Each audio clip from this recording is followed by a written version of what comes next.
A white seagull soared across the azure sky, its large form resembling that of an aircraft. Beneath the vast sky and atop a grassy slope lay a robust figure, leisurely resting his head on his arms, a blade of grass clutched between his teeth, which he chewed occasionally. Standing nearly 2 meters tall, his muscles rippled like the coils of a dragon. Yet he appeared far from bulky. Instead, he exuded a streamlined aesthetic of strength. Even while stretched out on the grassy incline, he resembled a languid lion. Beneath his neatly cropped hair was a rugged face that bore a cheerful expression, perhaps due to the pleasant weather of the day. The gentle curve of his lips hinted at a simple and amiable demeanor, like that of an unassuming gentleman at least. That was how Zhang Yi perceived himself. He murmured. After a refreshing nap, Zhang Yi sat up, stretching comfortably. He gazed down from the grassy slope.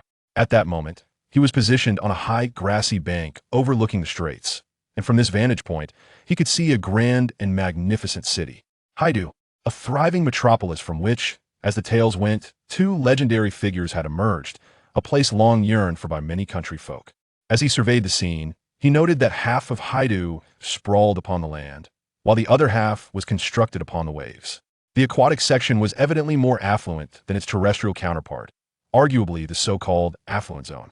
Haidu was vast, even from this high elevation. Zhang Yi could not discern the city's limits. Before the city gates, countless adventurers and merchant caravans formed a long queue, winding as far as the eye could see. A smile crept onto Zhang Yi's lips as he reached for the enormous backpack beside him, over a meter tall, rising to his feet. The clattering sound emanating from the backpack attested to its considerable weight. Moreover, a metal hammer, surpassing a meter in length, hung from one side. Yet, despite this, he effortlessly hoisted it with one hand and slung it over his shoulder. "Let's go," he declared, taking strides toward Haidu. He had already been reincarnated in this world for 18 years. After all, anyone who laid eyes on his imposing stature could not help but be astonished. Could this truly be 18? Following the peaceful passing of the old blacksmith who had found him and raised him, Zhang Yi once again found himself alone. In his previous life, he had come from a desolate wasteland, a forsaken world marked by advanced technology, yet ravaged by war, rife with mercenaries and lawlessness. What had once been a federal government had become a puppet of corporate interests, and the economic lifeblood of the underprivileged was nearly completely under corporate control. The impoverished had no voice and were subjected to relentless oppression, squeezed between the corporations and the wasteland, epitomizing brutal realism.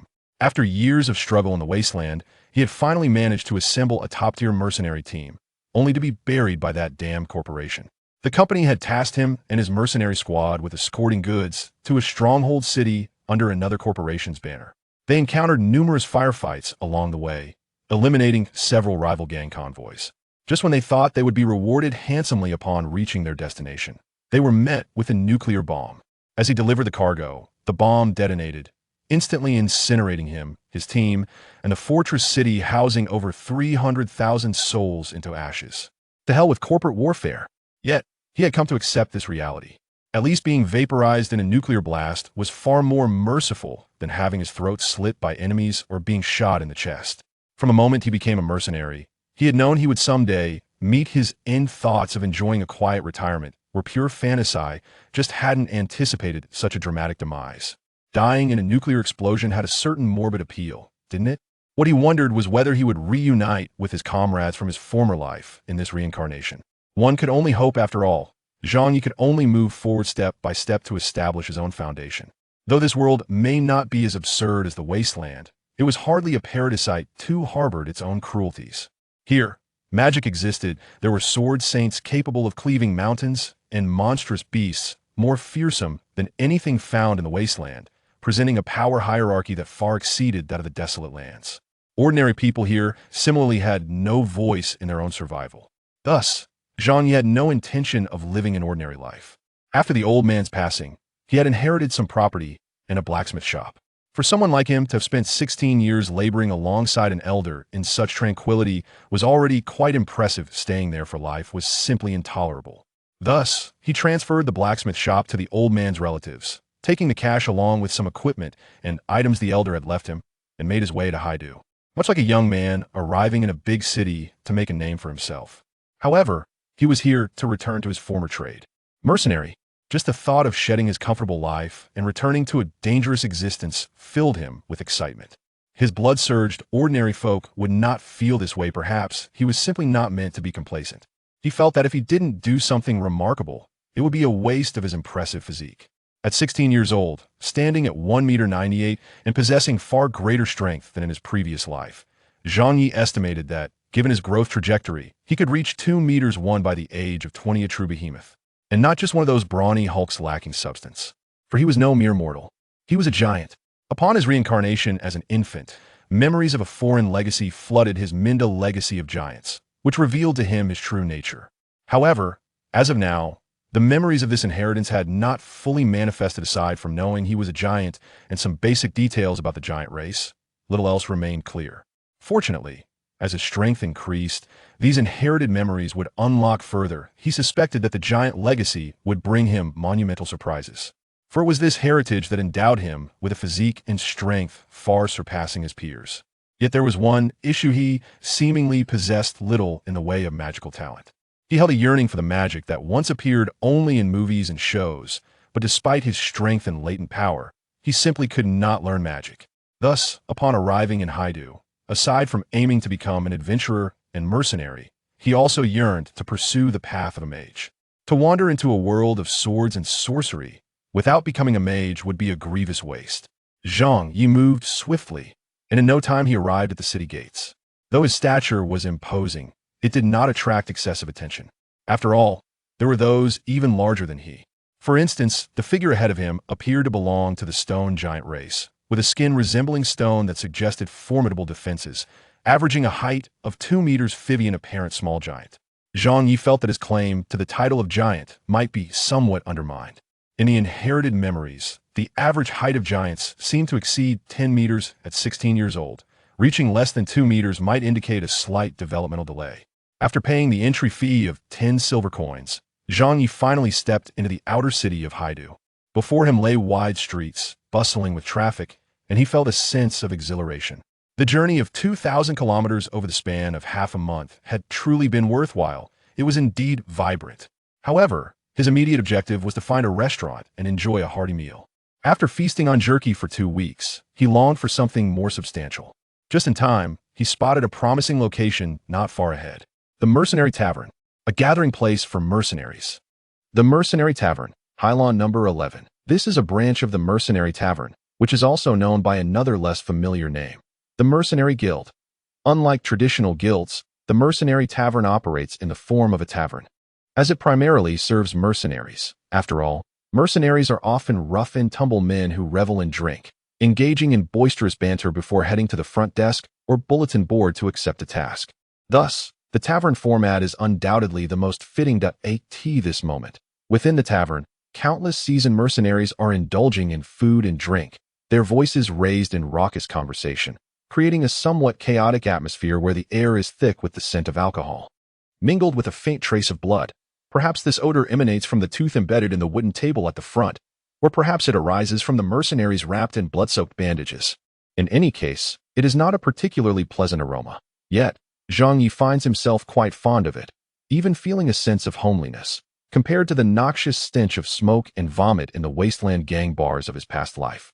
This place could be deemed refreshingly clean. At least one can discern that the establishment is regularly maintained. He pushes open the door and steps inside.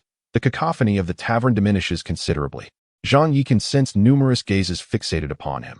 After all, given his stature, he stands out unless amidst a horde of colossal beasts. However, he relishes this attention that in his previous life. He yearned to be a towering figure, but lacked the means.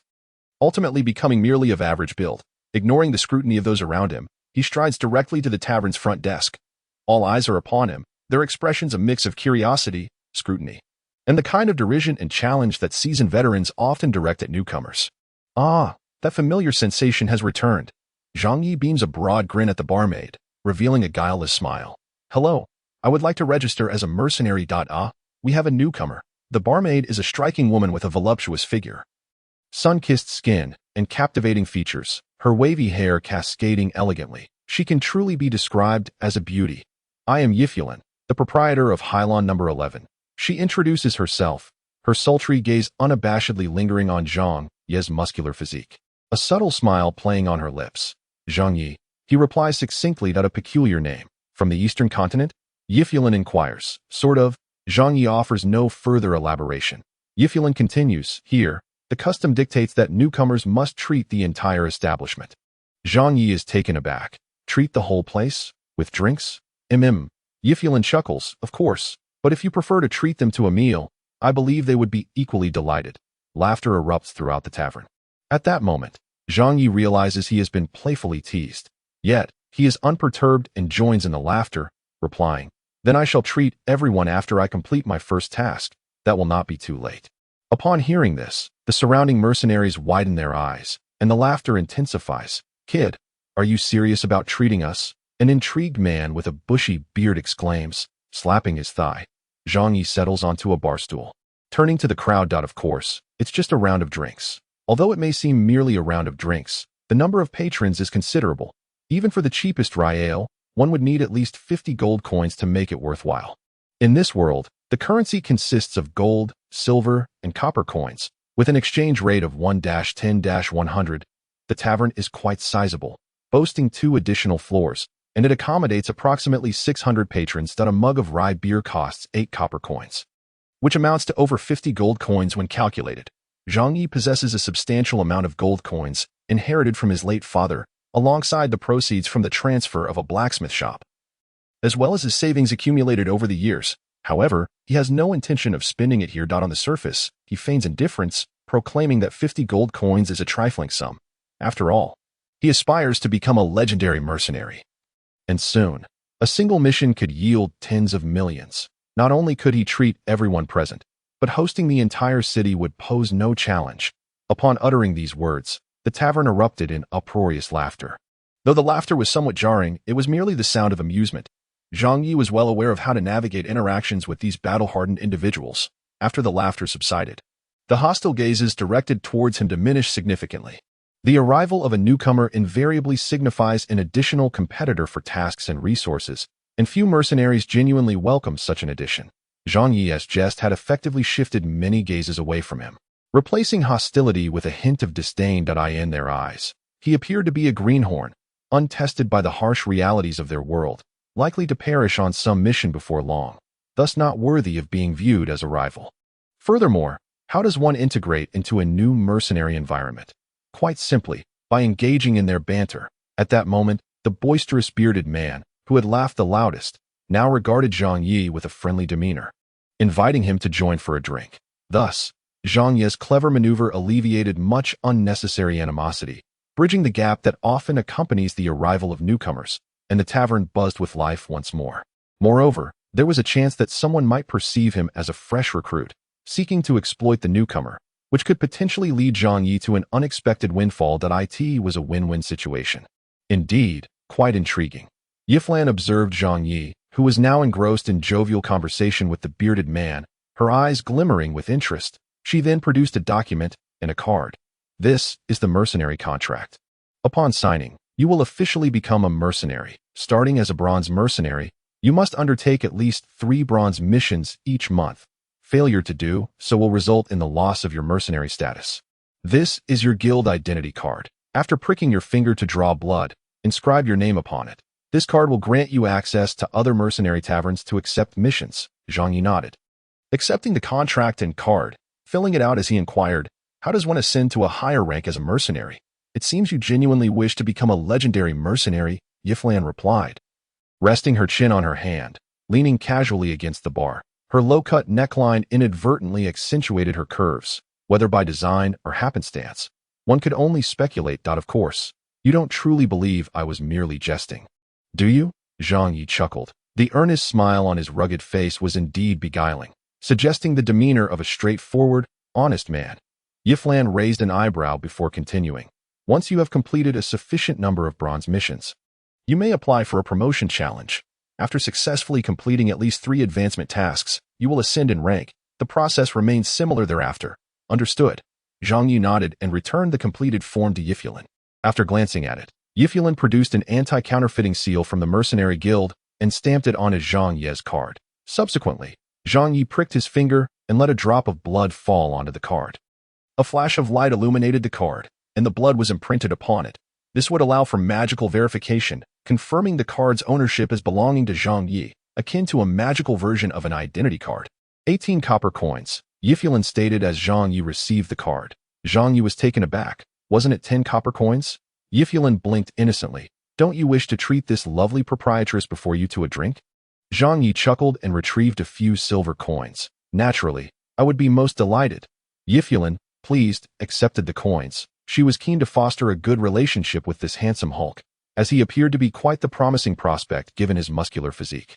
Madam, I would like another generous serving of smoked chicken rice, a kelp salad, and 3 slices of pork leg, Zhang Yi continued, handing over 5 silver coins, though these portions were more than enough for 3 people. Yifulin, noting Zhang Yi's stature, prudently refrained from commenting further. Soon, she presented an array of dishes before him. Not drinking? Yifulin inquired curiously while sipping her drink. It seemed odd that this robust man would treat her to a drink, yet abstain from drinking himself. I refrain from alcohol before undertaking a task, Zhang Yi replied, proceeding to devour his meal heartily. Between mouthfuls, he inquired in a deep tone, By the way, madam, do you have any recommended tasks, preferably those that pay well? What lucrative tasks could there possibly be at the bronze level? They're all rather meager, Yifulin replied. That's precisely why I turned to the kind-hearted proprietress for guidance, Zhang Yi retorted with a grin. Yifulin rolled her eyes in response. It appeared this hulking figure was not as straightforward as he seemed, attempting to extract information with a drink and flattery. Under normal circumstances, such information would be worth several gold coins. As these tasks were considered good jobs, either they paid well, involved little effort, or combined both benefits. Mercenaries eagerly competed for them. Moreover, such tasks would not be posted on public boards.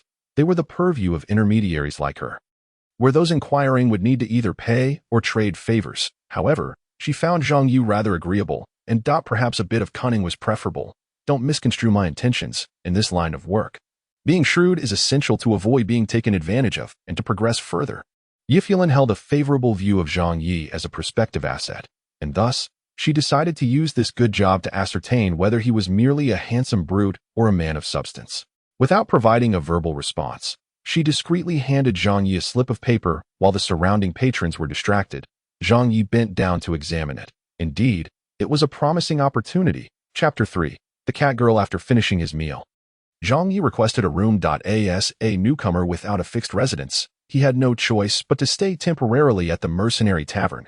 The environment of such establishments could be quite unpredictable, depending on whether the owner was cleanliness conscious. Clearly, Yifulin was quite meticulous, regularly attending to cleanliness. Thus, the rooms were devoid of any peculiar odors. Upon placing his package indoors and gathering some equipment that might be required for the task, Zhang Yi set out. This particular mission was relatively straightforward, being a type of escort assignment, similar to escorting a nuclear bomb in his past life. This time he was tasked with safeguarding a cart full of magical potions. Destined for the prestigious Hydas Magical Academy, located 135 kilometers away in the city of Grira. The employer was the proprietor of a magical potion shop. It was said that this batch of potions was quite expensive. Hence the fee was substantial, amounting to a hefty 1,500 gold coins. After the intermediary, Yifulin, deducted her commission and some security deposits, approximately 1,200 gold coins remained. Due to the high value of the cargo and the frequent incidents of robbery near Haidu, it was customary to require a large team for such an escort. Yifulin had also suggested that Zhang Yi recruit a few individuals to assist him. However, Zhang Yi declined, stating that the more people involved, the smaller his share would be. With an ambition to claim the entire sum for himself, he aimed to pocket the whole 1,000 gold coins. Yifulin did not press the matter further. After all, mercenaries were often driven by greed, and to lack such ambition would be uncharacteristic. Nonetheless, a voracious appetite for profit necessitated corresponding strength, for whether he could manage the task alone remained to be seen. She was curious to observe if Zhang Yi could complete the mission single-handedly. Should he fail, her credibility would suffer, but if he succeeded, she would gain a formidable ally, allowing her to pursue more prestigious assignments. Indeed, it was a gamble, for the people of Haidu had a penchant for risk. The convoy departed in the afternoon. After finishing his meal, Zhang Yi arrived at the city gates, where the convoy was already prepared. The convoy had its own escort team, albeit consisting of only 5 members, thereby necessitating additional manpower. When the team leader of the escort, named Jeff, noticed that only Zhang Yi had arrived, He was momentarily taken aback. "Is it just you?" he inquired. "Just me is sufficient," Zhang Yi replied with a grin. Such bravado. Jeff scrutinized Zhang Yi with a skeptical gaze, clearly doubting his capabilities. However, Zhang Yi's imposing stature soon proved advantageous. Jeff reasoned that given Zhang Yi's physique, he could not possibly be a novice. Moreover, despite the frequent robberies around Haidu, he had opted for a longer yet safer route.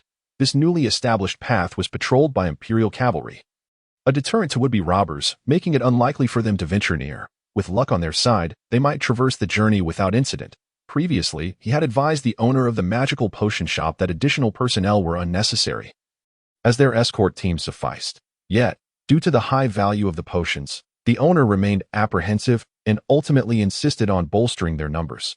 Thus, whether Zhang Yi was present or not seemed inconsequential to Jeff, who believed the owner squandered money needlessly. "Then let us set forth," he declared. The convoy exited the city, progressing along the roadway toward the city of Grira. Zhang Yi leisurely followed, seated atop the cart. The cart was drawn by a domesticated magical beast known as a pack beast, renowned for its strength and docile nature, perfect for pulling carts. Jeff, the escort team leader, remained stern and silent, clutching his long sword and leaning against his shield at the front of the convoy, ever vigilant of their surroundings, embodying a commendable dedication to his duty. Zhang Yi sat beside the cargo box of the second vehicle, leaning against it as he stifled a yawn. The area surrounding Haidu within a 30-mile radius is a protected zone, patrolled by a dedicated military force, ensuring that the front remains exceedingly tranquil. Zhang Yi intended to catch some sleep, having journeyed to Haidu without much rest. However, someone had other plans for him. "What is your name?" "Meow," a melodious voice chimed in. Zhang Yi opened his eyes and looked up to see a petite figure perched atop the cargo box. She appeared to be just over 1.5 meters tall, with 2 fuzzy cat ears atop her head, squatting there, while a long, fluffy cat tail swayed absent-mindedly behind her. Zhang Yi immediately recognized her as a member of the beast folk, specifically the catfolk. In this world, aside from the Beastman Empire, the status of beast folk is generally low elsewhere. This catgirl, how should one put it? She was utterly adorable, with chestnut short hair, form-fitting light armor, a small dagger at her waist, bright large eyes, and a healthy, sun-kissed complexion. She exuded a lively and wild charm. Zhang Yi thought to himself before replying. "Zhang Yi. What a peculiar name, Meow." The catgirl tilted her head slightly, revealing her sharp little fangs as she smiled, and said, "I'm called Chi-Chi, Meow." Zhang Yi chuckled at the adorable little girl, amused by her verbal quirks. Before he could respond, she continued, "I'm the scout of the team, and we'll be heading out to gather intel soon. Meow. That big uncle in front is our captain, named Go-Ao Fu. He is a formidable shield and sword fighter, Meow. The 2 over there are the Warrenwater brothers, both swordsmen, Meow. And that one is Martina, a very precise archer, Meow. What is your profession, Meow?" Zhang Yi pondered for a moment before answering. "I am a warrior-type mage." "Huh?" Chi-Chi looked puzzled. "What does that mean, Meow?" "It means I fight like a warrior while using magic." Zhang Yi explained. "So, you're like one of those mages who hits people with a staff, Meow?" Chi-Chi burst into laughter, waving her arms. "Haha, that's one way to put it." Zhang Yi nodded, picking up the iron hammer beside him. "This is my magic wand. I call her Angel, because she can send people to heaven." "Ha!" Chi-Chi found this quite amusing, clutching her belly and rolling on the cargo box in laughter. Her laughter was melodious, and with her playful antics, Zhang Yi found his drowsiness dissipating. This was also a benefit of his giant stature. He possessed abundant energy, after all, or else he wouldn't have been able to traverse 2,000 kilometers in half a month to arrive here. "You're quite interesting for a big guy, Meow," Chi-Chi remarked after her laughter subsided. "I thought you would be one of those hulking brutes with skin as hard as stone, Meow," before her words could fully settle. A small bird flew by, causing Chi-Chi's ears to perk up. With a powerful leap, she sprang several meters into the air like a cat. However, the bird was swift, making a sharp turn, and all Chi-Chi managed to catch were a few feathers. Lightly landing back on the cargo box, she lamented, "It got away, Meow." Zhang Yi observed the little catgirl and suddenly felt a playful urge to tease her. Thus, he caught several feathers that fell from the sky, then jumped out of the carriage and ran into the nearby grass to pluck a blade of grass the length of his arm, tying the feathers to its tip. A simple cat teaser was thus completed. "Chi-Chi, look here," Zhang Yi said. Chi-Chi tilted her head and glanced over, only to see Zhang Yi shaking the cat teaser in his hand. In an instant, her pupils dilated, her ears perked up, and her body crouched low with her rear end raised. The next moment, she pounced directly at the cat teaser. Meow. Chapter 4. Silver Star. Zhang Yi held the cat teaser, swaying it left and right, while Chi-Chi's gaze followed suit, timing her pounce perfectly as her little hands reached out to grab it. However, each time Zhang Yi flicked his wrist, the teaser slipped away from her grasp. Immediately, the beast-drawn cart erupted into a flurry of chaotic activity. Watching Zhang Yi wave the cat teaser, Chi-Chi bounced around in excitement. While their companions looked on in astonishment, they were aware of Chi-Chi's inquisitive nature as a catfolk, yet they had not anticipated such a trait. Clearly, the world they inhabited did not indulge in the joys of feline play. Ultimately, Chi-Chi succeeded in capturing the cat teaser, her little face flushed with excitement, and her eyes sparkled as she gazed at Zhang Yi. Isn't it fun? Zhang Yi asked with a smile. It's so much fun. Meow? Chi-Chi nodded enthusiastically, but her expression soon drooped as she looked at the broken teaser in her hands, lamenting, I've broken it. Meow. In her exuberance, she had failed to temper her strength, causing the makeshift teaser made of grass and feathers to snap. No worries. If you like it, I can make you a more durable one, Zhang Yi replied nonchalantly. Really? You're such a good big guy. Meow. Chi-Chi exclaimed joyfully. Zhang Yi was momentarily taken aback. Had he just received a compliment? Following this incident, the bond between Zhang Yi and Chi-Chi had evidently deepened. Leaning against the wagon, Zhang Yi chewed leisurely on a blade of sweet grass, which tasted somewhat akin to mint, refreshing and sweet, invigorating the senses, and readily found everywhere. In the past, Zhang Yi had often been dragged by the old man to train, working tirelessly through the night, and chewing on this grass helped him stay alert, a habit he had grown accustomed to. Most notably, this substance could also be considered a form of tobacco. The old man frequently enjoyed rolling cigarettes with the broad leaves from the lower part of the sweet grass. Zhang Yi had taken a puff once, and it had quite a kick, stronger than the cigarettes from the wasteland. Subsequently, he had received a beating from the old man, who warned him not to touch such things until he was of age. Zhang Yi was rather indifferent. In his previous life, he had lived on the edge, with smoke and drink always by his side. However, since the old man had said so, he decided to wait. Now that the old man was gone, no one was there to restrain him, and he had already rolled some cigarettes, yet he had not smoked a single one. For some inexplicable reason, he felt a sense of ritual surrounding it. The first one, he believed, should be lit amidst the clash of swords and the flames of battle. That would truly give it flavor. Perhaps this was the romance of a mercenary. Meanwhile, Chi-Chi perched atop the cargo box, chattering away above Zhang Yi's head. The little catgirl was quite talkative and restless, and through her, Zhang Yi gleaned a variety of information. For instance, the little catgirl has reached the age of 16, a stage considered adulthood among the catfolk, not merely a child. She is simply petite, so one should not underestimate her. Take, for example, Captain Jeff, who has a charming daughter, now 3 years old. Moreover, the ocean is plagued by a vile organization known as the Circus Guild, engaged in the abhorrent trade of human trafficking, albeit not involving humans, but rather beastmen. When Chi-Chi ventured out into the world, she narrowly escaped being captured by them for sale, thus harboring a strong disdain for the Circus Guild. Zhang Yi expressed his agreement. In his previous life on the wasteland, there was no shortage of factions and syndicates involved in human trafficking and the trade of organs. He dealt with each one he encountered.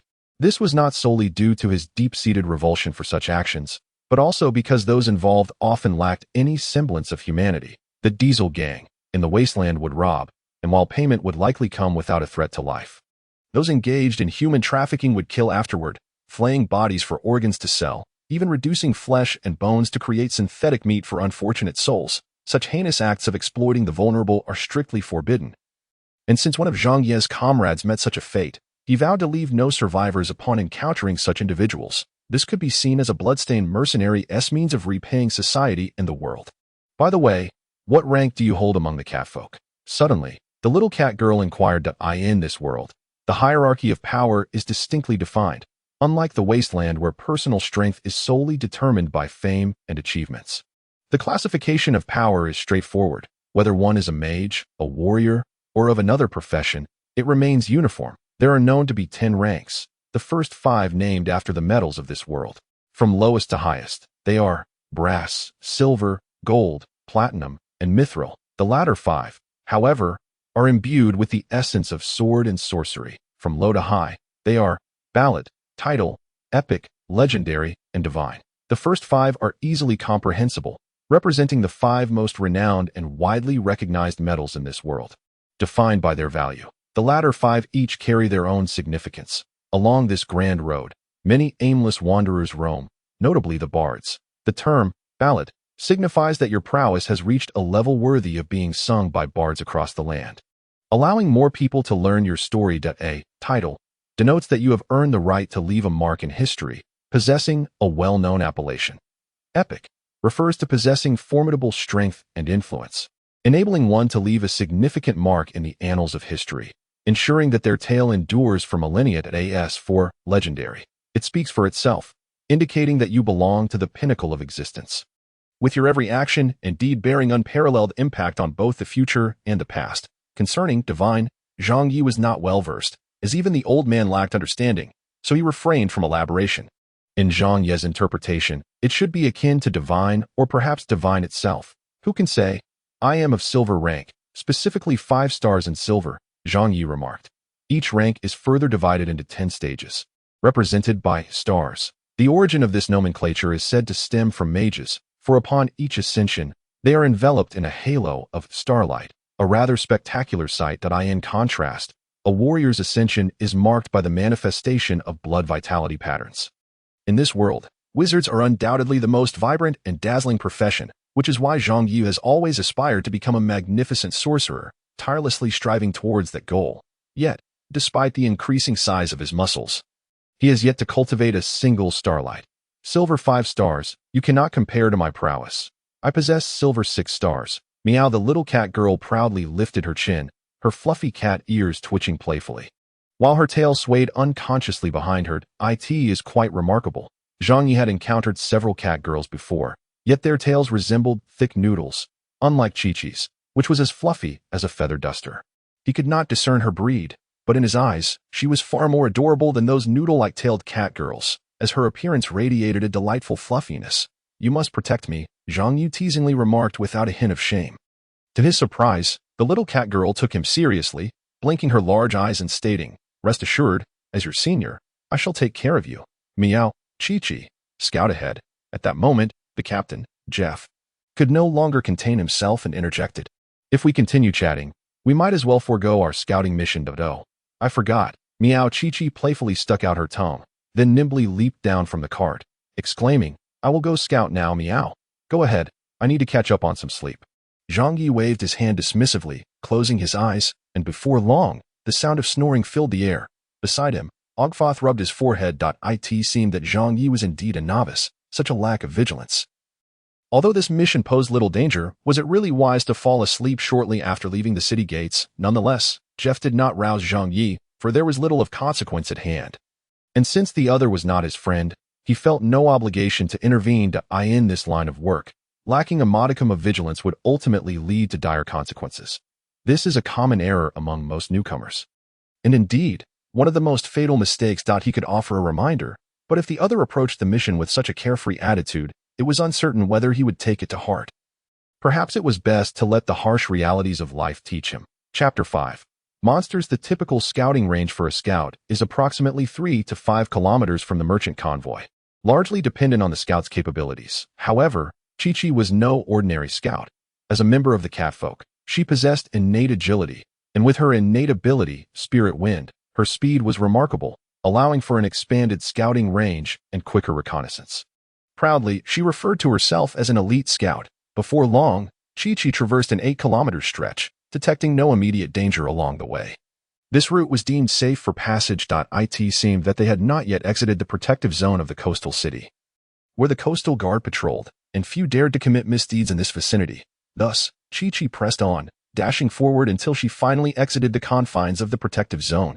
However, merely 5 kilometers beyond, she encountered a threat. A pack of foraging tusked wild boars.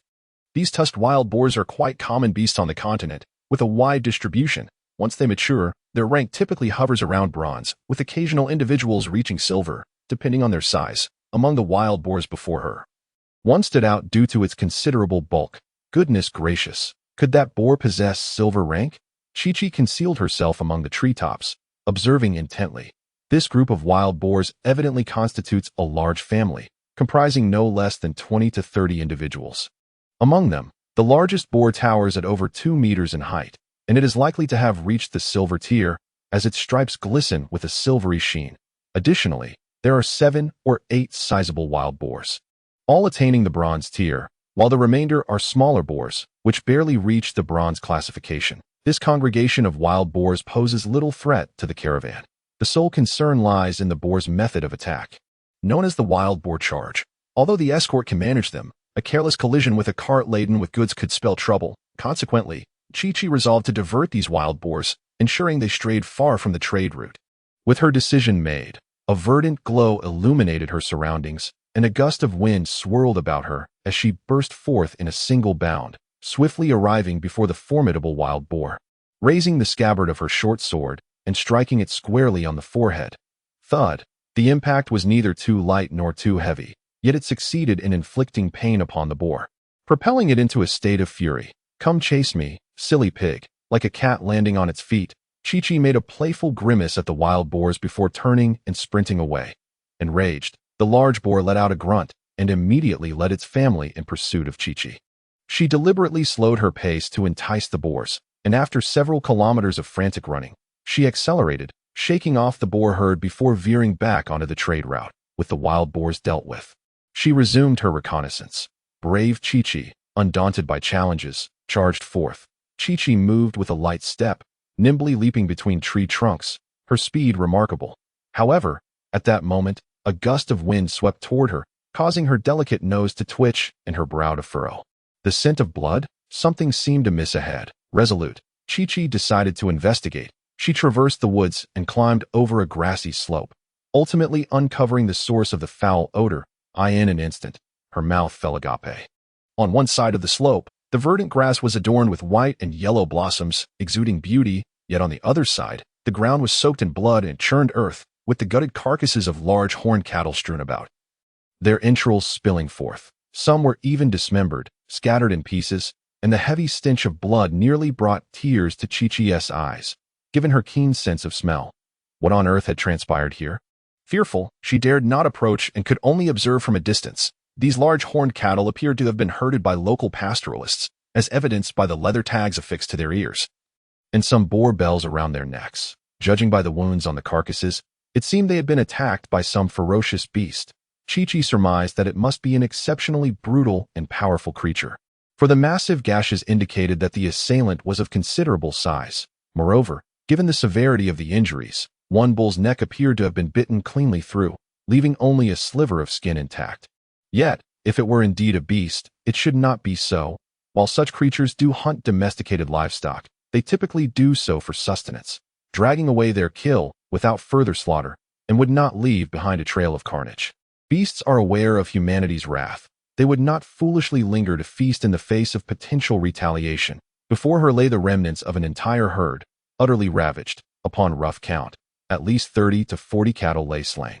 Moreover, although the large horned cattle are merely domesticated magical beasts of the brass tier, their imposing size causes them to charge collectively when sensing a threat, a force so formidable that even silver tier beasts dare not confront it head-on. However, what lay before them was clearly a brutal massacre.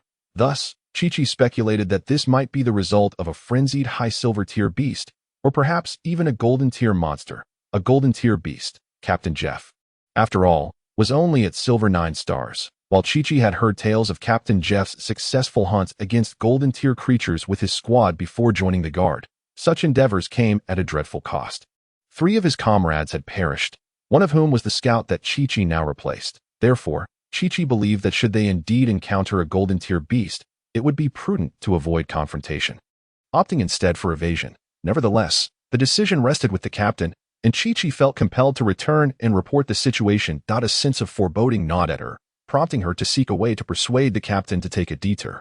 Although the journey would be longer, the likelihood of encountering the terrifying creature that had decimated the herd would be significantly reduced. With this thought in mind, Chi-Chi turned to retrace her steps. At that moment, however, a foul wind swept through, causing the fur on her tail to bristle and her pupils to constrict in terror. Instinctively, she sprang into action. The very next instant, a colossal claw mark slashed the ground where she had stood, sending soil flying. Without hesitation, Her limbs landed and propelled her backward like a spring, retreating several dozen meters before halting. Chi-Chi's heart raced as she beheld the entity before her, her eyes wide with fear. It was a monstrous figure, standing 3 meters tall, its body cloaked in needle-like black fur, adorned with an X-shaped bloodstain on its chest, and crowned with an enormous wolf-like head. Its mouth was grotesquely elongated, stretching almost to its ears, revealing jagged fangs through which viscous, blood-tinged saliva dripped. What manner of beast was this? A werewolf? Yet, werewolves did not resemble this at all. Chi-Chi had encountered the werewolf clan, a type of beast man. Yet none had been so terrifying. This creature bore no resemblance to a beast man. It appeared more akin to a monstrous being standing upright, exuding a palpable aura of malevolence. Failing to land a blow seemed to surprise the wolf-headed monster.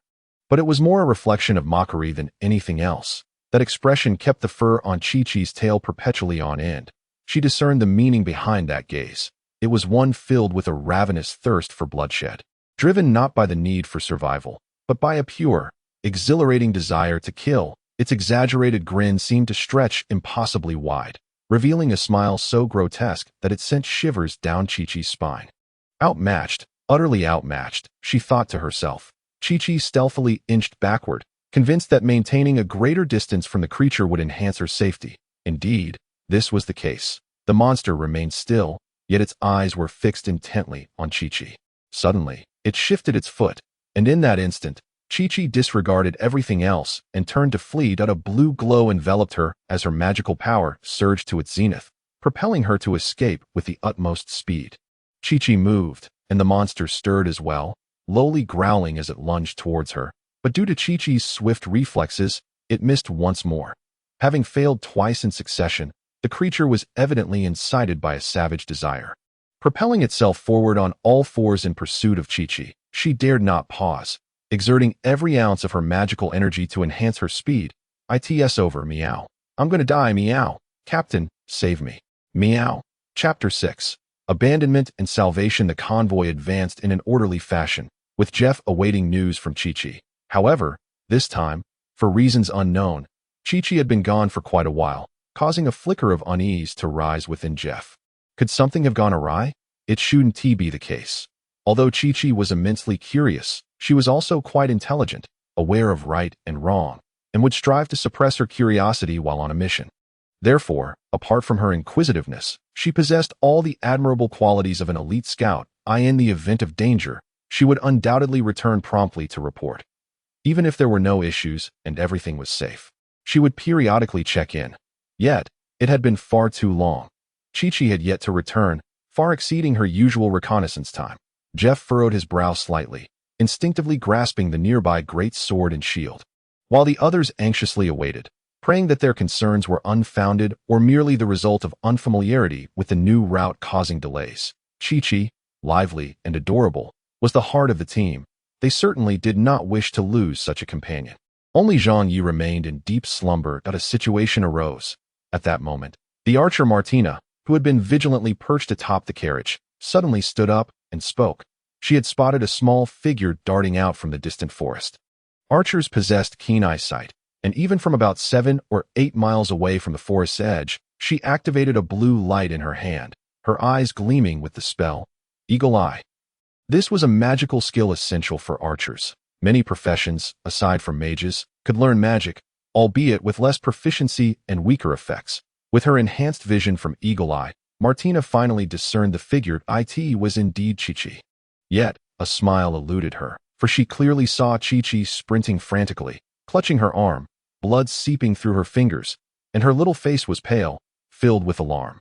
Injured, before she could fully comprehend, another shadow surged forth from the woods, its speed slightly surpassing that of Chi-Chi, racing directly towards her. Upon recognizing the shadow's form, terror washed over Martina's face. A magical beast was pursuing Chi-Chi. This is bad. It's closing in, and Chi-Chi is no match for it. At this revelation, the group gasped in shock, hastily grabbing their weapons to rush to her aid. However, at that moment, Jeff's voice suddenly rang out. Do not go.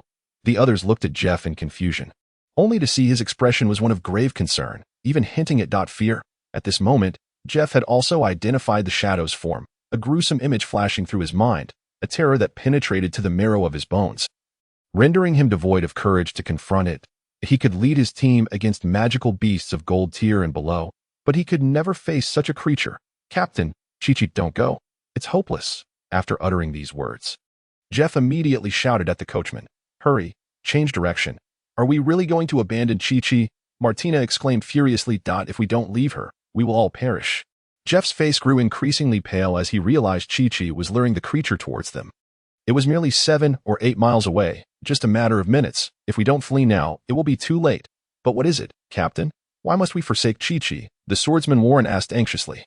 For if Jeff did not provide a satisfactory reason, he would rush out alongside his brother Walter to rescue her. "That is not a magical beast, you fool. It is a wolf demon, the wolf demon of the Bloodbath lands." In that instant, the faces of everyone turned ashen. Though they had never encountered it, they had all heard the tales. Brutal and bloodthirsty, reveling in torture, there had once been an entire adventurer team of silver rank, with a vice captain of golden 2 stars and a captain of golden 4 stars, who encountered a wolf demon. The outcome was grim. When the search party arrived, they found only dismembered limbs and pools of blood. The entire team of 8 had left behind remnants that could not even form a single hole. The skull and a severed foot were over 800 meters apart. One could only imagine the atrocity of such a being. The escort team, including Chi-Chi, numbered 5 in total. The others were all of silver 6 or 7 stars, with only the captain boasting silver 9 stars, alongside a newcomer mercenary, lacking even a golden rank warrior. It was evident they stood no chance against the wolf demon. Remaining behind meant certain death. In that moment, silence enveloped them all. Warren and Walter sheathed their swords and ceased their protests, while Jeff yelled at the coachman to hasten his pace. Martina crouched atop the carriage, her face etched with sorrow as she gazed towards Chi-Chi. The wolf demon was closing in on Chi-Chi, and one could only dread what would transpire next. Soon, the wolf demon approached Chi-Chi and lunged at her with its claws. Martina could hardly bear to watch. Yet, in a dire moment, Chi-Chi executed a roll and sprang back to her feet without a moment's hesitation, a flash of azure light illuminating her form as her speed surged. The wolf demon, having overextended its leap, skidded to a halt far off. This allowed Chi-Chi to once again widen the distance between herself and the beast. Martina was taken aback. The wolf demon was faster than Chi-Chi. And it was indeed through such perilous evasion that Chi-Chi had managed to reach this point. Yet soon, her heart sank again. Chi-Chi was still over a kilometer away, and whether it was due to the sight of her companions instilling hope within her or some latent potential being awakened, Chi-Chi's speed had significantly increased. But the wolf demon relentlessly pursued her, and having failed multiple times, it was evidently enraged, emanating a crimson glow and accelerating further at this rate. It would not be long before Chi-Chi led the wolf demon back to the caravan.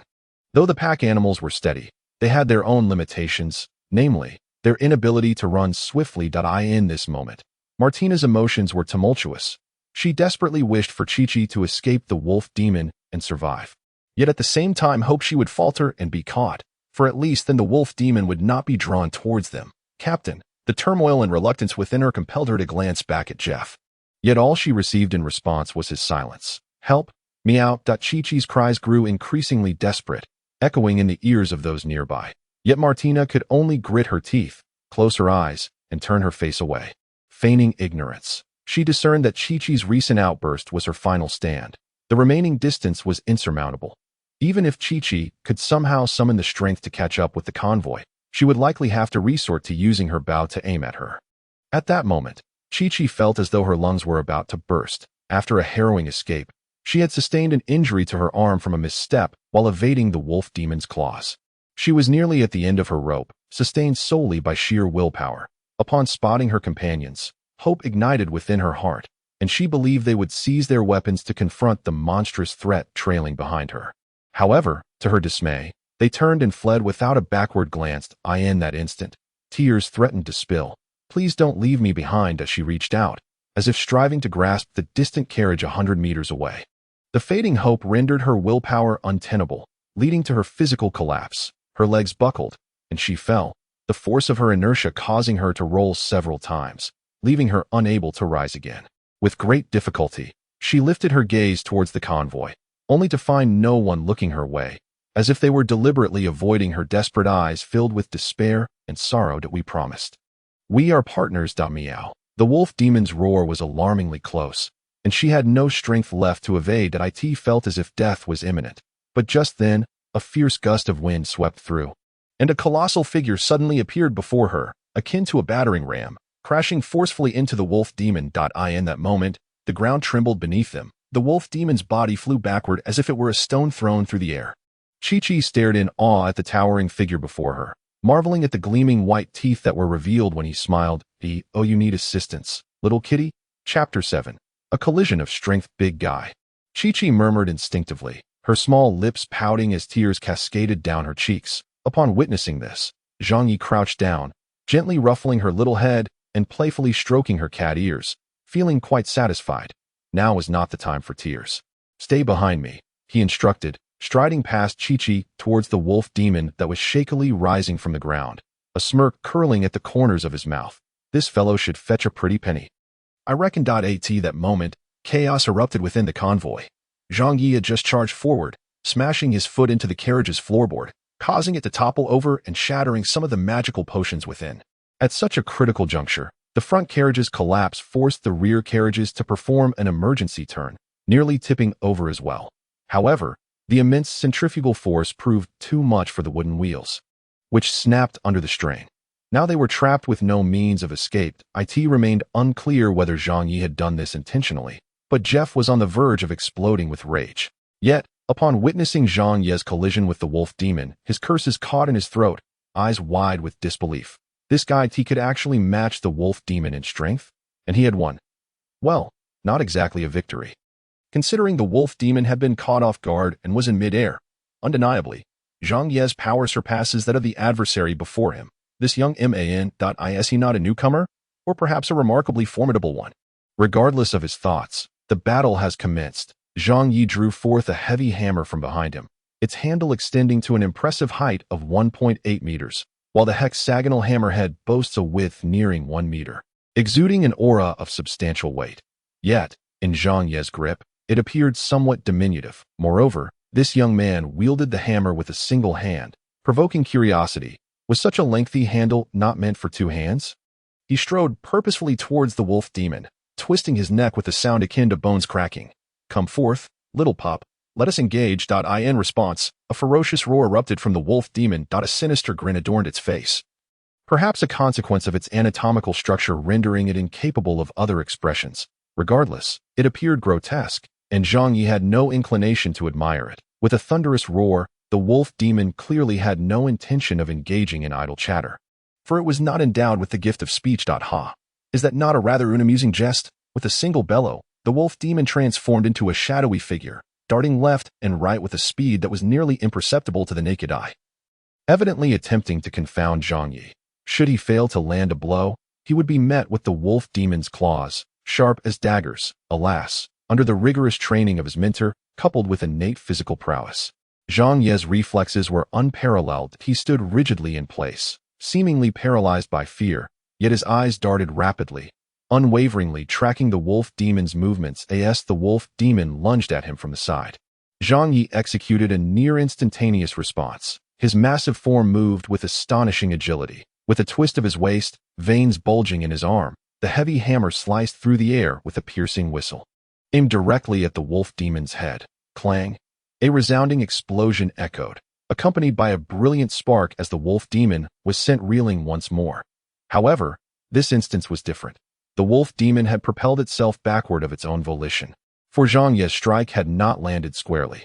Observing the 5 white marks on the hammerhead, Zhang Yi smirked. Indeed, it was a formidable opponent. In that fleeting moment of collision, the wolf demon reacted with remarkable swiftness, slapping his hammerhead with a paw, resulting in a brief contest of strength. The outcome was evident. He emerged victorious, albeit by a slender margin. Following its strike, the wolf demon utilized the broad hammerhead as leverage to spring backward. Having sustained minimal damage from Zhang Yi's assault, the wolf demon gazed at its slightly trembling paw, astonished. The strength of this human was surprisingly superior to its own, yet the fierce expression returned to its visage. And with another roar, it charged at Zhang Yi once more. This time, it eschewed trickery and approached in a direct line, arriving at Zhang Yi's front in the blink of an eye, its claws crossing as they descended. Zhang Yi met the assault with his hammer, and once more, the sound of clashing metal resonated, sparks flying in all directions. The wolf demon's claws possessed a hardness that exceeded that of steel. Yet, the heavy hammer in Zhang Ye's grasp was clearly forged from an extraordinary material, merely exhibiting a few additional white marks. Neither Zhang Yi nor the wolf demon retreated. A 2-meter-tall giant stood face to face with a 3-meter-tall wolf demon. Two massive entities ready to unleash a ferocious exchange. Zhang Yi swung his hammer with a resounding whoosh, conjuring a tempest, while the wolf demon's claws glinted ominously, slicing through the air with a chilling whine. With each collision, sparks erupted, illuminating the faces of a man and a wolf. One laughed with wild abandon, while the other grinned with a sinister ferocity. In an instant, numerous clashes ensued, causing the wolf demon's body to sway. For the might of Zhang Ye's hammer was utterly terrifying, its claws could not withstand such force, and it could only passively adjust its stance to dissipate the impact. Yet, Zhang Yi was not without his own discomfort. His back bore several gashes, and his chest, shoulders, and arms began to show signs of injury, elongated scratch marks oozing blood. Although the wolf demon's claws lacked his strength, they were exceedingly sharp, and their speed surpassed his hammer's swing. Should he falter and expose a gap, fresh claw marks would undoubtedly mar his skin, were it not for his single-handed grip on the hammer while using his other hand to fend off and block those lethal claws. The wounds upon him would have surely doubled. Fortunately, his physique was far beyond that of an ordinary man. Otherwise, he would have been torn asunder by now. Yet, it was precisely this formidable physique that led Zhang Yi to engage in a head-on confrontation. For while he could withstand many scratches, the wolf demon could not endure a single strike from him. This exemplifies the distinction between sharp and blunt instruments, as long as vital points remain unharmed. Enduring a few strikes from sharp weapons is inconsequential. Rather, it might even provoke his ferocity. Conversely, a single hit from a blunt weapon, even to the limbs, could severely cripple the opponent's mobility after hundreds of clashes. Blood had already stained Zhang Ye's upper body, yet his eyelids remained unblinking. It was not that he was devoid of emotion. Rather, in such a rapid exchange, a blink could provide the wolf demon an exploitable opportunity.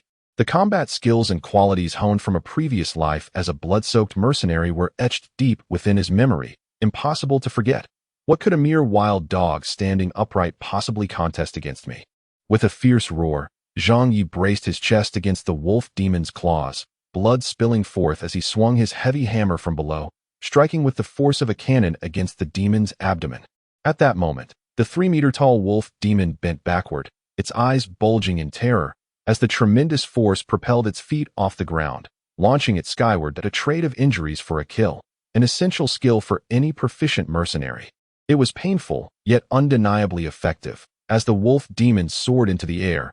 Unless it possessed the ability to fly, it was doomed. With the wolf demon elevated several meters, Zhang Yi awaited its descent. Ignoring the deep gashes on his chest, he tightened his grip on the heavy hammered. As it fell, he swung. One hammer strike. The wolf demon was once again sent airborne, accompanied by the sharp crack of bones and Zhang Ye's triumphant laughter. One strike, another strike, and yet another. The wolf demon was like a bouncing ball, repeatedly leaping and crashing down.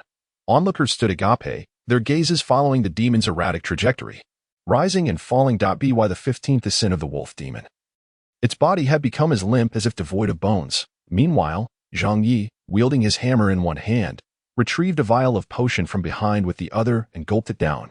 Martina, with keen eyesight, widened her eyes in disbelief, unable to resist glancing at the overturned cart. The potion he consumed bore an uncanny resemblance to the magical elixirs they were escorting.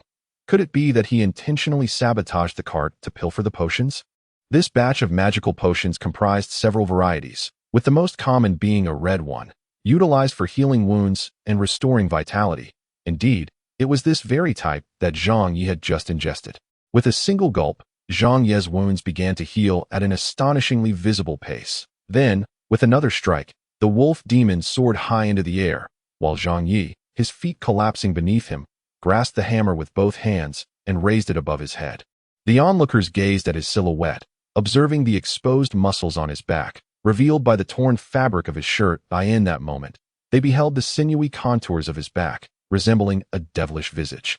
As the wolf demon descended towards his chest, mere moments before it touched the ground, the heavy hammer came crashing down. Boom! The earth trembled, and a cloud of dust engulfed the air. The hearts of the spectators quaked in unison. Gradually, as the dust settled, Chi-Chi, seated on the ground, stared in awe at the robust figure emerging from the haze that he stood there, in front of a large pit, the ground within a gruesome mess of flesh and blood. The bloodied hammer was embedded in the earth, standing resolutely. Supporting himself on the hammer's tail, he casually held a rolled cigarette in his mouth, inhaling deeply and exhaling slowly.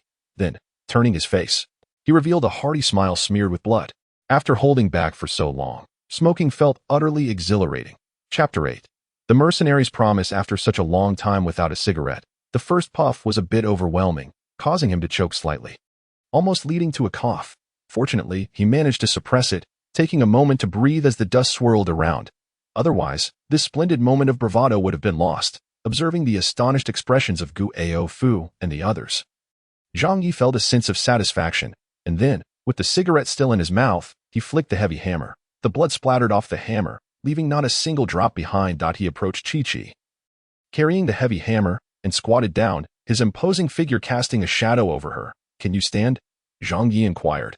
Upon hearing his words, Chi-Chi quickly regained her focus and struggled to rise. However, after several attempts, she could not succeed, clearly suffering from severe injuries in addition to the wounds on her arms. That last fall had also twisted her ankle, causing her to gasp in pain.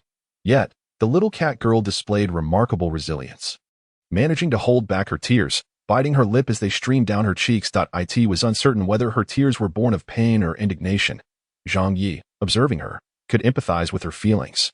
He had witnessed Gu Ao Fu's actions and understood the rationale behind them. In that scenario, sacrificing Chi-Chi was the only way to save the entire team, and anyone with a semblance of reason would know the choice to make. This was precisely why Zhang Yi had always disdained excessive rationality. Abandoning a comrade meant forsaking a fellow fighter. Some matters transcended right and wrong. They were a reflection of one's powerlessness. "All right, little cat. Let me take over."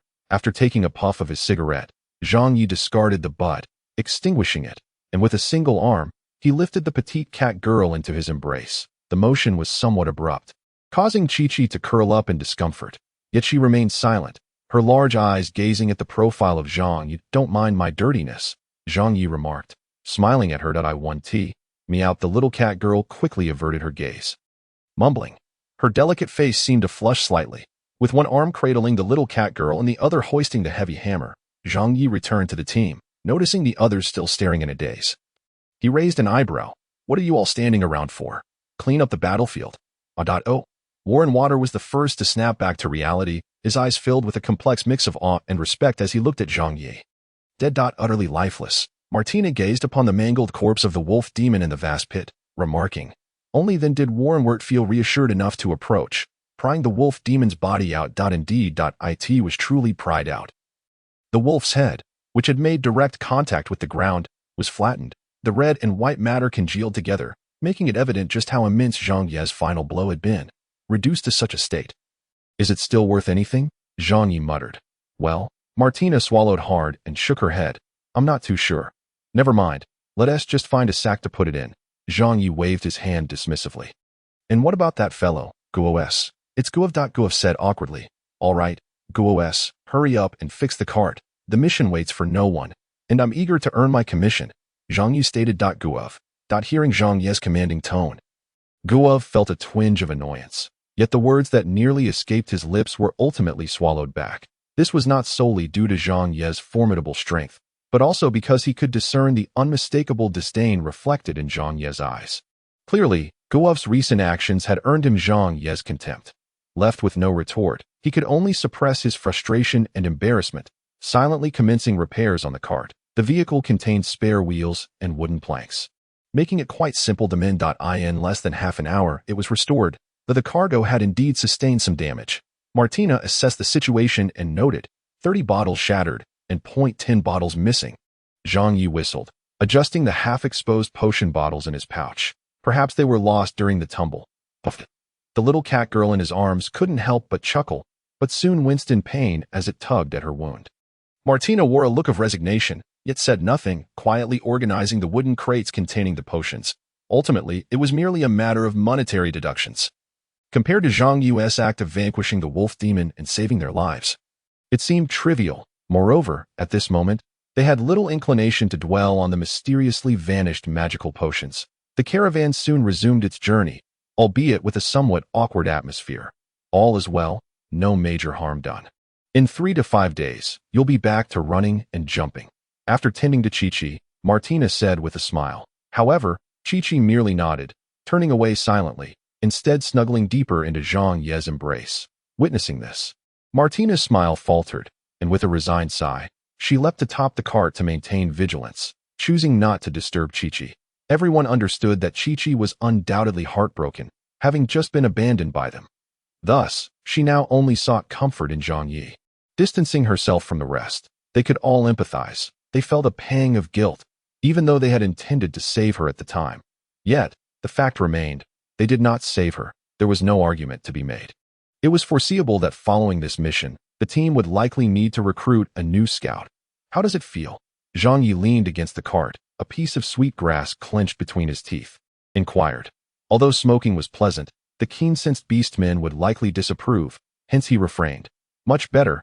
It doesn't hurt as much, meow. Chi-Chi murmured softly, leaning against Zhang Yi. Zhang Yi tidied himself up, changing into a clean vest. At this moment, nestled in Zhang Ye's embrace, listening to the powerful heartbeat resonating from his sturdy chest, her previously tumultuous heart, fraught with fear, began to find solace. I am not referring to your injury. Zhang Yi remarked that Chi-Chi was momentarily taken aback, glancing up at him before sinking back down, her mood visibly despondent. I don't know. It was evident that the little cat girl was genuinely distressed. Even forgetting her habitual catchphrase, after the mission concludes, will you remain in the guard team? Zhang Yi inquired again. Chi-Chi remained silent for a considerable time before responding, I don't want it anymore. Then where do you intend to go? Zhang Yi pressed on. I don't know. In any case, I no longer wish to stay here. Chi-Chi confessed. Perhaps I will return home. I don't want to, but I find myself longing for home. Zhang Yi nodded. Those who suffer emotional wounds often yearn for home. For most, it is a safe haven, both physically and spiritually. It was clear that the little cat girl was truly heartbroken. Thus, Zhang Yi resolved to uplift her spirits. It would be a pity to go home. You ventured out at such a young age. Didn't you want to make a name for yourself? Zhang Yi stated. Chi-Chi lifted her gaze to meet his. When she left home, that was indeed her aspiration, yet now she felt that home was preferable. At the very least, her family would not abandon her. But if I don't return home, I don't know where to go. Other places are perilous. I might be captured by the Seth's guild and sold. The little cat girl said, shrinking her neck slightly. Perhaps the conversation about the future diverted her attention, for her catchphrase had returned. In that case, why not join me? Zhang Yi smiled. In that moment, he felt like a mischievous uncle enticing the little cat girl. No, he wasn't an uncle. At merely 16 years of age, how could he be considered one? You see, I am a mercenary, and a successful mercenary must have their own team. Therefore, I plan to establish a squad that if you join now, when the team evolves into a guild, you will be a founding member. Upon hearing this, Chi-Chi's fluffy tail began to wag excitedly, clearly intrigued. The little cat girl's emotions were remarkably easy to read. But will you abandon me? Chi-Chi gazed at Zhang Yi, her eyes brimming with hope. In that moment, she resembled a child yearning for security. What Zhang Yi needed to provide was a profound sense of safety. Of course not. I am no coward. Zhang Yi laughed heartily, his voice unabashed. Instantly, the members of the convoy, who had been eavesdropping, felt a twitch at the corners of their mouths. Wasn't this implying that they were cowards? Yet, they had no grounds to refute him, so even if it stung to hear, they could only choose to remain silent as if they hadn't heard a thing. Little kitty, let me impart a lesson to you. Zhang Yi understood that his words would discomfort others, but they were meant for them to hear. Some things are more valuable than life itself. In the mercenary profession, this is especially true. Money, fame, and reputation hold greater significance than mere survival. In my homeland, countless individuals proclaim their desire to become living legends, only to meet their demise in pursuit of that dream. After all, what we engage in is a perilous endeavor, and one must not hold their life in overly high regard. Otherwise, one cannot truly be a mercenary. Among the myriad things more valuable than life itself, there exists one paramount element: camaraderie. This world is harsh and unforgiving, and it is precisely for this reason that the value of comradeship is magnified. While I may not place much significance on my own life, a true comrade will prioritize your well-being above all else, willing to shield you from fatal blows with their own body. In turn, you too must be prepared to do the same for your comrades, for it is only through this mutual sacrifice that a group of individuals who disregard their own lives can survive in this unforgiving world. Carve out a name for themselves? and attain wealth, status, and renown, things that surpass even the value of life. Little cat, I cannot guarantee you much else, but one thing I can assert with confidence: if you are my comrade, I will never allow you to perish before my eyes. This is the only promise I can make with pride. Listening to Zhang Ye's impassioned words, the little cat was overwhelmed with excitement. Her blood surging with fervor, struggling to rise, she placed her tiny hands on Zhang Ye's chest, her cheeks flushed with warmth. That I want to join, meow. Chapter 9.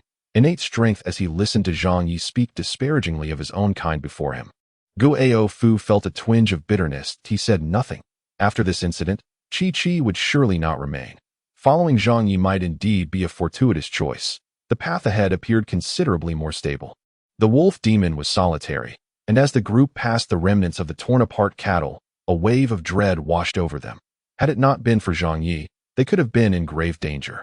The situation had been dire. The scouts in their party could not match the creature's speed, and even if Chi had been sacrificed, the caravan might not have escaped unscathed. After all, such creatures are notoriously vicious.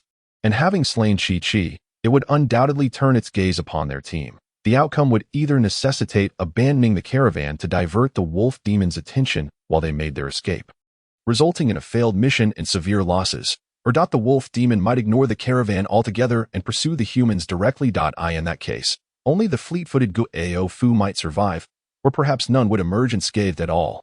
Thus, the group's feelings towards Zhang Yi were profoundly complex. They felt a mixture of gratitude and respect for him, yet his unabashed disdain left them feeling awkward and uncomfortable from his humorous and witty exchanges with Chi. It was evident that Zhang Yi was not the type to be oblivious to the circumstances or disregard others' feelings. Otherwise, he would not have elicited such laughter from her or maintained such a pleasant rapport. Therefore, Zhang Yi must have been aware that his demeanor would cause discomfort among the others. Yet he seemed indifferent to it. Guo Fu recognized this as a form of arrogance. This young man possessed a wild spirit and pride that he himself lacked. To look down upon someone was to look down upon them. There was no pretense or duplicity in his demeanor. Consequently, the group discreetly refrained from interrupting the interaction between Zhang Yi and Chi. The journey spanned over 100 kilometers, requiring 2 days and 1 night to traverse. After enduring the perilous encounters with the wolf-like demons, the remainder of the journey became significantly more tranquil. Throughout the night, apart from encountering a couple of passing magical beasts, nothing of consequence transpired.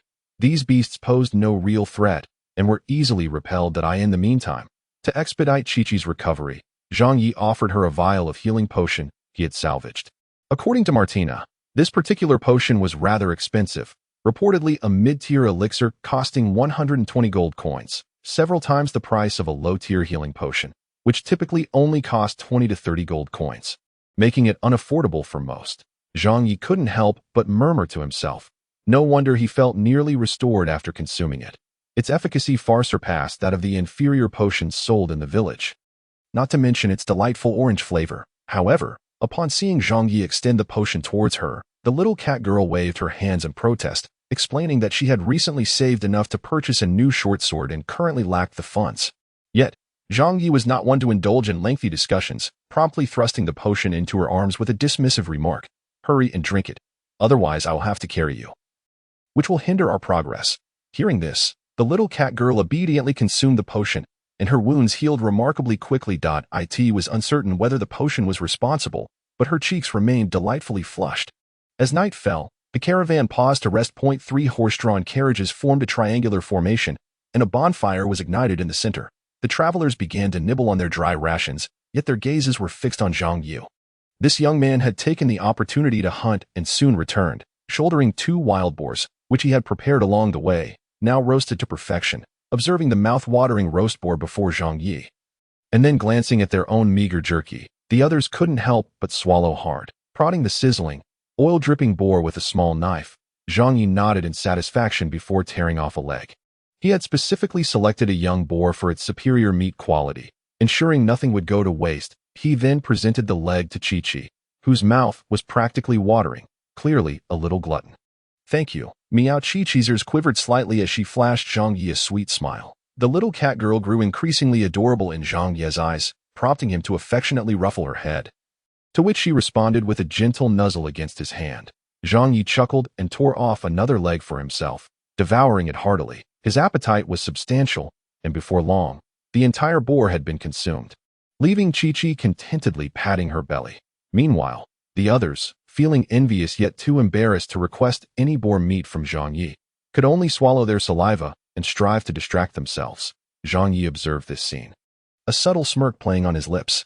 Having kept them waiting long enough, he decided it was time to speak. Stretching lazily, he turned to Jeff and inquired, "Is that paltry ration sufficient to fill your bellies?" Well, it's passable," Jeff stuttered, taken aback that Zhang Yi was willing to engage in conversation. He had thought this proud and formidable figure would remain silent throughout their journey. In truth, Zhang Yi harbored a disdain for the act of abandoning one as comrades.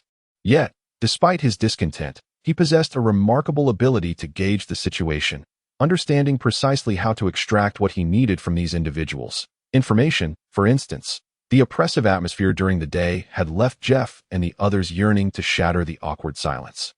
And Zhang Yi's initiative to engage in conversation felt akin to offering them a way out.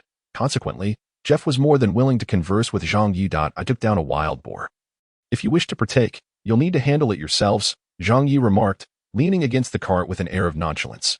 Upon hearing this, the others exchanged incredulous glances, their faces a tableau of disbelief. "Aren't you going to eat?" Zhang Yi inquired, his brows arched, his seemingly honest visage now exuding a mischievous charm. Of course, they chorused almost in unison, hastily rushing to retrieve and prepare the wild boar. Before long, they found themselves savoring the delectable roasted pork. Nonetheless, it was evident that their culinary skills paled in comparison to Zhang Yi's. At the very least, the appearance and aroma of their roast did not match the excellence of his. "You mentioned that creature is called a wolf demon." Zhang Yi observed their delight in the meal, recognizing that the moment was ripe for inquiry. With the roasted boar in front of them and Zhang Yi's willingness to engage, the tension among the group dissipated significantly, allowing them to speak freely in response to his question. "Well, the wolf demon is a creature born of the blood-soaked land. Recently, it seems that certain distant territories have been eroded by this blood-soaked land, transforming into blood soil," Jeff explained. "Many monsters have emerged from the blood soil, and the wolf demon is one among them." "What is the blood-soaked land?" Zhang Yi asked, having never heard of it before. "It is another realm, a rather terrifying world. The powers from that world can infiltrate others through certain mediums, polluting the land and turning it into blood soil, which gives rise to dreadful monsters. In severe cases, it can even produce bloody rifts that connect to the blood-soaked land, potentially manifesting bloody tides. I'm not entirely clear on the specifics, but it's likely akin to a beast tide, albeit far more fearsome." "What level does the wolf demon rank among the creatures of the blood-soaked land?" Zhang Yi pressed further. "I have encountered only 3 types of monsters from the blood-soaked land: bloodfish, blood eyes, and the wolf demon. Bloodfish rely on numbers and lack individual combat prowess. However, when they swarm, they can be quite terrifying, though they cannot stray too far from the bloodland. Blood eyes resemble giant, single-eyed red octopuses, possessing significantly greater individual combat strength than bloodfish, and they can distort human vision, making them quite troublesome. The wolf demon, however, is the most formidable of the 3. It is a solitary creature with immense individual strength, and it is said that through slaughter, it can grow even more powerful. To be targeted by one is to invite a relentless pursuit. According to the Mage Alliance's reports, even a newly spawned wolf demon poses a considerable challenge, making it difficult to contend with unless one is of golden 5 stars." As he spoke, Jeff cast a complex gaze at Zhang Yi. The young man claimed to be of silver 5 stars. Fortunately, someone voiced the lingering question. "Big guy, are you truly of silver 5 stars?" Chi-Chi asked, her face alight with curiosity as she looked at Zhang Yi. Zhang Yi chuckled. "Of course, just take a look." As he spoke, he summoned his vital energy, and before the naked eye, 5 swirling patterns of blood energy appeared around him, rotating like a cyclone, shimmering with a silvery glow. Jeff and the others were astounded. This fellow was indeed not deceiving them. "He truly is a silver 5 star, murmured Chi-Chi, unable to contain her curiosity. She then asked, "Why is your silver 5 star so formidable, possessing such immense strength?" Zhang Yi scratched his head. He couldn't very well explain that it was because he was a giant, with strength exponentially greater than that of an average person. Could he? The advantage of his giant physique lay precisely in this aspect. His power was tremendously great, and his physique was incredibly robust. However, he was uncertain whether this giant physique endowed him with magical aptitude that remained to be explored. After a moment of contemplation, Zhang Yi replied, "It is due to my divine strength, With that, he raised his arm, showcasing his bicep, which resembled a small mountain. As he flexed his arm, his muscles bulged, and at that moment, the circumference of Zhang Ye's arm was thicker than Chi-Chi's waist. Meow! Chi-Chi exclaimed, unable to resist reaching out to touch Zhang Ye's bicep.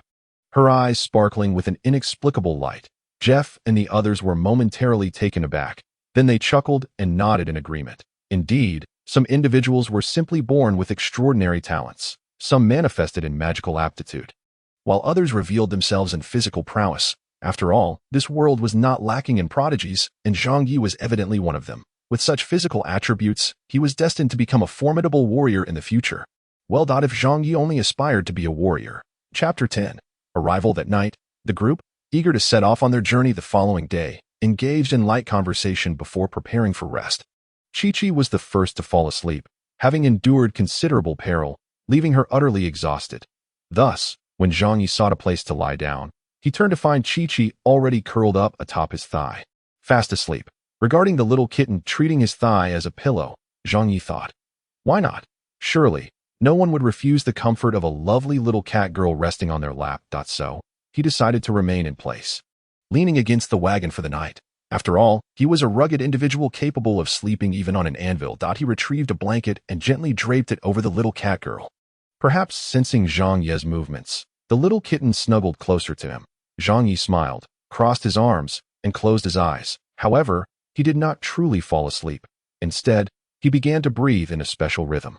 This was a breathing technique taught to him by the old master, enabling him to maintain abundant stamina while forging in the blacksmith shop, allowing him to exert full force with each strike.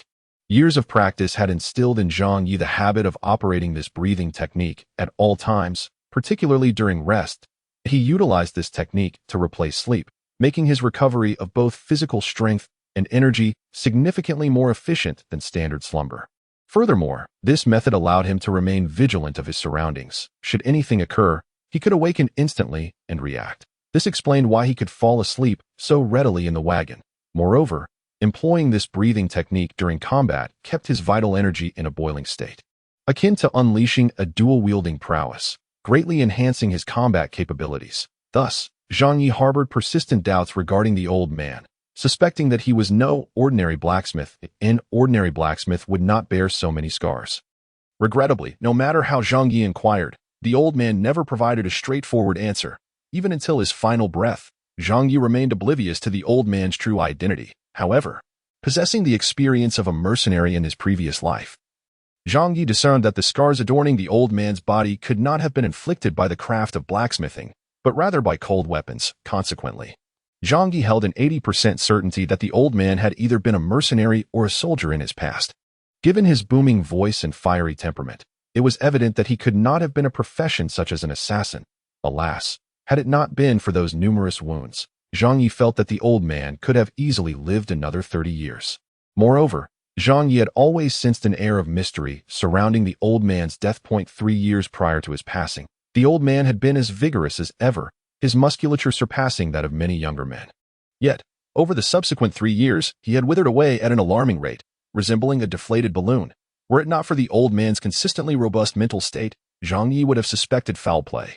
Zhang Yi had posed questions to the old man, but he merely stated that he had lived long enough, over 100 years, and that as life neared its end, vitality would gradually dissipate, returning to the natural world. Lacking other evidence, Zhang Yi could only accept this explanation, yet he could not shake the feeling that something was amiss, though he could not articulate it. Fortunately, Zhang Yi was not a mere 16-year-old child. While the old man's passing indeed saddened him, he did not succumb to despair. A natural death, in essence, was the best possible conclusion for the old man, particularly for someone who had been a soldier or mercenary. In the wasteland, a mercenary who could pass away peacefully from old age was rarer than a three-legged toad, in the blink of an eye. It was already the next day. He sensed his vitality had improved slightly. This breathing technique, when actively practiced, could invigorate one's energy, akin to exercise. With perseverance, one's physique would only grow stronger. Zhang Yi had ascended to silver 5 stars at the tender age of 16, largely owing to the merits of this technique. Regrettably, the old man had imparted this knowledge to him only at the age of 14. Had he received it earlier, Zhang Yi's rank could have soared even higher. However, the old man's rationale was that the younger one is. The more foundational work must be established. The breathing technique was an external force, while one's innate potential was paramount. This so-called foundational work entailed daily hammering and forging. Zhang Yi recalled that his pacifier had been crafted from a piece of cloud-patterned steel by the old man, extremely sturdy. Gazing at the dimly lit sky, Zhang Yi twisted his neck, preparing to rise and stretch. Just as he moved, a soft mew emanated from his embrace. Looking down, he discovered that a small kitten had somehow nestled into his arms. Curled up with its tail wrapped around itself, resting its head on his abdomen, soundly asleep, perhaps stirred by Zhang Yi's movements. The kitten lazily turned in his arms, continuing its slumber. Unable to resist, Zhang Yi gently prodded the kitten's cheek, saying, "It's time to wake up, little kitty." The kitten's long eyelashes fluttered, its eyes gradually opening, revealing emerald green irises as lovely as jade. In that moment, it appeared somewhat dazed, its fur tousled from sleep, with half-closed eyes. The kitten slowly sat up and gazed at Zhang Yi, its voice particularly soft and gentle. "Clearly, one is yet to awaken fully. Never mind, perhaps it would be best for you to indulge in a bit more slumber," Zhang Yi remarked with a faint smile. Upon hearing this, Chi-Chi hummed softly, her eyelids gradually fluttering shut as she succumbed to the gentle pull of sleep, resting her head upon Zhang Yi's shoulder. As if it were a pillow, her delicate arms encircled his neck, and she nestled closer, completely draping herself over him. Zhang Yi pondered. Why has she decided to cling to me? Listening to the rhythmic sound of her soft purring beside him, he ultimately chose not to rouse her from her peaceful slumber. It felt remarkably endearing, akin to a genuine kitten. An hour later, daylight fully broke, and all were awake, prompting the convoy to set forth once more. After consuming a mid-level healing potion and enjoying a night of rest, Chi-Chi had made a remarkable recovery. The scabs on her shoulder had fallen away, affirming the adage that one truly gets what one pays for. Now restored to her usual lively self, Chi-Chi sat atop the vehicle, engaging in conversation with Zhang Yi. A sweet smile continuously adorned her face, suggesting an exceptionally pleasant mood. Indeed, Chi-Chi was in high spirits. Having enjoyed a night of unparalleled comfort, kittens adore slumber, and being a cat person, her spirited nature often led to fatigue and a propensity for drowsiness. Last night had provided her with the most serene and restful sleep imaginable. Zhang Yi's self-directed breathing technique had elevated his body temperature, maintaining a warmth that was most conducive to comfort amidst the cold wilderness of the night, where temperatures could plummet to single digits. While a campfire was necessary, positioning oneself too close could result in burns, while too great a distance would leave one shivering, an ordeal for a restless sleeper like Chi-Chi. However, this night was different. The warmth radiating from Zhang Yi enveloped her in a cocoon of comfort. Unconsciously, she inched closer to the source of warmth until she found herself nestled in his embrace, with Zhang Yi's robust physique. Her petite frame fit perfectly within his arms, offering her an unparalleled sense of ease and slumber. Upon waking, she realized she was draped around Zhang Yi's neck, her cheeks flushing crimson. Yet, Zhang Yi seemed indifferent to the situation. And Chi-Chi, ever carefree, quickly shifted her focus, chattering animatedly with him once more. The remainder of their journey was uneventful, and they arrived at their destination safely as evening descended, gazing upon the towering walls of Gryla City. Zhang Yi felt a swell of anticipation. The delivery point was a magic academy, was it not? Perhaps he could linger there a while, and who knows, he might even discover a means to master the arcane arts. Chapter 11. Haida's Magic Academy. Gryla City appeared to be significantly larger than Hejude. As Zhang Yi ventured into the city, he surveyed his surroundings and remarked, compared to Haidu, this place exuded a greater vibrancy. With cleaner streets, more aesthetically pleasing architecture, and an unmistakable artistic ambience. Nonetheless, Zhang Yi held a preference for Haidu, as it possessed a wilder spirit, and he felt an incongruity with artistic endeavors. Haidu was a second-tier city, while this was a first-tier city, one of the empire's focal points for development and attention, naturally rendering it larger and more prosperous than Haidu, Gu Aofu noted. After a leisurely exchange, the once awkward atmosphere among the group dissipated. At least on the surface, Zhang Yi nodded, following Gu Aofu and the others as they traversed the long main road, arriving at the inner city. Compared to the outer city, the inner city exuded a greater opulence. It was evident that, like Haidu, it was divided into areas for commoners and the affluent, if one were to be precise. The surroundings here were cleaner and imbued with a more pronounced artistic ambience. We have arrived at the Hades Magic Academy, Gu Aofu announced. Before them stood a wall that resembled white marble, and through the gaps in the railing, one could glimpse the neatly manicured lawns within. where young individuals donned elegant and uniform attire, presumably students of the academy. Can we enter? Zhang Yi inquired eagerly. Ao Fu's expression turned peculiar. This hulking figure seemed unusually eager. Yes, but visitors must present identification and register upon entering the academy, which can be somewhat cumbersome. That's of no consequence. As long as we can enter, I have longed to see the Magic Academy, Zhang Yi replied with a broad grin. Presenting identification was simple. All he needed to do was produce his mercenary identity card. The individual responsible for inspection and registration was evidently a magician. With a flick of his hand, the blood mark on the card glowed faintly. And then a magical red line emerged, connecting to Zhang Yi, verifying that he was indeed the card's rightful owner. The card was in order, and thus so was the person. However, when the inspector beheld Zhang Yi's brass card, the corners of Gu Ao Fu and his companion's mouths twitched involuntarily. A brass-level mercenary. This hefty fellow was indeed a novice, yet a formidable novice at that. It was believed that this card would soon transform into silver and even gold. After the relatively tedious process of inspection and registration, just as Zhang Yi was about to enter the academy, he was halted by the magician. What is it? Zhang Yi asked, his curiosity piqued. Visitors are prohibited from bringing weapons inside. The magician stated, casting a glance at the heavy hammer slung across Zhang Yi's back. Oh, please take good care of it. It is my prized possession, Zhang Yi replied, nonchalantly removing the hammer with one hand and handing it to the magician. The magician instinctively accepted it, but as soon as Zhang Yi released his grip, the magician was nearly toppled by the immense weight, barely managing to steady himself with Zhang Yi's assistance. Be careful there, sir, Zhang Yi remarked, his eyes glinting with mischief. The magician thought to himself, it seems this burly figure is not as straightforward as he appears. Following this, Zhang Yi accompanied Gu Ao Fu and the others into the academy. After they had departed, the magician turned his attention to the hammer on the ground. Its head was hexagonal, devoid of any ornate patterns, entirely gray-black, simple and unadorned, save for a winged angel motif etched on the handle. The magician, somewhat skeptical, attempted to lift the hammer, gripping it with both hands and exerting all his strength. Yet he could not budge it an inch. Is it truly this heavy? Is that fellow merely a brass-level mercenary?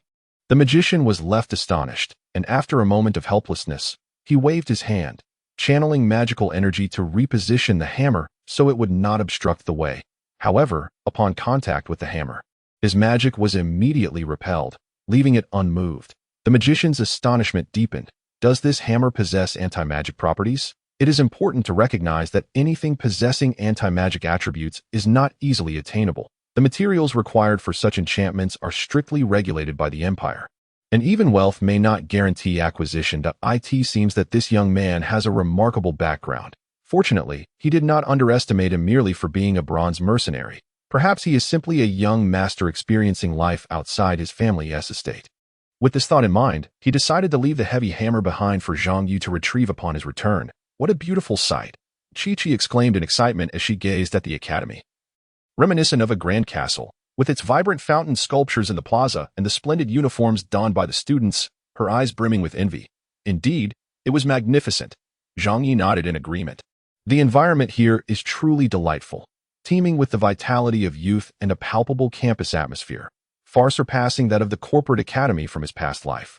Although the corporate academy was also quite opulent, it exuded a cold, mechanical aura. Inside, the students were essentially half-hearted employees, viewing others through a lens of superiority, engaging in immature deceit rather than embodying the spirit of true scholarship. Thus, Zhang Yi found himself quite fond of this place. In his previous life, he had never received a formal education at an academy. He only possessed a basic educational chip, wherein the AI instructors did not engage interactively, delivering rigid and unyielding instruction. Consequently, Zhang Yi was eager to experience what it felt like to be a student. However, he acknowledged that this environment might not be suitable for him. Having become accustomed to the battlefield, the idea of sitting obediently in a classroom was far-fetched. As they traversed the grounds, many students from the academy observed them with curious glances. Clearly, the young ones, untouched by the harsh realities of life, found the mercenary profession to be quite fascinating, perceiving it as something extraordinarily cool. It might also have been due to Zhang Yi's striking physique, which drew considerable attention. If only I could attend school here, Chi-Chi mused softly as she walked beside Zhang Yi. You wish to attend school? Zhang Yi inquired with curiosity. Yes, Chi-Chi nodded, adding, "Many children aspire to study at the Magic Academy, yet many human institutions do not accept beastfolk. Is there no Magic Academy in the Beastfolk Empire?" Zhang Yi asked. "There is," Chi-Chi replied, pursing her lips slightly, "but they are rather scarce, as beastfolk generally lack significant magical aptitude. To gain entry into a Magic Academy, one must either possess exceptional magical talent or possess substantial wealth. I have neither talent nor the requisite funds." Sensing the little cat's disappointment, Zhang Yi gently ruffled her head, smiling as he said, "Then let us earn some money together, and eventually, we can secure a place to explore the academy." "Really?" Chi-Chi's eyes sparkled with hope. "Of course. I too wish to see what this Magic Academy is all about," Zhang Yi affirmed, his eyes filled with determination. To learn magic, entering a Magic Academy is indeed a splendid choice. However, he would not forsake his mercenary career simply to study magic. Thus, securing a qualification through purchase or other legitimate means to gain entrance into the academy was essential, allowing him to escape the constraints of being merely a student. While wealth may not be omnipotent, Zhang Yi believed that with sufficient funds, acquiring a qualification should not pose a significant challenge. Soon, a group of people arrived before a grand edifice, which served as the library for magic students, where the buyer was said to be present. However, as they attempted to enter, they were intercepted by the librarian, who cited their status as outsiders and forbade their entry. To fulfill their task, they would have to wait for the recipient to emerge. Zhang Yi was somewhat taken aback. He had assumed that the magical potions were ordered by the academy, but it appeared they were indeed private orders. The buyer, known as Horan, must undoubtedly be a person of considerable wealth to purchase such a vast quantity of magical potions. Consequently, Jeff spent a few gold coins to request assistance from the librarian in summoning the individual. Moments later, the librarian returned to inform them that Mentor Horan was currently engaged in guiding students through the selection of magical materials and that they would need to wait. A mentor, it seems, also reaps significant rewards within the realm of magical academia. According to the librarian, they would have to wait until the class concluded, which had only just begun, indicating a wait of approximately another hour. This class was indeed rather lengthy. With no choice but to wait, Zhang Yi seized the opportunity to explore the academy with Chi-Chi, marveling at the university situated in the heart of the city. Chapter 12. The Golden Beauty. Are you interested in exploring the academy? Allow me to guide you. I am quite familiar with this place, Jeff volunteered. Hydus Academy stood as one of the 10 foremost academies of the Empire, a first-rate institution of magic, significantly surpassing Hydus Magic Academy in prestige and regulations, with certain areas off-limits to outsiders. Upon hearing this, Zhang Yi nodded in agreement. "Then let us go together. We shall join as well," Warren Water declared. Martina was about to speak, but Jeff interjected, "You should refrain from joining. We still need to wait for the recipient." Martina pouted slightly, feeling a tinge of disappointment, yet she acquiesced. In truth, aside from Chi-Chi, who was a newcomer and visiting for the first time, the others had accompanied Jeff on several deliveries to Hydus Academy, thus lacking any profound interest in the institution. Their desire to accompany him stemmed primarily from Zhang Yi. The prowess Zhang Yi exhibited indicated that he could not remain merely an inconspicuous copper-level mercenary. Hence, fostering good relations was imperative. However, for the sake of the task, she reluctantly decided to stay behind and wait. "By the way, you mentioned that Hydus also has a magic academy?" Zhang Yi inquired with curiosity. "Indeed, it is called Hydus Magic Academy, but it is merely a third-rate institution and cannot be compared to Hydus Academy," Jeff replied. Zhang Yi nodded, pondering that perhaps he could initially explore Hydus Magic Academy to observe its operational dynamics. Ahead lies the Grand Sports Field, a communal space for students to engage in magical interaction, Jeff suddenly remarked. Zhang Yi glanced ahead, marveling at the sheer size of the field. While the sports fields at the Wasteland Company's academy typically measured 400 and 800 meters, the one before him stretched over 1,000 meters, impressively spacious. The verdant expanse of the field was alive with activity, as many students partook in various pursuits. Some appeared to be enjoying a picnic, others lounging beneath trees in slumber. Some frolicked with their magical beasts, while groups gathered to exchange magical knowledge. Some students, with a mere lift of their hands, conjured water spheres the size of a human head, while others proudly displayed their rock armor, and some were surrounded by visible azure currents, their feet lifted off the ground. Observing these students freely showcasing their magical prowess, Zhang Yi felt a surge of envy. The magic he most yearned to master was wind magic, for he had heard from the captain of the village's guard that it was one of the rare forms of magic that could enable flight even in its early stages. Zhang Yi harbored a profound enthusiasm for flying. In his previous life, the armed helicopter he had seized from a corporate lackey had been his personal chariot. The prospect of soaring through the skies on his own accord seemed infinitely more exhilarating than being confined within the cramped cockpit of an aircraft. After traversing the expansive playground, they arrived at a structure reminiscent of a grand cathedral. In comparison to a typical church, this edifice was larger and longer, with stained glass windows through which one could glimpse spacious classrooms akin to assembly halls, complete with a prominent podium at the front and rows of seating. Just then, Zhang Yu noticed a class in session. A curved long table could comfortably accommodate 5 individuals, yet the classroom was not fully occupied. Some tables had 2 students, others 3, resulting in a total of around 40 students scattered throughout the room, creating an air of spaciousness rather than crowding. Zhang Yi thought the seating was quite ample, allowing even his robust frame to sit comfortably. He was tempted to try it out. However, Jeff informed him that he could only observe from the outside, as outsiders were not permitted to enter the teaching area. For the next 40 minutes, Zhang Yi and Chi-Chi followed Jeff and others on a tour of the academy, eventually returning to the playground. One could not help but marvel at the academy's vastness. Walking through the entire grounds in just over 40 minutes was far from sufficient. Unfortunately, for outsiders, many areas were off-limits, leaving them to appreciate the academy's beauty and ambience from the periphery. Locations such as the library, Beast Garden, Magical Practice Area, Combat Training Zone, and the on-campus magical shop remained unseen by Zhang Yi. I shall eventually gain access to those places, he declared. Jeff and the others could only smile in silence at Zhang Yi's confidence. While self-assurance is commendable, without magical talent, such aspirations may prove futile. The Hydus Magic Academy is distinctly different from the Haidu Magic Academy. Entry is not simply a matter of wealth, unless one possesses enough wealth to significantly influence the academy. They all unanimously believed that Zhang Yi's sturdy physique could make him an exceptional warrior, but the likelihood of him becoming a magician seemed rather slim. However, Chi-Chi appeared to have unwavering faith in Zhang Yi, clenching her tiny fists as she chimed in.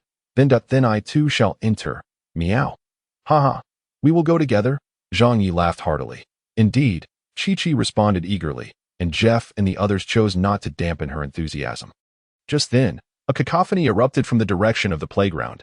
Zhang Yi glanced over in curiosity to see students gathering towards a common point, their voices resonating with excitement, with a desire to join the commotion. Zhang Yi approached to take a look. It seemed that class had concluded, as students streamed out of the teaching building, yet they all instinctively parted to either side, creating a sufficiently wide passageway in the center. Subsequently, amidst a chorus of voices, a group of students, clearly distinct from the ordinary ones, gradually emerged. What set them apart, one might wonder? Firstly, their attire. While the regular students donned uniforms predominantly in shades of blue, this group was adorned in garments primarily white, accented with gold, their designs more streamlined, yet exuding an air of nobility and elegance. Next was their demeanor. These individuals evidently possessed an air of haughtiness, striding with heads held high, their faces adorned with a subtle, almost imperceptible smile, as if relishing the awe-filled gazes of their peers. Lastly, emblazoned on their arms were insignias resembling a silvery unicorn. Upon witnessing this assembly, Zhang Yi was reminded of a singular term, nobility. Indeed, they imparted an unmistakable aura of affluence and privilege. However, what truly captivated Zhang Yi's attention was the figure leading this group, a tall girl. Her attire primarily golden with silver accents, radiating an even greater sense of grandeur than those behind her. She appeared young, likely no older than 17 or 18, yet carried herself with an elegance and poise that was remarkable. The tailored suit hugged her form, accentuating her nearly flawless physique as she walked. Her long golden hair cascaded in waves reminiscent of a shimmering ocean. Glimmering brilliantly, her waist hung a slender, silver sword. Her chin was slightly elevated, proclaiming her as a proud and confident individual. Though her expression was inscrutable, her golden lashes and eyes glowed with a celestial purity, rendering her akin to an angelic being. Such beauty left Zhang Yi in awe, truly perfection. It is worth noting that in his previous life, the realm of corporate technology had reached impressive heights, where cosmetic surgery was a mere trifle. Many stars of the wasteland had gone to great lengths to enhance their appearance, even spending exorbitant sums to have their original faces replaced with custom facial prosthetics, intricately crafted to resemble real human features, yet possessing an almost ethereal perfection akin to that found in cinematic portrayals. If one was willing to spend, any desired appearance could be attained. Thus, Zhang Yi had encountered countless beauties throughout his experiences. Yet, When comparing this girl to those wasteland celebrities, there was no contest. He felt that equating the gaudy and superficial with her radiance was a grave insult, for those technologically enhanced visages were ultimately artificial.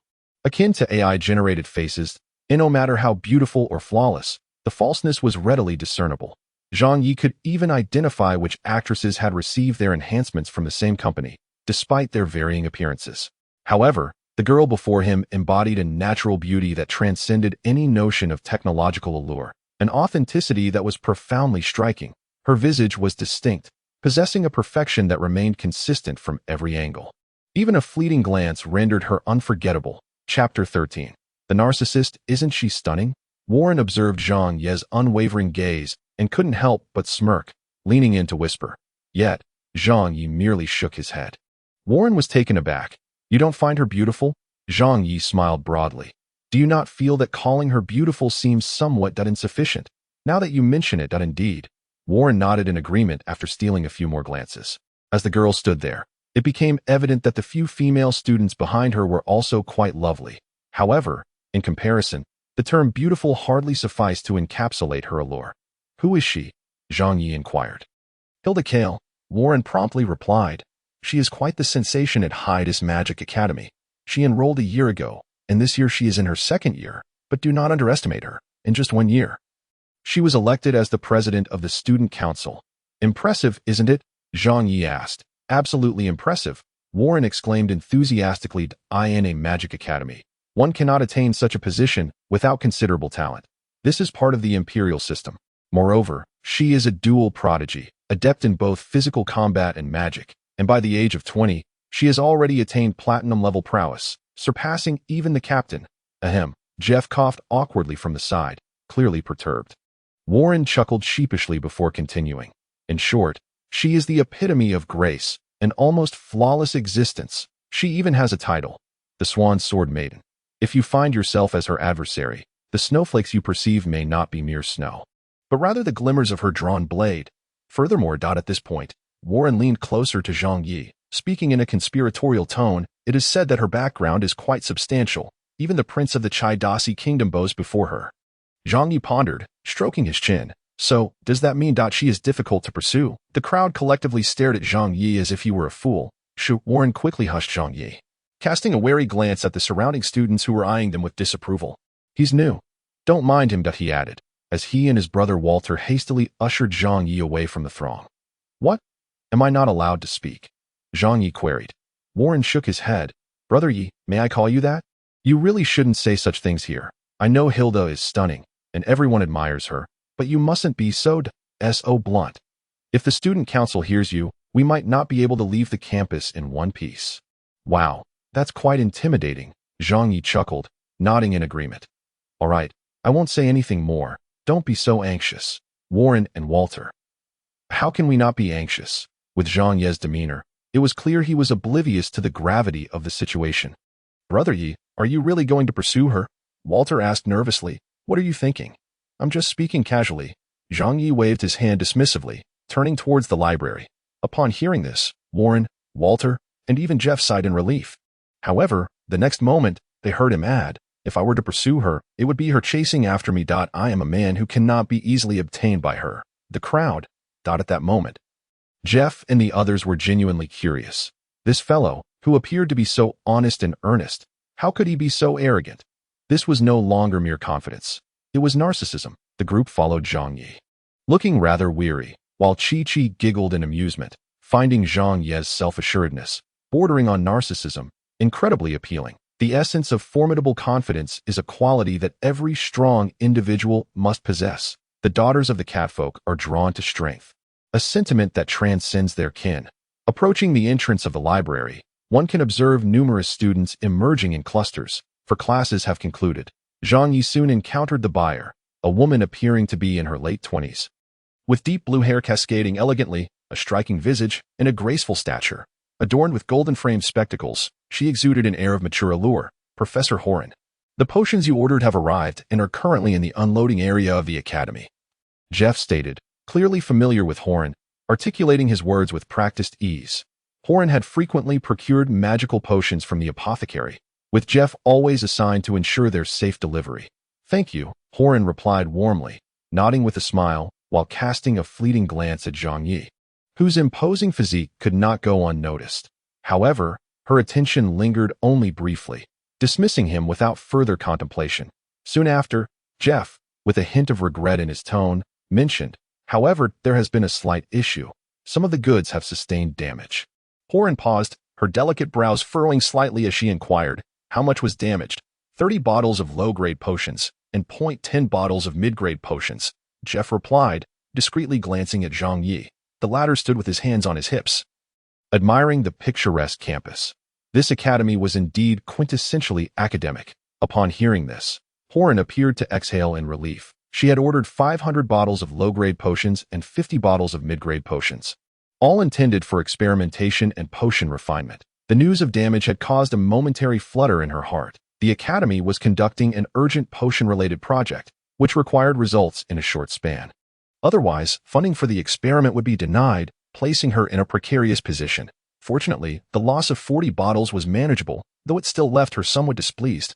The alluring professor leaned against the doorframe, her crimson lips pouting slightly as she shook her head and remarked, "This simply will not do. These potions are of great importance to me, and I have been a loyal customer." Her words trailed off, clearly awaiting Jeff's response. Jeff hastily reassured her, "Rest assured, we will compensate you.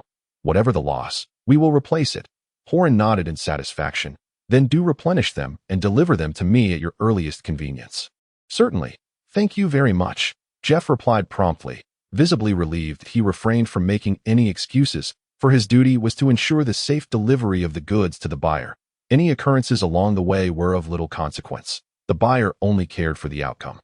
Following this, Horan joined the throng heading to the unloading area, where she needed to inspect the goods and provide unloading assistance. While Jeff and his team busily unloaded the cargo, Zhang Yi leaned leisurely against a nearby wall. Seemingly disinterested in participating in the unloading process, he had already fulfilled his significant role, leaving the trivial tasks to Jeff and his companions. Moreover, his assignment was merely to escort, not to unload. After all, he was a mercenary, not a member of the apothecary's security detail. However, as the potions were nearing completion of unloading, Zhang Yi suddenly recalled something. He made his way to the rear of the third wagon, retrieving a large sack from the compartment. The sack was substantial, towering at his height and bulging with contents. Most crucially, the surface of the sack had become thoroughly saturated with blood, its exterior sticky and exuding a repugnant odor, while insects swarmed atop it. This sight caused Horan, who was supervising the unloading, to frown deeply, instinctively covering her mouth and nose as she inquired, "What is that?" She was determined to prevent her potions from being contaminated by whatever foul substance lay within the sack. If that were to happen, she would demand a replacement, though. "Wolf demon carcasses," Zhang Yi casually remarked, intending to visit the market in Grira City later to see if he could sell them. Grira City was significantly larger than Haidu, and the selling price would presumably be higher. However, upon hearing the term wolf demon, Horan's eyes widened in shock. Wait a moment. Chapter 14. Mentor Horan's sudden exclamation startled Jeff and the others, causing them to turn their heads toward her. Horan swiftly strode over to Zhang Yi, her long legs carrying her with purpose, and pointed at the blood-stained sack, exclaiming, "Is this really a wolf demon? The one from the bloodied lands?" "Indeed," Zhang Yi affirmed, his eyes brightening as he broke into a hearty smile. "Are you interested?" "Absolutely, profoundly interested," Horan replied immediately, her face alight with excitement. This research project specifically targeted the bloodied lands and its creatures. She required samples of these bloodthirsty beings to conduct experiments and craft highly specialized magical potions. Hunting such creatures was not particularly difficult. The challenge lay in their scarcity in the vicinity, with the nearest bloodied lands over 1,000 kilometers from Grira City, making the appearance of bloodthirsty beings in close proximity virtually impossible. There simply wasn't enough time to send someone to distant locations for hunting.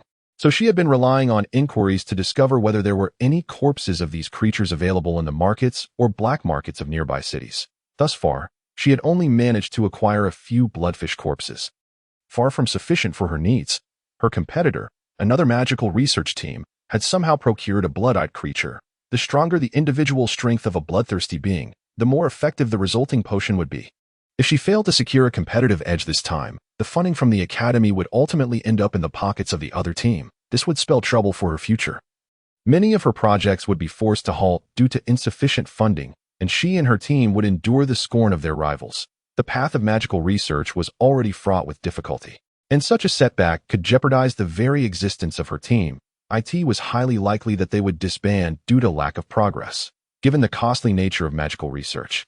The Academy would not sustain any superfluous teams. While she might manage, the younger members of her team depended on the funding for their livelihoods. Should the team dissolve, they would face significant hardship. Yet, before her lay a large sack filled with fresh wolf demon carcasses, an absolute lifeline. With samples from the wolf demon, she was confident she could develop even more potent bloodthirsty potions. Soon, it would be that old coot Calum who would be lamenting. Ha ha ha. Since you are interested, how many gold coins are you willing to offer for them? Zhang Yi inquired with a smile, this being the question he was most keen to know. His voice snapped Horland back to reality, and she was about to respond immediately. However, upon contemplating the dwindling funds remaining for the team's activities, she found herself in a quandary. Of course, she could contribute her own money. But the issue was that she was financially strapped. The additional funding requested from her family had yet to be approved, and her mentor's salary had not yet been disbursed. Purchasing a batch of potions had already required her to dip into her own pockets, leaving her with scant resources.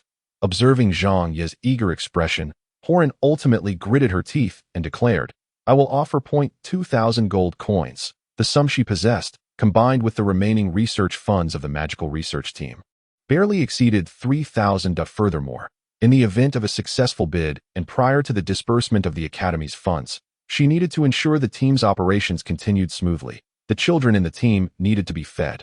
Thus, she could only afford this amount. Under ordinary circumstances, the corpse of a wolf demon, which could typically be dealt with by a high-ranking gold practitioner, would fetch at least 5,000 gold coins.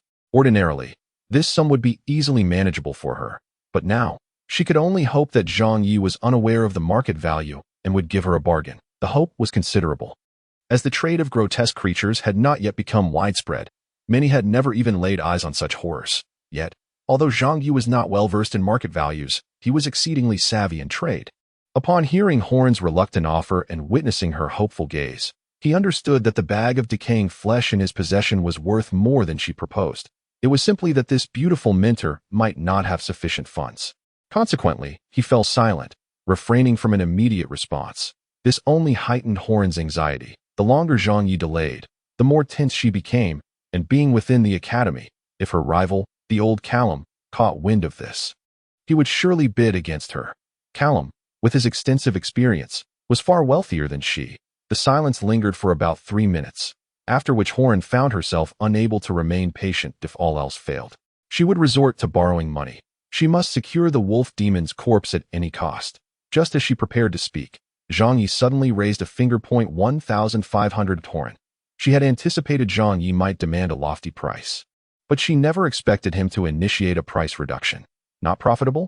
Yet, she soon noticed Zhang Yi sporting a simple, honest smile. Although it appeared to be a straightforward expression, it gave Horn the impression of a cunning old fox. However, I do have a request, Zhang Yi added. Horn paused, then took a cautious step back, saying, You go first. I cannot acquiesce to any unreasonable demands. Do not worry. Zhang Yi waved his hand dismissively. I merely wish to ascertain some information. What is the most valuable commodity? For Zhang Yi, intelligence was among the most prized assets. In the wasteland, there existed specialized information brokers, and some intelligence could be exorbitantly priced. Yet, good information could yield far greater benefits while averting unnecessary losses and casualties. While the wolf demon might command a higher price, Zhang Yi's aim was not a one-off transaction. What information? Horn remained vigilant. However, the next moment, she heard Zhang Yi inquire, What color do you prefer? Horn, is that all? Although taken aback, Horn nonetheless replied, Purple. Purple. Zhang Yi pursed his lips and nodded. I can see that, Horn. But what do you mean? Was she being teased? However, Zhang Yi did not afford her a moment to ponder. Continuing with, there are 3 matters I wish to inquire about. First, what kinds of monsters inhabit the blood-soaked land, along with their respective values and methods of monetization, including the wolf demon corpses in my possession. Second, apart from being a student, what legitimate and reasonable means exist to gain entry into Hydus Academy? Here, entry can be understood as joining, not being regarded as an outsider, thereby allowing free ingress and egress. Upon hearing this, Horn's lips parted slightly. You don't wish to enter Hydus? Indeed, Zhang Yi nodded, unabashedly stating, I wish to experience it. Experience? This is hardly a place for mere experiential living. Horan adopted a serious and solemn demeanor. This is a sanctuary for cultivating elite magicians, a sacred hall for those yearning for growth, that I hope you can extend Hydus the respect it deserves to. I am aware, Zhang Yi replied, which is precisely why I am asking you. If I were to disrespect Hydus, would it necessitate emphasizing the legitimacy of my inquiry? He lifted his chin slightly. Horan, very well. She nodded. I shall share what you wish to know. And what is that third matter? Zhang Yi. Where is the restroom? Horan. What? She believed she must have misheard him. Zhang Yi shrugged. I just took a round and couldn't find it. I'm feeling rather uncomfortable now that it's quite urgent. He stated hastily. Horan. Not she was convinced. This big fellow was not at all the simpleton he appeared to be. He was anything but honest. Chapter 15. The unruly big fellow. The restroom is located within the teaching building. And there is one in the library as well. In fact, places that prohibit outsiders typically have restrooms. No wonder I couldn't find it earlier. However, with Horan's permission, Zhang Yi was now free to come and go as he pleased. After attending to his needs and emerging from the library, Zhang Yi wore a relaxed expression. Seizing the opportunity while in the restroom, he surveyed the library's interior and reached a conclusion. It truly was an ocean of knowledge.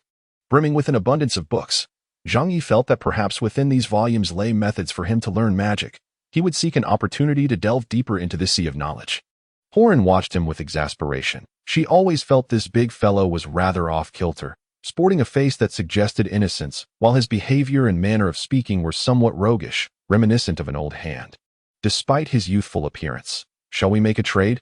Zhang Yi inquired of Horan. Of course. Horan replied, somewhat impatiently. With a flash of light from the ring she held, a bag filled with gold coins appeared in her hand. A storage ring, Zhang Yi recognized, as the old man possessed one as well, though larger and heavier, resembling a thumb ring that he currently wore on his thumb. Zhang Yi enjoyed using it as a knuckle duster. As for why he didn't store his items in the ring, it was full, containing various metallic materials from the old man's blacksmith shop. This contains 1,500 gold coins. You may count them, Horan said, no need. I trust the integrity of a mentor, Zhang Yi replied as he took the coins and directly hung them at his waist. Zhang Yi's words were quite beneficial to Horan, and her fondness for the hefty figure grew slightly. So, when do you intend to inform me? Zhang Yi inquired with a smile. Just a moment. I must first transport the remains to the laboratory. Horan replied, glancing at the blood-dripping sack. She felt a pang of regret over the considerable amount of wolf demon blood that had been wasted. Until the experiment succeeded, she wished to utilize every bit of the wolf demon remains, even down to a single strand of flesh or a drop of blood. Zhang Yi nodded, allowing Horan to proceed with her task. Horan first retrieved a large bag adorned with magical runes. Clearly a magical artifact. After placing the wolf demon remains inside, not a single drop of blood escaped. She then lifted the bag, and with a swift motion, soared into the air towards the academy. Zhang Yi watched her figure and sighed. How wonderful it is to fly. It was evident that Horan was also a mage, likely of considerable rank. Throughout this exchange, Jeff and the others remained silent, as Zhang Yi was not one of their own. However, Chi-Chi curiously approached Zhang Yi, saying, Big guy, I think the wolf demon remains might have been sold too cheaply. Even Chi-Chi had noticed. Zhang Yi smiled. I am aware, but it matters not. There will be opportunities to profit from her in the future. Chi-Chi nodded, seemingly understanding. Before long, Horan returned. Can we speak now?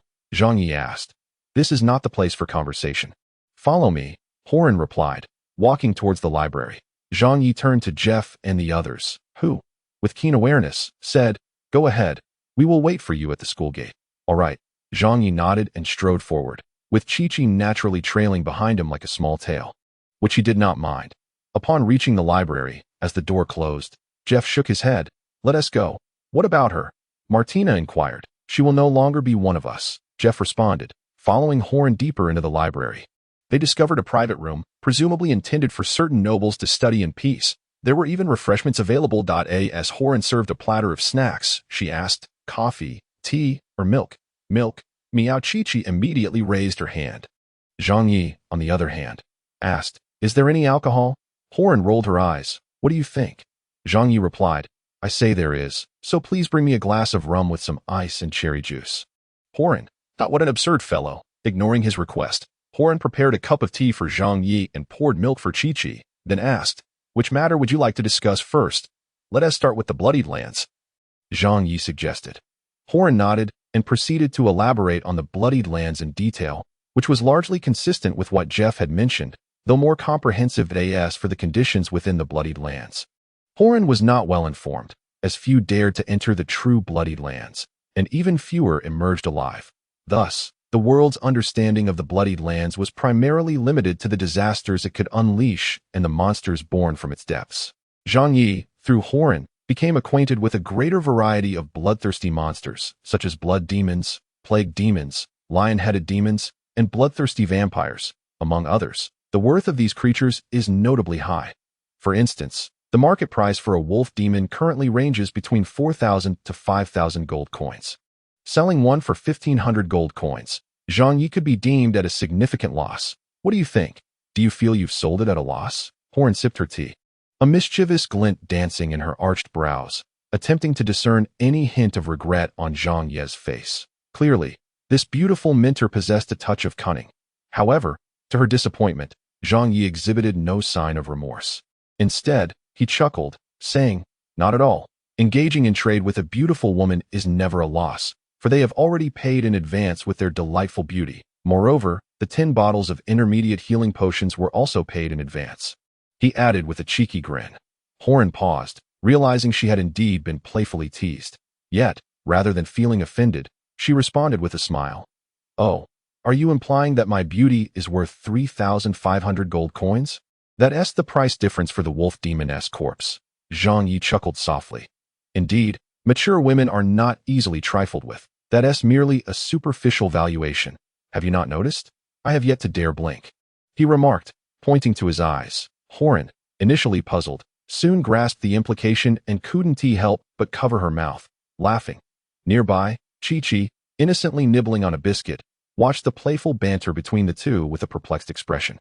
However, she thought little of it, as the milk here was simply delightful. It was her favorite. The humorous exchange uplifted Horan's spirits, and she found Zhang Yi increasingly agreeable. "Aside from this, I am not well versed in the matters concerning the bloodthirsty lands. Such affairs are beyond the purview of a single mentor," Horan said, taking a sip of her tea. Zhang Yi nodded in acknowledgement and stated, "Now, regarding the second matter, this is what concerns me most. How does one gain entry to Hydus?" "Why, aren't you a mercenary? What is your desire to enter the Magic Academy?" Horan inquired. During their brief interlude, she had already confirmed Zhang Yi's identity with the guards at the entrance, given that he possessed the corpse of a wolf demon. "It was prudent to gather some information, because I have an ardent passion for learning," Zhang Yi replied earnestly. Horan regarded him with skepticism. Within 3 seconds, he shrugged and confessed, "All right. I admit IT.ITS because the instructors at this academy are extraordinarily beautiful. You know, no one can resist a lovely mentor, and I am no exception." Horan laughed once more. Though he appeared to be a rather unrefined giant, he possessed a sweet tongue. Conversing with him was quite pleasant. However, Horan was also aware that Zhang Yi was shrouding his true intentions in smoke and mirrors. While he flattered her, he divulged no useful information. Truly, he was an untrustworthy giant. Chapter 16. The Outbound Personnel Hydus Academy is a premier institution for magic. Thus its recruitment methods differ from those of other academies, Horan elucidated. The academy employs a unique advancement system, wherein all students are exceptional graduates from the affiliated magic academies of Hydus. There are a total of 13 affiliated magical academies under Hydus. And you hail from Haidu, correct? The Haida Magical Academy is one of them. Each year, the top 100 students from the affiliated academies qualify for direct admission into Hydus Magical Academy. Therefore, if you aspire to attend Hydus, this is one method to do so. However, as you mentioned, you do not wish to be a student, and considering your status as a mercenary, it is likely that you would not spend the majority of your time dutifully attending lectures within the academy. Zhang Yi snapped his fingers. "Exactly. So what should I do?" Horan leisurely picked up a cookie, and in a short span of time, the plate of snacks had been nearly devoured by the catgirl who accompanied Zhang Yi. With a delicate parting of her crimson lips, she took a bite out of the square cookie and sipped her tea, exuding an air of elegance. Then she continued, "Thus, you have 2 additional options to enter Hydus Magical Academy. First, there is the internal recruitment within the academy that if a mentor or someone with internal recruitment quotas takes a liking to you, you could be directly admitted into the academy and become a member. with your status contingent upon circumstances. You could be a student, a magical research assistant, or an auxiliary instructor, depending on how the mentor chooses to arrange it. However, the mentors at Hydus Magical Academy have exceptionally high standards. Without talent, no matter how much one tries to showcase themselves, they are unlikely to be favored. At this, Zhang Ye's eyes brightened, gazing intently at Horan. She raised an eyebrow and then chuckled. Do not get any ideas about me. I will not be able to recruit you internally. Why not? Zhang Yi inquired. Each mentor only has one internal recruitment quota per year, and mine has already been determined. She is a member of my research team and is more in need of this quota than you are. However, if you are willing to wait another year. Horan's beautiful eyes twinkled with mischief. Perhaps I would consider you first. Zhang Yi chuckled and waved his hand dismissively. Let us move on to the second option. Upon hearing this, Horan pursed her lips, finished the cookie in her hand, and brushed her fingers to remove the crumbs before continuing. The second option, which I believe is most suitable for you, is to become an external personnel assigned by the Academy.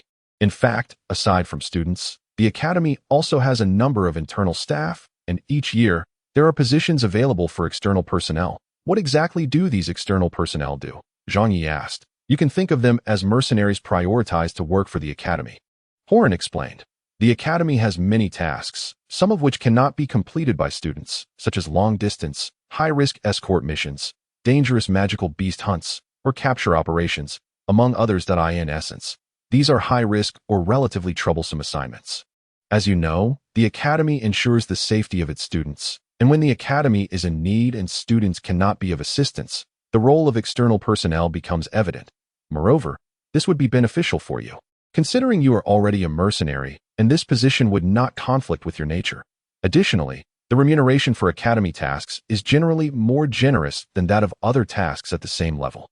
Then there is a relative sense of freedom. Apart from a couple of obligatory tasks each month, the acceptance of other assignments is entirely voluntary. One could say that this is akin to a secure position for mercenaries, with no fear of being devoid of tasks, and certainly not subjected to the constraints that the Academy imposes on its students. Furthermore, one enjoys unrestricted access to various areas of the Academy, not treated as an outsider, along with additional benefits, a fixed monthly salary, and as Horan chattered away, Zhang Ye's eyes sparkled increasingly bright. Indeed, the negotiation had proven fruitful. The value of these offerings far surpasses that of a mere wolf demon. Securing this qualification for external personnel would resolve all monetary and Academy-related issues. Consequently, Zhang Yi decisively declared, "This is it." Horan chuckled. However, there are quite a number of competitors for this external personnel position. The Academy's quota for external personnel is fixed, and it is only replenished when there is attrition, which may occur through departure or death. This year, there are 185 positions available. Yet, in just the city of Gryla, at least 3,000 individuals will vie for these spots, including surrounding areas. The number likely exceeds 10,000. Zhang Ye's eyes widened. Is this the allure of a secure position? The competition certainly appears fierce. Zhang Yi nodded. So, what does the competitive process entail? It's quite simple. The Academy allocates these quotas to various guilds or other third parties, who then conduct small-scale assessments at their discretion. The specific methods vary from one guild to another, as the Academy is solely responsible for the allocation. Thus, some quotas may be directly awarded by the distributor, others can be purchased, some require bidding, while others necessitate the completion of specific tasks, or even a contest where the victor claims the quota. Horan explained, the year before last, there were only 30-some quotas, and one was auctioned for a staggering 120,000 gold coins. Zhang Ye's lips twitched. It appears that the competition for these quotas is even more formidable than he had anticipated. Most importantly, you currently lack the qualifications to participate in the competition for these quotas, Horan suddenly remarked. What do you mean? Zhang Yi inquired. Although the Academy imposes no restrictions on the methods of competition, there are certain prerequisites, Horan elaborated. You must at least be of the golden rank or, at the very least, a golden-level mercenary. At this point, Horan's eyes gleamed with a sudden thought. Oh, by the way, I just remembered that each instructor also has a recommendation quota, and the distribution method is determined by the instructor themselves. That I was originally considering placing this quota up for auction. While it may not fetch the price of the previous year, I believe selling it for 30 to 40,000 gold coins should be quite feasible. Upon finishing, Horan gazed at Zhang Yi with a knowing smile, the implication unmistakable. Zhang Yi was taken aback momentarily. It seems it will be you. After a brief silence, Zhang Yi earnestly stated, "May I pay in advance with my handsome visage?" Horan was momentarily stunned, then burst into laughter. "Your audacity is truly remarkable," she remarked. Zhang Yi humbly replied, "I am merely receiving compliments." Horan retorted, "Am I really praising you?" Zhang Yi responded, "Isn't that so?" The beautiful mentor uttered enchanting words. Horan cast a sidelong glance at him, her expression one of skepticism. "Flattery," she remarked. Subsequently, she drained the last remnants of tea from her cup and declared, "I am willing to grant you this recommendation slot. But I have 3 stipulations." Zhang Yi replied, "Please, proceed." Horan inquired first, "Tell me, did you slay that wolf demon?" Zhang Yi nodded affirmatively. "Indeed?" She pressed further. "Indeed," he confirmed. "What was the expression on the wolf demon's face as it perished?" "It was laughing, a grotesque grin that stretched all the way to the back of its head," Zhang Yi replied. Horan nodded, seemingly convinced that Zhang Yi had indeed vanquished the creature, for its sinister smile was quite distinctive. One would hardly recognize it without having seen it alive. Consequently, she gained a clearer understanding of Zhang Yi's prowess and continued, "Now, the 3 stipulations. First, as I mentioned earlier, you must be at least a gold tier or gold level mercenary. The slots will be allocated next month. So you must reach this standard before then. Otherwise, even if I wish to assist you, I cannot. That is manageable," Zhang Yi affirmed with a nod. "Very well. The second stipulation," Horan continued. "Once you become an external operative, you must prioritize the tasks I assign you, and there will be certain tasks you cannot decline." Zhang Yi raised an eyebrow. "How do you define these certain tasks?" Horan replied, "I haven't specified the details, but they will undoubtedly be tasks of great significance to me." "What if that task is one from which I cannot possibly survive?" Zhang Yi queried. Horan replied, "I would never assign you an impossible task. However, considering the unpredictable nature of missions, we can amend this condition. Instead, for those special tasks, you cannot refuse outright. You must toss a coin to decide, and if it's heads, you must accept. If tails, you may choose whether or not to accept." "How does that sound?" Zhang Yi chuckled. "That still carries a fair share of uncertainty and challenge, which I find appealing. I agree." Horan's lips curled into a smile. "Now for the third stipulation. Please brew me a cup of tea. The leaves are in the second cabinet above. I require high mountain white peach blossom tea, with 1½ cubes of sugar, and do not forget to warm the cup in advance to ensure the optimal flavor." Zhang Yi replied, "Oh, women." Chapter 17. The Foolish Giant Impressive. "You possess quite the talent for tea artistry.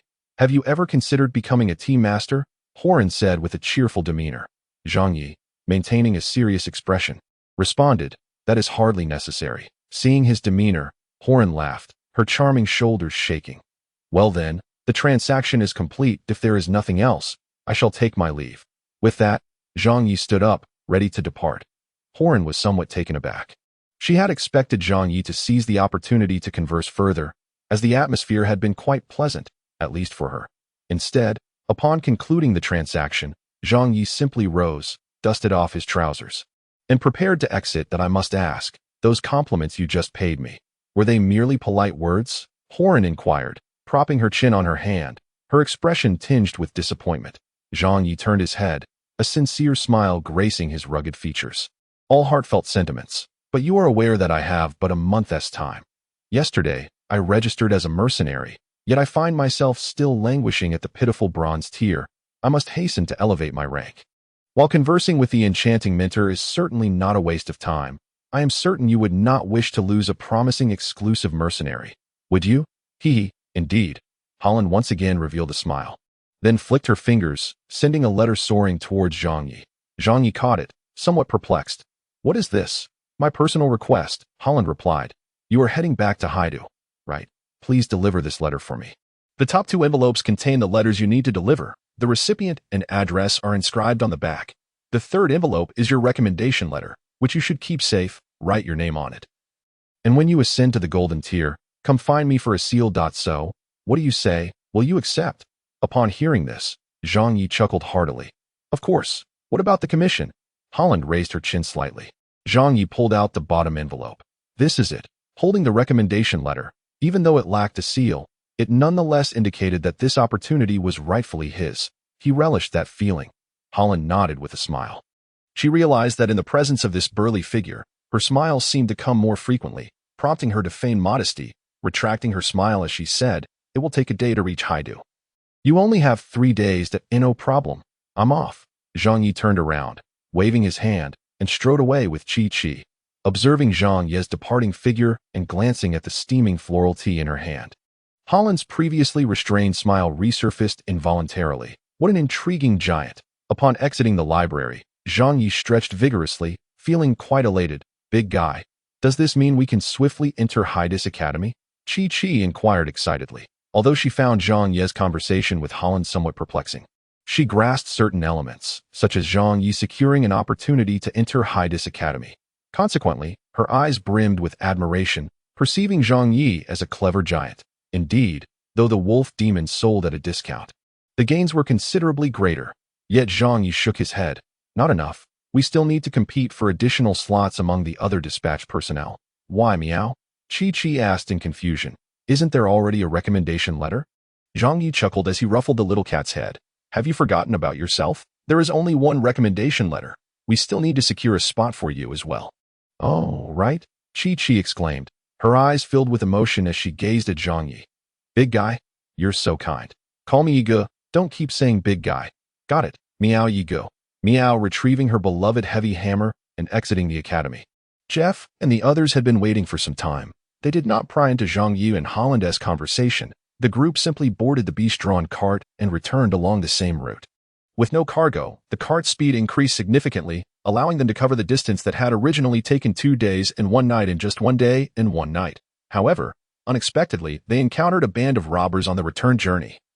A gang comprising a full 18 members. Then Zhang Yi found himself in possession of 12 curved daggers and 6 sets of bows and arrows for sale, along with over 200 gold coins and more than 50 silver coins, not to mention a number of copper coins. Thus, Zhang Yi was always deeply grateful to those kind-hearted souls who offered warmth along the way. During the night, the group did not pause to rest but pressed on through the darkness. Taking turns to keep watch, they arrived in Haidu the following morning, around 10 o'clock, under the brilliant sun. "Little kitty, it's time to rise," Zhang Yi remarked somewhat helplessly at the sight of Chi, who was curled up in his arms. The girl had been on the latter half of the night watch and had thus slept in until now. Yet, how had she managed to climb onto him in her sleep? Upon entering the city, they parted ways. Chi needed to accompany Go Fu back to the potion shop to terminate her employment before returning to find Zhang Yi. Prior to their separation, Go Fu handed Zhang Yi a task token, which was issued by the Mercenary Guild to task clients. Upon completion of the task, the mercenary would present the token as proof of fulfillment. If the token was lost, the client would need to provide other evidence or appear in person to confirm the mercenary's completion of the task. If the client were also unavailable, then the task would remain unfulfilled. After receiving the token, Zhang Yi exchanged farewells with Chi and made a beeline for the Mercenary Tavern. Hylon no. 11 as he opened the door. Familiar gazes converged upon him once more. However, this time many quickly averted their eyes. Coincidentally, the bearded man who had previously engaged in light-hearted banter with Zhang Yi was present as well. "Hey, lad, where have you been these past few days? I thought you had kicked the bucket," the bearded man boisterously exclaimed, provoking a ripple of laughter from those nearby. Though the words were harsh, they bore no malice. Zhang Yi chuckled, replying, "I won't be dying until I become a legend." The laughter grew even louder. Zhang Yi then approached the bar, flicking his finger to drop the task token into the empty cup before Yifulin. She inspected the token briefly and nodded. "Task completed." "Bounty settled. So you were off doing a task, huh?" the bearded man remarked. "You weren't helping some old lady find her dentures, were you?" chimed in a tall, thin fellow, eliciting another wave of laughter throughout the tavern. Zhang Yu merely smiled, choosing not to elaborate, for he understood that earning the respect of these seasoned veterans would require genuine skill. Mere words would not suffice. In the next moment, a dull sound resonated. Accompanied by the clinking of metal, the laughter in the tavern gradually faded as many mercenaries gazed in disbelief at the bulging pouch of coins that Yifulin had placed on the bar. The heavy pouch, filled to the brim with gold coins, was easily assessed by the experienced patrons who could estimate its weight. At least 1,000 gold coins. Zhang Yi gleefully accepted it, turning to face the crowd and weighing the pouch in his hands, producing the delightful sound of clinking coins. "You wouldn't believe it. The old lady's dentures are made of gold and encrusted with diamonds. She certainly paid quite a bit," Zhang Yu quipped with a teasing tone. The tall, thin fellow's face flushed crimson, prompting another round of laughter from the surrounding mercenaries. Watching the spectacle and seeking amusement was their favorite pastime, especially with the arrival of an entertaining newcomer. It seemed the fun was just beginning. However, to their astonishment, Zhang Yi placed the coin pouch back on the bar, then tilted his chin towards Yivrin. "Do you remember what I said?" Upon hearing this, Yivrin appeared slightly taken aback. "Are you serious? Of course, if we are to indulge, let it be with something fine. Rum would be splendid." Zhang Yi nodded in affirmation. Yivrin's eyes widened. "The prices are clearly stated above. You are not jesting, are you? Rye beer is 8 copper coins, but rum costs 8 silver coins. Treating the entire gathering would amount to 500 or 600 gold coins." Zhang Yi replied, "I enjoy a good joke. But not at this moment. Let us begin. I can hardly wait." At once, Yivrin burst into laughter, seized the coin pouch, and proclaimed loudly, "Rejoice, comrades! A generous giant is treating us all to rum." The mercenaries were momentarily stunned, then collectively raised their goblets, cheering uproariously. Zhang Yi wore a contented smile. This was precisely why he relished being a mercenary. Chapter 18. The mercenaries' code on that day. The entire ship, Hylon number 11, was enveloped in a lively and joyous atmosphere. Though it was merely a cup of rum worth 8 silver coins, this complimentary rum provided the mercenaries with the simplest yet most fulfilling delight. Typically, most mercenaries could only afford rye beer. But now that someone was treating them to rum, their joy knew no bounds. They were so elated that they became quite tipsy. One cup was insufficient. A second would require them to dig into their own pockets. Yet they were unfazed, reveling in the merriment. Thus, even before noon, many mercenaries were already delightfully inebriated. Some drunken revelers even leaped onto tables, hand in hand, performing a tap dance. The burly man raised his goblet, bellowing a song, and one must admit, his rugged voice had a certain charm. The musicians, who typically played lackluster tunes, were now happily strumming their harps and beating their drums, providing accompaniment as many mercenaries joined the burly man in song. "O merry Gorlange," raising his sword, sailing the seas amidst the waves, drinking and singing, he declared, "Hey, brother, I am neither a sailor nor a pirate. I am merely an old mercenary who loves to drink. Fear not, mates on the ship ahead. If you have any liquor, send some my way." The universally known song, "The Old Mercenary Gorlange of the Sea," echoed throughout the tavern. It may not be considered art, nor was it particularly melodious, merely a simple earworm, yet its infectious tune soon had Zhang Yi humming along. "Kid, this drink is for you." The somewhat tipsy burly man approached Zhang Yi, throwing an arm around his shoulder as he raised his goblet. "Cheers." Zhang Yi would naturally not refuse, accepting the cup Yivrin handed him, clinking glasses. "Cheers." "Ah, refreshing. It has been ages since I encountered a newcomer so well suited for mercenary life. Friends, should we not toast to him?" Indeed. All the mercenaries laughed heartily, raising their goblets. "Look at this treatment. If you are willing to spend, you shall receive." Mercenaries never hesitated to toast those who treated the entire gathering. After several cups, Zhang Ye's cheeks began to flush slightly. The goblets here were quite substantial, resembling small barrels, with bases the size of a fist, each containing over a liter of liquor. Although slightly flushed, Zhang Yi had yet to experience even the slightest hint of inebriation. One of the effects of his robust physique was an impressive tolerance for alcohol. Of course, he would not indulge excessively, for it is the slightly tipsy mercenaries who are the most endearing. In such moments, their true natures emerge, especially when faced with a kind soul offering them a drink. They are more than willing to share their insights. This was one of the reasons Zhang Yi had chosen to treat everyone present. Another reason, perhaps, was the sheer exhilaration of it all. This could be considered Zhang Ye's inaugural celebration upon returning to the mercenary life. Lacking former companions to partake in the festivities, he invited the entire tavern of mercenaries instead. After all, 500 to 600 gold coins was a trifling sum that Zhang Yi hardly regarded with concern. He wandered amidst the tables, raising his glass to clink with the mercenaries, engaging in lively conversation and banter. While the mercenaries enjoyed boasting, much of which should not be taken at face value, they were seasoned men who had traversed many lands and seen much of the world.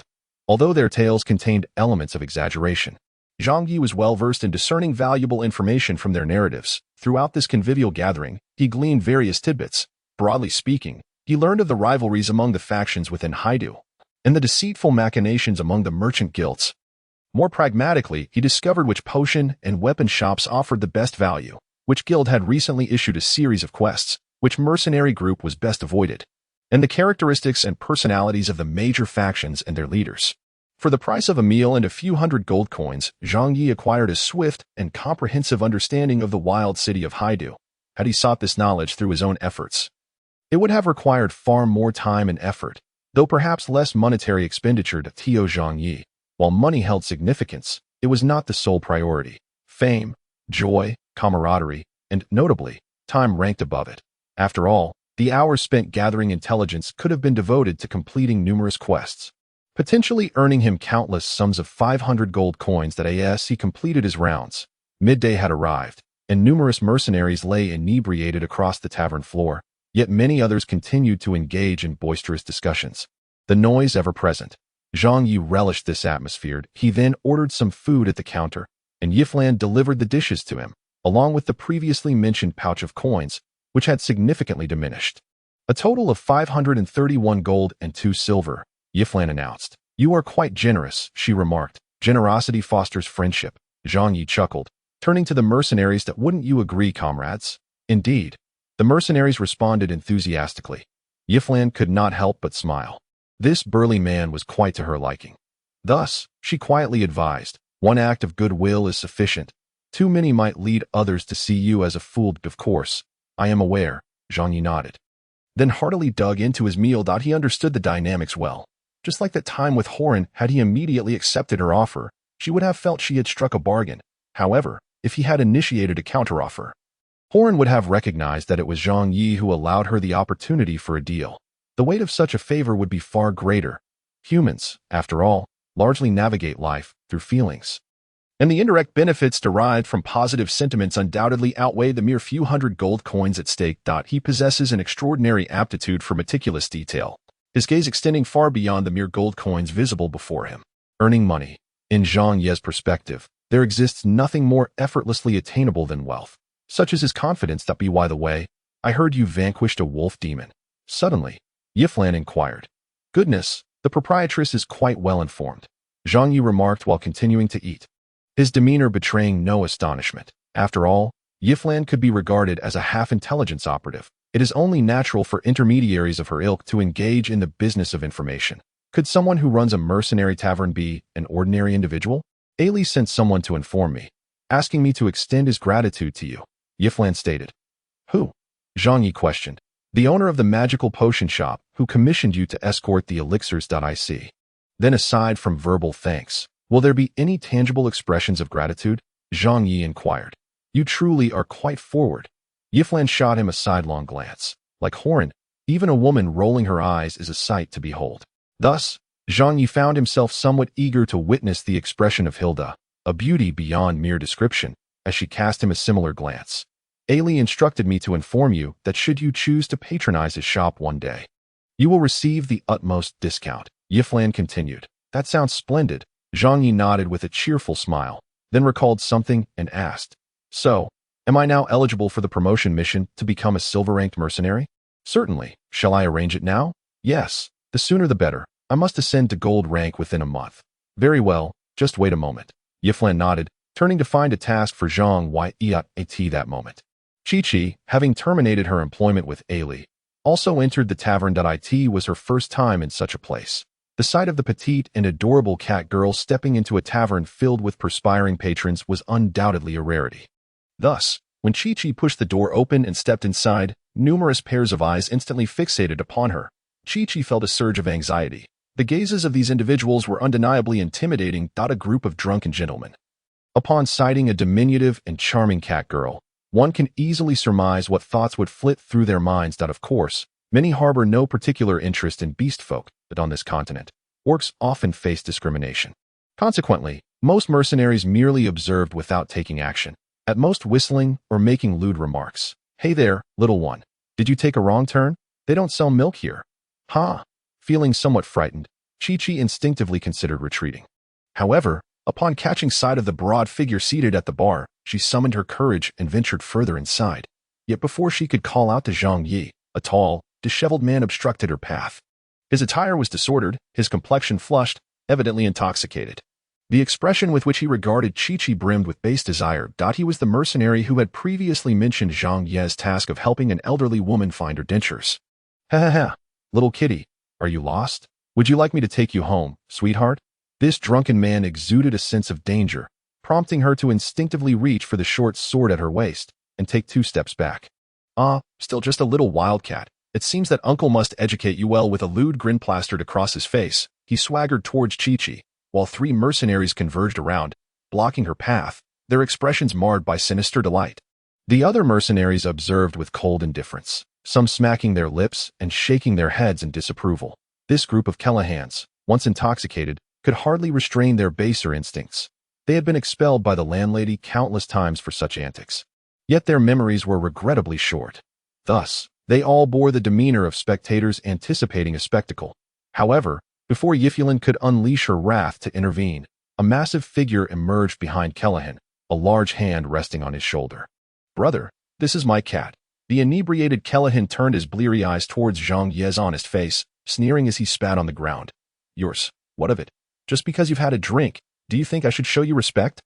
Get lost, or I won't hesitate to teach you the local rules." With that, he dismissed Zhang Yi entirely, turning back to continue his harassment of Chi-Chi.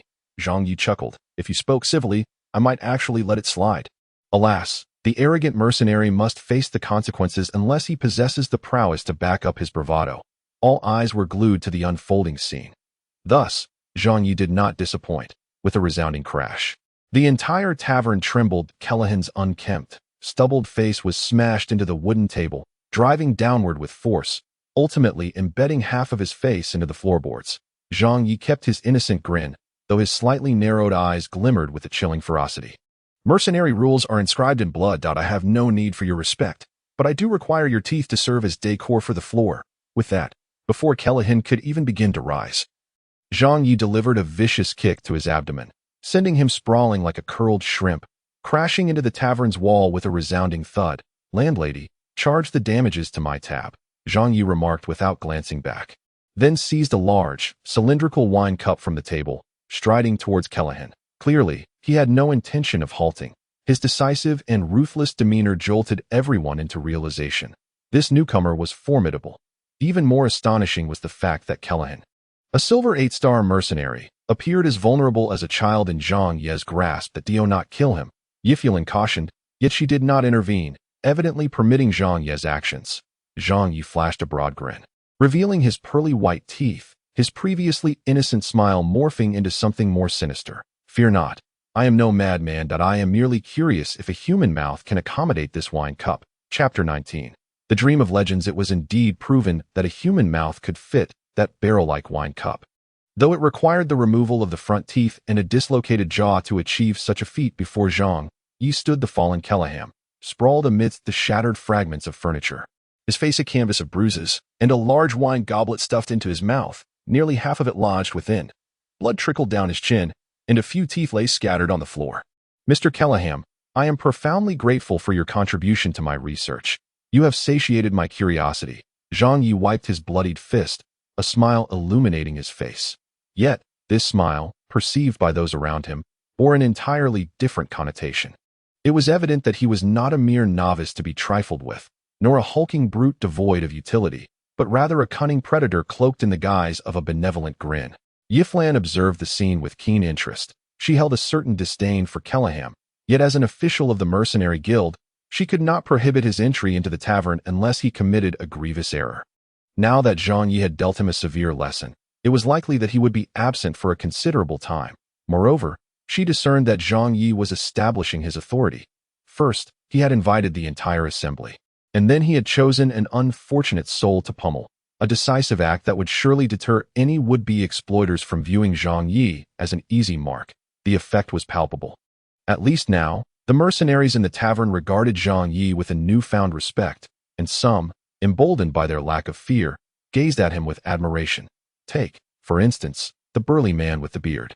"Well done, Yi.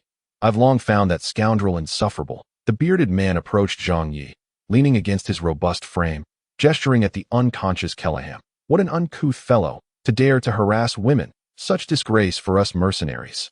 With that, he opened his mouth wide and spat, the saliva landing squarely on Kellahan.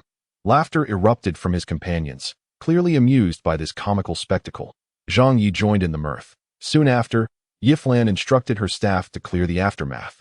The damaged walls and furniture were merely symbolically charged 10 gold coins from Zhang Yi. Kellaham, however, was unceremoniously ejected, discreetly through a side door to avoid disturbing the patrons. His 3 companions, equally bruised and battered, bore the marks of Zhang Ye's fists, though they fared better than Kellaham. Upon feeling the force of Zhang Ye's punch, they quickly recognized their inferiority and refrained from further insolence. Such occurrences were not uncommon, and the tavern swiftly returned to its usual jovial atmosphere, with mercenaries laughing and conversing as if the earlier debacle had never transpired. Yet they knew that a formidable character had emerged in Haidu. It would not be long before word spread among this boastful and flirtatious band of mercenaries. "Thank you, big guy," exclaimed Chi-Chi, her eyes sparkling as she clutched a glass of milk, proving that the tavern indeed served it. Zhang Ye's valiant defense of her, as he decisively dealt with those ruffian mercenaries, struck her as exceedingly gallant. Each unadorned punch resembled the cannonballs of city defenses, sending her heart racing with every impact. "Call you Yi Gu." Zhang Yi continued to savor his unfinished meal. This time, he had ordered seafood rice, finding it more delectable than chicken rice, perhaps due to Haidu's coastal proximity, as the quality of its seafood was well known among the mercenaries. With a few bites, the last morsel of rice was devoured, an admirable trait of a mercenary, indeed, partaking in the clean plate initiative. Zhang Yi wiped his mouth and turned to Yiflan, saying, "Madam Boss, please assist this little cat in registering for mercenary qualifications." "That's my meow." Chi-Chi immediately raised her hand. Yiflan, charmed by the adorable catgirl, promptly facilitated her registration as a mercenary. "Are you planning to form a mercenary team?" Yiflan inquired as she handed Zhang Yi the neatly organized promotion tasks. "Yes," Zhang Yi nodded, taking the tasks and glancing at them, then pointed to the thick stack of mission papers, exclaiming, "So many. I thought we agreed on 3 promotion tasks, yet here there are a full 12. Including 3 golden tasks. Since you wish to swiftly ascend to the golden rank, I have prepared them all for you at once," Yiflan replied. "After completing 3 silver promotion tasks, you must consecutively accomplish 6 silver missions to qualify for the golden rank. Note that it must be consecutive. Any failure will require you to start anew. The 3 golden tasks are specifically designed for your promotion to the golden level. These are the finest tasks I have at my disposal, and you must see them through to completion." Upon hearing this, Zhang Yi chuckled. "So, does that mean I am your premier mercenary, Madam Boss?" "Hee, that depends on your performance," Yiflan grinned, lighting a cigarette. Her fiery red lips pursed as she took a puff, then exhaled the smoke directly into Zhang Ye's face. "If a man were to do such a thing, it would be seen as a provocation. But if it were a woman, hee, then I would humbly comply." Zhang Yi tucked away the task list, and Yiflan nodded in satisfaction. In truth, her decision to hand over these prized tasks to Zhang Yi stemmed not only from her confidence in him, but also from another reason. Zhang Yi had single-handedly vanquished the wolf demon, engaging it head-on without any embellishments, an accomplishment that greatly exceeded Yiflan's expectations of him. Consequently, she surmised that Zhang Ye's strength was undoubtedly above golden rank. Likely at least 5 stars or more. The sea was vast, and there were several taverns in the outer city alone, not to mention the larger mercenary establishments in the inner city. Thus, she could only consider herself a minor intermediary in this area. However, she harbored ambitions. The prowess of the major intermediaries stemmed not only from their personal skills, but also from their possession of capable experts who could handle significant tasks. What Yiflan lacked was such an expert. Her tavern primarily attracted mercenaries of brass and silver ranks, with only 2 golden-ranked patrons, one of whom had recently perished. Hence, her current workforce was sorely lacking in skilled individuals. Zhang Ye's arrival effectively filled that gap, prompting her to offer him certain conveniences to keep him under her wing. These prized tasks had been lingering with her for some time. If they remained unfulfilled, it would tarnish her reputation, potentially diminishing the number of significant assignments she would receive in the future. Zhang Yi had mentioned his intention to ascend to the golden rank within a month, leading her to take a gamble. She believed he could successfully complete those tasks within that time frame. In doing so, she would undoubtedly gain considerable notoriety, attracting more clients seeking substantial and critical assignments. To strive in a place such as Haidu. Even a woman can harbor dreams of becoming a legend. However, while Zhang Yi aspires to be a legendary mercenary, she merely wishes to be a renowned intermediary. Chapter 20.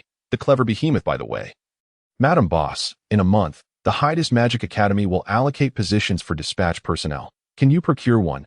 Zhang Yi suddenly inquired. Haidu's, While wiping a cup, Yifulin raised an eyebrow and replied, "You might be disappointed. My tavern is not large enough to qualify. By that time, the slots will be in the hands of those old-timers in the inner city. As for the outer city, I reckon only the Mercenary tavern in the eastern part of the city might secure a spot." "No way. Even such an impressive proprietress like you lacks eligibility. Are their eyes blind?" Zhang Yi exclaimed dramatically. This flattery brought Yifulin a sense of satisfaction, and she huffed. "Who says otherwise? They look down on me for being a woman, believing I cannot accomplish significant feats." Though she seemed somewhat indignant, she soon shook her head and sighed. "However, they do have a point. Women in this profession do not possess the advantages men have." Zhang Ye's gaze flickered with intrigue as he discerned the deeper meaning in Yifulin's words. Women lack advantages compared to men? No. In fact, women, especially beautiful ones, possess greater advantages. It was clear, however, that Yifulin did not intend to exploit this advantage. Otherwise, her tavern would undoubtedly attract many more patrons. Zhang Yi had long observed that none of the mercenaries in the tavern dared to whistle at Yifulin. Hence, he held a certain admiration for this beautiful proprietress. Though she evidently required a bit of motivation, taking a sip of his drink, he asked, "So, have you surrendered?" Yifulin paused her cup wiping for a moment, then turned to face Zhang Yi, who wore a faint smile that inexplicably irked her. "Of course not. Do you think I assign you those tasks merely because you are handsome?" Yifulin glared at Zhang Yi. "Isn't that the case?" Zhang Yi pondered, stroking his chin before turning to Qiqi. "Am I not handsome?" "Qiqi. So handsome. Meow." Zhang Yi turned back, defiantly lifting his chin toward Yifulin. "It is well known that catgirls do not lie." Yifulin chuckled. This lad was quite audacious, and she had never heard of such a well-known fact. Soon, she sighed in exasperation. "So, what do you want? If I assist you in obtaining this qualification, can you secure a position for dispatch personnel?" Zhang Yi asked. "Absolutely." Yifulin's competitive spirit was ignited. The allocation of positions primarily depends on the guild. The Hydus Academy distributes slots to the guilds, which then allocate them to their branches. The tavern essentially serves as a branch of the Mercenary Guild. The guild branches employ a rating system, assessed monthly. Only when the rating reaches 2 stars for that month can one possibly obtain a position. Mind you, it is merely a possibility. Moreover, this is under the condition of sufficient slots. If there are not enough, priority will be given to the mercenary taverns with higher ratings. The Hylon 11 is an establishment I initiated 2 years ago, yet my monthly rating has consistently languished at a mere 2 stars.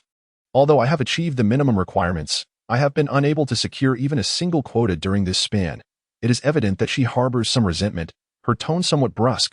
This is particularly disheartening, given that there exists a tavern in the outer city that maintains a stable 3-star rating. They recently secured 2 quotas, while I remain empty-handed. Thus, in order to attain a quota, I must elevate the tavern's rating to 3 stars within the remaining half-month. "How shall I accomplish this?" Zhang Yi inquired.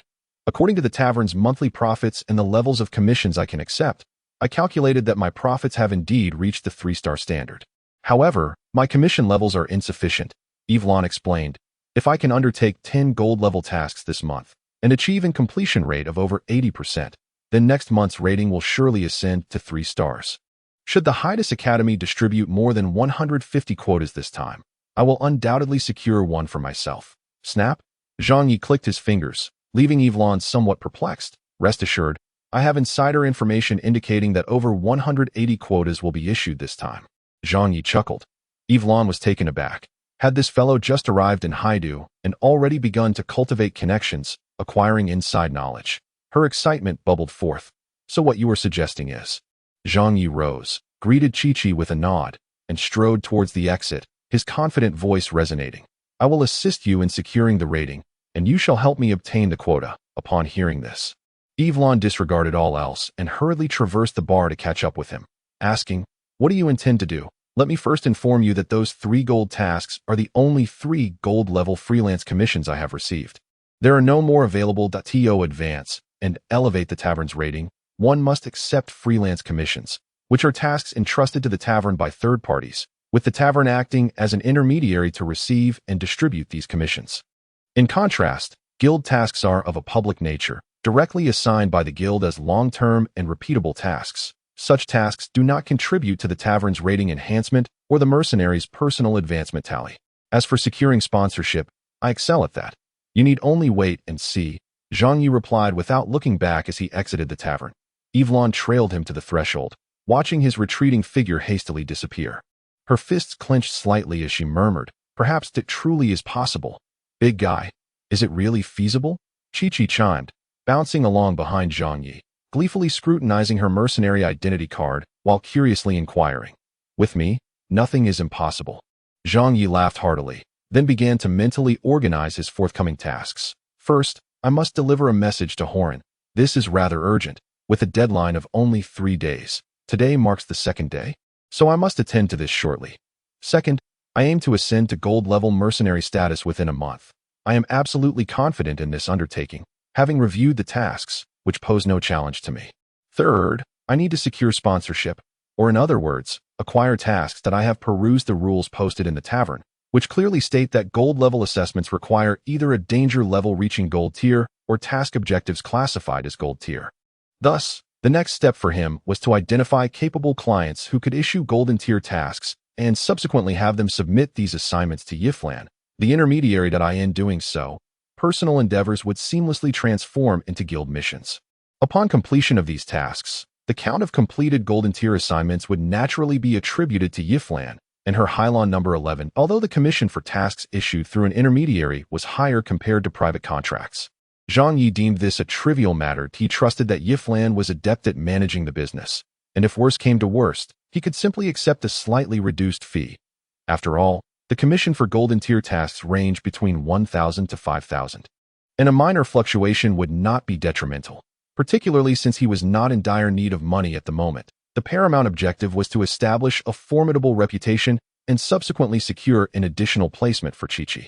As for where to find clients capable of issuing golden tier tasks, Zhang Yi believed the lovely Mentor Horan would likely be willing to assist. Alternatively, he could employ another method, one he had utilized in his previous life, which proved to be both practical and efficient, albeit with the downside of being prone to physical confrontations. What method might that be? Simply intercepting clients at another 3-star tavern as mentioned by Yiflan.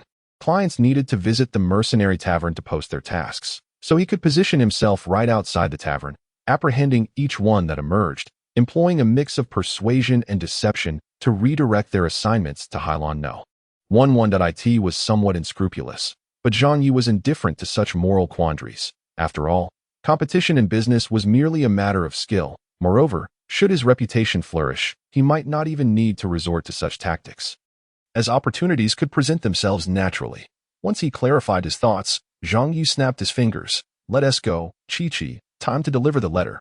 "All right, meow. P.S. The new book is now available. Early support by reading is crucial. I kindly request that everyone refrain from saving the book until after the 50th chapter. In exchange, I promise to increase updates. Thank you very much." Chapter 21. The Mushroom Girl. As Zhang Yi strolled along the path, he retrieved the envelope and turned it over. The address read 1103 Hyla Street, Outer District of Haidu. The recipient was Bai. Zhang Yi blinked. It was simply the name Bai, devoid of a surname, which was rather unusual. The absence of a surname typically suggested a lack of familial ties. Coupling this with what Ms. Horan had mentioned about her student being in greater need of this placement, Zhang Yi surmised that this recipient might not come from a well-off background.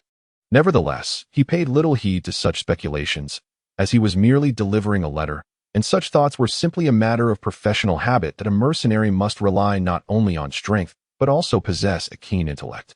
Before long, Zhang Yi arrived at the designated location. It was a large courtyard.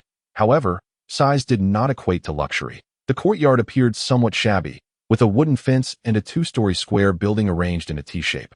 Constructed from a mix of wood and stone, and adorned with climbing vines that suggested it had seen better days. In the courtyard, a sandbox contained several plainly dressed children at play. Above the main entrance hung a slightly rusted metal sign, which bore the inscription, Lumla Welfare Institute. Zhang Yi glanced at the envelope once more, then at the address, confirming its accuracy. This was indeed the place. "Shall we enter directly, meow?" Chi-Chi inquired. "Yes." Zhang Yi nodded and gently pushed open the large door. As he and Chi-Chi stepped into the courtyard, a few children, noticing the presence of unfamiliar visitors, hastily dropped their rudimentary wooden toys and scurried back inside. Zhang Yi followed suit, but refrained from directly pushing the door open. Instead, he knocked softly. Shortly, footsteps echoed from within, and after a brief moment of quiet anticipation, the door creaked open. It revealed an elderly woman with a head of silver hair. "Who are you?" she inquired, looking at Zhang Yi with a puzzled expression. "Good day. I am from Hydus," Zhang Yi replied promptly. The title of mercenary did not seem fitting when addressing this evidently ordinary old woman, for many common folk perceived mercenaries as unsavory characters. Having learned this lesson in his previous life, he opted for a different approach. It was not a lie.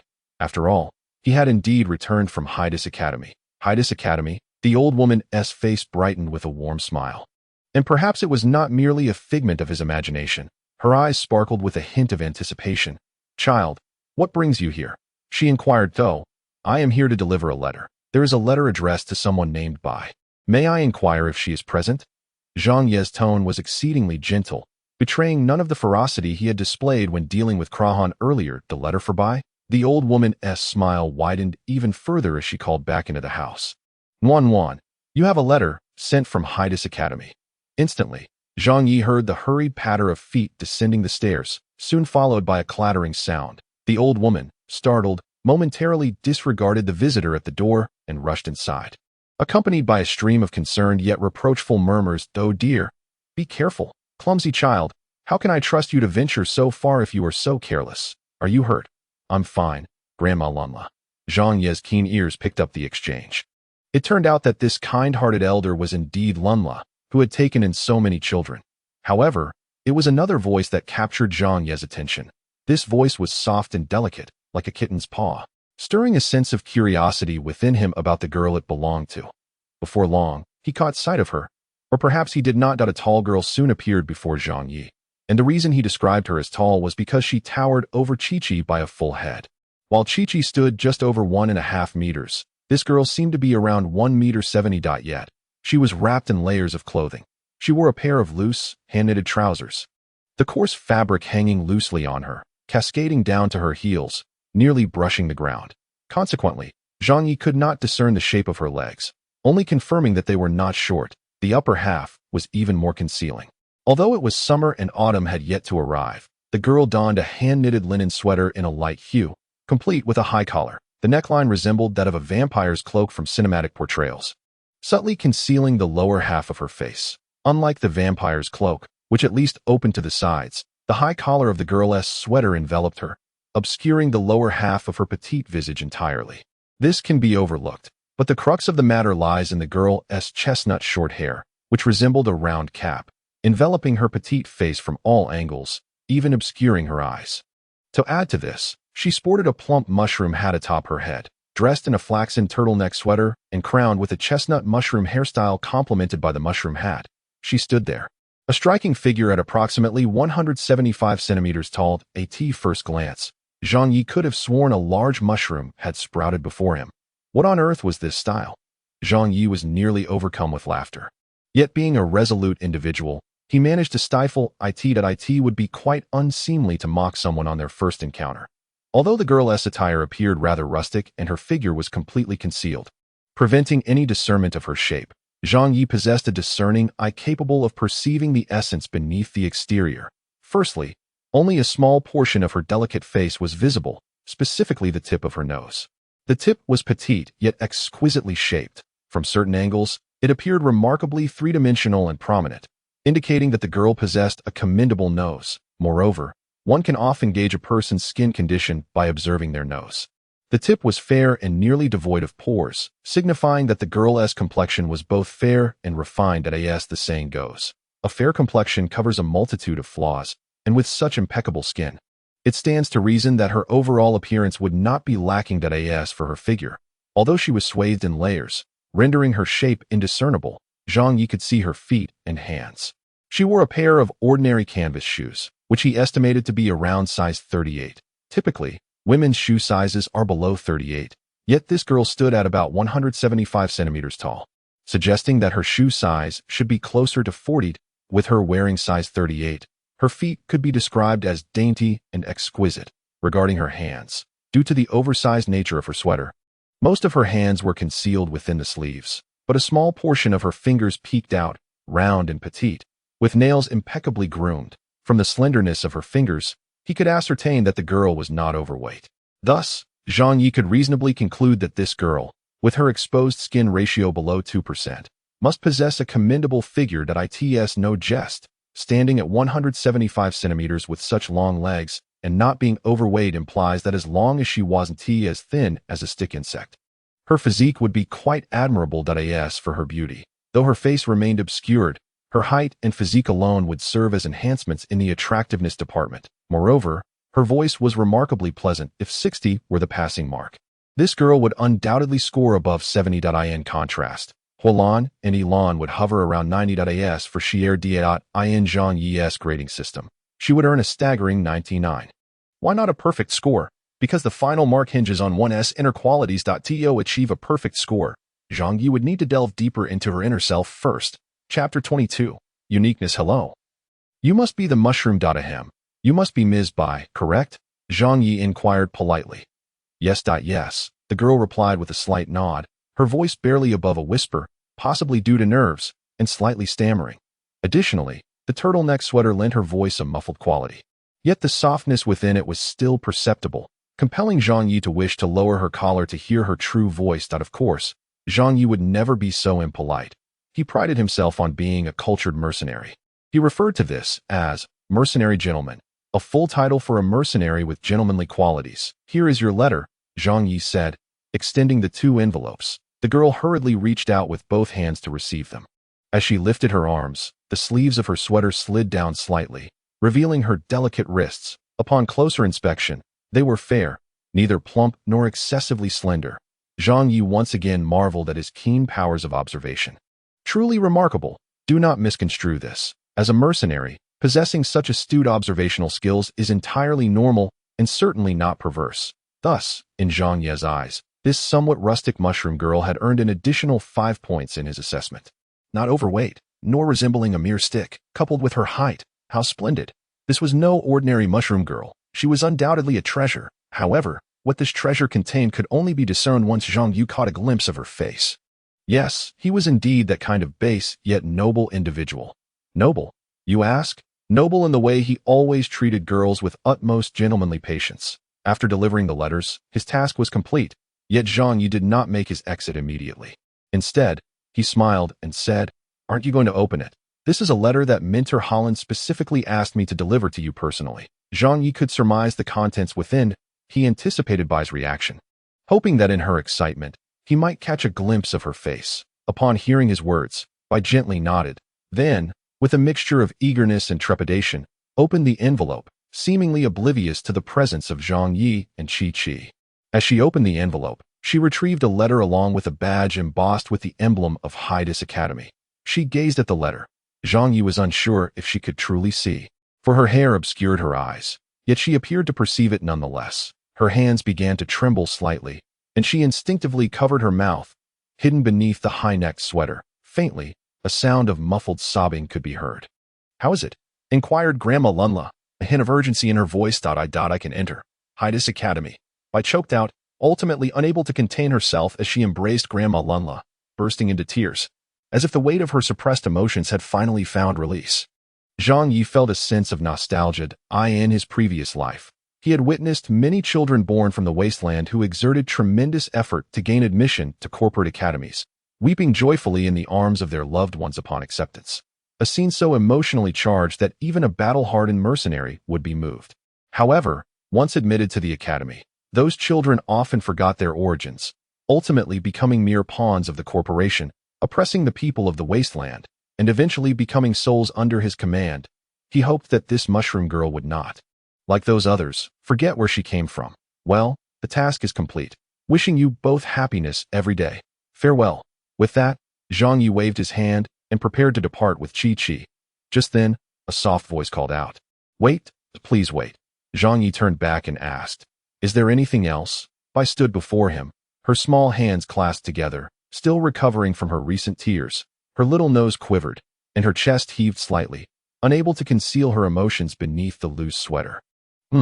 Quite substantial. I shall add another 5 points. That makes 80 points. Keep it up, young lady. Are you a senior at Hydus Academy? Bai inquired. Almost. Zhang Yi responded vaguely. Thank you, she said. Rather than thanking me, you should express your gratitude to Minter Horan.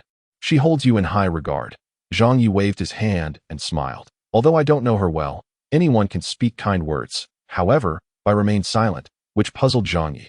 Did he say something wrong? That shouldn't be the case. Based on his assumptions, Horan indeed valued Bai highly. Otherwise, she wouldn't have gone to such lengths to send him with a message, and the school emblem had already been delivered. Clearly confirming the internal admission quota that shouldn't she be happy. In the next moment, Bai stepped forward and handed the envelope along with the emblem to Zhang Yi. Zhang Yi's heart sank instantly, and he did not take it. Please don't play tricks on me, dear sister. You wouldn't want me to return these, would you? That would mean Bai is giving up her opportunity to enter Hades Academy, which would undoubtedly affect Horan as well. As previously mentioned, humans are emotional beings. If Horan were to be impacted by this, Zhang Yi, who needed Horan's assistance, would surely be affected too, although Zhang Yi felt that Horan was not the type to easily change her mind. If Horan were to remain gloomy for an extended period, it would certainly be inappropriate for Zhang Yi to seek her help. That in summary, Zhang Yi did not wish for such a scenario to unfold. However, fears often manifest. Bai's trembling voice gradually emerged. Could you please return these to Minor Horan for me? Zhang Yi wiped his face and then inquired, why? Don't you want to attend Hades Academy? Bai's voice quivered even more distinctly. I wish to but that I cannot leave grandmother Lala at this point. She was nearly in tears. Oh, dear child. Before Zhang Yi could respond, grandmother Lunla hurried over. She first apologized to Zhang Yi, then took Bai back under the eaves, where they engaged in whispered conversation. However, with his keen hearing, Zhang Yi could discern their words clearly. Haven't you always wanted to go to Hades Academy? Isn't it your dream? Now you have the chance to go. Why are you hesitating? But, Bai sobbed softly, her voice as delicate as her stature. Even her crying was subdued. You and my sisters need care that I cannot leave you. Upon hearing this, grandmother Lunla fell silent. After a while, she replied, although we can no longer set up stalls at the market, I can still weave clothes. The orphanage can be supported. That cannot be, Bai interjected, her tone soft yet resolute. Knitting sweaters cannot sustain my sisters. Grandmother Lunla, I will not attend school anymore. That I do not want to go to school. Please let me stay here to take care of you. That I do not wish to attend school. But yes, she spoke. Her voice grew increasingly choked with emotion. Zhang Yi could sense her reluctance and despair. Was it a matter of desire or necessity? Nuan. Grandmother Lunla gazed at the weeping Bai and could no longer contain herself, caressing her cheek as tears cascaded down her wrinkled face. It is grandmother who has burdened you. The aged hand brushed aside Bai's hair, revealing a small patch of her fair complexion. Yet Zhang Yi found himself too preoccupied to appreciate the scene. Unconsciously pulling out a cigarette. Igniting the cigarette, he took a deep breath and slowly exhaled the smoke, watching it dissipate into the wind. How is it that such occurrences follow him wherever he goes? In his previous life, it was the same, and now, too. No wonder that old coot Chris remarked that with his temperament, he could never become a legendary mercenary, for legendary mercenaries do not meddle in others' affairs. At that moment, he noticed several gazes directed at him. Turning his head, he saw the same group of children peering at him through the window. They were all girls, not so emaciated as to resemble mere reeds, yet lacking the healthy plumpness one would expect. It seemed they could afford meals, albeit with only the occasional nourishing feast to supplement their frail bodies. Reflecting on Bai's pale complexion, it appeared more akin to a sickly pallor, as delicate as paper. Yet, Granny Lunla was indeed quite gaunt, her hands resembling withered branches. The conditions of the welfare home were truly dismal. Zhang Yi surmised it was likely similar to the wasteland. The preference for sons over daughters meant that most of the adopted children were boys, leaving the remaining girls to persist in the welfare home. Surveying the entire establishment, he noted only these few children, along with an elderly woman and a girl, with not a single male figure or helper in sight. That it was evident that the weight of the welfare home rested squarely on Bai's shoulders. The cigarette Zhang Yi held burned rapidly as he exhaled a large plume of smoke. He detested this feeling, as if he were once more ensnared in that wretched world. Yet, suddenly, an idea struck him, and a smile played at the corners of his mouth, excitement gleaming in his eyes. No, these two worlds are indeed different. In that wasteland, no matter how formidable a person might be, a hail of bullets would inevitably lead to their demise. Thus, those who meddle in others' affairs could never attain the status of legendary mercenaries. However, this world is unlike any other. Here, martial prowess reigns supreme. When individual strength reaches its zenith, one can obliterate all obstacles. Indeed, Even the notion of legendary status is not the ultimate goal, so why should he adhere to the conventions of his past life? Moreover, that old trickster Chris has never spoken a truthful word. With this thought, Zhang Ye's spirits soared. My apologies, dear world. You are not wretched. In fact, you are truly magnificent. Chapter 23. A special commission under Granny Lunla's gentle reassurances gradually ceased her tears. In the end. She handed the envelope and school badge to Granny Lunla, then bowed to Zhang Yi before retreating indoors. Faintly, one could hear her conversation with the other little girls. Sister Bai, are you leaving? I'm not leaving. Sister 1T leave. That's wonderful. Sister Bai isn't leaving. The innocence of the children's words, oblivious to the underlying pain, likely pierced by heart like steel needles, undoubtedly causing her distress. Yet her voice remained soft, laced with warmth. Yes, I'm not leaving. Not leaving. Zhang Yi listened in silence, his brow furrowing. The cigarette in his mouth had nearly burned down. Failing to exhale in time, he felt the heat singe his lips. Beside him, Chi-Chi's eyes glistened with unshed tears from the earlier scene, unsure of how to look at Zhang Yi. Discarding the cigarette, but he crushed it underfoot, gently rubbing the little cat's head as he turned to face Granny Lunla, who approached him. Child, I beg of you, she said, extending the envelope and school badge towards Zhang Yi, her expression tinged with melancholy. Her movements were marked by caution, her gaze fixated upon the envelope and the school emblem, her eyes brimming with a profound sorrow. Yet, Zhang Yi merely chuckled, then took the envelope and the emblem, not tucking them away in his waist pouch, but instead declaring, Allow me to reintroduce myself. My name is Zhang Yi, and I am a mercenary. Granny Lunla paused in surprise, replying, Are you not a student of Hydus? Not exactly, Zhang Yi grinned. I am merely a mercenary sent from Hydus Academy to deliver a message. Now, I have a suggestion for you. Would you care to listen? Although Granny Lunla was somewhat taken aback, her age and life experiences quickly restored her composure, and she said, Proceed. As you can see, I am a mercenary. And an accomplished one at that. You know what defines an excellent mercenary. Without waiting for Granny Lunla's response, Zhang Yi continued, An excellent mercenary is one who can accomplish any task. I emphasize, any task. Upon hearing this, Granny Lunla discerned the underlying meaning in Zhang Ye's words, a glimmer of hope illuminating her eyes. Then can you assist her? I accept your commission, Zhang Yi promptly replied. Granny Lunla was puzzled. Had she issued a commission? Was this even a commission? Nevertheless, she recognized Zhang Ye's willingness to help them. Please, tell me the specifics of the situation, Zhang Yi urged. Well, Granny Lunla nodded, beginning to explain, the orphanage was once supported by the city. But since the new lord took office, the support programs have been abolished. The city's administrative office no longer allocates funds to sustain the orphanage's operations. Fortunately, a few kind-hearted individuals have adopted some children. Yet 4 remain homeless, all too young, not yet 10 years old. Thus, I can only make ends meet by selling vegetables at the market. However, new city regulations have emerged, imposing taxes on market stalls, along with stall fees amounting to 150 gold coins per year. We do not possess such funds, thus we have been barred from selling in the market. Without a permit, private sale of agricultural products is also illegal, rendering our harvests fit only for our own consumption. But subsisting solely on vegetables is insufficient. We require rice, salt, oil, and winter clothing, as well as provisions for the future. I am aging, and many tasks are beyond my capability. Knitting sweaters yields scant profit. Consequently, the orphanage relies on Wan, who juggles her studies while working at a potion shop to sustain us. Wan has encountered a benevolent mentor who hails from Hydus Academy. This mentor sought out exceptional students to join her magical research team and has taken a keen interest in Wan. Wan has proven herself worthy, and the mentor has been incredibly supportive of us. Without her assistance, our situation would be far more dire, and the children would lack even meat in their diets.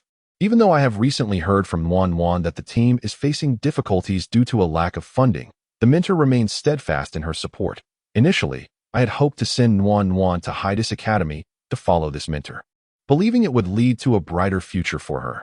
However, recently, with the new city regulations implemented, Haidu College has transitioned to a closed management system, preventing Nan from both studying and working to support the welfare institution. She can now solely rely on the financial aid of her mentor. Moreover, yesterday, Nan informed me that the team's research and development has encountered significant difficulties and funds are nearly depleted. Although that mentor continues to support us, He bears immense pressure as a result. Nan Nan, not wishing to burden him, is contemplating giving up her education to seek employment instead. Nan Nan is exceptionally talented. She has the potential to attend Hades College.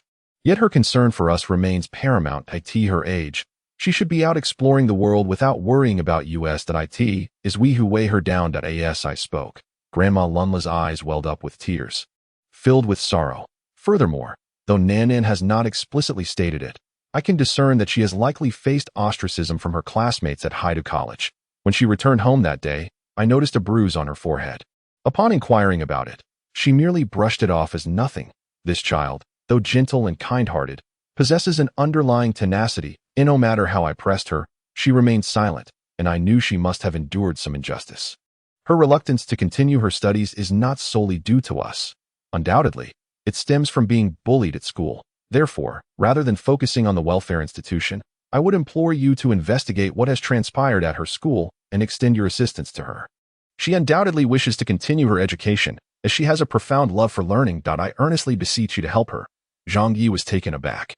He initially thought that Grandma Lunla's lengthy discourse was aimed at securing aid for the welfare institution, allowing Bai to continue her studies without concern. However, it now appeared otherwise. Grandma Lunla's implication was that Bai's reluctance to attend school was partially attributed to the welfare institution, but more significantly, it was due to bullying she faced at school, leading her to wish to discontinue her studies. And what of the welfare institution? What of the children? Zhang Yi inquired. I can sell the land, Grandma Lunla replied. The land deed for the welfare institution is in my possession. If I sell it, I will take the children back to our hometown, no longer a burden to her, and I can also pay you a commission. Initially, I intended to resign myself to fate. But since you are willing to assist her, as her elder, I must do all I can to help her, even at the cost of my own life. Zhang Yi felt a surge of respect and nodded in agreement. Then, I have a better proposal. Why not sell the land to me? He suggested. Sell it to you. Grandma Lunla clearly did not anticipate such a possibility. Well, to be frank, I recently arrived in Haidu and am in need of a place to settle. Zhang Yi continued. I find this location quite appealing, especially with the nearby city lake, perfect for fishing during my leisure time. Selling to anyone else is the same as selling to me. I offer a fair price, with honesty and transparency, and I will renovate the place afterward, allowing you to remain here, as there are 3 houses sufficient for accommodation. This way, your financial concerns will be resolved without necessitating a move, achieving a dual benefit. Then, I will address the issue of bullying at Haidu College, as it is my forte. How to tackle bullying at school? Quite simply, bullying the bullies in school is sufficient. For short, we can call it ba-ba. In this regard, Zhang Yi possesses considerable experience and takes delight in it. Upon hearing this, Grandma Lunla stared blankly at Zhang Yi, ultimately unable to suppress her emotions, her nose tinged with warmth. Thank you. Thank you. No need. Zhang Yi waved his hand and smiled. This is also a way to assist myself, as Mentor Horan places great importance on Bai, and I am Mentor Horan's exclusive mercenary. Thus, helping is the least I can do. All right, let us discuss how much we should sell this land deed for. Chi-Chi, present, meow. Go inquire with the landlady about the general selling price of the land in Haidu. Understood, meow. Chapter 24.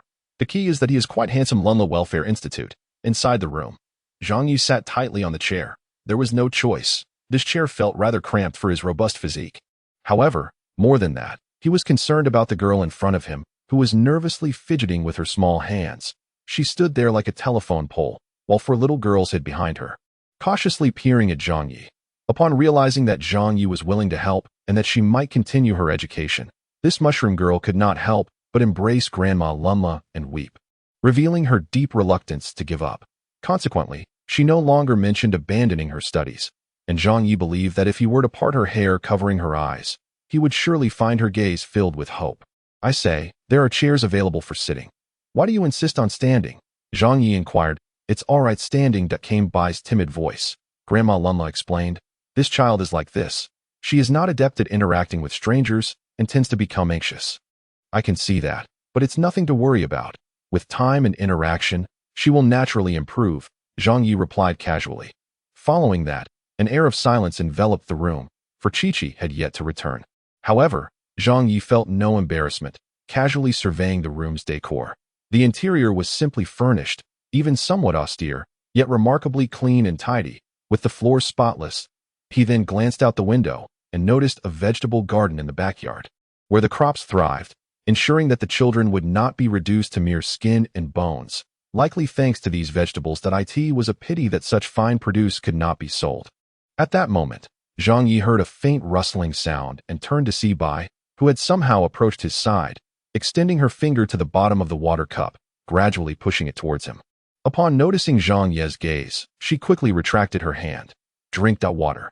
Zhang Yi chuckled at her antics, lifting the cup and draining its contents. However, as soon as he set the cup down, Bai, like a mischievous thief, stealthily reached out her hand once more, grasping the cup and retracting it quickly, then scampering off to refill it.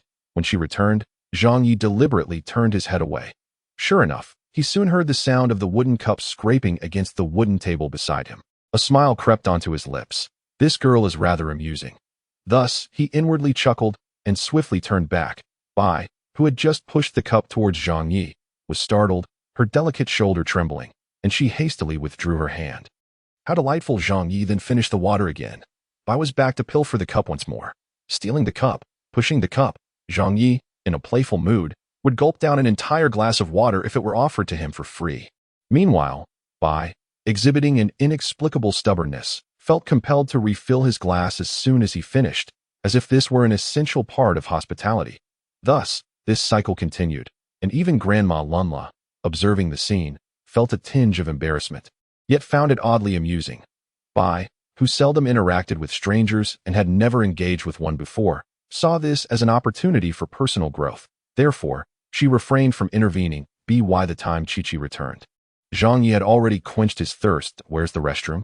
He inquired, feeling somewhat uncomfortable from the excessive water intake. Upon returning from the restroom, he found his glass once again filled, while Chi-Chi sat in the spot Zhang Yi had just vacated, blinking her large eyes as she watched Bai gradually push over a second glass of water. What is going on here? Zhang Yi chuckled, turning to Chi-Chi and asking, how's it going? Chi-Chi took a sip from her glass and replied. The proprietress mentioned that the price for an acre of land in the outer city is around 2,100 gold. How large is the Welfare Institute? Zhang Yi inquired of Grandma Lunla. Just 2 acres, she responded. Zhang Yi nodded. That amounts to 4,200 gold. What do you think of this price? Too much. Grandma Lunla waved her hand, saying, if you want it, 2,000 gold is sufficient. My late husband purchased this land for just over 2,000 gold, and it's not worth much now. The market conditions have changed, and there's no such thing as worthless land, Zhang Yi replied with a smile. He understood that Grandma Lunla was aware of his intention to assist them, hence her attempt to negotiate a lower price. After all, the Welfare Institute was conveniently located next to the market entrance, with the city lake behind it, the main road in front, and a commercial street beside it. Such a prime location could not possibly be valued solely based on the acreage. If a beautiful house were built on that land, the price could easily multiply several times. After a moment's contemplation, he proposed, how about 3,500 gold? This way, I can consider it a fortunate acquisition and use the remainder as commission. Upon hearing this, Grandma Lunla pondered for a moment before nodding in agreement. 3,500 gold was no small sum.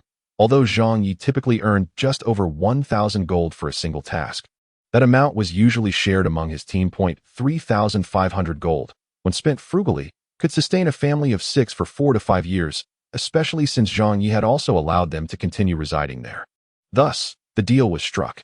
Zhang Yi initially paid a deposit of 2,000 gold, with the remaining balance to be settled upon the completion of his task. In truth, Grandma Lunla only required a deposit of 100 gold, primarily to address immediate needs, such as providing the children with nutritious food for the next few days and covering Bai's living expenses before school started in 3 days. Otherwise, she would not have asked for a deposit at all. Yet, Zhang Yi insisted on placing 2,000 gold into Grandma Lunla's hands, fully aware of the circumstances. This was akin to taking advantage of someone in distress. Normally, such a sum would be insufficient to purchase property in this area. Regardless of the world, land is always precious, and this principle remains unchanged. Moreover, while the Welfare Institute's building was somewhat old, it was ready for use. The money discussed was solely for the land, without factoring in the building's value. Thus, Zhang Yi indeed seized a significant opportunity. Not only did he extend a gesture of goodwill, but Horan was also certain to provide him with added support at the academy, bestowing numerous conveniences while simultaneously resolving the impending establishment of the mercenary squad's base, thus accomplishing multiple objectives in one fell swoop. Of course, the primary motivation stemmed from Zhang Ye's desire to assist them. It is a common misconception that mercenaries lack compassion. Rather, it is through witnessing brutality and true indifference that Zhang Yi came to appreciate the value of humanity. Furthermore, the potential of Bai, who garnered Horan's esteem, is evident and requires no further elaboration, especially considering she is a beauty with a score exceeding 80. When Zhang Yi is in a good mood, he is more than willing to lend a helping hand.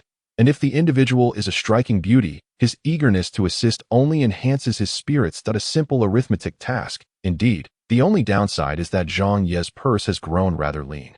However, this is of little concern to him, as he is soon to embark on a task where he can swiftly replenish his finances. These silver-tier assignments are exceedingly straightforward for Zhang Yi. Tasks involving materials, such as obtaining the hide of a silver-tier razor-toothed wild boar, collecting 2 jars of wild red velvet bee honey, or acquiring the scales of an iron-tailed giant lizard. Do they pose any difficulty? Not in the slightest. Zhang Yi could have easily dispatched these silver-tier beasts barehanded years ago. Now, undertaking such tasks feels akin to picking up money. With a stroke of luck, he might complete 3 silver-tier assignments by nightfall. With this thought in mind, Zhang Yi decided to forego the cup game with Bai and beckon Chi-Chi to step outside. It's settled then. I have matters to attend to and shall take my leave. I will return in a couple of days. And your belongings. As he spoke, Zhang Yi waved his hand, sending the envelope and school badge flying toward Bai. She fumbled to catch them, gazing at Zhang Yi in astonishment. Turning his face, Zhang Yi smiled and said, "Opportunities are rare. I find it quite troublesome to gain entry myself. Cherish it, my dear. I hope that when I enter Hades, you will be there to greet me at the academy gates." With that, he strode away with Chi-Chi, leaving no chance for Bai to respond. But the deed wasn't taken, murmured Granny Lunla. Bai finally came to her senses, but by the time she chased after them, Zhang Yi had already vanished from the street. Did they leave so swiftly? She pondered, standing silently before gradually lowering her gaze to the school badge still warm in her hand. "Thank you." A soft whisper escaped her lips, accompanied by a gentle breeze that tousled her chestnut locks, revealing a face akin to that of an angel. Yet, as if the heavens were envious, the wind ceased abruptly, allowing her hair to fall back and obscure her visage once more. No one witnessed this moment, not even Zhang Yi, who lingered nearby in the shadows of an alley, leaning against the wall. Chi-Chi, slightly out of breath, inquired, "Why did we come here to hide? Meow? This is what we call a discreet departure. Concealing our achievements and renown, embodying our selflessness and greatness." Zhang Yi replied with utmost seriousness, before breaking into a grin. "And what's more, it's quite dashing." Chapter 25. Such a waste. Meow. After finishing lunch, Zhang Yi took up his heavy hammer and set off with Chi-Chi out of the city to undertake their tasks. They even caught a ride with a farmer heading back to the village. Now that is what one might call a genuinely kind-hearted and honest farmer, as he graciously transported Zhang Yi for 20 miles without asking for a single coin in return. Yes, they journeyed forth. Having indulged in ample food and a refreshing nap, Chi-Chi brimmed with energy, transforming into a loquacious little feline, mewing incessantly by Zhang Ye's ear. "Big guy, which task shall we tackle first? Meow? Call me Yi." "Never mind, as long as you're happy. I am always quite happy." Meow. "So, which task shall we pursue?" Meow. "Let's see which target we encounter first. This time, there are 3 mission objectives: the iron-tailed lizard, the fangtooth wild boar, and the crimson fluff beehive." "All right." Meow. "Should I scout ahead?" Meow. "No need. Just the 2 of us. It's best to act together." "Okay." Meow. Upon reaching the forest, they bid farewell to the farmer, and Zhang Yi led the little cat girl into the increasingly dimming woods. The nighttime forest was when the beasts were most active, making it the most perilous time as well. However, this posed no concern for Zhang Yi. Since childhood, he had been sent to the mountains by his grandfather to hone his skills, and thus he felt more at ease in the wilderness than in the city. The obscured night did not hinder his keen senses. As for Chi-Chi, her night vision capabilities were exceptional. As they traversed the woods, curiously, they made almost no sound. Chi-Chi's agility and nimbleness were understandable, but Zhang Ye's considerable frame also exhibited an eerie grace, moving with an almost silent fluidity, even outpacing Chi-Chi at times. "They're here," Zhang Yi suddenly murmured. Raising his hand, Chi-Chi immediately halted, and the two concealed themselves among the foliage. Before long, a group of wild boars emerged, grunting as they broke through the underbrush. There were 16 fangtooth wild boars, 3 of which were of silver tier, and one particularly large specimen that had likely reached the upper echelons of silver, exceeding 6 stars. Yet, it still had some distance to cover before reaching gold. Zhang Yi did not indulge in stealthy assassinations. He charged forward, delivering 2 heavy strikes that felled the largest boar. This formidable blow could even withstand a wolf demon, let alone a mere silver-tier boar. The might of a giant is no trifling matter. Startled, the remaining boars immediately fled, and this was when Chi-Chi's prowess came to the fore.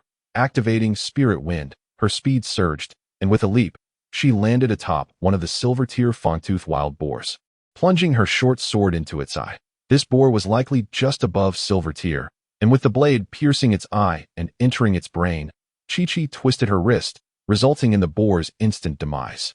Not bad. Zhang Yi nodded in approval. His invitation for Chi-Chi to join him was not solely based on her adorable appearance. That was merely a bonus. The crux was her considerable talent, evident from her ability to narrowly evade the wolf demons and return safely. Had Chi-Chi lacked such combat aptitude, she likely would not have survived long enough to make it back. Zhang Yi believed this little cat girl held great potential, with a bit of training. Guidance, she would undoubtedly flourish. Task accomplished. Meow, shall we return now, meow? Chi-Chi flicked her cat ears, inquiring. Of course not. Returning after completing just one task would be too time-consuming. We should complete all 3 tasks before heading back. Efficiency is paramount in the mercenary business. Zhang Yi replied. Oh. Chi-Chi nodded, indicating that she had learned something. For the entire night that followed, Zhang Yi and Chi-Chi traversed the mountains and forests in search of suitable prey. By the time dawn arrived, all 3 tasks had been accomplished. All right, let's head back to the city, Zhang Yi declared, shouldering the enormous wild boar hide as he made his way towards Haidu. Inside the boar hide were 2 large jars brimming with honey, along with a heap of iron-tailed lizard scales. Although these items weighed several hundred kilograms combined, Zhang Yi carried them with remarkable ease. Moreover, perched atop the bulging boar hide, which served as a makeshift sack, was a small cat girl. That I feel so uncomfortable. Meow. Chi-Chi lamented weakly. After a night of hunting, Zhang Yi felt little fatigue, but Chi-Chi was utterly exhausted. This was, however, the least of their troubles. The real issue was that while extracting the honey, Chi-Chi had unwittingly been stung on the back of her hand by a red velvet bee. That moment, her left hand was swollen to the size of a steamed bun, causing her great discomfort. Fortunately, although the red velvet bee sting was painful, it was not life-threatening. Yet, seeing Chi-Chi's hand swollen like a bun, Zhang Yi found it inexplicably adorable, reminiscent of a soft pink cat paw. Chi-Chi, why don't you try hitting me with that stung hand? Zhang Yi suggested. Why, meow? Chi-Chi asked in confusion, puzzled by this strange request. Just give it a try, Zhang Yi chuckled mischievously. I don't quite understand, but I'll do it, Chi-Chi replied, leaning on the boar hide, raising her swollen little hand, and gently tapping Zhang Yi's cheek. Then, meow, Chi-Chi winced, grasping her left wrist and gasping in pain, while Zhang Yi wore a broad smile. You know, it feels quite soft, like being patted by a little kitten. Want to try again? Zhang Yi teased. In a way, it hurts, meow. Chi-Chi protested, looking utterly dejected. Zhang Yi laughed heartily, deciding not to tease her further, and tossed her a vial of healing potion. Chi-Chi glanced at it and replied, Can I not drink it? This potion is so expensive. I'd rather save it for later. Meow, suit yourself, Zhang Yi sang cheerfully. After all, a sting like that will heal in no time. Before long, they returned to the tavern. Without direct contact with the client, they could deliver the quest materials straight to the tavern. Consequently, many mercenaries were drawn to Zhang Yi as he entered, carrying the bulging boar hide. Boss lady, I'm here to submit a quest, Zhang Yi called out to Yifulin. Follow me. Yifulin beckoned, leading Zhang Yi to the rear of the tavern. This area was spacious, equipped with facilities for disassembly, unloading, and loading, all very comprehensive. Zhang Yi lifted the seemingly lifeless Chi-Chi from the boar hide, then untied it and emptied the contents for Yifulin's staff to verify. Once confirmed, the task was deemed complete. The attendant nodded to Yifulin, who promptly retrieved 3 bags of gold, clearly having prepared in advance. The commission for the 2 tasks was 500 gold, while the honey task earned 600 gold, totaling 1,600 gold. Zhang Yi accepted the pouch without even counting it, fastening it to his waist. and then carried Chi-Chi out.id like a room, along with 2 servings of the shrimp platter and 3 roasted lamb legs to be sent up. Oh, and a potion for treating red velvet bee stings as well. Despite having visited only a few times, Mingming exuded the demeanor of a regular patron, which elicited a chuckle from Yiflan, yet she quickly accommodated him. Inside the room, Zhang Yi had already finished his meal, while Chi-Chi, who could only eat with one hand, was considerably slower. At that moment, she was eating with one hand while the other rested in Zhang Ye's palm. As he tended to her wounds, despite his imposing physique, the movements of his hands were surprisingly gentle. "Does it hurt?" he inquired. "Not at all," Meow Chi-Chi replied with a smile, revealing her adorable little tiger teeth. "You're surprisingly gentle for such a big guy, Meow Hehehe. If you were my enemy, you wouldn't be saying that," Zhang Yi remarked as he continued to apply the ointment. "But I'm not. I'm your comrade, Meow." The little cat responded that you're not quite up to the mark yet. "Little cat, be my comrade. You must not flail your paw and accidentally strike a beehive while trying to catch a bird, causing your hand to swell like a bun, rendering you unable to wield a weapon properly. Why did I want to do that next time, Meow?" "All right." Zhang Yi put away the medicine bottle, gently ruffled the little cat's head, and then said, "I'm going to take a nap now. If you're not sleeping, remember to wake me when the sun sets. That I want to sleep too. Meow, then go ask the landlady for another room." As he spoke, Zhang Yi had already closed his eyes. Chi-Chi looked at him, her ears twitching, and then she flipped over, settling herself like a small bird perched on Zhang Yi's belly. Zhang Yi raised an eyebrow and looked up at her. "What are you doing? Having 2 rooms is too wasteful, Meow," Chi-Chi said with a dreamy gaze. Zhang Yi regarded her with suspicion, but soon grew indifferent, merely lying back down and stating, "Then you should go accept a few tasks, focusing on gathering forest materials that we can tackle them together later for quicker leveling." "Okay, Meow."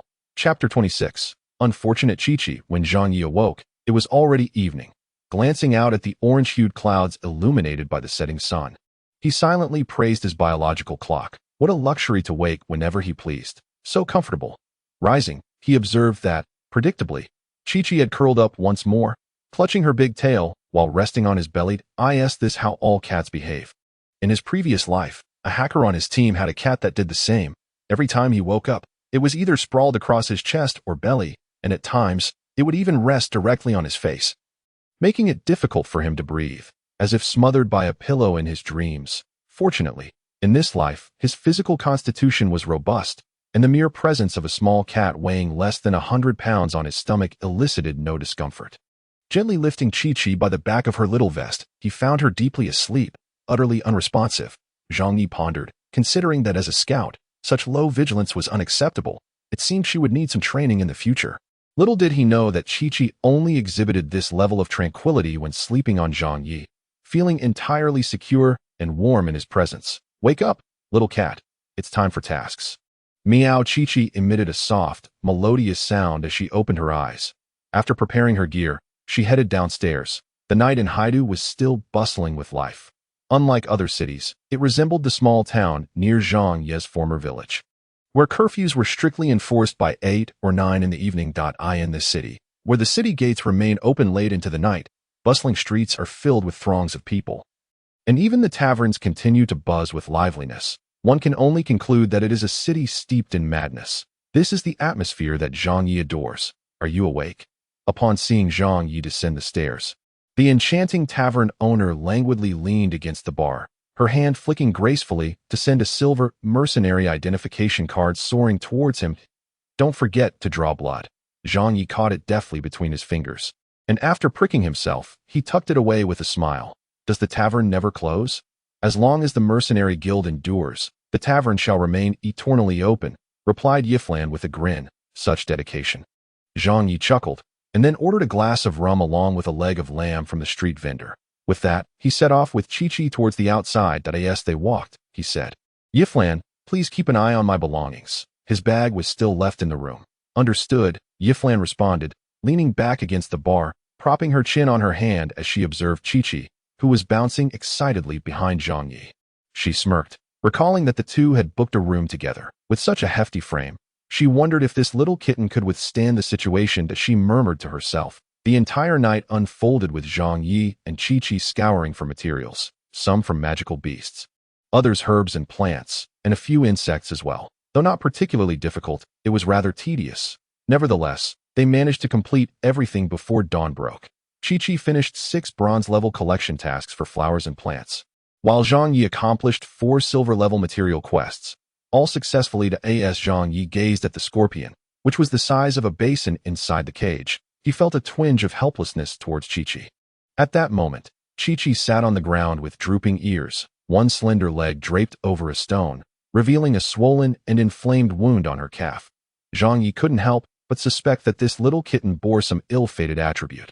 During their last task, while trying to catch a bird, she inadvertently swatted at the bushes, only to disturb a hidden nest of red velvet wasps. He had searched for ages to locate it. Yet she managed to unearth it with a mere slap, resulting in her hand being stung into a swollen mess. This time, while Zhang Yi was diligently turning over stones in search of the elusive red-tailed scorpion. Chi-Chi was frolicking nearby, playfully chasing fireflies. It seemed that whenever she was with Zhang Yi, she was perpetually relaxed and let her guard down. Alas, fate had other plans, and as they passed a fallen hollow tree, a red-tailed scorpion lay concealed within. It seized the opportunity to sting her calf as she wandered by. Had Zhang Yi not been foresight and adequately prepared with an antidote, and had he not acted swiftly, Chi-Chi's leg might have been rendered useless. Though the red-tailed scorpion was merely a bronze-tier magical beast, easily crushable underfoot by Zhang Yi, its venom was potent, capable of paralyzing even a silver-tier wild boar. Thus, it was classified as a silver-level task. Big guy. Chi-Chi pouted, her eyes misting over. Am I going to die? Not at all, Zhang Yi reassured her, rinsing his mouth before explaining. Upon Chi-Chi being stung, he had promptly administered the antidote and used a small knife to make a cut, drawing out the majority of the toxic blood. Such an act was inherently perilous. Had he any cuts in his mouth, he too would have succumbed to the poison.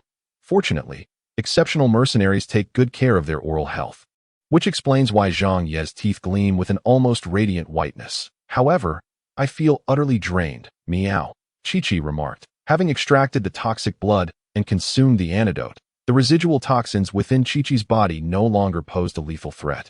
Yet they rendered her limbs weak. Rest assured, you won't perish, Zhang Yi assured her, effortlessly lifting Chi-Chi and placing her upon his shoulder. Chi-Chi obediently perched there, and suddenly her eyes lit up, her previously drooping ears standing erect once more. She realized that this position suited her perfectly. Zhang Yi's broad shoulder, accompanied by the contours of his muscles, provided her with just the right amount of comfort, akin to sitting upon a heated cushion. I suggest you maintain a modicum of vigilance and refrain from playing around during missions, Zhang Yi admonished, balancing a hammer in one hand and a sizable bag of task materials in the other as he made his way back.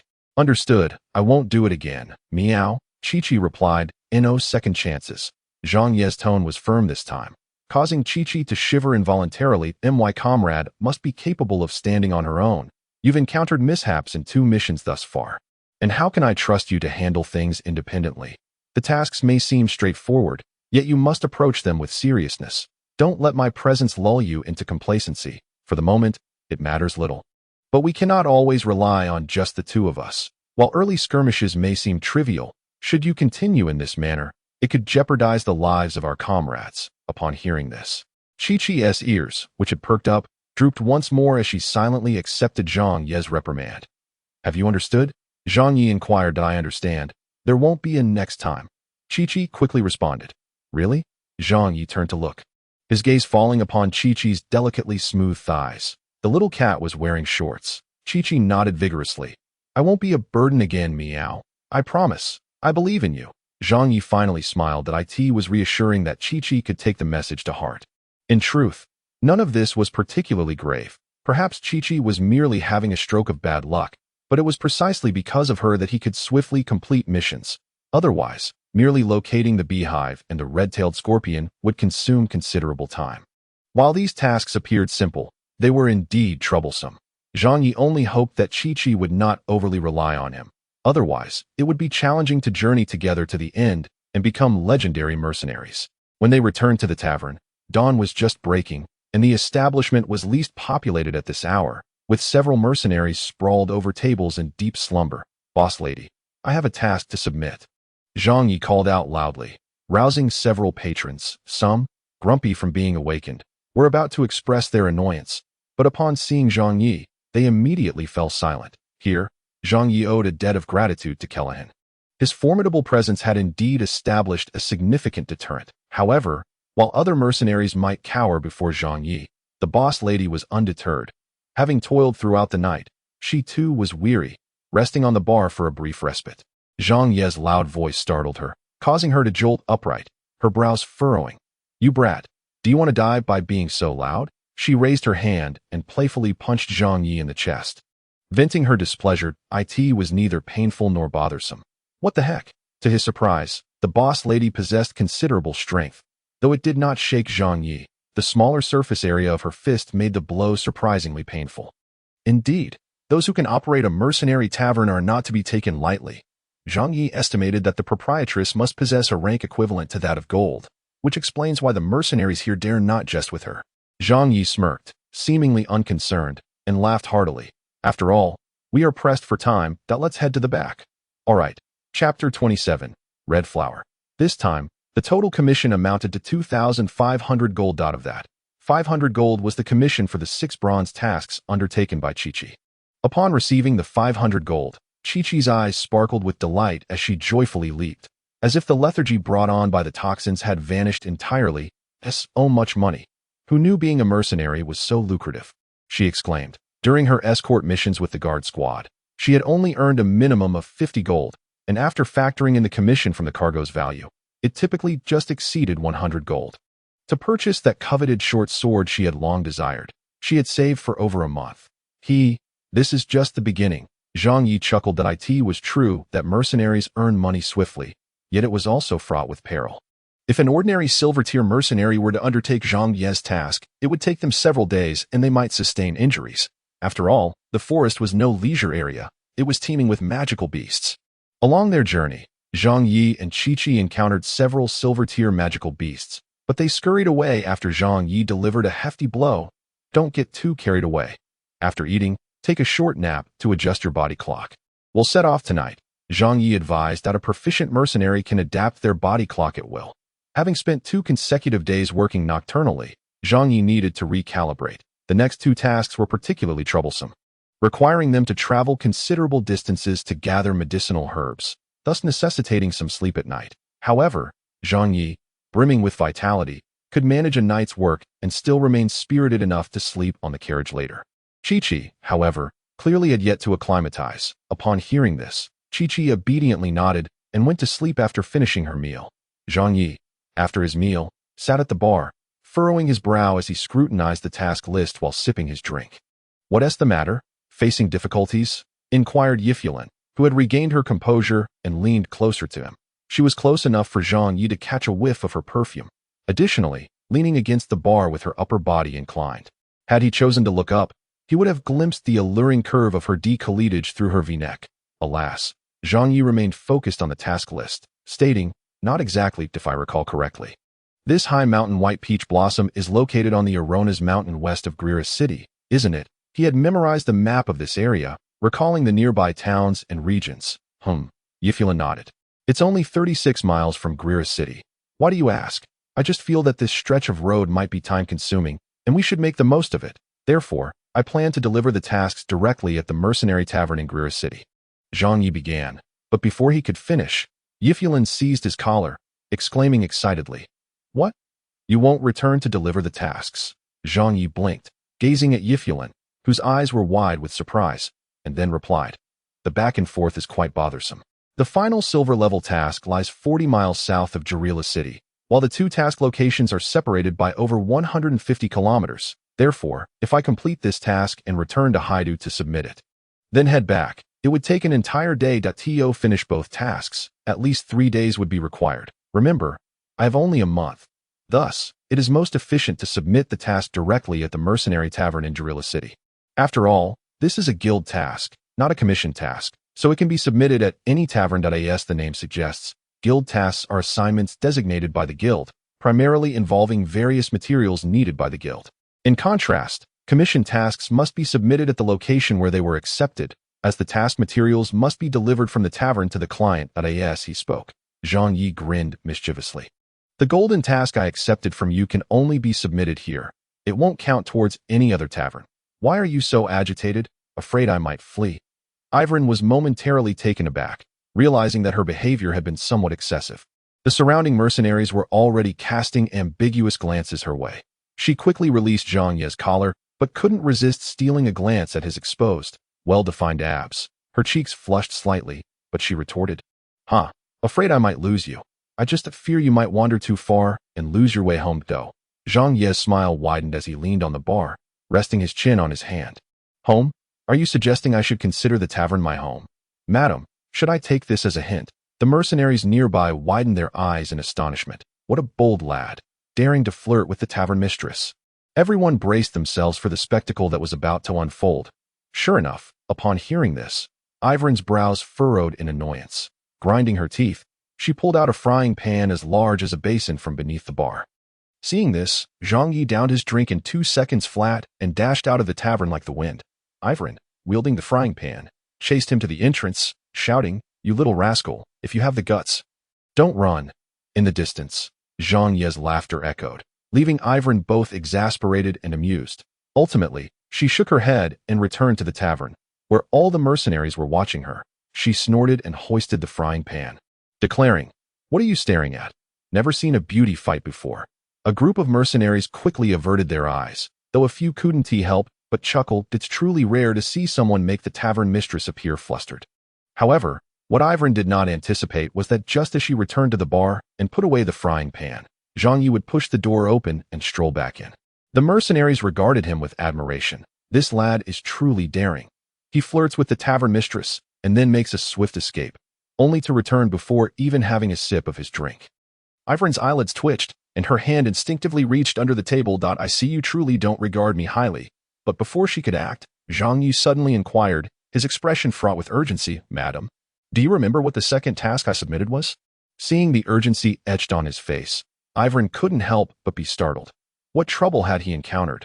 Thus, she hurriedly recalled and said, "It seems to be collecting 30 mono red flowers. What happened? Is something amiss?"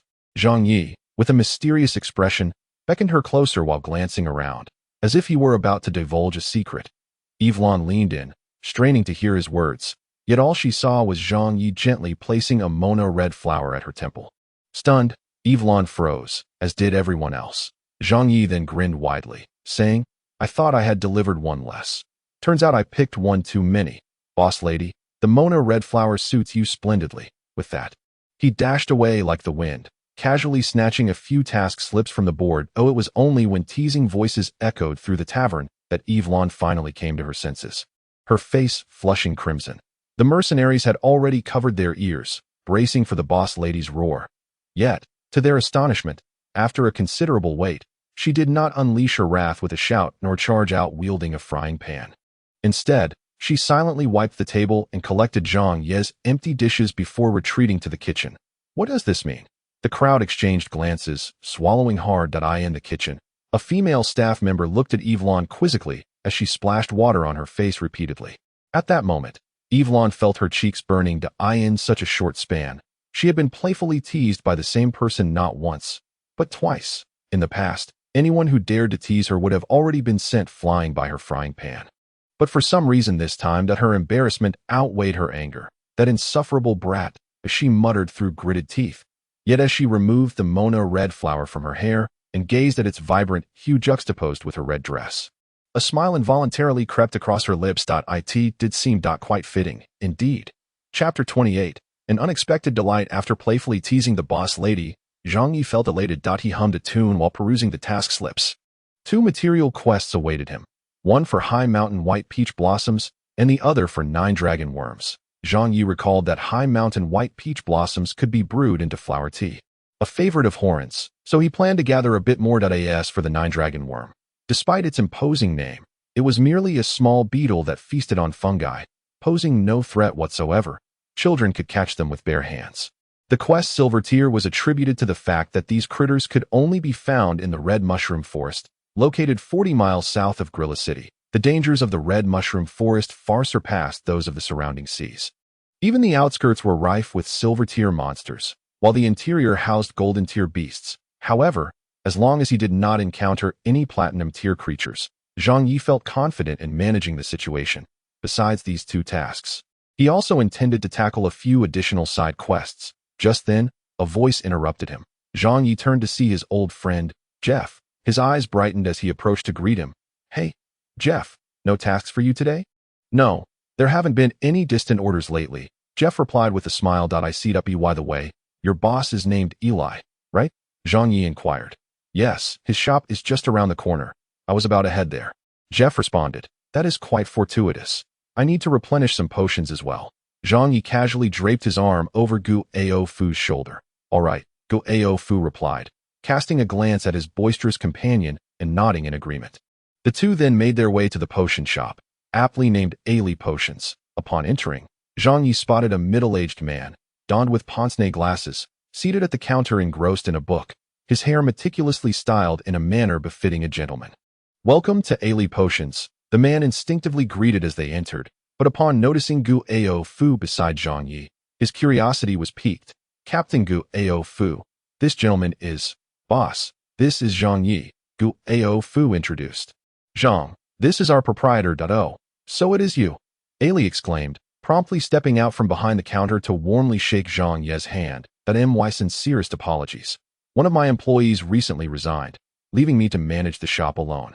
Thus I cannot personally extend my gratitude, Ailey expressed, his tone imbued with sincerity, which Zhang Yi found quite endearing. It's no trouble at all. There's no need to be concerned. Zhang Yi waved off the formality. No, you must understand. Although Captain Gu Ao Fu is one of my employees, he is also my friend. Should I lose them due to the wolf demon, it would grieve me greatly, Ailey explained.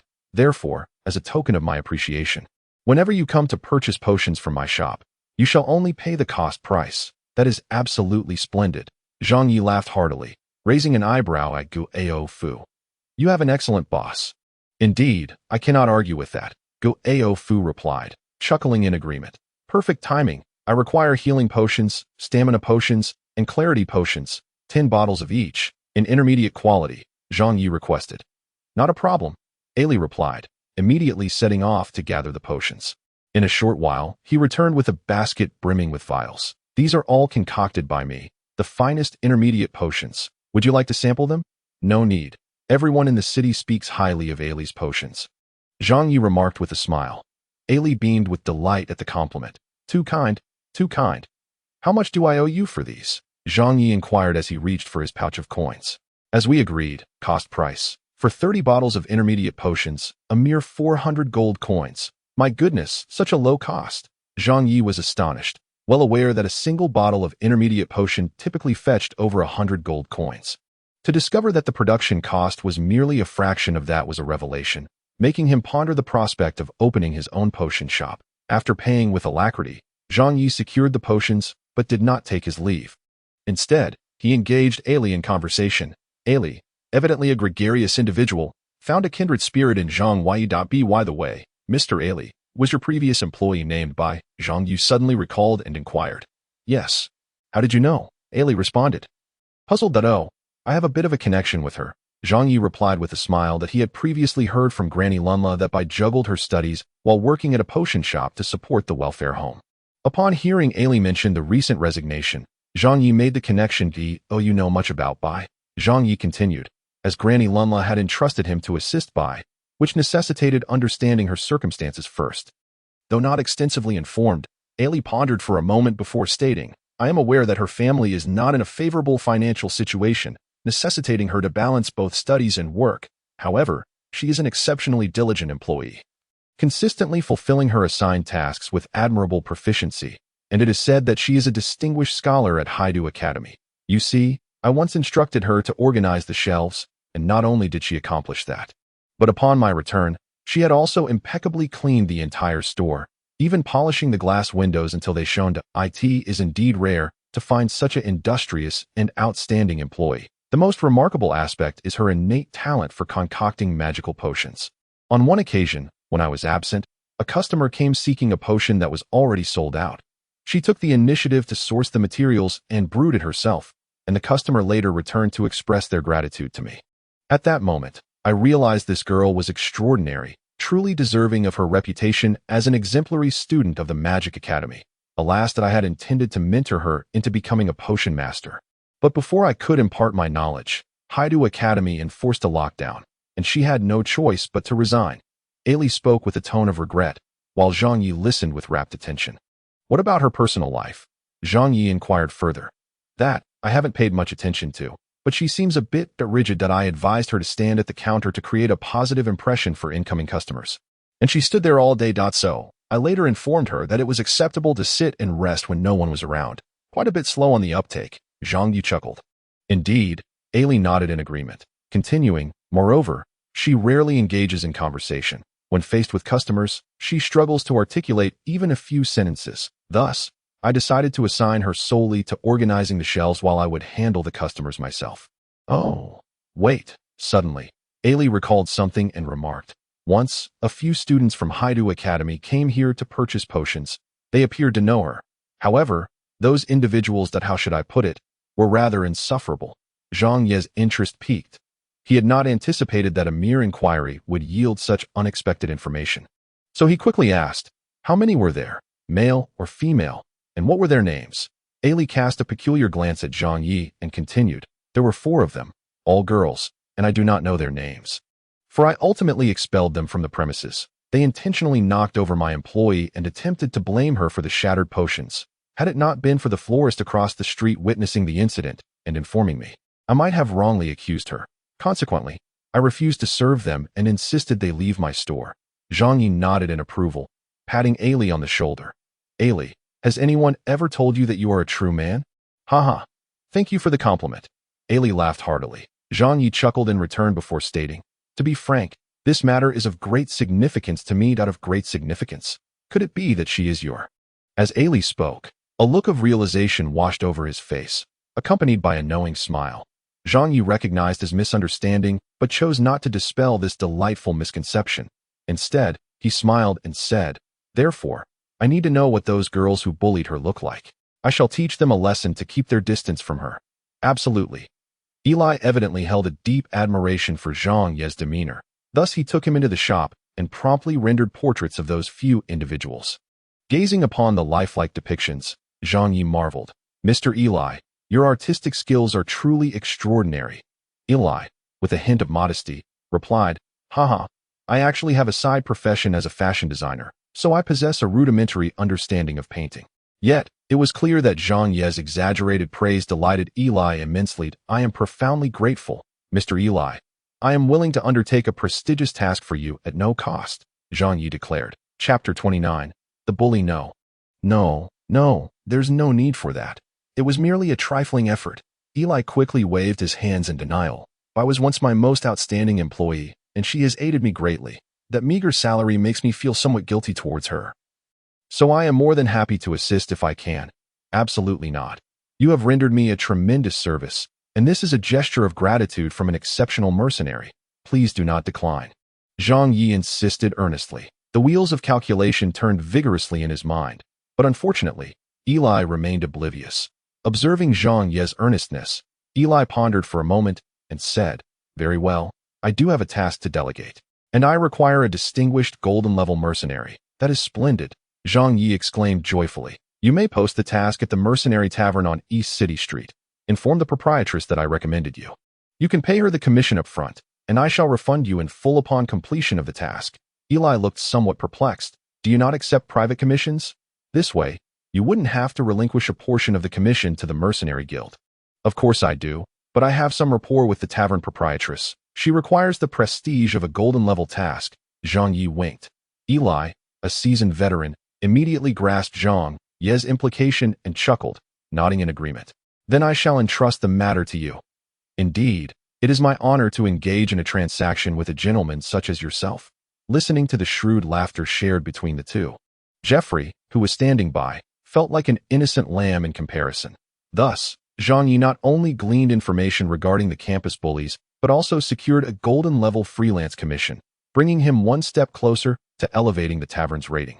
With only 6 more golden-level freelance commissions needed, farewell, Mr. Zhang Yi, and we look forward to your next visit. With a smile in his eyes, Eli watched Zhang Yi depart, elated at having befriended a golden-level mercenary.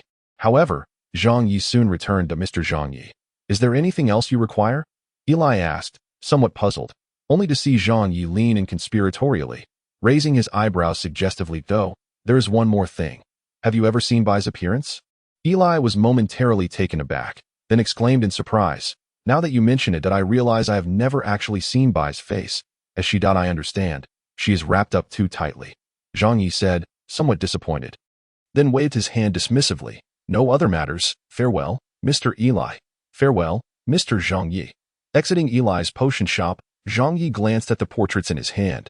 The girls depicted were rather unremarkable in appearance, though one was quite beautiful, likely possessing a score of 75 in looks. However, at Zhang Yi's place, she was deducted 50 points. Indeed, the intrinsic score far exceeds that solitary point. Zhang Yi has always believed that the soul holds greater significance than physical allure. Naturally, possessing both would be even more splendid. The next step is to devise a way to gain entry into Haidu Academy. He already has a plan. He had taken note of it while at the tavern. Consequently, among the tasks in his possession, one pertains to a delivery for Haidu Academy. This provides him the perfect pretext to enter the academy and locate those girls. Furthermore, that he must prepare several sacks. As Zhang Yi strolled along, he contemplated while absently stroking his chin. Suddenly, his peripheral vision caught something, and he turned to find himself, unbeknownst to him, at the Lunla orphanage. Without hesitation, he pushed the door open and strode inside. Upon seeing Zhang Yi, several children playing in the yard let out a shriek and dashed back into the house. "Run away, the bad guy is here," Zhang Yi exclaimed. "Bad guy? When did that happen?" With a swift motion, he stepped over a few little girls, positioning himself in front of them. When he spread his arms wide, the fastest of the girls, unable to halt in time, collided into his embrace. Zhang Yi gently caught her and grinned. "My dear, how have I become the bad guy?" The little girl, slightly frightened, mustered her courage and replied defiantly, "You made my sister go to a faraway place and couldn't stay behind. That makes you a bad guy." Zhang Yi couldn't help but chuckle. So that was the reason that he released the little girl and ruffled her hair, but she vigorously resisted, dodging left and right. The other girls rushed over to grab Zhang Yi, as if attempting to liberate their sister from his clutches. "What if I were to teach a lesson to the one who bullies your sister?" Zhang Yi jested. The little girl paused in surprise. Then, with a spark of excitement, responded, "You know my sister is being bullied?" "Oh, so you are aware of this?" Zhang Yi inquired. "Of course. Though my sister hasn't said anything. We all know," the little girl replied, her expression turning somber. "We sleep with her, and at night, I noticed she was secretly crying. Moreover, she is injured. She claims it's from a fall, but I don't believe her. A fall wouldn't hurt her ear. That must have been from someone twisting it. A bigger child used to twist my ear. So I know that my sister must have been bullied at the academy, which is a terrible place that I can't understand why she still wants to attend school there. Initially, she had stopped going, which would have spared her from being bullied. Yet you still want her to go to school, you bad guy. But if you can teach a lesson to those who bully my sister, then I shall admit you are not a bad guy." Zhang Yi laughed heartily. "That's a deal you made. I accept your request." "What is a request?" the little girl asked, puzzled. But Zhang Yi paid her no mind and continued on into the house. The little girl hurried after him. "Are you Zhang Yi? My name is Tina. Pleased to meet you." "Tina, that is your sister Bai at home. She went to buy rice. Only grandma is at home," Tina remarked, clearly establishing herself as the leader of the group of children who eagerly followed her. "Ah, splendid." Zhang Yi nodded and stepped into the room, where he found Grandma Lunla busily knitting. Upon noticing Zhang Yi, Grandma Lunla set aside her work and prepared to rise. However, Zhang Yi interjected, "Please, remain seated. I have come to inquire when Bai will return to school." "With the holiday coming to an end, she is scheduled to return tomorrow," Grandma Lunla replied. "Tomorrow?" Zhang Yi paused for a moment, then nodded. "I see that it's a bit rushed, but it's manageable. The bullies tormenting Bai have been identified. They are these individuals." Zhang Yi produced a portrait and handed it to Grandma Lunla. She appeared somewhat astonished at Zhang Yi's efficiency. Upon examining the portrait, her brows furrowed. "What is it?" Zhang Yi inquired. "I have seen this girl before." Grandma Lunla indicated one of the images. "She is the one who received a 50-point deduction from Zhang Yi. When I took Nan into school, she was the one who came to pick her up. At that time, she was very cordial, and I assumed Bai had a close relationship with her, even asking her to look after Nana as she spoke." Grandma Lunla's eyes glistened with tears. She felt as though she had personally delivered Bai into the clutches of a demon. "You may know a person's face, but not their heart. Please do not be disheartened. Soon, she will face the consequences." Zhang Yi comforted her. "I implore you." Grandma Lunla rubbed her eyes and added, "But you must also be cautious. Some students at Haidu Academy possess significant backgrounds. It is said that this girl is the daughter of a high-ranking official in the city. Rest assured, even if she is the daughter of the city lord, it will be of no consequence. Zhang Yi chuckled. The daughter of a high-ranking official? Revenge. Mercenaries fear not retribution. When the time comes, she shall be left utterly bewildered as to who has dealt her the blow. Just then, the sound of the door opening caught Zhang Yi's attention, and he turned to see Bai entering with a small bag. Upon spotting Zhang Yi, she froze as if ensnared by a spell. Appearing somewhat at a loss. Chapter 30. A good man gazing at the cup being pushed towards him, Zhang Yi found himself at a loss for words. All right, truth be told, I prefer drinking liquor over water. My purpose here is to ask a few questions. There is no need for you to be so anxious. With that, he turned his gaze to Bai, who remained rooted in place. Though her eyes were obscured, Zhang Yi sensed her attention was fixed upon him, prompting him to inquire, Aren't you curious about what I wish to ask? In response, Bai nestled her small face deeper into her high-necked sweater. Her timid voice barely audible. What do you wish to ask? Zhang Yi replied. I came to ask the names of those who have been bullying you. After a prolonged silence, Bai finally responded, No one is bullying me. Zhang Yi rubbed his face in exasperation. To be honest, providing me with this information will enable me to better identify the target and assist you. Upon hearing this, Bai remained silent, her small hands nervously fidgeting. Well, it seems I've encountered a tight-lipped one, Zhang Yi remarked, furrowing his brow. If you do not speak up, I will be unable to help you, and you will struggle to attend school, let alone go to Hates. Then Lunla's grandmother and your sisters would not be able to live a better life. Is that what you wish to see? In truth, the two matters are not interconnected, even if Bai is bullied at sea. She can still attend Haidu Academy, for that is a privilege granted by Holland through a direct admission slot. However, Zhang Yi is indeed threatening her as soon as Bai heard Zhang Yi's words. She became somewhat anxious, her speech turning hesitant. I don't want to. Before she could finish her sentence, Zhang Yi interjected. Not wanting to is precisely right. Now, identify this person. Zhang Yi directly picked up a portrait and asked. Providing Bai no opportunity to retreat, Bai glanced around before softly uttering, Fried. And this one? Alana. This one? Linsha. Finally, Zhang Yi pointed to the portrait of the girl who had received a 50-point deduction and inquired. Upon seeing this girl, Bai surprisingly took a half-step back, indicating that this girl had left a significant shadow in Bai's mind. Man Manasa. Zhang Yi nodded in satisfaction. Lunla, watching this scene unfold, inexplicably let out a sigh of relief.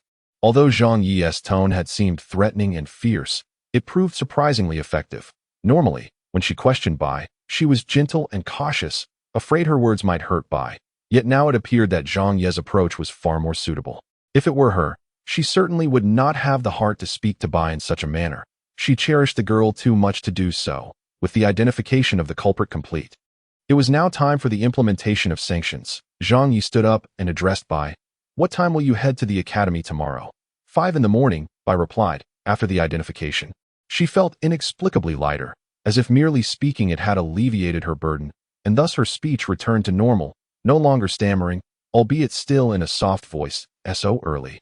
Zhang Yi inquired. Bai nodded and made a soft sound. Seemingly an affirmative, though this time her voice was so faint that even Zhang Yi could barely hear it. Very well. Then I shall come find you at 5 tomorrow morning, and we shall go to the academy together, Zhang Yi stated. With that, he put away the portrait and strode outside with great urgency. That moment, Bai suddenly remembered something and hurriedly chased after him, calling out. Wait, what is it? Zhang Yi turned back. The deed. You haven't taken it, Bai said, retrieving a neatly folded, aged piece of paper from her pocket. Zhang Yi merely glanced at it before turning back to continue walking, leaving behind a remark. Just hold on to it for me. I will take it back once I pay the final amount. With that, he exited the gates of the welfare home. Bai watched his departing figure for a while before softly responding, albeit a beat late. All right. She then returned indoors, approaching Lunla's grandmother, smoothing the wrinkles of the blanket draped over her. He has left. Lunla's grandmother resumed her knitting. It is autumn, drawing near to winter. Yes, Bai nodded gently. What do you think of him? Lunla's grandmother suddenly asked. Bai hesitated for a moment before responding. He is a good person. Lunla's grandmother smiled, gently stroking her cheek. Grandmother thinks so too. The little kitten has awakened. Ready for work. Zhang Yi exclaimed in a hurried tone. Chi-Chi rubbed her eyes, stirring from her slumber, and gazed out the window. The sun shone brilliantly. What time is it? She inquired. Noon, Zhang Yi replied while grabbing his backpack. Are we setting off at noon? Originally, we were supposed to leave after dinner, but plans have changed at the last moment. We are departing now, Zhang Yi explained. He had initially thought he would have a few more days before heading to the academy. But now he had to leave early the next day, which meant he needed to hasten his preparations. It seemed he would have to pull an all-nighter again. His intention was to complete 2 silver-level tasks that night and return just in time to accompany her to the academy. In truth, he could afford to be less rushed. Delaying by a few days would not make a significant difference. However, having heard Ellie's words, he understood the extent of the bullying led by Manasha and her cohorts. The maliciousness of their schemes was evident even from outside, and the dire situation within the academy could only be imagined. Thus, he found it increasingly difficult to bear, if he delayed even a day. The mushroom girl might suffer yet another bout of torment as he packed his belongings. Zhang Yi lamented, this damned sense of responsibility. I truly am a good man. Once everything was in order, Zhang Yi hurriedly pulled Chi-Chi down the stairs. Yi, you. Yvelon began to speak to Zhang Yi, but he dashed out of the tavern with Chi-Chi in tow, leaving the bewildered Yvelon behind. It feels like a flight from disaster, she murmured to herself. In the next moment, Zhang Yi came rushing back, standing before Yvelon, and, with a flourish, produced a blooming mono-red flower, pinning it gently to her ear before she could react. It's beautiful. Zhang Yi beamed with satisfaction before darting back out, leaving Yvelon in a state of confusion amidst the swirling wind. It wasn't until the sounds of mockery from the tavern reached her ears that she regained her senses. You little rascal, stop right there. Upon hearing the roar from the tavern, Zhang Yi laughed heartily and quickened his pace. Once outside the city gates, he showed no signs of slowing down. Rather, he accelerated, Chi-Chi, being pulled along, found herself momentarily airborne. Then, with a swift motion, Zhang Yi hoisted her onto his shoulder. The little kitten clung tightly to Zhang Ye's neck, her face a mask of anxiety. Zhang Ye's speed was astonishing, far surpassing that of a horse-drawn carriage, covering 10 to 20 meters in a single bound, with the scenery around them blurring into a rapid swirl. Chi-Chi feared that if she loosened her grip even slightly, the fierce wind would sweep her away. Suddenly, a flash of light enveloped her, and a visible aura of azure light surrounded Zhang Yi, significantly reducing the wind resistance and propelling his speed even further. Aren't we taking a carriage? Chi-Chi asked. No, the carriage is too slow. We'll run there, Zhang Yi declared. Huh? Over 100 kilometers? Are you serious? Chi-Chi exclaimed in astonishment. Absolutely, Zhang Yi chuckled. Hold on tight, little kitten. I'm about to pick up speed. Chi-Chi gasped. They were already moving so fast, and he could still accelerate, as the patterns of energy manifested around Zhang Yi. Chi-Chi experienced the true meaning of lightning speed. This is too fast, too fast. I'm going to fall. Chapter 31. Preserving beauty with a long exhale, Zhang Yi gazed upon the forest floor, strewn with vibrant red mushrooms, nodding to himself as the warmth radiated from his body. After a vigorous sprint of an hour, covering over 160 kilometers, he deemed this pace satisfactory. It was worth noting that he was burdened with a hefty hammer, an array of gear, and a petite catgirl companion. Had he been unencumbered, his speed could have been considerably greater. The afternoon was still young, granting him ample time. Fortunately, he had the foresight to purchase stamina potions. After consuming one, replenishing his energy, Zhang Yi retrieved 3 vials from his pack. The task at hand required 3 pounds of 9 dragon worms. These worms were slightly larger than soybeans, making it a challenge to gather the requisite weight. Thankfully, this time, Chi-Chi proved to be of immense assistance. The forest, abundant with mushrooms, had previously been discussed with Yiflan, who informed him that 9 dragon worms had a particular fondness for a type of mushroom known as blue-eyed mushroom. This mushroom, characterized by its blue hue and circular rings, was easily identifiable. Locating the blue-eyed mushrooms would lead them to the 9 dragon worms. Chi-Chi, agile in her movements, found the task of catching worms both entertaining and simple. She scampered on all fours, her gaze fixed on the ground, leaping towards any sight of the blue mushrooms, deftly capturing them with a swift motion of her small hands. I've caught 5. Chi-Chi exclaimed, placing the 5 worms nibbling on the mushrooms into the vial. Well done. Keep up the good work, Zhang Yi praised. Encouraged by his commendation, Chi-Chi doubled her efforts, her efficiency in capturing worms surpassing Zhang Ye's by a notable margin. While searching for the worms, let us also look for 30 purple umbrella mushrooms, Zhang Yi suggested. as he had deliberately chosen a related task to optimize their efficiency. Okay, meow, Chi-Chi replied. After spending over an hour, they finally amassed 3 full vials of 9 dragon worms and 30 purple umbrella mushrooms. All right, on to the next area, Arona's mountain. Upon hearing this, Chi-Chi promptly clung to Zhang Yi, and in the next moment, he shot forth like an arrow, racing towards Arona's mountain. It took them an hour and a half to reach the mountain's base, as one location was situated to the south of Grilla City, while the other lay to the west, a considerable distance of nearly 200 kilometers apart. Upon arriving at the foot of the mountain, it was approximately 4 or 5 in the afternoon. After downing another stamina potion, Zhang Yi carefully packed away the other task materials, concealing them in the crook of a tree. He then shouldered his hefty hammer and the catgirl, embarking on a barehanded ascent. This cautious approach was due to his intention of descending rapidly later, as he feared that the bottles containing the materials might shatter, leaving him to pick up the scattered mushrooms and worms from the ground. The high-altitude white peach blossoms, true to their name, flourished on the mountainous heights, often found upon steep cliffs, necessitating Zhang Yi's skill in free climbing to harvest them, standing over 6,000 meters tall. Arona's mountain began to bear snow at around 4,000 meters, with the temperature dipping considerably. Chi-Chi shivered from the cold, ill-equipped in her short sleeves and shorts. Thus, Zhang Yi summoned his vitality, generating warmth within, which alleviated Chi-Chi's discomfort considerably. This time, Chi-Chi's role was to serve as Zhang Yi's eyes. He would focus on the climb, as the strong winds at this elevation could easily unbalance him due to his larger physique. Meanwhile, Chi-Chi perched on his back, diligently searching for their target. Look, there's a white peach blossom tree to the upper left, she called out excitedly. All right, let's hurry, Zhang Yi exclaimed, his muscles taut and clearly defined as he exerted himself. Chi-Chi, perched upon his back, could feel the powerful movements of his muscles. With an explosive surge of strength, Zhang Yi propelled himself upward, his fingers resembling iron picks as they plunged into the mountainside. He ascended rapidly in the direction Chi-Chi indicated, akin to a gecko scaling a wall. Before long, he had harvested all the blossoms from a white peach tree, gathering 32 exquisite high-altitude peach blossoms. Zhang Yi quickened his pace. With Chi-Chi's guidance, he diligently collected over 200 high-altitude peach blossoms in just over an hour. Despite the task only requiring 100, the surplus would serve his own purposes.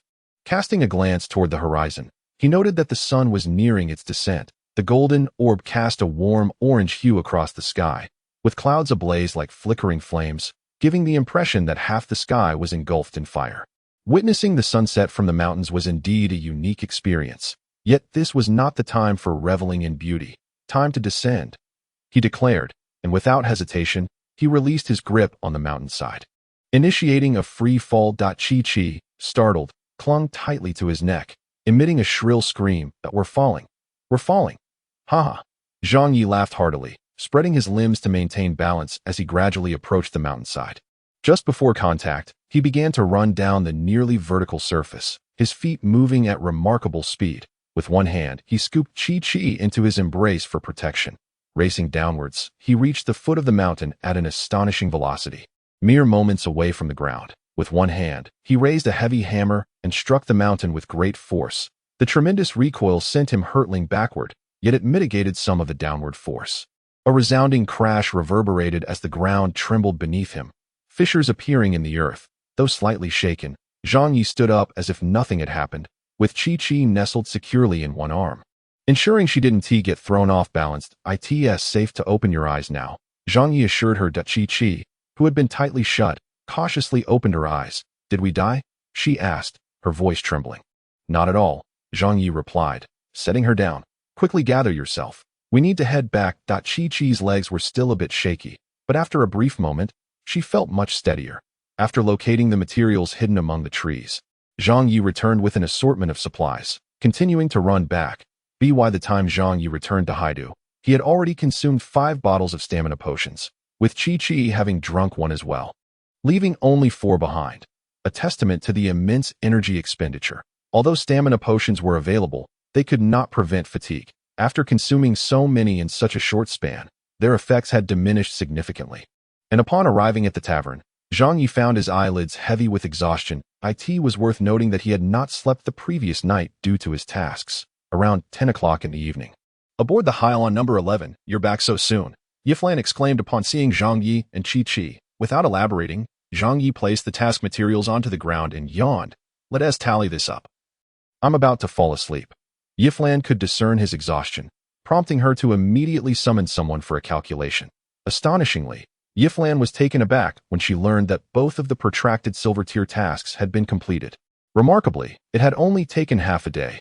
Such efficiency was truly astounding. Didn't you mention you were to report the tasks in Gorilla City? Yiflan inquired, perplexed. There was a sudden change of plans. And I was pressed for time, so I decided to return directly. Zhang Yi yawned as he spoke. Did the carriage travel that swiftly? Yiflan posed another question that I didn't take the carriage. I ran. Zhang Yi replied with a smirk. Have the tasks been calculated? Yes, they have.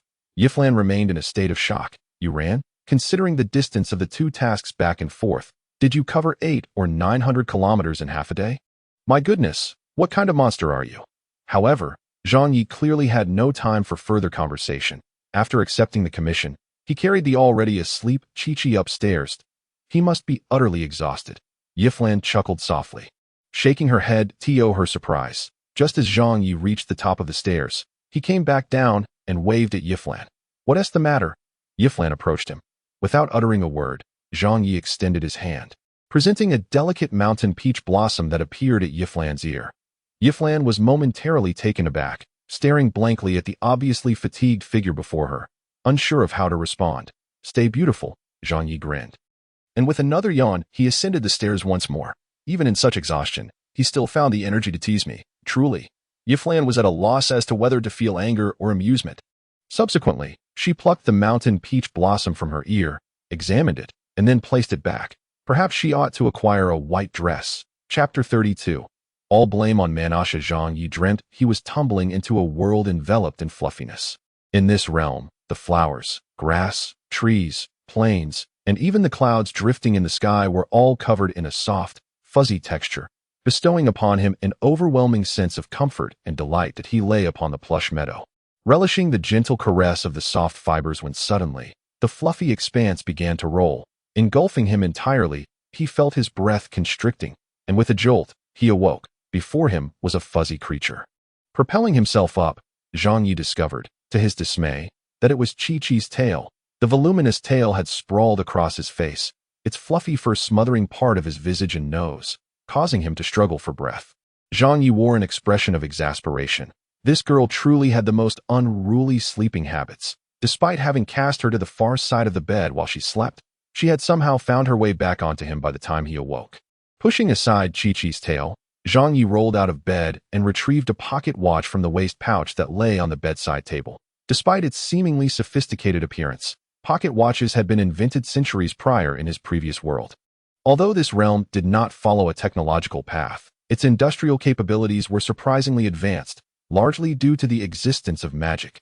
Magic had supplanted technology, rendering magical devices akin to the cutting-edge technology of his former life, with even broader and more powerful applications. For instance, the pocket watch in Zhang Ye's hand was an heirloom of his grandfather, reputedly crafted by him, and was remarkably intricate, powered by a magic crystal. In the absence of a lathe, meticulously crafting precision components by hand reveals that the elder's blacksmithing skills are indeed exemplary. Glancing at the time, Zhang Ye's eyes widened in shock that it was already 6:20. He hastily gathered his belongings, exclaiming, Qi, rise and shine. We're running late. Half asleep, Qi jolted awake upon hearing his call. Zhang Yi speculated that perhaps fatigue from the previous day had disrupted their biological clocks. Had it not been for Qi's tail brushing against his face, he surmised she might have slept until noon. After all, they had agreed to meet by at 5, and he had always prided himself on punctuality. Having gathered his things, Zhang Yi rushed with Qi towards the orphanage. Even as the proprietress greeted him, he could only manage a brief acknowledgement. Such fervor, Iron mused, as she had assumed Zhang Yi was up early to undertake a task. Well, in truth, that wasn't entirely inaccurate. Though the emphasis lay elsewhere, it just past 6 in the tranquil Haidu. The streets were nearly deserted, with autumn yielding to winter and the coastal chill. The morning temperature hovered around a mere 10 degrees, prompting Qi to stifle a sneeze. Upon arriving at the orphanage's gate, Zhang Yi spotted a figure standing there, clutching a small bag that was by. Seeing that she had not departed, he breathed a sigh of relief. only to feel a sudden tightness in his chest. He couldn't quite discern the source of his anxiety, but it was unmistakable. Approaching Bai, he sheepishly scratched his head and said, "Sorry, I overslept." Today, Bai still donned her usual rustic attire. Sporting a different sweater, this one merely featured a lighter hue, while the style remained largely unchanged though, and her mushroom-like hat, once flaxen, was now a pale shade, matching her sweater perfectly. Thus, the flaxen mushroom girl had transformed into a pale mushroom girl. In response to Zhang Ye's apology, Bai nodded slightly and then opened the bag she held, presenting him with a wooden water bottle. Zhang Yi felt a bit exasperated. More water, however, perhaps out of gratitude towards Bai. He accepted the bottle, took a sip, and was immediately taken aback by the liquid's taste. His eyes widened, and he gulped down a couple more mouthfuls, exhaling a puff of warm air before looking at Bai. Rum? Bai nodded again, albeit slightly, and pointed towards the road ahead with her little hand. Time for school. Acknowledging her, Zhang Yi nodded and took another swig of rum before handing the bottle to Chi-Chi, encouraging her to take a few sips to warm up. The little cat was not particularly fond of alcohol, but managed to drink a couple of sips, sticking out her tongue. "I still prefer milk." Meow. Walking alongside Bai on the desolate street, Zhang Yi held back his curiosity for some time before finally asking, "Where did you get this alcohol?" "I bought it," Bai replied softly. "Do you enjoy drinking?" Zhang Yi inquired. Bai shook her head without uttering a word. Yet Zhang Yi understood. This was a gesture meant for him. The reason behind it perhaps stemmed from his remark the previous day, stating that he preferred alcohol over water. Thus, in that moment, Zhang Ye's heart felt a tangle of emotions. His casual remark led Bai to prepare a pot of wine for him, yet he could not even adhere to the agreed-upon time. "Did you just stand at the door waiting?" Zhang Yi inquired. He hoped Bai's response would be, "No, I was waiting inside, unfortunately." Bai gently nodded. Zhang Yi wiped his face. "How foolish of me. It's already past 5. And the temperature is even lower than it is now. I waited there for over an hour for him." Now he felt even guiltier. Thus, Zhang Yi silently deducted 20 points from that girl named Manasha. "Is she going to be late?" Zhang Yi asked again. Bai shook his head. "Classes at the academy start at 8. Zhang Yi's eyes widened in surprise. "Then why did you go over at 5? Bai remained silent for a while before softly replying, "I didn't want to run into Manasha." Zhang Yi. "It's all Manasha's fault." Following this, a heavy silence ensued. Under normal circumstances, Zhang Yi would not have cared at all. However, at this moment, he felt utterly unsettled. The quieter Bai became, the more uncomfortable he felt, as if he were being pricked all over. Today was an exception. "I am usually quite punctual." Zhang Yi took the initiative to shatter the stillness. Yet he sensed that his words sounded rather feeble. Upon hearing this, Bai gently nodded, seemingly uttering an but Zhang Yi was not entirely certain he had heard correctly. Her voice was too soft. Helplessly, Zhang Yi turned the conversation to another topic, avoiding further discussion on this matter. "When will you go to Hydus?" Zhang Yi asked. Bai pondered for a moment before turning to him and replying, "Half a month later, after the final assessments. I see." Zhang Yi nodded, then inquired, "How are your grades?" "They're not bad. You must have exams, right? What was your rank in the last one?" "First." Zhang Ye's eyes widened once more. "You call that not bad?" Overly modesty can appear insincere. "You know to at this." Bai briefly froze, then lowered her head. Just as Zhang Yi was puzzled, he heard her quiet voice that "I'm sorry." "Zhang Yi, what are you apologizing for?" After a moment of confusion, he quickly waved his hand, saying, "Don't misunderstand. I didn't mean you were insincere. It was just a joke." "Damn, it's all Manasha's fault." Bai. P.S. The remaining 18 chapters will be released tomorrow. Chapter 33. The task begins. "Why?" Bai asked. "What do you mean, why?" Zhang Yi retorted. "Is it Manasha's fault?" Bai said. Zhang Ye's mouth twitched slightly. Then he replied, "That's not for you to worry about. It's simply Manasha's fault. Look at how this girl has been bullied." Self-doubt practically stamped on her forehead. Upon hearing this, Bai turned away and silently continued walking. After a while, she turned back to Zhang Yi and said, "Actually, it's not Manasha's fault." Zhang Yi was taken aback. "What do you mean?" Bai lowered her head, gazing at the cold ground, her voice tinged with melancholy. "I took her opportunity away. Minter Horan came to the academy to select students for the magic research team, and she was supposed to be chosen, as she has always ranked first in the magic research program. However, during that occasion, I also enrolled in an elective course within the realm of magical studies and consequently emerged at the top of the examination, which led to my selection. Thus, It is understandable why she harbors animosity towards me. Zhang Yi felt a twitch in his brow, and ultimately, unable to restrain himself any longer, he extended both hands and placed them directly upon Bai's shoulders. Bai, startled by his sudden action, let out a small squeak and trembled all over. Zhang Yi then forcefully turned her to face him, his expression solemn as he said, "Listen, my dear, you must realize that excessive kindness can be quite off-putting. According to your reasoning, you should actually blame Minter Horan. Had she not come to the academy, none of this nonsense would have transpired." "No, no," Bai exclaimed, hastily shaking her head. "Minter Horan is a good person." Yes, she is a good person," Zhang Yi interrupted her, asking, "And what about you? Are you a bad person?" Bai shrank her neck and eventually shook her head. "Then what does that imply?" Zhang Yi continued. "Now let me ask you this. If you had placed second and Minter Horan had chosen Manasha, would you have bullied Manasha?" Bai shook her head once more. "Exactly. You wouldn't. So why is it that she can bully you?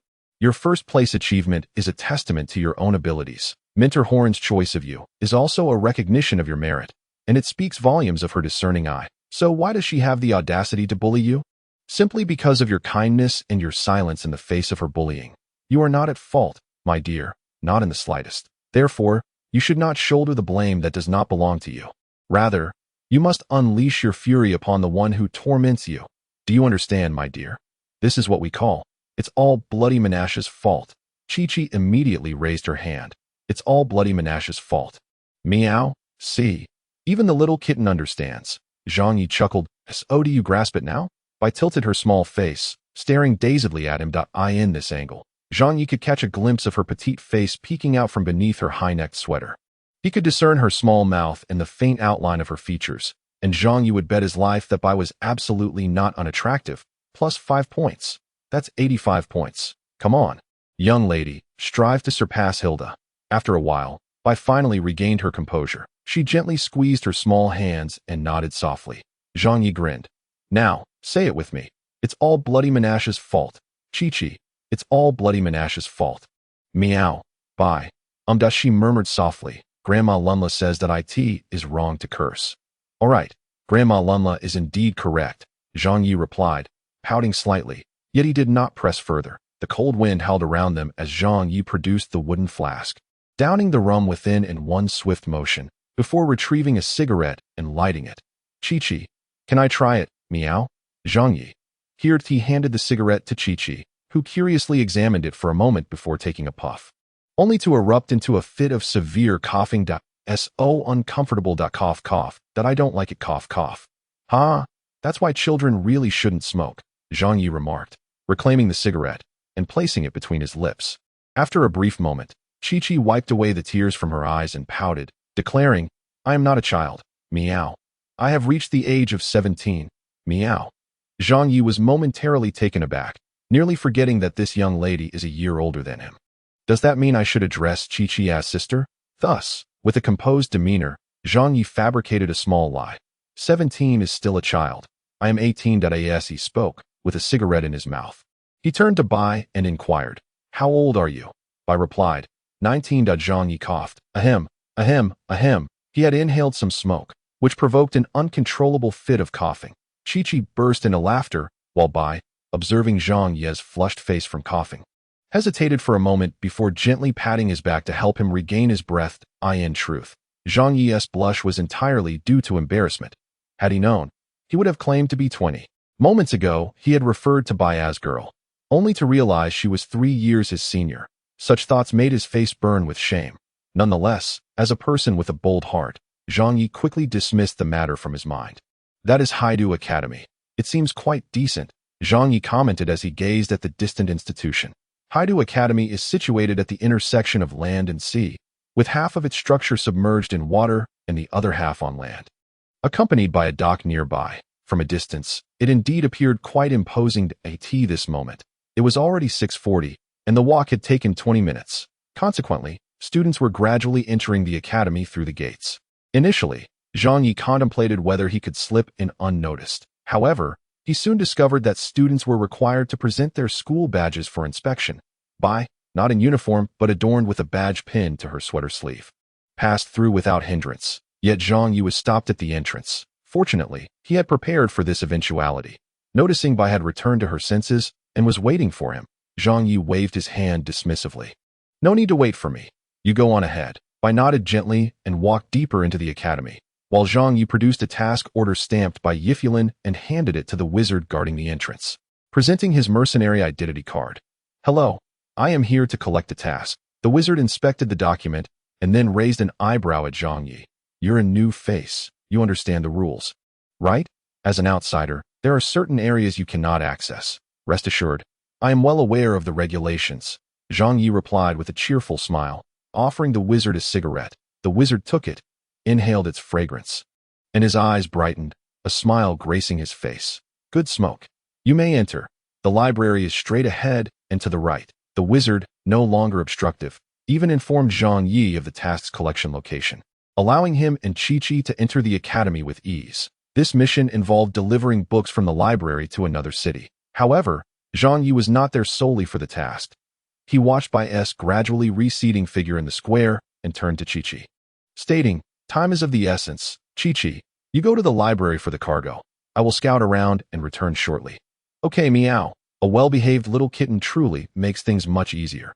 Chi-Chi dashed off to collect the goods while Zhang Yi, seizing the moment when few people were around, retrieved a dark stone from his waist pouch, upon which a magical rune was inscribed. This was a magical stone engraved with the spell of invisibility, given to him by a captain of the village guard. Although it was of low rank, silver level, it was considered a relatively common piece of magical equipment. However, such items were typically regulated by the military and not available for purchase on the open market. The captain of the guard was originally a soldier responsible for reconnaissance, which is how he acquired the magical stone. Upon retiring, he returned to his quaint hometown village and became the leader of an unofficial village guard. Thus, this artifact is considered a small treasure for an ordinary person. Had it not been for Zhang Yi's amicable relationship with him and his intention to venture beyond the village, the captain would have been reluctant to part with it. The magical stone possesses the ability to create a localized force field that conceals one's presence, diminishes light refraction, and shrouds the area in darkness, granting an almost invisible quality during the night. With dawn approaching and a morning mist enveloping the surroundings, this artifact would significantly reduce Zhang Yi's chances of being discovered. The method of use is quite simple. One merely needs to infuse it with magical energy. Essentially, anyone of a certain rank possesses magical energy. The warrior's fighting spirit and the mage's magical energy are fundamentally the same, differing only in nomenclature. Zhang Yi not only possesses magical energy, but has an abundance of it. However, he has yet to discover a method to transform that energy into spells. As he infused the stone with magical energy, activating it, Zhang Yi deftly leaped onto the rooftop, stealthily following the direction where Bai was located. Chapter 34. Infiltrating Haidu Academy. Bai's pace was unhurried, allowing Zhang Yi to leisurely follow from the rooftop of a nearby teaching building. Since the buildings were interconnected, Zhang Yi found it quite effortless to leap between them. Fortunately, aside from wind mages, most mages at the preliminary stages lacked the ability to fly, which meant that Haidu Academy was not teeming with soaring mages. Otherwise, with mages hovering overhead, he would be discovered in an instant. After all, the magical stone's effect was to conceal, not render one invisible. It is said that there are indeed magical stones capable of true invisibility, and Zhang Yi felt compelled to acquire one. Upon following Bai into a teaching building, Zhang Yi took a quick glance around before leaping lightly onto a tree. The tree was quite substantial, providing ample cover. Thanks to the stone's effect, he was nearly indistinguishable from the shadows cast by the tree's canopy. Barring any idle souls with a penchant for climbing trees, he would likely remain unnoticed. Perched on the tree trunk, Zhang Yi peered through the gaps in the foliage to observe the interior of the classroom. The glass windows of the building were clear, akin to crystal, allowing Zhang Yi to see Bai ascend to the second floor, carrying her bag into a classroom.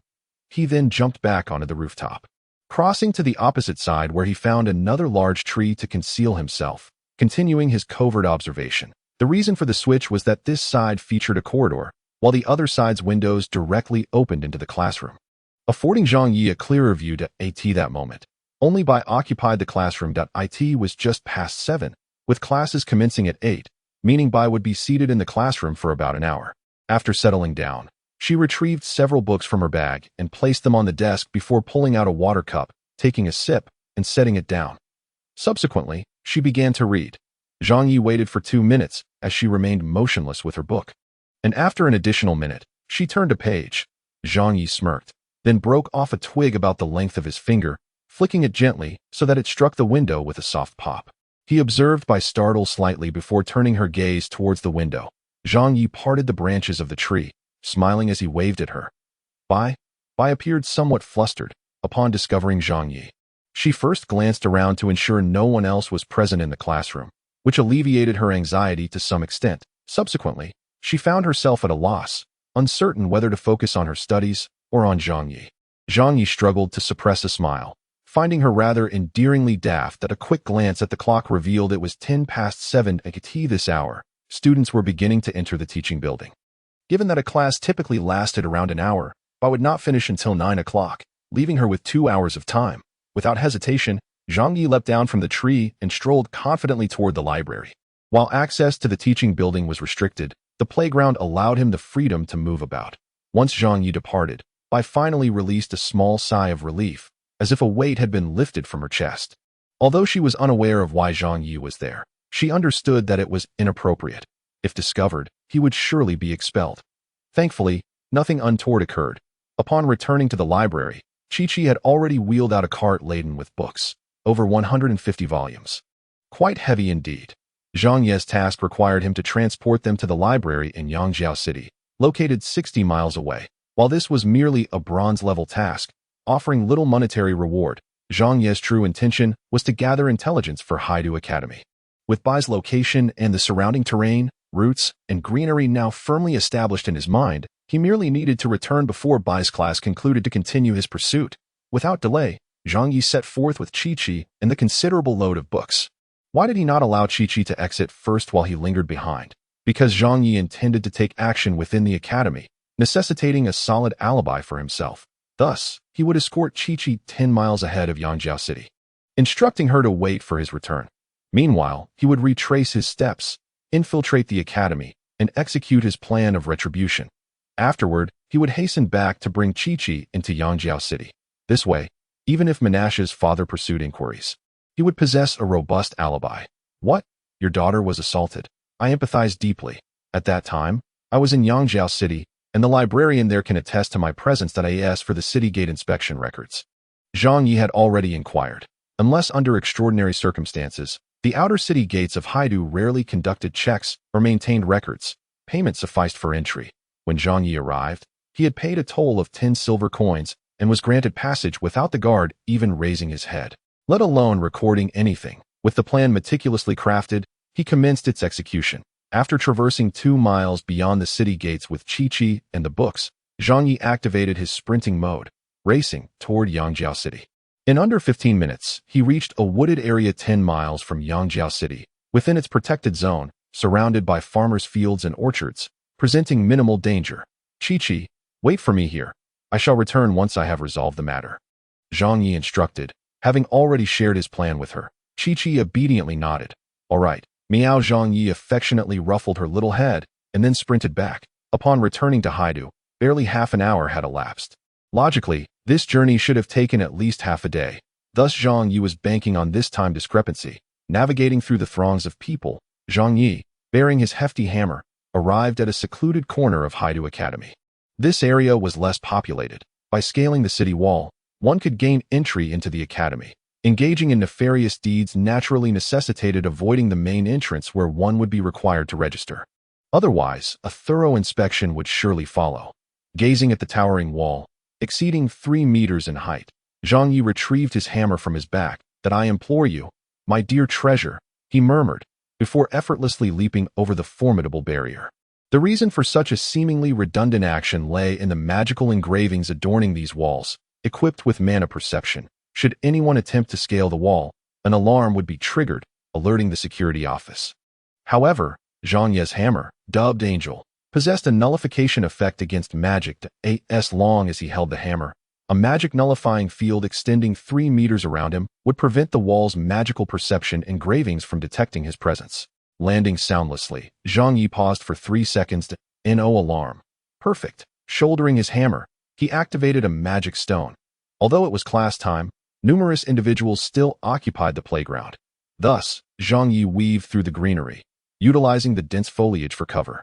Ultimately returning to the large tree from earlier, he could see that the classroom was filled to capacity. The mentor stood at the front, conjuring a magical array with mana, elucidating the composition of spells and formations. Zhang Yi glanced at Bai, who was engrossed in her notes. For reasons unbeknownst to him, Bai abruptly turned her gaze toward the window. Although her short hair obscured her eyes, Zhang Yi was certain that she was locking eyes with him. Could she really perceive him? Zhang Yi pondered, questioning whether this girl might not be perceiving the world through conventional sight. That it was said that formidable sorcerers possessed acute magical perception. Yet, with Angel in his grasp, the magic nullifying field should have rendered him undetectable. Thus, Zhang Yi speculated that perhaps this was a manifestation of the legendary bond of mutual understanding. Noticing Zhang Yi perched in the tree, Bai momentarily appeared taken aback. But she quickly averted her gaze, refocusing on the lesson. However, it was evident that her concentration had waned. Her pen, which had been diligently recording notes, now lay motionless in her hand despite her attention directed at the mentor. This scene was somewhat comical, yet Zhang Yi's focus was elsewhere. He had identified the target seated behind Bai. Chapter 35. So this is how it is recalling the classrooms of Hydus Academy. With their curved long tables and benches accommodating 5 individuals per row, Hydus Academy's layout was no different. The spacious classroom, with its 40 to 50 students, was not entirely filled, allowing students to sit alongside their friends. Most were grouped in pairs or threes, while some small cliques managed to squeeze in sixth. Only Bai occupied an entire row alone. Clearly isolated, it was evident that no one wished to sit beside this unassuming mushroom girl. The issue was not her appearance per se, but rather that someone had spearheaded her isolation, culminating in the entire class ostracizing her. The instigator, of course, sat directly behind her. Hydus Academy operates under a gender-segregated management system, with male students assigned to one campus and female students to another. Consequently, this class comprises solely of girls, which theoretically should facilitate better management and foster harmonious interactions among the students. However, at times, such matters transcend gender. Sitting behind Bai is a group of girls led by Manasha, totaling 5 in number. One of them, Zhang Yi, remains unfamiliar, yet undoubtedly belongs to this cohort. To be frank, Manasha is even more enchanting than her portrait suggests, likely enhanced by her makeup, exuding a charm that is seldom possessed by ordinary girls. Yet, at this moment, she displays a look of disdain and mockery as she gazes at Bai. Just then, the instructor turns around, scribbling something on the blackboard. Seizing the opportunity, Manasha whispers something to her companions, prompting a fit of suppressed giggles among the girls, as if they are anticipating a spectacle. Subsequently, Manasha extends her finger, which glimmers with a cerulean light. With a flick of her finger, a gust of azure wind sweeps across the desk, sending Bai's books tumbling to the floor. The instructor, hearing the commotion, turns to see a book sliding to rest at her feet. Classmate, even if you detest my class, must you resort to tossing books in protest? The instructor remarks with a smile directed at Bai. The instructor harbors no malice. Her intent is merely playful. However, this unintentional act inadvertently thrusts Bai into the spotlight of ridicule. Initially, the onlooking students maintained a hushed silence, but as Manasha's laughter erupted, the entire class joined in. Whether they genuinely found it amusing is known only to them. All right, the instructor interjects, raising her hand to quell the laughter. Then turns to Bai. Come retrieve your book. I'm sorry, Bai mumbles softly, rising to reclaim her book and returning to her seat in silence. Yet, Zhang Yi observes that this time, she presses her book down with one hand, her fingertips turning pale from the effort. Throughout the entire lesson, Bai sustains this posture, her hand never leaving the books, holding them down firmly. Manasha attempts twice more to use wind magic to dislodge Bai's books, but to no avail, prompting her to pout and devise a different tactic. Taking advantage of the instructor's turned back, she propped her legs on the desk and began to rub the soles of her shoes against Bai's back. In no time, Bai's originally beige sweater transformed into a shade of gray. Bai could only shift her position in the chair to evade the intrusion, yet Manasha raised her chin defiantly, and the other girls followed suit. Their legs draped over the desk, filthy soles aimed squarely at Bai. With no escape available, Bai leaned forward as much as possible, but the space was limited, rendering her efforts futile. Zhang Yi watched in mounting frustration, his eyelids twitching and jaw clenched tightly. Slap her, girl. Turn around and slap her, he muttered through gritted teeth. Yet Bai continued to endure in silence. Zhang Yi was baffled by her capacity for tolerance. Had he been in her position, he would have overturned the desk, pressing their faces into the ground and dragging them around the classroom. Merely watching was torturous for Zhang Yi, while Bai silently withstood the entire lesson.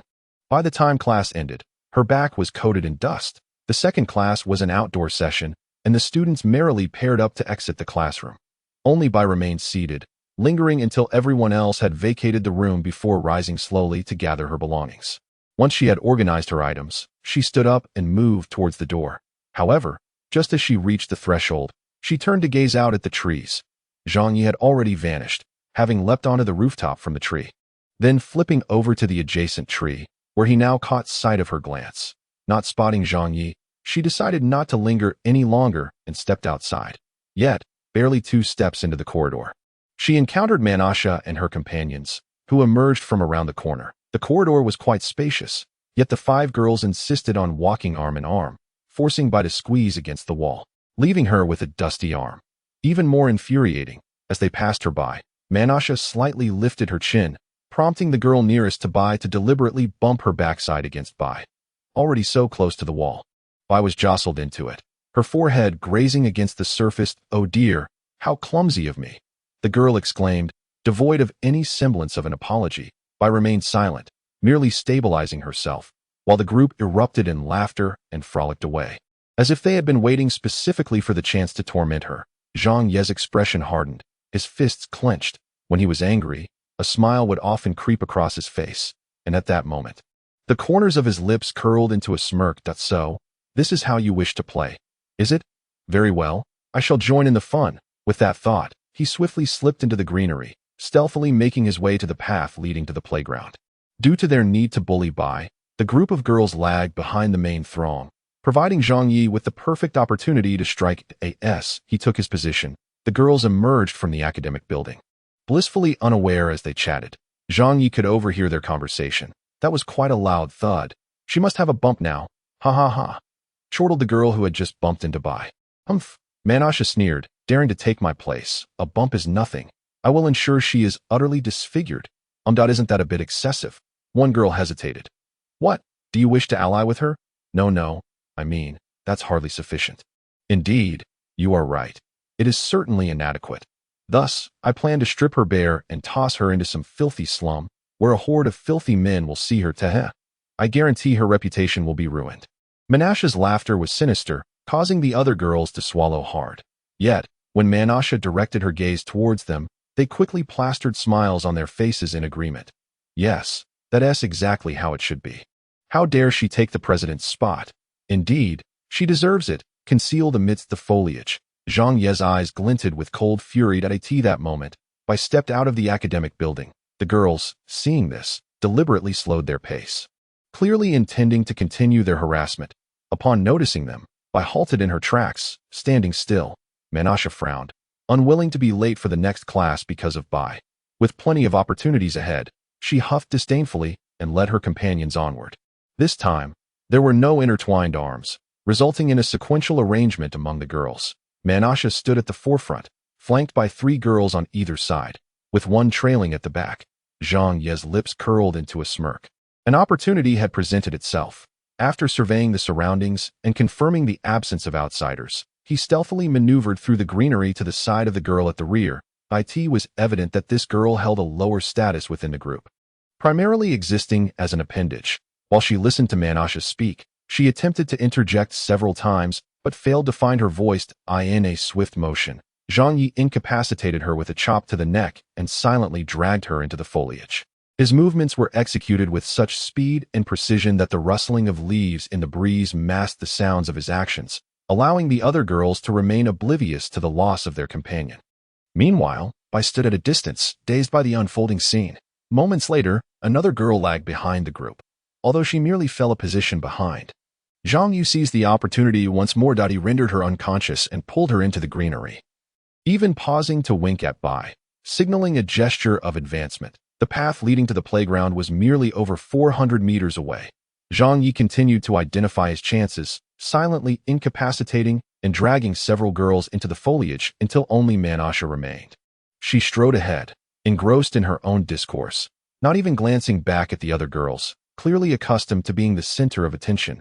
Her words demanded affirmation from others. However, after finishing her soliloquy, she was met with silence. Her brow furrowed in annoyance as she turned around, exclaiming, "Hey, didn't you hear what I said?" Before she could finish, she froze. Where had they all gone? Looking around, she realized she was left alone, except for Bai, who was still 200 meters away. Before she could process this, Zhang Ye's figure appeared behind her. Bai stood rooted, watching as Zhang Yi rendered Menasha unconscious and dragged her into the foliage, momentarily uncertain whether to advance. After a brief pause, she heard rustling nearby, turned her head, and beheld Zhang Yi gripping Menasha's hair with one hand and several burlap sacks with the other, dragging them along. "That we're going to class. If you dawdle any longer, we'll be late," Zhang Yi remarked. "Huh? Oh." Bai nodded, somewhat dazed, and continued forward. Zhang Yi watched her retreating figure, chuckling and shaking his head. Silly mushroom. Chapter 36. Punishing evil and promoting good. It must be said that the landscaping at Haida College is truly commendable. Featuring a substantial expanse of lush greenery, with thriving vegetation that Zhang Yi suspected was akin to the small forests found in many schools. This provided him with an excellent venue where he could operate without fear of being discovered for a brief period. Zhang Yi glanced down. At that moment, including Menasha, 5 students were securely bound, their hands and feet tied, and stuffed into burlap sacks, leaving only their heads visible. Their eyes were covered, and their mouths gagged with torn pieces of cloth from the sacks. With a low murmur, Menasha was the first to awaken, a result of Zhang Ye's calculated timing to ensure she regained consciousness first. How would he proceed? It is quite simple. All that is required is to deliver a swift strike to the necks of the other 4 unconscious girls, ensuring they remain in their slumber for an extended period, thus allowing Menasha to awaken first. This is the extent of Zhang Ye's meticulous control. The 4 girls are merely accomplices in such a lesson. A couple more slaps to knock out a couple of teeth would suffice, but the primary culprit remains Menasha. Zhang Yi intends to be ruthless, ideally seeking to expel her from Haidu Academy. Although Bai is set to depart in a fortnight, this does not deter Zhang Yi from his course of action. Upon regaining consciousness, Menasha experiences a piercing headache, for Zhang Yi struck the back of her head rather than the side of her neck. Instinctively, she attempts to touch the painful area, only to discover that her eyes and mouth are sealed, and her hands and feet are bound. Panic ensues. She desperately tries to summon her magical energy for self-rescue, yet finds her internal magic utterly unresponsive, as if enveloped in a profound silence. The heavy hammer, Angel, held by Zhang Yi, renders her incapable of channeling magic within the anti-magic field, while exiting the field would allow for the casting of spells. And previously cast spells would remain unaffected. The tightly restrained Menasha clearly lacks the means to do so, that a magic user unable to wield their powers is no different from an ordinary person in the presence of Zhang Yi. "Ah, awake at last." Zhang Ye's deep voice resonates. He lowers his tone, rendering it somewhat hoarse. Not a particularly sophisticated alteration, but sufficient to deceive a young girl. The sound of his voice, Menasha emits panicked whimpers. Zhang Yi steps closer and removes the cloth from her mouth. Menasha coughs twice before tremblingly inquiring, "Who are you? Why are you doing this?" "Why?" Zhang Yi chuckles darkly. "That question should be directed at your dear father." Zhang Yi does not know her father, but a pretext must be established. Direct revenge might lead Menasha to associate it with Bai. Hence, it is rumored that Menasha's father holds a high position in Haidu. In this mad city, such a wretched daughter suggests that her father is no paragon of virtue either. So Zhang Yi assumes the role of a hired hand sent by an enemy of Menasha's father. "Your father has offended our boss, and for a small fee, our boss wished to teach him a lesson, hence my presence. What could inflict greater anguish upon a father than the loss of his daughter? Wouldn't you agree, Miss Menasha?" Listening to Zhang Ye's hoarse voice, fear causes Menasha to tremble uncontrollably. "No, you cannot kill me. You mustn't. Shoo." Before she can finish her plea, Zhang Yi covers her mouth, his laughter laced with a rough timbre. "You must keep your voice down, you understand? Otherwise, we have nothing to discuss. If someone discovers you now, I can guarantee they will only uncover a few corpses. If you comprehend." Nod your head. Menasha is utterly paralyzed by fear. It is easy to imagine the terror of a girl not yet 20 encountering such a situation. "What do you want?" She stammers. "I have money. I have a great deal of it, as long as you spare me. I can offer you a substantial sum of money. I assure you, I will never expose you." "Ha ha ha," Zhang Yi chuckled. "Do you truly believe that, Miss Menasha? Moreover, do you even know me?" How could you possibly expose me? Am I to infer that you are, in fact, attempting to threaten me? With that, Zhang Yi unsheathed a small knife from his waist, the blade gently gliding against Menashe's neck, drawing no blood but allowing her to feel the keen edge. Menashe froze in terror. No, I am not threatening you. Crack. A sharp sound echoed as a resounding slap marked Menashe's cheek, painted with rouge. How large could Zhang Ye's palm be? Certainly, a man nearing 2 meters tall would possess a substantial hand. The blow left Menashe dazed, and as the fiery pain surged through her cheek, tears instantly welled in her eyes. Yet Zhang Yi coolly remarked, "If you cry out, you shall perish." Menashe quickly bit her lip, striving to stifle any sound of distress. "Do you understand why I have yet to end your life?" Menashe trembled and shook her head. "Because you are quite beautiful." Zhang Ye's smile was sinister as the back of his knife grazed her cheek. Beginning its descent, he certainly had no intention of indulging in such actions. He possessed a sense of integrity. However, the terror this method incited for a wealthy young lady accustomed to privilege might surpass that of a blade held to her throat. As expected, when the back of Zhang Ye's knife made contact with her body, Menashe trembled even more violently. She shook her head repeatedly, pleading, Don't I have heard that when a woman says no, it often means yes, it seems you are quite eager." Zhang Ye's grin darkened further. No, I want what I want." Menashe was nearly rendered speechless by fear. Are you truly so desperate?" Zhang Yi swore. Suppressing laughter was an arduous task. Listening to Zhang Ye's words, Menashe was on the brink of collapse. She recognized that he was toying with her, manipulating her, and any response she offered was wrong. This sensation pushed her to the edge of despair. It was then that Zhang Yi detected the pungent odor of urine. Zhang Ye's expression turned to one of disdain, and he rose slowly, stating, "However, I find you of little interest. You are not my type." Menashe, "But in truth, teaching your father a lesson does not necessitate the death of his daughter, does it?" Zhang Yi mused to himself. "After all, I am not a demon. A slightly friendly conversation with you will suffice." What do you intend to do?" Menashe asked in terror. Zhang Yi grinned. "I have many plans. I shall break your limbs, then conceal you in some corner of a slum, subsequently informing your father of your predicament, and you can eagerly await his arrival to rescue you. However, I must caution you, the men in the slums have seldom encountered beautiful women, so their welcoming ceremony is likely to be quite intense. That I hope you can withstand it. Otherwise, you shall rely on your father to collect your remains." That voice, reminiscent of a devil, echoed in her ears. Imagining the scene described by Zhang Yi, she found herself utterly shattered. "No, I beg you, please don't. That I would do anything. Just do not cast me away to that place." "Anything?" Zhang Yi raised an eyebrow, teasingly inquiring. Yes, anything." Menashe hastily nodded. Being insulted by one person was certainly preferable to being scorned by a multitude. Thus, it is said that humanity often gravitates towards compromise, and Zhang Yi possessed an acute understanding of human nature. He nodded in agreement. "Very well, I grant you this opportunity. Now, hold it in your mouth." With that, Zhang Yi presented a pebble to Menashe's lips. She complied immediately, assuming Zhang Yi was about to engage in some novel game. However, the next moment, she heard his cold voice command, "Then, crush it." Menashe froze. The egg-sized pebble lodged in her mouth, and after a moment of intense tremors, she stammered, I cannot. The potential of a person is immense.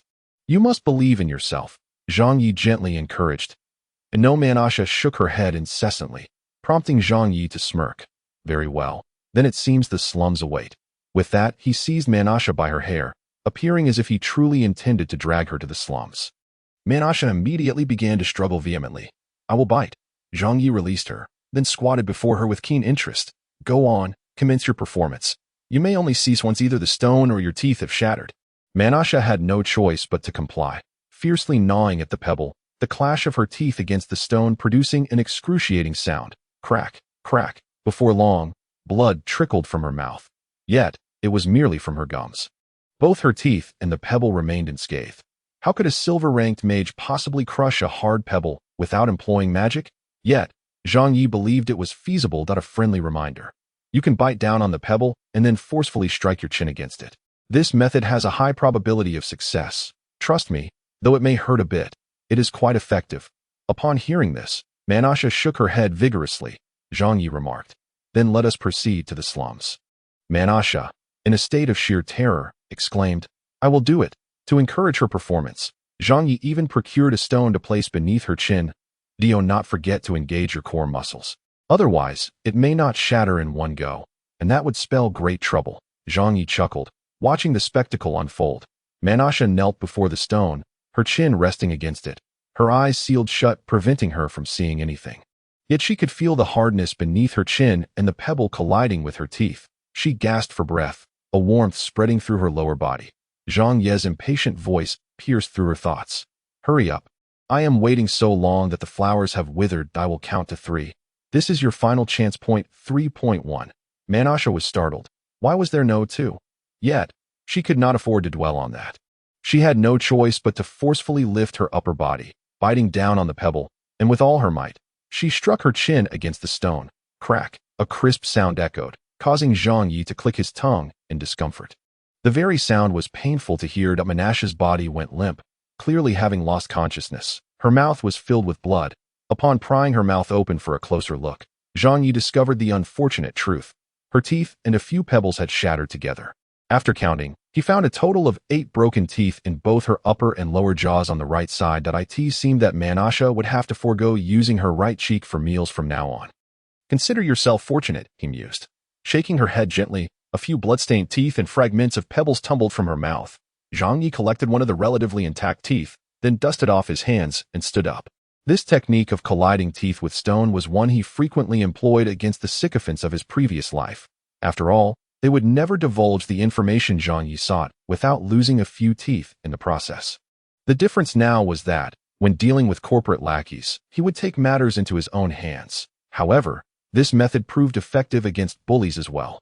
Consequently, whether due to the looming threat from an unknown assailant or the loss of nearly half her teeth, she would no longer be able to remain at Haidu Academy. As for those girls, just before leaving, Zhang Yi delivered a swift chop and a slap to them, ensuring they would sleep soundly until morning.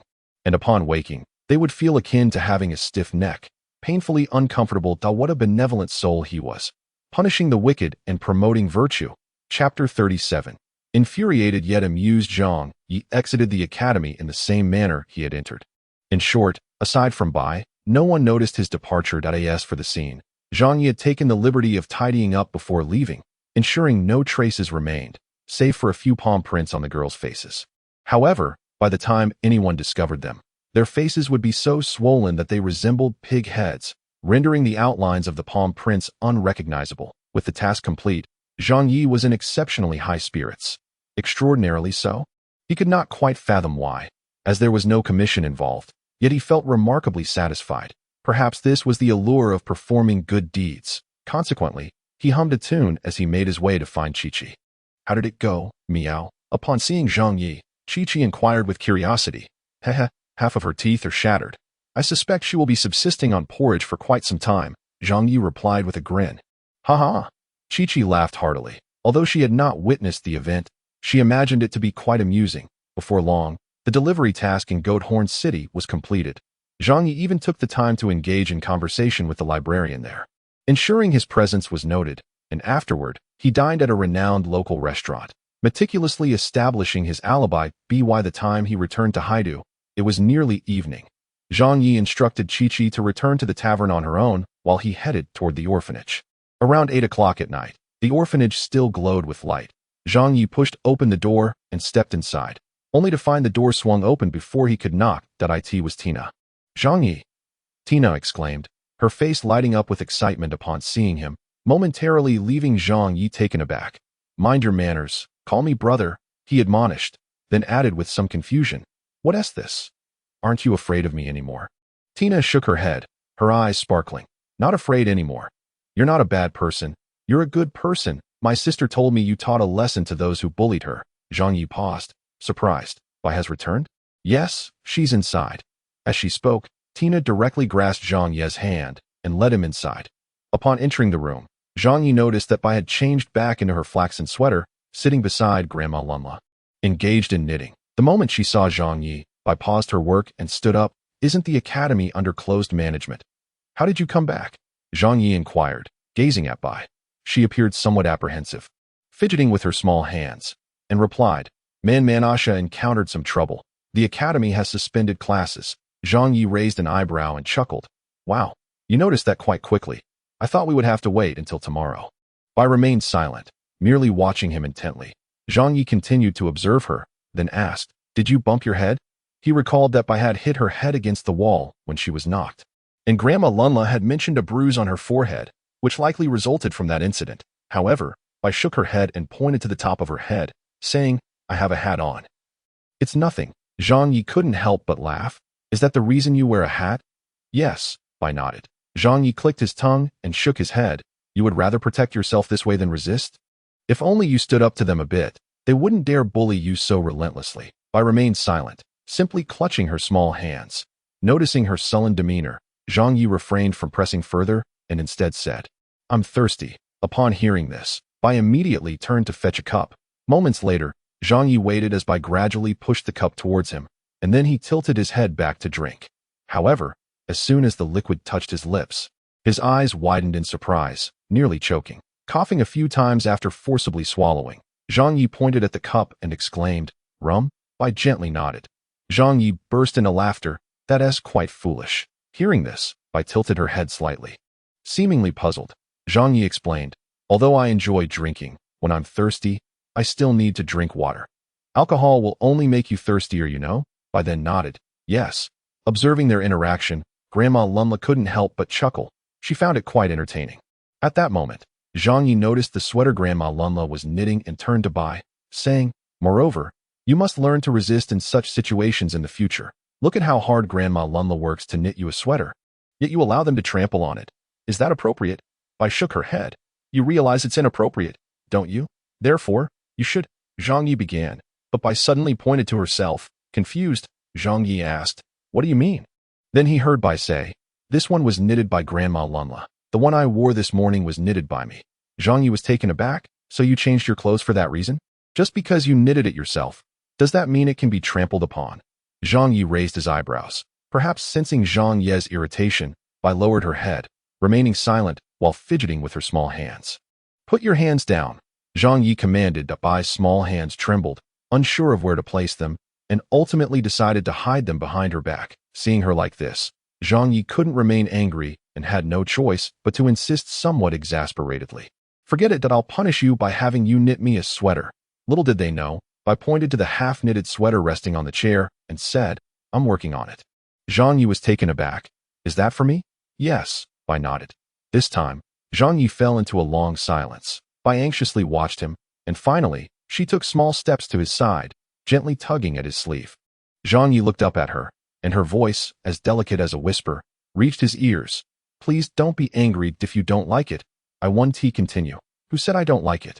Zhang Yi retorted fiercely, "I like it very much. If you dare to stop, I'll freeze to death on the street without clothes." Upon hearing this, Bai hurriedly waved her hands. "I will knit. I will knit." Seeing her flustered rush for the knitting needles, as if fearing that Zhang Yi would truly freeze to death if she hesitated, he couldn't help but chuckle. "I've never seen anyone as silly as you." Bai, hearing this, did not retort but stood there, looking charmingly defiant. "All right, you carry on with your work. I merely came to check in and report on the situation," Zhang Yi said. Only then did Bai sit down and begin to knit. One couldn't deny her skill. She was even faster than Grandma Luna. Zhang Yu suddenly felt a sense of anticipation. After all, it was merely a sweater. He then turned to Grandma Luna and said, "I've dealt with those bullies bothering Bai. I doubt we'll see them for a long while." Hearing this, Grandma Luna expressed her concern. "Will they cause you trouble?" "No, they won't find me," Zhang Yi confidently replied. "And they certainly won't find Bai either." Upon hearing this, Grandma Luna felt considerably relieved and looked at Zhang Yi with gratitude, saying, "Child, you've truly worked hard this time and no need for thanks. Yes, a capable mercenary. Once I accept a commission, I will surely see it through," Zhang Yi declared, glancing at Tina, who was resting her chin on his thigh, gazing up at him. "And I brought a little gift for you." "Sweetheart." Tina, biting her finger, looked curious. Zhang Yi pulled something from his pocket. "Look." Tina blinked and asked, "What is this?" "The teeth of those who bullied your sister," Zhang Yi chuckled. "That fellow is now literally searching for his teeth." "Wow." Tina's eyes lit up as she took the teeth and ran off to boast to her friends. Moments later, Zhang Yi watched as several little ones tossed the teeth on the ground and began to stomp on them. Amused, Zhang Yi inquired, "What are you doing?" Tina, hands on her hips, huffed. "This way, we can say we've beaten up the bad guys too." Zhang Yi laughed even louder and turned to Bai, saying, You should learn from Tina. That's the spirit. I shrank her neck, remaining silent, while Grandma Luna smiled kindly. After the little ones had their fun, they gathered around Zhang Yi, eagerly asking him to share mercenary stories, with nothing else to do. Zhang Yi began recounting tales from his previous life as a mercenary, captivating the little girls as winter approached. The night's chill grew sharper, yet within this small room, a warmth lingered as Zhang Yi passionately narrated. The little girls occasionally gasped in awe. The mushroom girl, concealed beneath her short hair, bore a hint of a smile in her eyes. Her petite mouth, partially obscured by a high-necked sweater, delicately formed a stunning arc. Alas, Zhang Yi remained oblivious to this. Chapter 38. I am not picky nightfall. Aboard the Hylian number 11. Why has the big guy returned yet? The little cat girl lamented, languidly resting her chin on the bar. Stifling yawns. Didn't he accompany you? Yifulin approached, her mood somewhat glum as she inquired. Today, she had specifically donned a white dress, intending to dazzle someone's eyes. However, apart from a hasty greeting in the morning, she had not caught sight of the big guy since. Yet, his cat had returned. No, he went to the orphanage. Chi-Chi yawned again, replying. The orphanage. Yifulin pondered, wondering if she had any tasks related to such a place. She couldn't quite recall but chose not to dwell on it, instead turning her gaze to the yawning Chi-Chi, smiling as she said, If you're tired, you should rest. The old room is ready for you. I can't sleep without the big guy, Chi-Chi stated bluntly. Yifulin blinked, her eyes shimmering with an inexplicable light, before leaning in closer, whispering, So, how far have you and the big guy progressed? Chi-Chi looked puzzled. What do you mean? Progress? Well, Yifulin bit her lip, then continued, Have you shared a bed? Upon hearing this, Chi-Chi nodded eagerly. Yes, a flicker of disappointment crossed Yifulin's eyes, yet she maintained a smile full of meaning, teasing, Was it comfortable? Chi-Chi immediately affirmed. Very comfortable. The big guy is warm, and I feel very secure sleeping beside him. Yifulin sensed something awry and raised an eyebrow, asking, Wait, when you say sleep, you don't mean just sleeping, do you? Chi-Chi? What else could it be? Yifulin became somewhat agitated. Didn't you do anything else at night? Chi-Chi tilted her little head, then shook it. No, we were both very tired. The big guy falls asleep faster than I do. Yifulin's eyes sparkled, her lips curling into a smile. I see.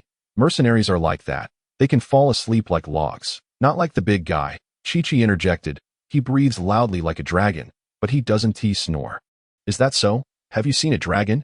Yifulin asked curiously, engaging in conversation with Chi-Chi. I have, a sleeping dragon, but I only dared to glance from afar before running away. Chi-Chi recollected.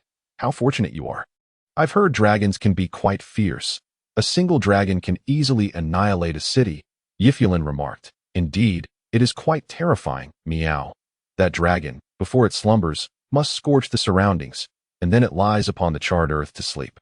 Even from a distance, I can feel the heat, meow. Chi-Chi remarked that I feel that with a single breath of fire, it could dry up the lake.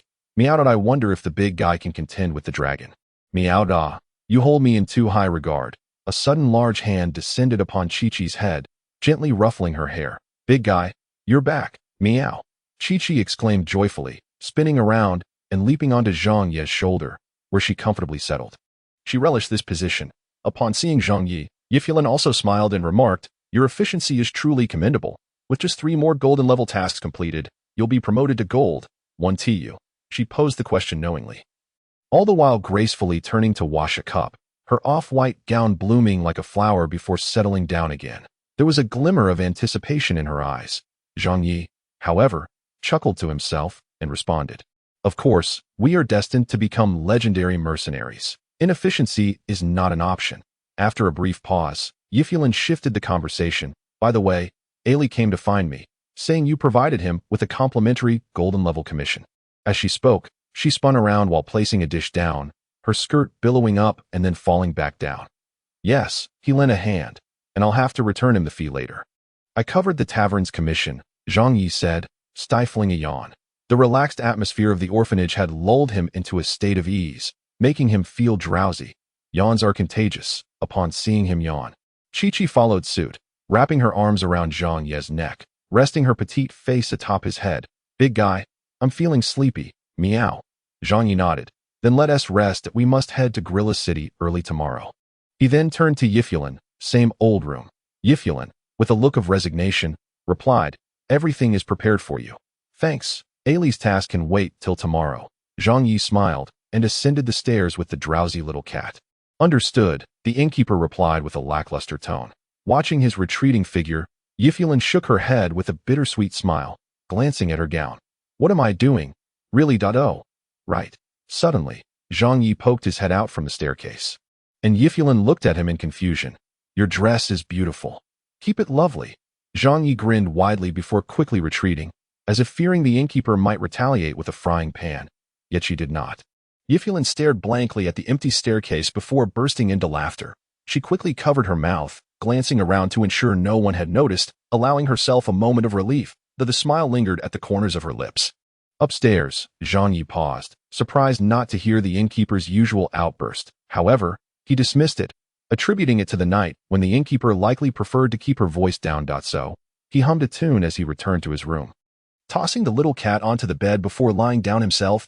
As the substantial figure landed upon the plush bed, the small kitten bounced twice before naturally climbing onto his belly. Zhang Yi glanced up and observed that she had curled into a snug ball, comfortably nuzzling against him, and before long, the gentle sound of her purring filled the air. Accustomed to this, Zhang Yi simply closed his eyes and drifted off to sleep. In the early morning, Zhang Yi sat at the bar, savoring a nutritious breakfast of cornflakes and milk. This delicacy was exclusive to the season, and Zhang Yi relished it. Chi-Chi also enjoyed it, although she had an aversion to both the flakes and the corn, opting instead for a version devoid of either. Picky eater, no wonder you're so tiny. Zhang Yi remarked that I am not picky. I merely dislike consuming plants, Chi-Chi retorted, eliciting a chuckle from Zhang Yi. Yiflan smiled as well, bringing her a glass of milk and a perfectly grilled fish fillet. The morning sun streamed through the tavern window, illuminating the harmonious scene of a man, a cat, and a beautiful proprietress. If only it weren't for the mercenaries sprawled across tables, snoring loudly in the background. Once satiated, Zhang Yi accepted the task list handed to him by Yiflan. Ailey's assignment involved gathering hops grass from Nulin, located over 120 kilometers away. Hops grass was a rare herb used for crafting high-grade potions and was notoriously difficult to find. Additionally, Nulin was home to golden-tier magical beasts, making the task moderately challenging yet not insurmountable. After taking the task list, Zhang Yi exchanged pleasantries with Yiflan and set off. There were 3 golden-tier advancement tasks. One involved hunting golden-tier magical beasts, which conveniently resided in Nulin, thus allowing him to tackle Ailey's task simultaneously. Another was a delivery task, requiring him to collect a shipment of valuable premium wine from the docks to be delivered to a renowned tavern in Grillia City. The final task was rather unique, a debt collection assignment requiring him to recover a total of 4,800 gold coins for the creditor, from which he would receive a quarter, amounting to 1,200 gold coins. The debtor was located in Haidu, specifically within the inner city, and was a notorious 2-star golden-tier delinquent. The inner city was an affluent area, necessitating a pass for entry. Alternatively, a fee of 1,000 gold coins could be paid, which would be non-refundable but would ensure unfettered access for 10 days. After that period, another 1,000 would be required for continued access. Zhang Yi had already enlisted Yiflan to apply for a temporary pass on his behalf, as she was an official of the Mercenary Guild, making the process far simpler than if he had attempted it himself at the outer city administrative office. Thus, the debt collection task would have to wait until the permit was obtained, which might take a few days. Zhang Yi planned to head to the docks to collect the shipment and, during this time, enhance his abilities. Chapter 39. An unusual advancement method. Zhang Yi's method of advancement was peculiar. What made it peculiar? To begin with, his training regimen diverged from the norm. Typically, warriors cultivate their strength through rigorous physical exercise to enhance their vitality, coupled with the circulation of magical energy throughout their bodies to refine their physical form. In contrast, mages engage in meditation to expand and strengthen their mental faculties, thereby increasing the capacity and potency of their magical reserves. Zhang Yi's breathing technique is, in theory, a method of cultivation for warriors. A formidable warrior, while honing their physique, invariably incorporates their own breathing methods to enhance the efficacy of their training. Zhang Yi initially believed himself to be a warrior. Yet, as he harnessed his vital energy, summoned magical power, and refined his body, the surrounding magical energy would also be drawn into his being. Subsequently, this magical energy became stored within him. Indeed, It was of the nature that only entered and never exited. This peculiar aspect of Zhang Ye's ascension method was that whenever he engaged in vigorous exercise, the magical energy within him would accumulate increasingly. Once it reached a certain threshold, this magical energy would settle down. The settled magical energy, however, could not be summoned by Zhang Yi. It could only remain within him in its dormant state.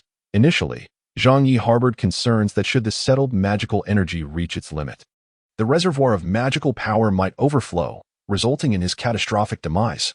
Yet, the reality was that once the reservoir was completely filled with settled magical energy, an explosive torrent of magical power would surge forth, propelling his cultivation to an unprecedented level, akin to a gushing spring. This phenomenon had only occurred once since Zhang Yi began his formal training at the age of 14. At that time, he was merely a silver 1-star, a level he attained naturally over the course of a year through his breathing technique and physical training. When the reservoir overflowed, the eruption of magical power instantly elevated his rank to silver 5-star, allowing him to leap over 4 minor stages. Thus, Zhang Yi pondered whether this peculiar method of ascension was related to his giant physique. This form of advancement bore resemblance to concepts such as compression, eruption, or accumulation leading to an outburst. However, the perplexing question remained: why did the overflow of settled magical energy result in the enhancement of his physique? Zhang Yi theorized that the magical energy, under the influence of vital energy, could refine the body. Hence, when the powerful torrent of magical energy erupted, his body experienced profound refining effects. Yet, he could absorb magical energy and output it, but found himself utterly incapable of controlling it, condensing it into starlight, or unleashing spells. This conundrum eluded Zhang Ye's understanding. Currently, the situation is such that Zhang Yi must continuously cultivate and employ his breathing technique to accumulate magical energy before the reservoir of magical energy is filled with settled energy. His rate of advancement is exceedingly slow. Moreover, as the reservoir becomes increasingly saturated with settled magical energy, the amount of free magical energy he can wield diminishes correspondingly. In other words, if his reservoir is filled to 99 with settled magical energy, he is left with merely 1 of magical energy at his disposal. During this period, he is compelled to rely on his physique and vital energy for combat. It is only after the reservoir is filled and another explosive torrent of magical energy occurs, purging the settled energy from within, that he can once again freely manipulate the magical energy within him. Furthermore, the amount of magical energy he can summon will continue to decrease with each subsequent accumulation of settled energy, perpetuating the cycle. Of course, with each eruption of magical energy, the capacity of Zhang Ye's reservoir increases, and the potency of the magical energy intensifies. Presently, both the strength of his magical energy and his physique far surpass those of his peers. Zhang Yi estimates that the intensity of his magical energy could rival that of high-tier gold mages. Regrettably, his magical energy has yet to be transformed into spells with higher damage multipliers. He remains limited to the most rudimentary applications of magical power. For instance, one might infuse their body with magical energy, creating a magical skin that serves the purpose of protective enchantment. Alternatively, one could channel this energy into their fists, rendering them more formidable. At most, one could allow magical essence to pervade their bloodstream, thus enhancing their physical capabilities to a slight degree. Beyond that, there is nothing more. There are no dazzling spells or magnificent incantations. Indeed, they cannot even conjure the simplest magical projectile. This is due to the fact that once their magical energy departs from their body, it dissipates, which is the very reason they are incapable of casting spells. Hence, despite possessing a magical reservoir and intensity far surpassing that of their peers, they cannot wield magic, and thus do not qualify as a true mage. Zhang Yi can only console himself with the notion that this might be a form of dual cultivation in martial and magical arts. However, he has a premonition that this condition is likely linked to his giant physique. Perhaps, as he continues to progress, and the legacy of the giants in his mind gradually unravels, he will come to understand the reason behind it, and perhaps even learn magic. For now, all he can do is passively accept his circumstances. Currently, his magical reservoir is filled to 95 with sedimented magical energy, and Zhang Yi estimates that within half a month, it will be entirely saturated. Should he engage in a few high-intensity battles, practicing his breathing techniques amidst the fray, his cultivation speed would surely accelerate considerably. Arriving at the dock, one finds Haidu, a coastal city with a flourishing maritime industry, predominantly concentrated in the affluent districts. This indicates that the lucrative sectors of the industry are firmly in the hands of the wealthy. The portion of Haidu situated on land likely accounts for less than 10% of the city's total revenue. Zhang Yi observes colossal vessels moored at the docks, not merely traditional wooden sailing ships, but also ships that integrate magical engineering. What is magical engineering, you ask? It encompasses various mechanisms powered and guided by magical energy, producing effects akin to those of spells. That Holland's magical research program includes such technologies. Zhang Yi muses that if he ultimately finds himself unable to become a mage, he might delve into the field of magical research. Perhaps even experiment with a magical cannon. Before long, he locates the recipient of his delivery through the task list. The individual is the proprietor of a small warehouse at the dock, Nick Delgado. Upon hearing Zhang Ye's purpose for visiting, Nick warmly welcomes him, which piques Zhang Ye's curiosity, delivering a mere barrel of wine truly worthy of such enthusiasm.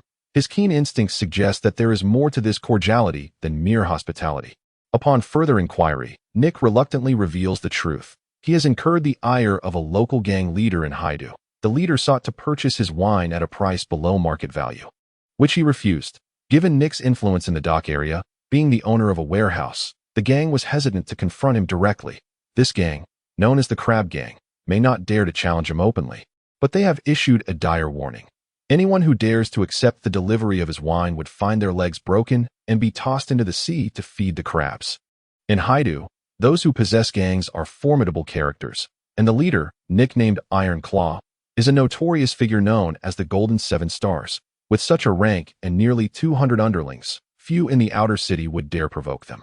Consequently, Nick's wine has been stagnant, with no one willing to undertake the task.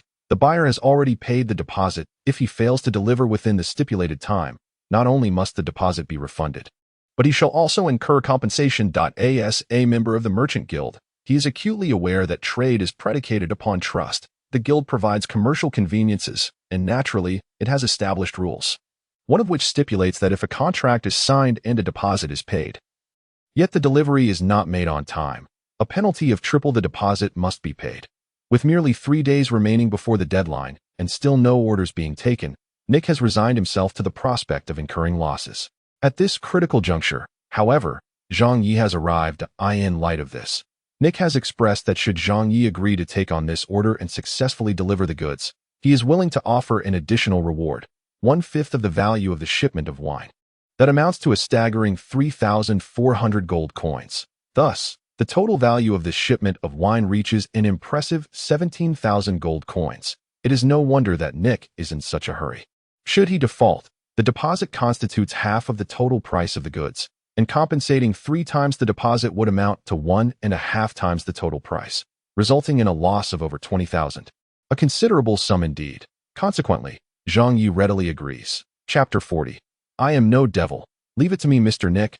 I am a professional, Zhang Yi declared with confidence. The rotund Nick wiped the sweat from his brow, smiling amicably, though a seed of distrust lingered in his heart.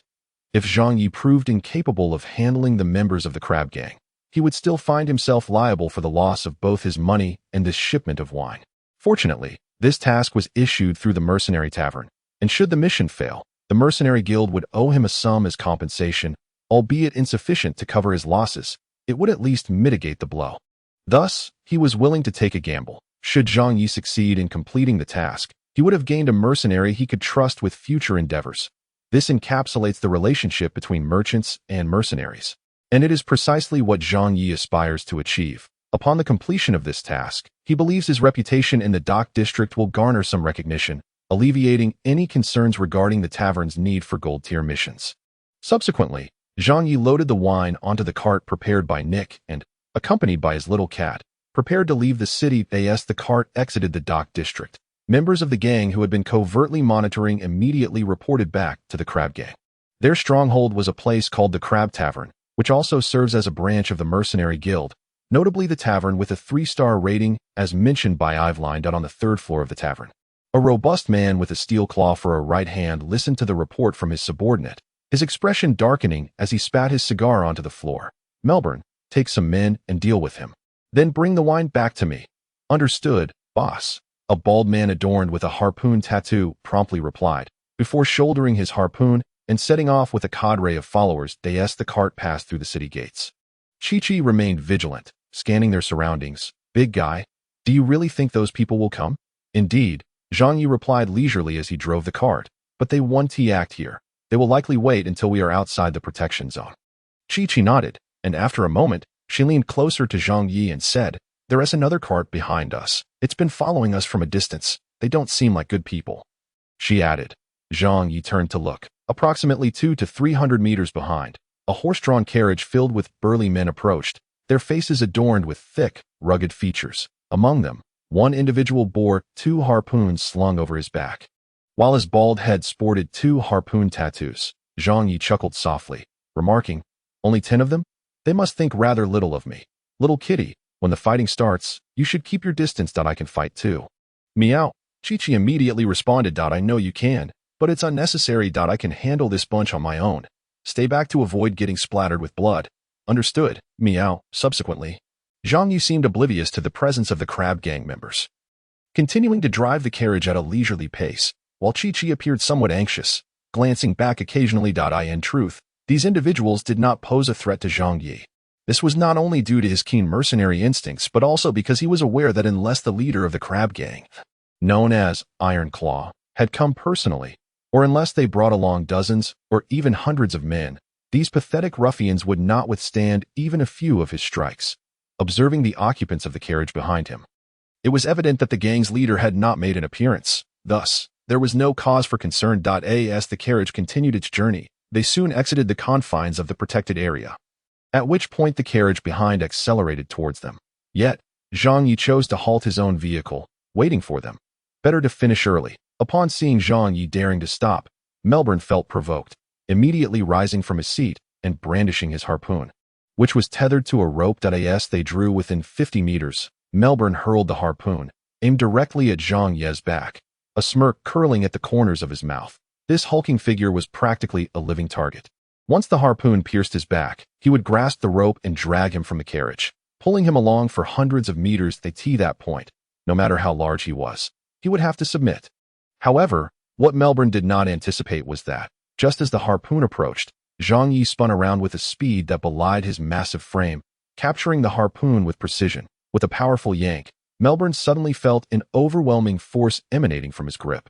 Unfortunately, he had the habit of wrapping the rope around his arm, which meant that when Zhang Yi pulled, he was sent hurtling towards him, shocked, yet quick to react due to his status as a golden Tier 3 warrior. Melbourne swiftly adjusted in midair, drawing a second harpoon, ready to strike Zhang Yi fiercely as he neared. Yet, to ascend before Zhang Yi was to relinquish one's life, as the wolf demon could guarantee. As Melbourne hovered above Zhang Yi, poised to thrust the harpoon, Zhang Yi's other hand swung with ferocious intent. The metallic weight of his hammer, imbued with unmatched power, whistled through the air towards Melbourne. In a moment of desperation, Melbourne curled his body, positioning the harpoon defensively against the hammer's strike.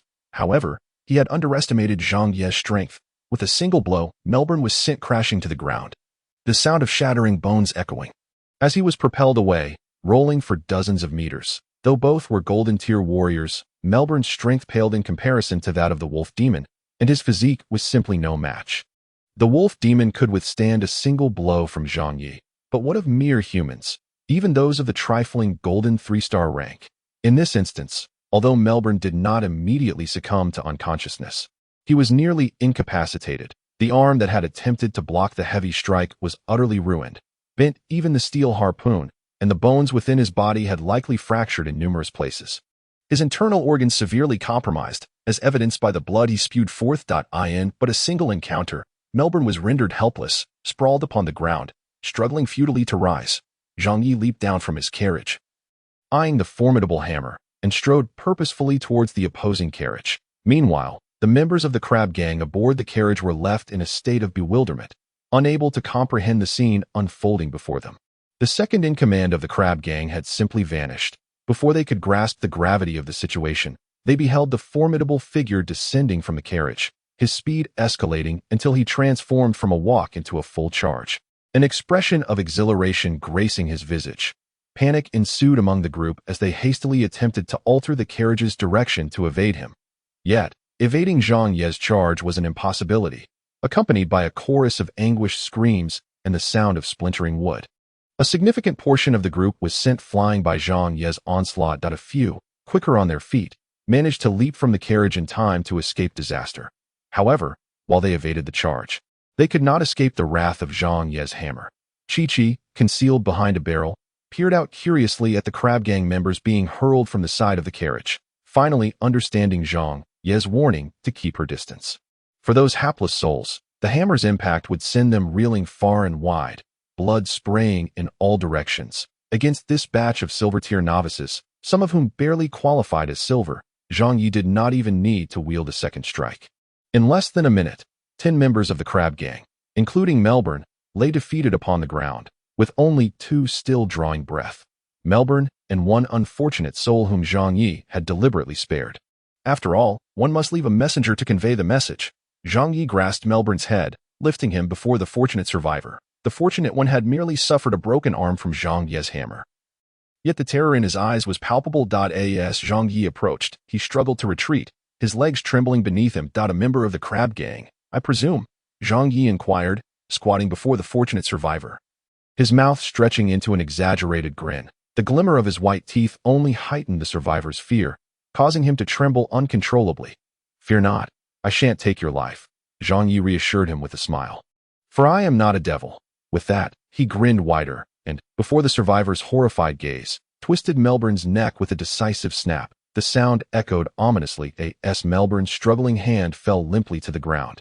The survivor ceased his trembling, though a foul odor soon permeated the air between his legs. Now, take this, Zhang Yi commanded, tossing Melbourne's lifeless body into the survivor's arms. The unfortunate soul, rendered speechless by terror, dared not move, merely staring blankly at Zhang Yi. Zhang Yi, wearing a disarmingly innocent smile, tilted his chin upward. Go back and inform your leader. This is the fate that befalls those who provoke me. I shall pay him a visit, and he must either prepare to cleanse his neck or be ready to compensate me for my emotional distress and the maintenance of my hammer. Noting the survivor's silence, Zhang Ye's smile vanished, replaced by a shadow that darkened his expression. Do you understand? Understood. Understood. It was only then that the fellow finally reacted, nodding vigorously. That's good, Zhang Yi remarked, once again displaying his simple, honest smile, before continuing, now do not rush off just yet. Gather all of everyone's weapons, money, and any valuables, and place them onto my cart.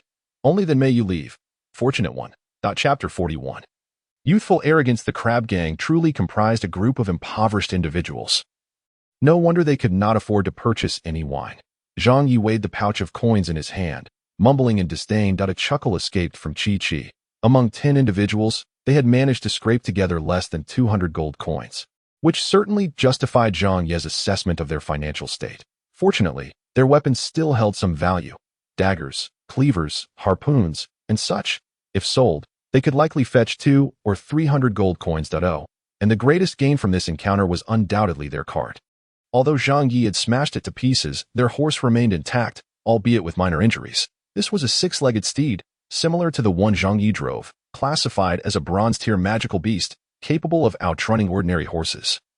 It could certainly be sold for 500 gold coins. With this thought, Zhang Ye's spirits lifted once more. With 2 horses pulling the cart, their speed increased slightly, allowing them to arrive at Grella City by the following dawn. Successfully delivering the wine to the buyer was exceedingly pleased with the delivery, promptly settling the remaining balance, and even gifting Zhang Yi a bottle of premium rum as a tip. Was it a delightful surprise? This rum was of a higher quality than the bulk rum sold at Yiflan's store, priced at 80 gold coins per bottle, a considerable expense for an ordinary household. Through a conversation with Grandma Lunla that night, Zhang Yi learned that a family of 6 at the orphanage spent merely 15 to 18 silver coins a day. On average, each person spent only 2 to 3 silver coins. Their expenditures primarily went towards rice, oil, and salt, occasionally purchasing some meat while growing their own vegetables, and occasionally buying yarn to knit sweaters. Quite frugal, indeed, spending very little. 80 gold coins equated to over a month's worth of provisions for that family of 6. Hence, upon exiting the tavern, Zhang Yi could hardly contain his eagerness as he uncorked the rum and took a sip. However, after tasting it, he fell into silence. The flavor of the rum was identical to that which he had once been given for free. This particular rum was sold by the bottle, not in bulk. In other words, due to her single remark, he had spent 80 gold coins on a drink that would have cost him less than a single gold coin over 3 days. After a prolonged silence, Zhang Yi shook his head. Foolish girl. Moments later, he finished the entire bottle. Exhaling a breath of alcoholic vapor, Zhang Yi took Chi-Chi to the market in Grella City, where he exchanged the weapons and horses for cash. Eager to depart, he did not raise the prices much and ultimately received just over 700 gold coins. After concluding his business, Zhang Yi had no intention of returning immediately, having made the effort to visit Grella City. How could he simply turn back? Of course, he had to maintain his connection with Minter Horan upon arriving at Hades Academy. The gatekeeper magician recognized Zhang Yi, promptly registering him before allowing entry. After discarding the remaining balance and Nick's card in the unloading area, Zhang Yi made his way to the library. Hello, I am here to see Minter Horan. Minter Horan is currently in class. You will need to wait here for her. Would you like me to inform her of your presence? The librarian observed Zhang Yi, rubbing his fingers together and raising his eyebrows suggestively. Did I implore you? Zhang Yi slipped 5 gold coins into his hand, and he accepted them with a beaming smile, assuring that it was all taken care of. Originally, Zhang Yi anticipated waiting until after class for Horan to come and fetch him. But to his surprise, the administrator soon emerged, gazing at Zhang Yi with a hint of astonishment. You may enter now. In the 6th reading area, he stated so. Very well. Zhang Yi, equally taken aback, dismissed his thoughts and accompanied Chi-Chi into the library. Upon arriving at the 6th reading area, Zhang Yi beheld a group of students seated around a long table on the opposite side of the bookshelf, each clutching a book and busily transcribing notes. Horan was perched on a high stool, her long legs elegantly crossed, exuding an air of sophistication and allure behind her gold-rimmed glasses. Upon noticing Zhang Yi, Horan set her book aside and offered a faint smile. What brings you here? Zhang Yi pondered that perhaps Horan required his assistance. Though lacking concrete evidence, he decided to come nonetheless. Zhang Yi chuckled lightly. Horan shot him a sidelong glance that it has only been a few days. Yet you remain as glib as ever. Aren't you supposed to be in class? Zhang Yi glanced at a few students nearby, who had lifted their heads momentarily before returning to their notes. It's nothing significant, merely that I wanted you to teach these students, Horan remarked. Teach?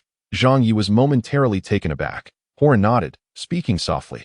There are a few naive youngsters who wish to form a party to hunt silver beasts.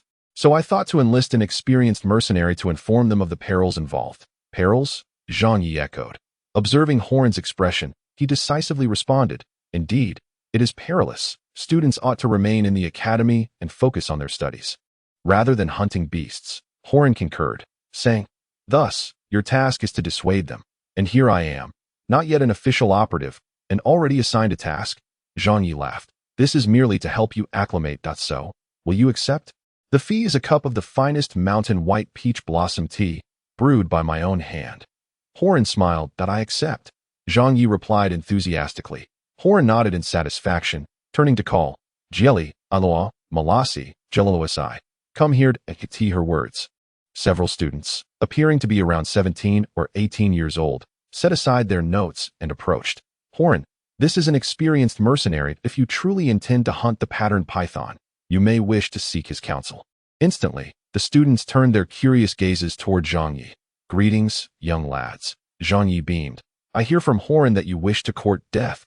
Horan, when did I ever say that? However, seeing that Zhang Yi had evidently embraced the moment, she refrained from interrupting, tacitly accepting his approach. Upon hearing Zhang Yi's words, the youth named Jelly bristled, asserting, It's merely a patterned python. With 3 silver 7 stars alongside my silver 8 star, how could we possibly meet our demise? Ah, the folly of youth. Yet this was precisely what Zhang Yi desired, to ignite their competitive spirits before delivering a harsh reality check. So, you believe you can handle the patterned python? Then, Zhang Yi wore a mischievous grin. Of course, several confident youths replied. The female student named Millis lifted her chin and declared, The patterned python has an average rank ranging from silver 4 stars to 6 stars, with only a select few individuals achieving silver 8 stars or higher. While magical beasts generally possess greater strength than humans, we excel in both quantity and quality. We merely need to locate a patterned python of approximately silver 6 stars, and we are certain to succeed in our hunt. It seems you are all quite the prodigies. Well informed indeed, Zhang Yi nodded. But have you considered one critical question? You may be able to confront a patterned python, but can you emerge alive from its habitat? Why not? Jelly retorted. The habitat of the patterned python is in the flat forest, 30 kilometers beyond the city. Only silver-tier magical beasts roam the outskirts of the forest. I believe we can handle it. No, you cannot. Zhang Yi shook his head. Why not? Jieli and the others protested. Allow me to explain, Zhang Yi said, his smile fading to it is September, the breeding season for pattern pythons, as well as for most cold-blooded serpentine magical beasts. Do you understand what this implies? It means that should you encounter a single pattern python, you may very well face an entire group of breeding pythons. You four might manage to deal with one. But what about 10, 20, or even 50? Upon hearing this, Jieli and the others' expressions shifted dramatically. Yet Zhang Yi continued. Chapter 42. Joy. Did you not foresee this? Such details are seldom recorded in books, and even if they were, it is evident that you remain unaware. Zhang Yi spread his hands. And even if fortune favors you and you stumble upon a solitary pattern python, bear in mind that pythons in their breeding season are particularly active, especially as we approach the end of this period. The solitary python you might encounter is likely a frustrated male that has failed to find a mate or a female hastily seeking a nesting site after mating. In either case, their aggression is magnified several-fold. Moreover, the forest is not solely inhabited by patterned pythons. You know what they consume. They prey on another species of snake, one that poses no threat to the pythons yet can easily lethally poison a silver-tier creature, the red-patterned triangle viper. Currently, it is also the breeding season for the red-patterned triangle viper. During this time, their vivid red scales shed, transforming into a camouflage that blends with their environment. This adaptation serves to protect them as they mate and lay eggs. When you step into the forest, you may find yourself inadvertently treading upon a concealed red-patterned triangle viper. Its venom is a blood toxin. I ask you, have you brought the appropriate antidote? No, I presume. Is it because the python lacks venom that you did not prepare? Jieli and the others' faces flushed crimson. For Zhang Yi had spoken the truth. They had not prepared, nor had they even considered it. We have prepared, Miris said with a hint of uncertainty. A universal snake antivenom. Haha. Zhang Yi chuckled exaggeratedly. Well done. This will prolong the onset of your poisoning, allowing you to dig a grave for yourselves before you perish. Which isn't quite leaving your bodies in the wilderness. Horan felt her eyelids twitch. How had she not noticed that this seemingly honest giant had such a sharp tongue? You. Jieli glared at Zhang Yi, but was soon met with Zhang Ye's piercing gaze in return that he realized he could not bear to meet Zhang Ye's eyes. His face flushed as he lowered his head. The universal snake antivenom is not a true antidote. It merely delays the effects of the toxin, granting you a semblance of survival time. Yet it is evident that you are ill-equipped to seize even this fleeting opportunity. Now let me ask you, do you know what creatures inhabit the same regions as the red-striped triangle viper? Zhang Yi continued, a mischievous grin spreading across his face. The few students remained silent, simply listening intently. He went on. There are these little creatures, the name of which eludes me. They are conspicuously absent from your encyclopedias due to their inconspicuous nature. They are tiny mites, no larger than a sesame seed. They are particularly drawn to the scent of snakes, often residing within their scales, subsisting by feeding on their blood, while also carrying toxins of their own. Perhaps the potency of their venom is negligible, merely serving to slightly numb the snake and render it insensible to pain. But what if there are thousands of such minuscule beings? Allow me to enlighten you.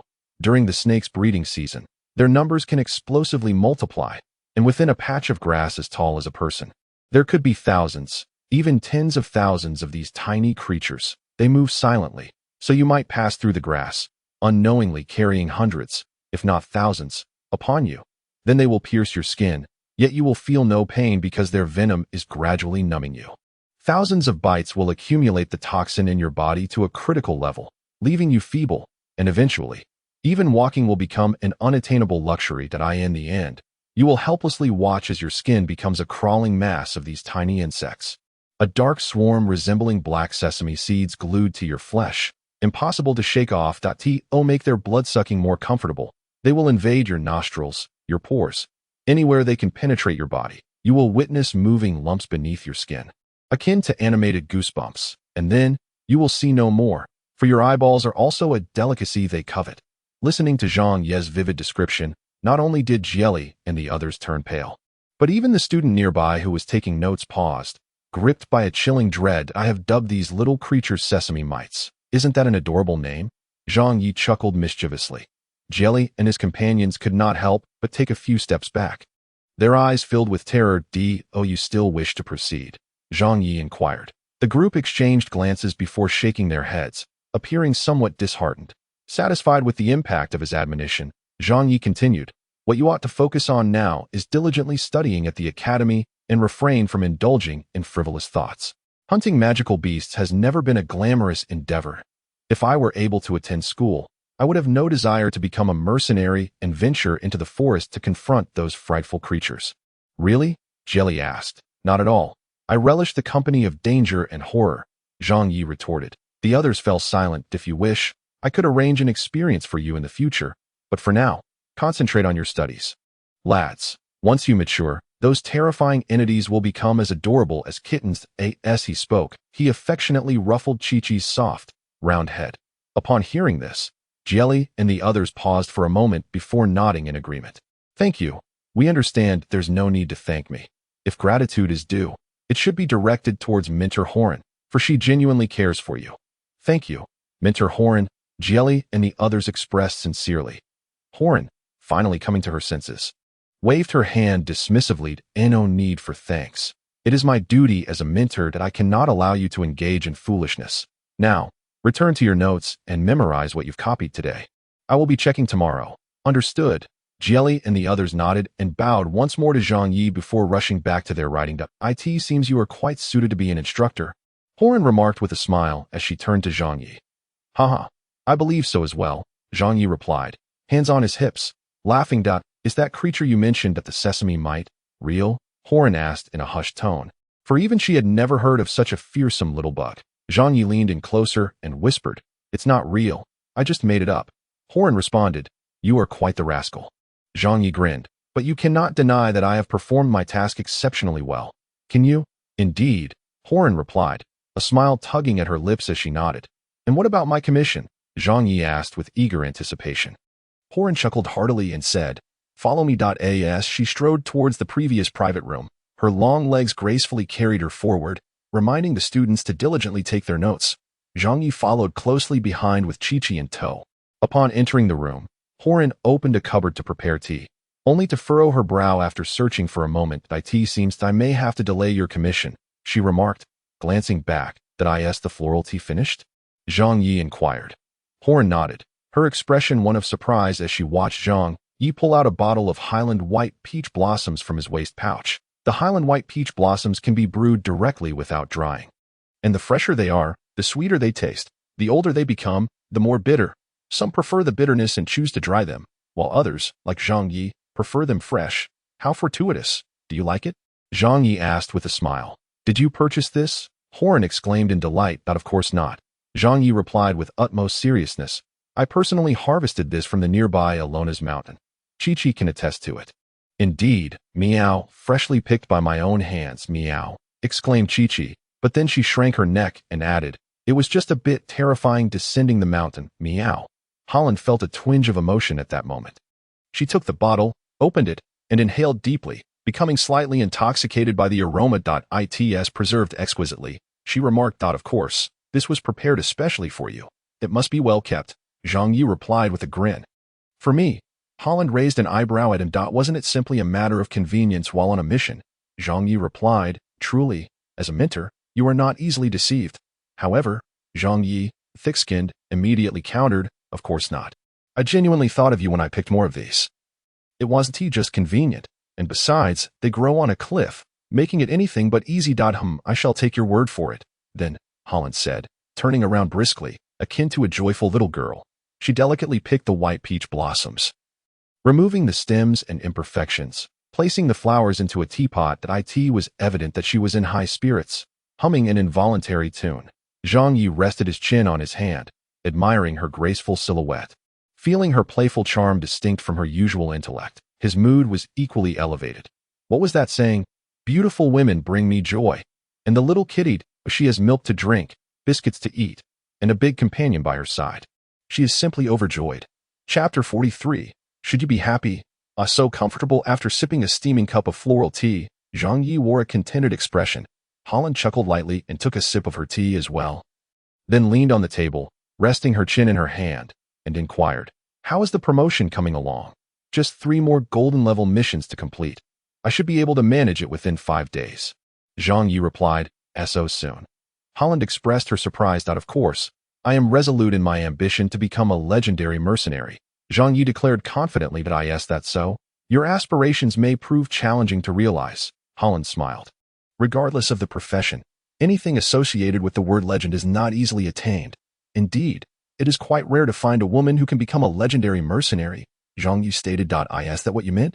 Holland was momentarily taken aback before laughing and playfully tapping Zhang Yi. Haha, Zhang Yi chuckled, not flinching away that a touch of physical contact can, at times, enhance the affection of the opposite sex, as is the case now. After a bit of playful banter, Holland appeared much more relaxed, as if the burden of being a mentor had vanished in Zhang Yi's presence. Did it ever exist? Although this big fellow addressed her as mentor with utmost respect, he had teased her several times. Yet, such teasing was perfectly timed. Thus, it was more flirtation than mere jesting, though it was apparent that Holland, as a mentor, was oblivious to this fact. She languidly leaned on the table and remarked, "Don't mercenaries have plenty of free time to manage? It's not too bad. As long as we don't take on missions, we have all the free time in the world," Zhang Yi replied. "But doesn't that mean no income?" Holland questioned. Haha, indeed. Hence, there are lazy mercenaries who take on a mission only to slack off for several days, waiting until their pockets are cleaner than their faces before considering the next job. Zhang Yi reclined against the soft sofa and remarked, "Simply giving up?" Upon hearing this phrase, Horan's eyes sparkled with intrigue. It is akin to the sentiment of "I am done with this." Zhang Yi animatedly elaborated, causing Horan to erupt in delightful laughter. "That is indeed quite fitting. At times, I too yearn to relinquish my responsibilities." Horan mused gently. Do you not enjoy being a mentor?" Zhang Yi inquired. That it is tolerable. Neither do I despise it, nor do I particularly relish it. My true passion lies in focusing on magical research, rather than balancing the dual roles of a mentor and a researcher, Horan replied, delicately stirring her cup of tea with a silver spoon. "What do you mean?" Zhang Yi feigned earnestness in his listening, while internally reveling in joy. "When a woman chooses to share her life and interests with you, it signifies her fondness." That he relished this sensation. According to the Academy's regulations, engaging in magical research necessitates serving as a mentor. Unless one attains the rank of professor or magus, one must juggle both responsibilities. Conducting magical research is already enough to give me a headache. I also have to look after a group of young, audacious students, she continued, as you witnessed just now. It is indeed no small task. Quite the challenge indeed, Zhang Yi concurred, nodding in agreement. At that moment, it mattered not what the other party said. Simply empathizing sufficed, isn't that so? Horan sighed. But who can blame them for being my students? I must take on this responsibility. Zhang Yi regarded her with admiration. It is their fortune to have you as their guide. After all, not every gardener of knowledge possesses both wisdom and a sense of duty, let alone being a beautiful gardener. That Horan's eyes lit up. She was quite fond of the metaphor of a gardener of knowledge, her smile broadening. "Thank you. Hearing you say that makes everything seem worthwhile." "Haha, no need for thanks." Zhang Yi chuckled heartily. By the way, have you been in touch with Bai?" "Indeed," Horan replied. "She asked me to bring back a letter and the school emblem for you, stating that she no longer wishes to attend school." Zhang Yi nodded slowly. "What?" Horan abruptly stood up, her face a mask of anxiety. "Did you agree to this?" Yet, Zhang Yi remained unfazed. "Of course not." Horan exhaled in relief. Then shot Zhang Yi a mock reproachful glance. "Such a significant matter. Why did you only mention it now?"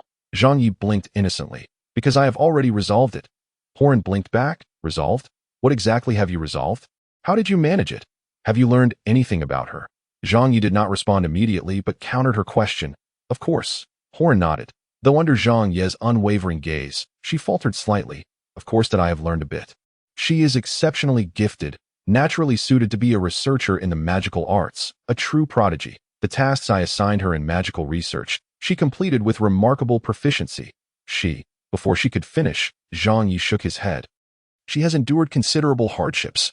Horan paused, then replied, "I am aware of her circumstances. She is an orphan, raised in a welfare institution, with an elderly guardian and several children to care for, leading a life of extreme scarcity. That is why I allocated some of the research funds to assist them. However, what I convey goes beyond mere words." Zhang Yi gazed into Horan's eyes and spoke. "The harshness of life and the struggle for existence are not the crux of the matter. She has endured these years and will not see much improvement due to your financial support. On the contrary, the funds you provide will merely be saved, and their lives will continue to be marked by frugality and difficulty, for they have grown accustomed to it. Especially after the regulations were instituted in Haidu New City, they have lost significant economic sources, rendering them even more hesitant to spend the money you offer.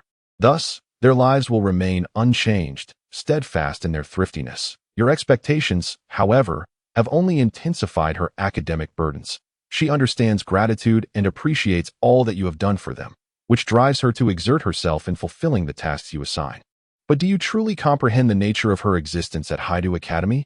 Horan shook her head, listening quietly. Zhang Yi continued, when you came to Haidu Academy seeking students to join your team, it presented a rare opportunity for the students there, leading many to compete for your attention, and you chose her. This marked the onset of her exclusion. If my conjecture holds true, after selecting her, you did not remain at Haidu Academy, but returned to Haidus, communicating through letters and remotely assigning tasks, rarely meeting in person. Am I correct? Horan silently nodded. Zhang Yi pressed on, because you chose her over other students. Jealousy brewed among them, resulting in bullying and harassment, employing various means to prevent her from attending Haidus Academy. That Horan's hand trembled slightly as she remained silent, continuing to listen. Zhang Yi lowered his gaze to the cup in his hand, the tranquil tea seemingly reflecting the image of that mushroom girl. Those students would torment her during class, magically tossing her books away and kicking her back with their feet, a relentless barrage throughout the entire lesson. She refrained from retaliating, enduring the torment until the class concluded, yet even then, the ordeal did not cease. While walking, they would deliberately bump into her, inflicting injury, and this was merely what I witnessed in a single morning. Even outside the academy, those individuals would readily cast blame upon her, and had she not encountered kind-hearted individuals and a compassionate employer, the costly potion compensation would have Zhang Yi sighed and said. Thus, in such a state, it was utterly impossible for her to leave the welfare institution with peace of mind and pursue her studies at Haidusi Academy. Why did she not resist? Holland bit her lip and inquired. Because those who bullied her could easily raise the welfare institution to the ground, Zhang Yi replied. Then does Haidusi Academy not intervene? Do the mentors not take action? Holland pressed. As I mentioned earlier, not all gardeners of knowledge possess the dual virtues of responsibility and wisdom. Zhang Yi elucidated. Those individuals would not dare to bully her in front of the mentors. They might even drape their arms around her shoulders, feigning a close relationship. She struggles to express herself and does not resist. The mentors fail to perceive her as a victim of bullying. Even if someone did notice, would a mentor risk offending high-ranking officials of Haidusi for the sake of their student? I would, Holland declared through gritted teeth. Indeed, that is why I say your student is fortunate. Yet she remains unfortunate, Zhang Yi remarked, taking a sip of tea. Holland fell into silence, merely listening to Zhang Yi, feeling the depth of the turmoil conveyed in his words. Zhang Yi did not interrupt her, allowing her time to process. So what happened next? You mentioned you resolved the situation. After a moment, Holland lifted her gaze, hope shimmering in her eyes. She yearned for Zhang Yi to have truly found a resolution. Zhang Yi did not disappoint her. Yes, I resolved it, he said, breaking into a smile. That I intervened before those individuals could commit even more egregious acts. How did you manage that? Holland asked eagerly. Zhang Yi then succinctly recounted his actions at the time. I first infiltrated Haidusi Academy. Then subsequently they. The story unfolded. I also addressed the issues at the welfare institution. I purchased it, allowing that elderly individual and the children to reside there. In due course, I shall genuinely improve their lives, fundamentally alleviating their suffering and hardships. As for those who tormented her, I believe that if the high-ranking official possesses even a modicum of sense, they would no longer permit their daughter to continue her studies there. At this juncture, Zhang Yi inquired, Holland, do you think my actions may have been somewhat ruthless? Holland gazed at him, suddenly bursting into laughter. Not at all. You have done exceedingly well. Extremely, exceedingly well. Haha, I knew it. Zhang Yi snapped his fingers, grinning. Thank you for sharing this with me, and for all that you have done for her. I truly appreciate it. Holland exhaled deeply, looking at Zhang Yi earnestly. It is what I ought to do. Zhang Yi replied with a smile. Really? Holland asked curiously. To my knowledge, mercenaries typically do not engage in such thankless endeavors, as there is little to gain from them. Who says that? I have gained immensely. Zhang Yi rebutted. Oh, pray tell, Holland responded, her demeanor lightening considerably upon learning of Bayanran's safety. There is joy, pride, the promise of a bright future for an exceptional magical researcher, the gratitude of a beautiful mentor, and the delicious dinner she has invited me to. Well, that she will invite me to dinner, right? Zhang Yi gazed at Horan with an expression full of anticipation. Horan couldn't help but chuckle. This fellow truly had an audacious demeanor. Yet, oddly enough, Horan felt no aversion and found it impossible to decline that in comparison to a mere dinner. Zhang Yi's previous contributions were what truly mattered. She felt her own meager allowance was insignificant by contrast. Thus, she smiled and nodded. Yes, she will. Zhang Yi proclaimed, see, I've received far too much. Horan replied with a light-hearted laugh. Indeed. Chi-Chi, the little cat, observed the two, tilting her head in confusion. She sensed that their conversation was rather complex. Is this the manner of communication among the intelligent? How enviable. However, not tonight. Hearing your words makes me feel like a rather irresponsible mentor, so I plan to set off for Haida this evening. Horan stated. Therefore, esteemed mercenary, would you be willing to accept your mentor's request for an escort? Of course. Zhang Yi snapped his fingers enthusiastically. I'll go prepare, and we can depart at noon. Horan replied eagerly. Absolutely. Zhang Yi nodded. With several hours still until noon, he intended to complete a couple of golden-level tasks first. The task locations were in Yoling. One task involved assisting Eli in locating Hop's grass. The other entailed hunting the golden-level beast, Horned Savage Bull. To procure its horn, naturally, if he could acquire the horn without slaying the creature, that would suffice, as the delivery requirements only specified the horn. However, such an approach would prove significantly more challenging. Traveling from Gryla City to Yoling was slightly closer than embarking from Haidu. Covering a mere 80 kilometers, with Zhang Yi's speed, a round trip would take less than an hour. Thus, he would have approximately 3 hours to complete the tasks. After finishing the 2 golden-level tasks, he would escort Horan to Haidu, and then head to the dock to settle the remaining payment for the wine delivery with Nick, thereby accomplishing 3 golden-level tasks in a single endeavor. This would leave only 1 golden-level promotion task, debt collection. Reflecting on this, Zhang Yi couldn't help but feel a sense of pride. Truly, I am efficient. You should prepare. He added that I plan to undertake 2 golden-level tasks in the meantime. Let us meet at the school gate at noon. All right, Horan nodded. Although surprised by Zhang Yi's nonchalant approach, she had no doubt he could complete 2 golden-level tasks in such a short span. After their 2 encounters, she had developed a basic understanding of this dependable giant.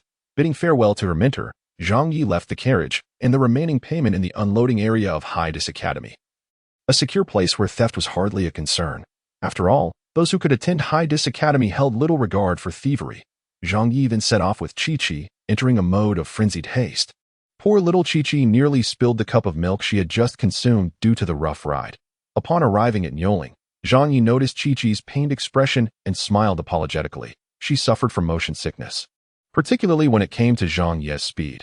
After a brief respite, Zhang Yi led Chi-Chi into Yoling. The Horned Savage Bull was a colossal beast, thus not difficult to locate. They stand 3 to 4 meters tall and stretch 5 to 6 meters in length.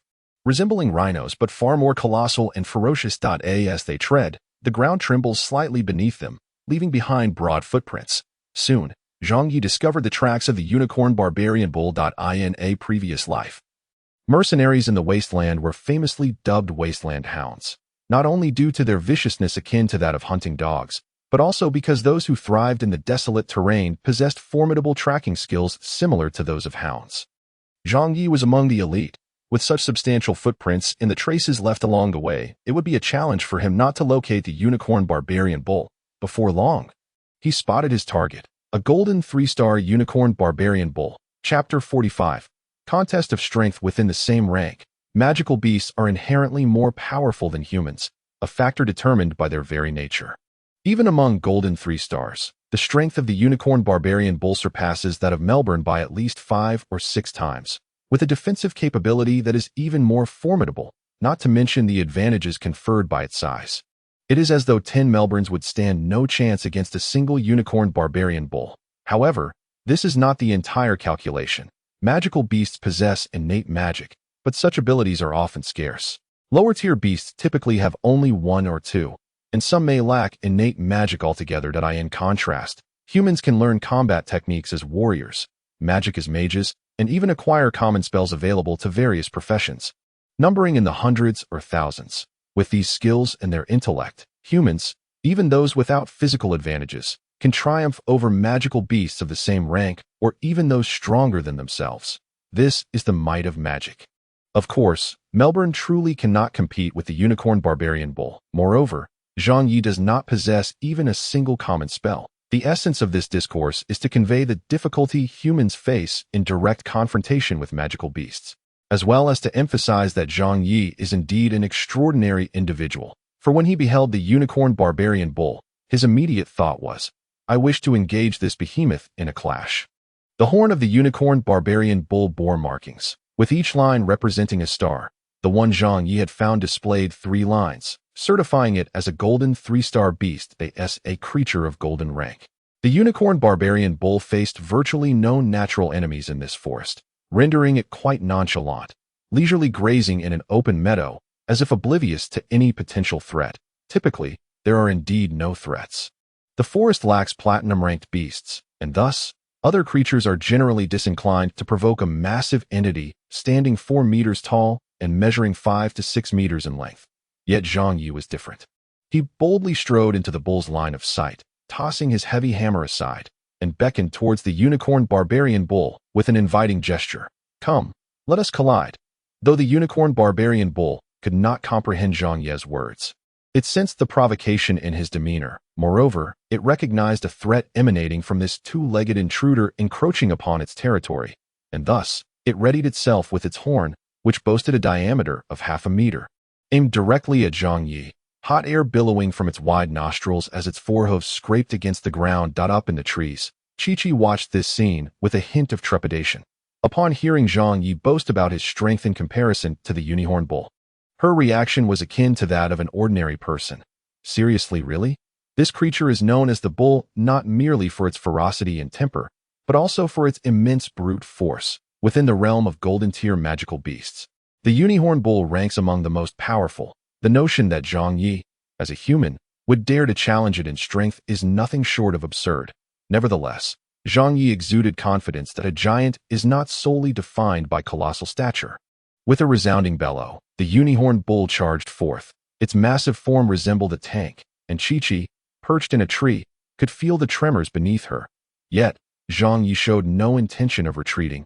Instead, he bent slightly, arms outstretched, assuming a posture ready to absorb the impact. A look of excitement illuminating his face, as the unicorn bull drew nearer. Its sharp horn glinted ominously, and Chi-Chi had no doubt it could pierce through a city wall. However, Zhang Yi was not foolish enough to confront the horn with his chest. That would be a death wish as the unicorn bull approached, just as its horn was about to strike him. Zhang Yi swiftly turned his head and crouched, allowing the horn to graze above his shoulder. Instead of moving backward, he positioned his shoulder against the bull's head, his arm muscles swelling with effort as he pressed against the unicorn bull's broad and formidable skull. In that moment, the bull's terrifying strength was unleashed, pushing Zhang Yi backward with force. Yet, he bent one knee to the ground while extending the other leg behind him, forming a near-perfect line from his heel through his waist to his shoulder. Maximizing his leverage, he slid back a full 15 or 16 meters, and astonishingly, the unicorn bull's speed began to wane. Slower and slower it became, until at last, after moving back 30 meters, it came to a halt. 2 deep furrows marred the ground beneath him, carved by Zhang Yi's feet, which had sunk into the earth, the ground beneath him now incredibly compacted. The unicorn bull's eyes widened in disbelief that it realized it could not budge this bipedal creature, whose size was dwarfed by its own. Had it not been for the initial momentum from its charge, the unicorn bull might not have been able to move Zhang Yi at all. His nearly flawless stance had withstood the majority of the bull's force, though his nearly 2-meter frame appeared diminutive before the 4-meter-tall unicorn bull. In its eyes, he seemed less a human and more like a formidable iron war chariot. Now it's my turn, Zhang Yi declared, his forehead pressed against the bull's forehead, a grin spreading across his face. With a fierce glint in his eyes, he let out a thunderous roar, and in an instant, his muscles flexed, blood surging into them as veins bulged, the muscles in his back coiling tightly, while those in his thighs swelled, straining his trousers to the point of tearing. The leg he had bent at a 45-degree angle began to exert force. Accompanied by Zhang Yi's primal growl. 1 man and 1 bull were set in motion. The unicorn bull, in terror, realized that despite its 4 hooves firmly planted on the ground, it was beginning to retreat.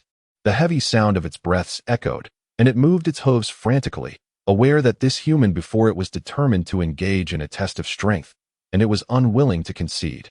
However, the reality is that it is continuously retreating. No matter how vigorously its forehooves advance, the momentum of its retreat cannot be halted. At this moment, perched upon a tree and observing this spectacle, Chi-Chi felt as though it were not merely a contest between a man and a bull, but rather a struggle between two formidable beasts. From the instant Zhang Yi took his first step, victory was already his. His strength seemed to amplify, propelling the unicorn bull backward, inexorably forcing it along the path it had traversed. Subsequently, Zhang Yi unleashed another roar, and patterns of vitality materialized around his body, swirling and rotating, causing his power to surge once more. Yet, it did not end there. The surge of magical energy erupted, even with less than 5% of his free spiritual power at his disposal. It was more than sufficient. The magic coursed through Zhang Ye's entire being, temporarily enhancing his strength once again. "Give it to me. Rise!" A colossal roar echoed through the heavens, and the unicorn bull found itself lifting its front hooves off the ground, its body uncontrollably veering off course. As Zhang Yi exerted all his might, the unicorn bull could no longer withstand the force and was summarily overturned. Boom! Its massive form toppled, crashing to the ground, causing the earth to tremble. Zhang Yi, covered in sweat, broke into a triumphant smile. "You have lost. A defeated foe must leave behind something." Chapter 46. The City of Mercenaries. As he watched the swaying, disheveled unicorn bull flee, Zhang Yi weighed the enormous horn in his hands, nodding in satisfaction. Although that strike had hurt somewhat, it certainly hadn't cost the unicorn bull its life. This was not an act of mercy on Zhang Ye's part. Rather, it was due to the fact that through this contest, the magical energy within him had settled a bit more, reaching a fullness of 98%, and with the task completed, his spirits were high, allowing him to let the bull off lightly. Everything was contingent on his mood. "Next, we need to find the windflower grass," Zhang Yi declared. "I found it." Meow. Suddenly, Chi-Chi interjected. "What?" Zhang Yi was taken aback. The big bull was just eating the windflower grass. Meow. "I saw it over there." Chi-Chi pointed towards a patch of grass not far away. "Wow, what incredible luck!" Zhang Yi burst into laughter. Upon arriving at the spot where the unicorn bull had grazed, he indeed discovered a substantial clump of windflower grass. Half of it had been consumed by the bull, but there was still enough remaining to fulfill the task, with plenty left over. Zhang Yi harvested it all, glancing at the time. It had barely been an hour. "Let us head back to the city." Zhang Yi hefted his heavy hammer and gestured to Chi-Chi, with nimble grace. Chi-Chi leaped onto Zhang Ye's shoulder. Zhang Yi instinctively inhaled sharply. "Ouch! Little kitty, please sit on the other side. This one is a bit sore." He had been using his right shoulder to brace against the horn, which was far from smooth, leaving numerous abrasions on his shoulder. Observing this, Chi-Chi quickly shifted to the other shoulder, then produced a bottle of intermediate healing potion, ready to apply it to Zhang Ye's scrapes. Healing potions could be used both externally and internally. For minor wounds, external application sufficed without needing to consume the entire potion. Noticing this, Zhang Yi waved his hand dismissively. "No need for that. These minor scratches will heal with a good night's sleep." Chi-Chi gazed at the large abrasions on Zhang Ye's shoulder, shaking her ears. "Is this really just a minor injury?" Meow. "The sight is rather intimidating." Meow. "If the abrasions on Zhang Ye's shoulder were to be placed upon her, they would likely cover half of her back." However, just as Zhang Yi was speaking, the wound had already begun to scab over. Chi-Chi, witnessing Zhang Ye's formidable recovery ability, merely nodded and put away the healing potion. As they traveled, Zhang Yi hummed a tune. Appearing in high spirits, Chi-Chi glanced at his lower half and couldn't help but comment. "Big guy." Zhang Yi responded, "I think you ought to buy a new pair of trousers." Meow. Upon hearing this, Zhang Yi looked down and realized that, indeed, his trousers had ultimately succumbed to the strain, torn apart by his bulging muscles. At this moment, he resembled someone wearing a pair of shorts secured with ragged strips of fabric. "All right, you have a point," he conceded. Thus, upon returning to Gorilla City, Zhang Yi strolled through the market, purchased a new pair of trousers, and replenished some supplies. When Horn was ready and emerged from the academy, she saw that Zhang Yi had already been waiting with the cart for quite some time. "What's this? That a new pair of trousers?" Horn remarked, unable to contain herself as she gazed at Zhang Ye's attire. It wasn't that she had a particular interest in such matters, but rather, Zhang Ye's new trousers were simply too eye-catching. Horan swore that Zhang Ye's previous trousers were nothing like this. The fabric was adorned with a myriad of maple leaf patterns. One leaf was yellow, another was red, and the one next to it was orange, all conspiring to evoke the fiery hues of autumn. Especially with those striking shorts paired with Zhang Ye's honest yet slightly robed demeanor, it was nearly impossible not to notice him. Indeed, what do you think? Zhang Yi declared with a beaming confidence. Aren't they handsome? The shopkeeper said they're the season's hot item. Horan couldn't help but chuckle. Such a narcissistic big guy. The conversation regarding trousers did not linger for long. As their group quickly set off, I thought you had your own exclusive carriage, Zhang Yi said, glancing at Horan beside him. I did. But I sold it, Horan replied, pouting slightly. Sold it? Zhang Yi exclaimed in surprise. Are you in dire need of money? Horan nodded affirmatively. Conducting magical research is quite costly. Otherwise, I wouldn't have had to haggle with you over purchasing a wolf demon carcass. So, what do you say? Would you like to sponsor our magical research team, esteemed mercenary? Horan asked playfully, her beautiful eyes twinkling with mischief. This esteemed mentor also possessed an endearing side. Upon hearing this, Zhang Yi immediately responded, of course. I am willing to donate 1,000,000 gold. Horan was taken aback. Are you serious? Zhang Yi chuckled. But it will have to wait until I earn enough. Horan shot him a teasing glare, her lips curling into a smile. Initially intending to tease Zhang Yi, she found herself outwitted instead. He truly was a mischievous big guy. The journey was not short, so Horan engaged Zhang Yi in casual conversation. When did you arrive in Haidu? A few days ago, Zhang Yi replied. What brings you to Haidu? To be a mercenary, Zhang Yi explained. I heard that Haidu has another name, City of Mercenaries, so I thought I would come here to seek my fortune. Indeed, Haidu boasts the largest number of mercenaries in the region. However, if one were to speak of the true city of mercenaries, it would have to be Normanworth, where it truly embodies the essence of a mercenary city. Horan stated. Zhang Yi, intrigued, inquired, where is that? Holland gazed at him in surprise. As a mercenary, are you unaware of Normanworth? Should I know about it? Zhang Yi questioned. Of course, it is the birthplace of 7 legendary mercenaries. Holland exclaimed. Well, I shall have to witness it for myself then. Zhang Yi chuckled. By the time I arrive, there shall be an 8th legendary mercenary born. Holland laughed, admiring Zhang Yi's confidence. You must exert yourself. For a gold-tier mercenary, there does not hold much standing, and that place is not easily accessible, Holland cautioned. Normanworth lies on another continent, an independent city-state. To reach it, one must traverse 3 empires and numerous small nations. Just crossing the checkpoints is fraught with challenges. As the Sea of Persia Empire is currently at war with the Ironblood Empire, to reach Normanworth, one must pass through the Ironblood Empire. Zhang Yi contemplated this. The Sea of Persia Empire was the ruling empire of the region he currently resided in, and the empires along this great road were akin to blackheads on a nose. Squeeze one out, and another would emerge. As for the small kingdoms, they were even more numerous, growing back like chives after being cut. Are there alternative routes aside from passing through the Ironblood Empire? Zhang Yi inquired. Indeed, Holland replied, gazing into the distance. You could take the sea route. Normanworth, like Haidu, is nestled by the ocean. However, while this route may be swifter, it is also more perilous. The sea beasts are far more formidable than those on land, and countless pirates lie in wait along the route for unsuspecting prey. Therefore, if you wish to go, I would still recommend the land route. Of course, if you relish challenges and adventure, then the sea route is also a commendable choice. I choose the sea route, Zhang Yi proclaimed with enthusiasm. Holland cast him a sidelong glance and continued, but I have heard that the Empress of the Ironblood Empire is exceedingly beautiful. Land route.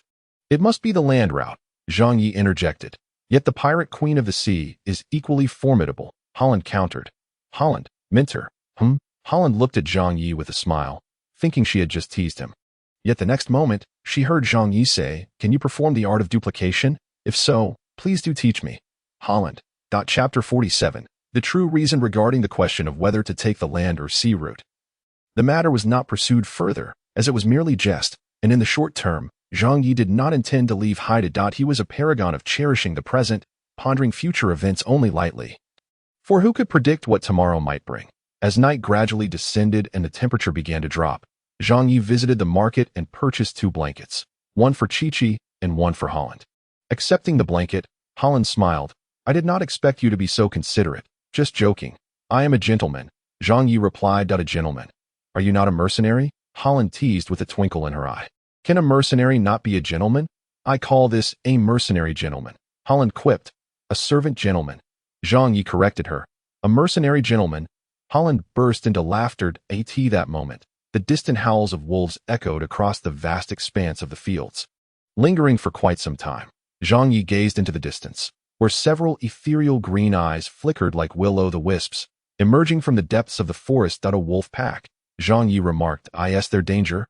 Holland inquired. Though she appeared rather unfazed, no, merely a common pack of young wolves. They are well aware of humanity's might, and will not venture too close to the commercial path, Zhang Yi replied, then recalled something.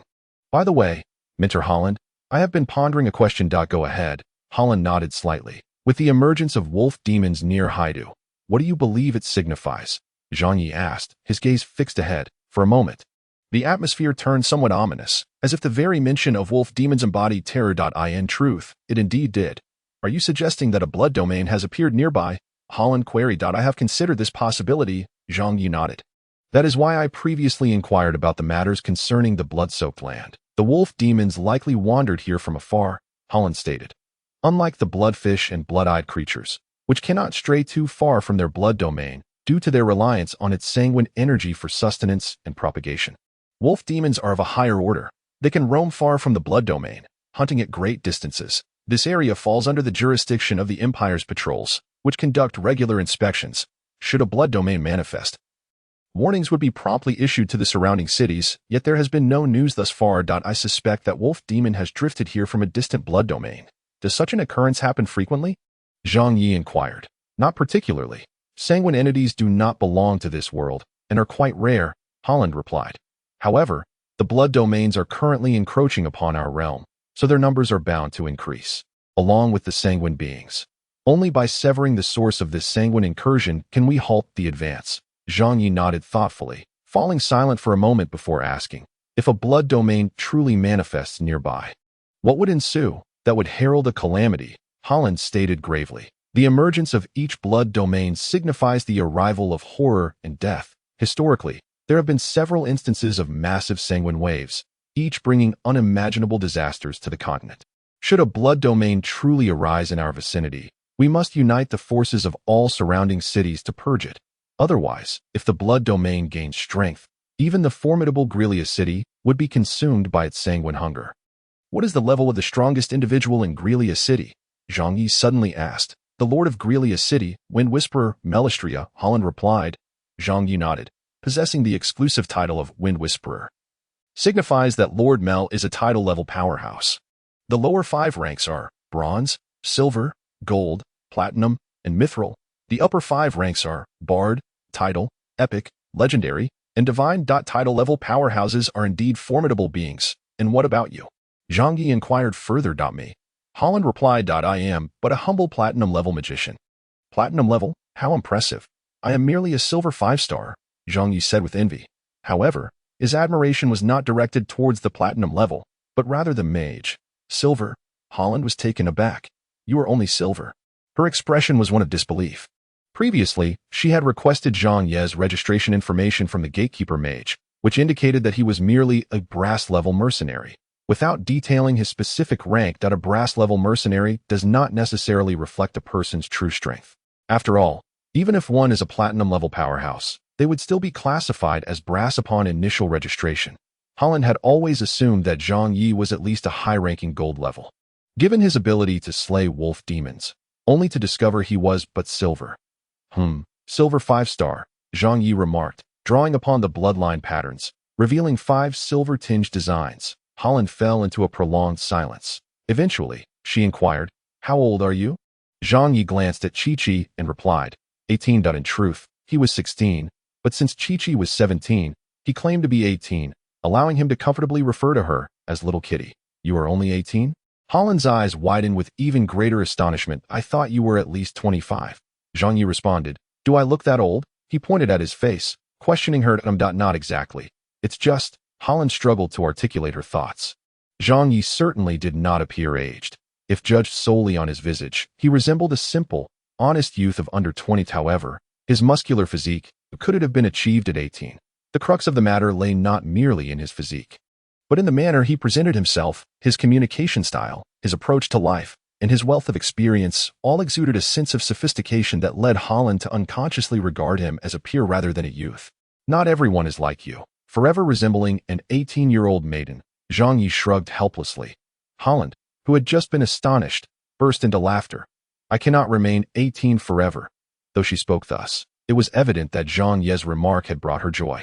No woman dislikes being complimented on her youth, unless she is even younger than the compliment point 18, silver 5-star, quite comparable to my students. Yet they cannot hunt wolf demons alone, Holland remarked wistfully.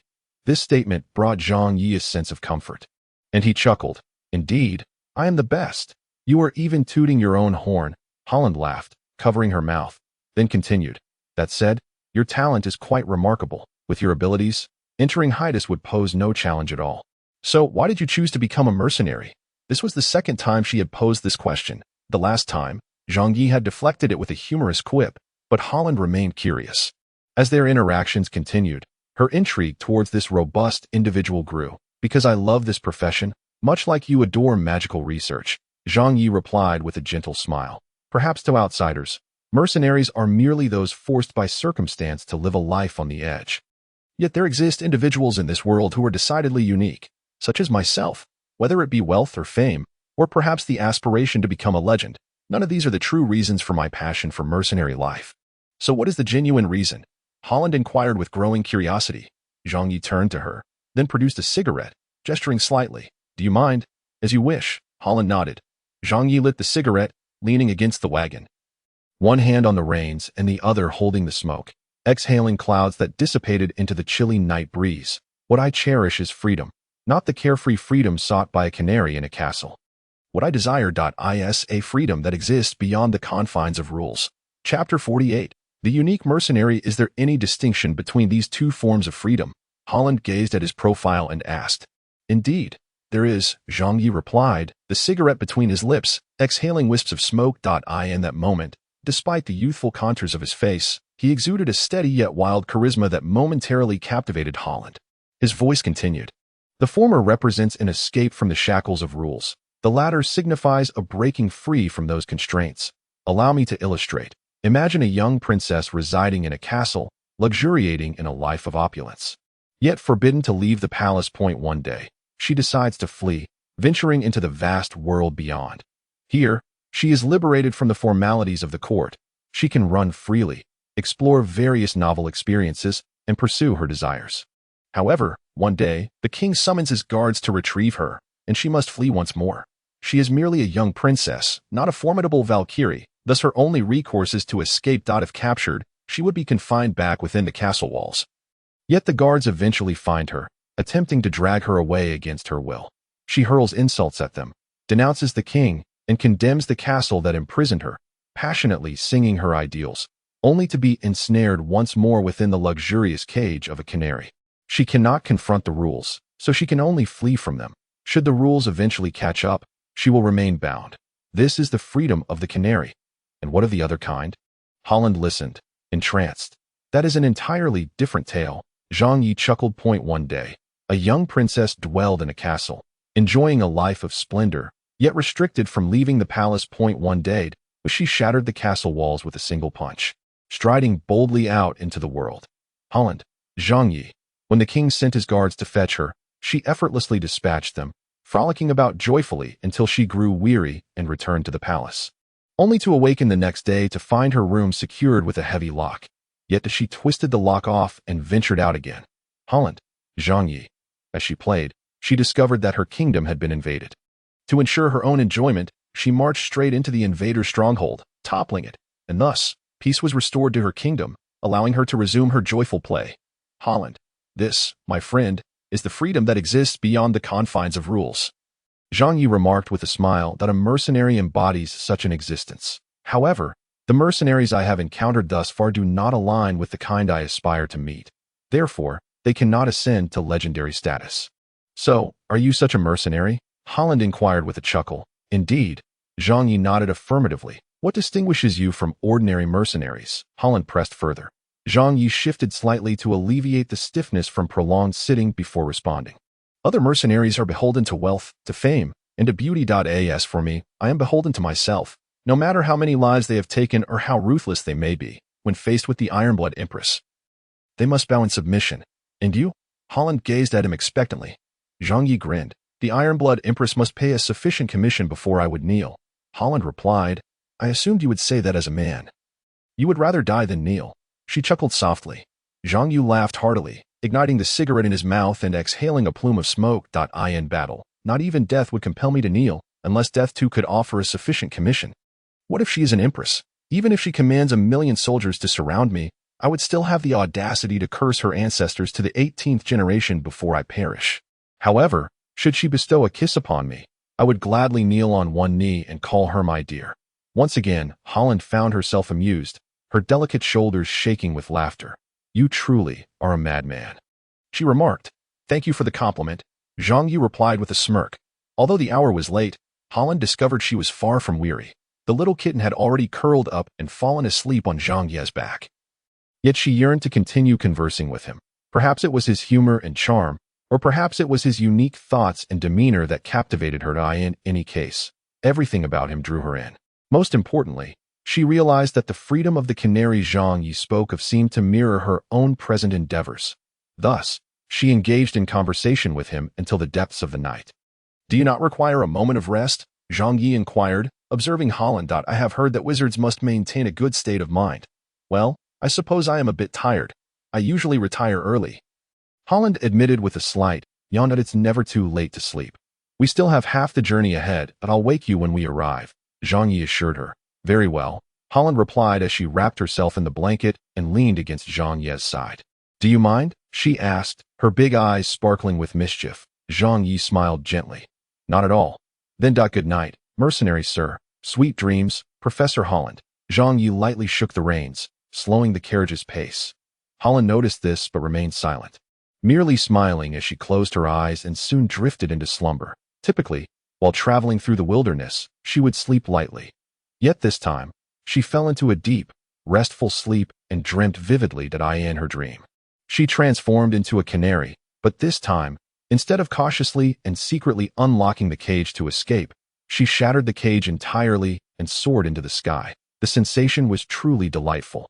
However, upon awakening, her mood was rather less than pleasant, for she had been roused by the cacophony of a brawl. As she opened her eyes, she realized that the sturdy figure she had been leaning against was no longer the amusing behemoth, but rather his hammer. She felt something covering her ears and turned to see Chi-Chi cupping her hands over them. Upon noticing that she was awake, Chi-Chi stuck out her tongue, withdrew her hands, and gazed ahead. It was at this moment that she discovered the ground surrounding the carriage was strewn with over a dozen bodies. Zhang Yi stood at the forefront of the carriage, his fists clenched tightly, blood trickling down his knuckles, while the maple leaf-patterned shorts fluttered in the chill of the morning breeze. In front of him stood a multitude of burly men wielding blades and swords, their faces marred by fear and trepidation. The big guy, the mentor, is awake. Meow, Chi-Chi exclaimed. Zhang Yi turned his head, a look of apologetic amusement gracing his features. I'm sorry for waking you. It's quite all right, Horan replied, frowning as she surveyed the group of men. Robbers? No, Zhang Yi shook his head. They are members of the Haidu crab gang. They intend to eliminate me, and so I must now eliminate them. Understanding dawned on Horan as she nodded, then playfully reproached him. Why didn't you wake me? I could easily handle these fellows myself. You've deprived me of the pleasure of admiring the beauty of your sleeping visage. I've already unilaterally sentenced them to death. Zhang Yi smirked slightly as he spoke. Horan stifled a laugh, her annoyance at being awakened dissipating with his words. Just then, a glimmer of malice flickered in the eyes of one hidden behind the group. Seizing the moment while Zhang Yi conversed with Horan, he raised his hand and hurled a fireball the size of a human head towards him. Zhang Yi felt the rush of hot air. Yet there was no hint of panic on his face, nor did he display any inclination to evade. Though his encounters with mages had been few, he assessed that this one was rather mediocre.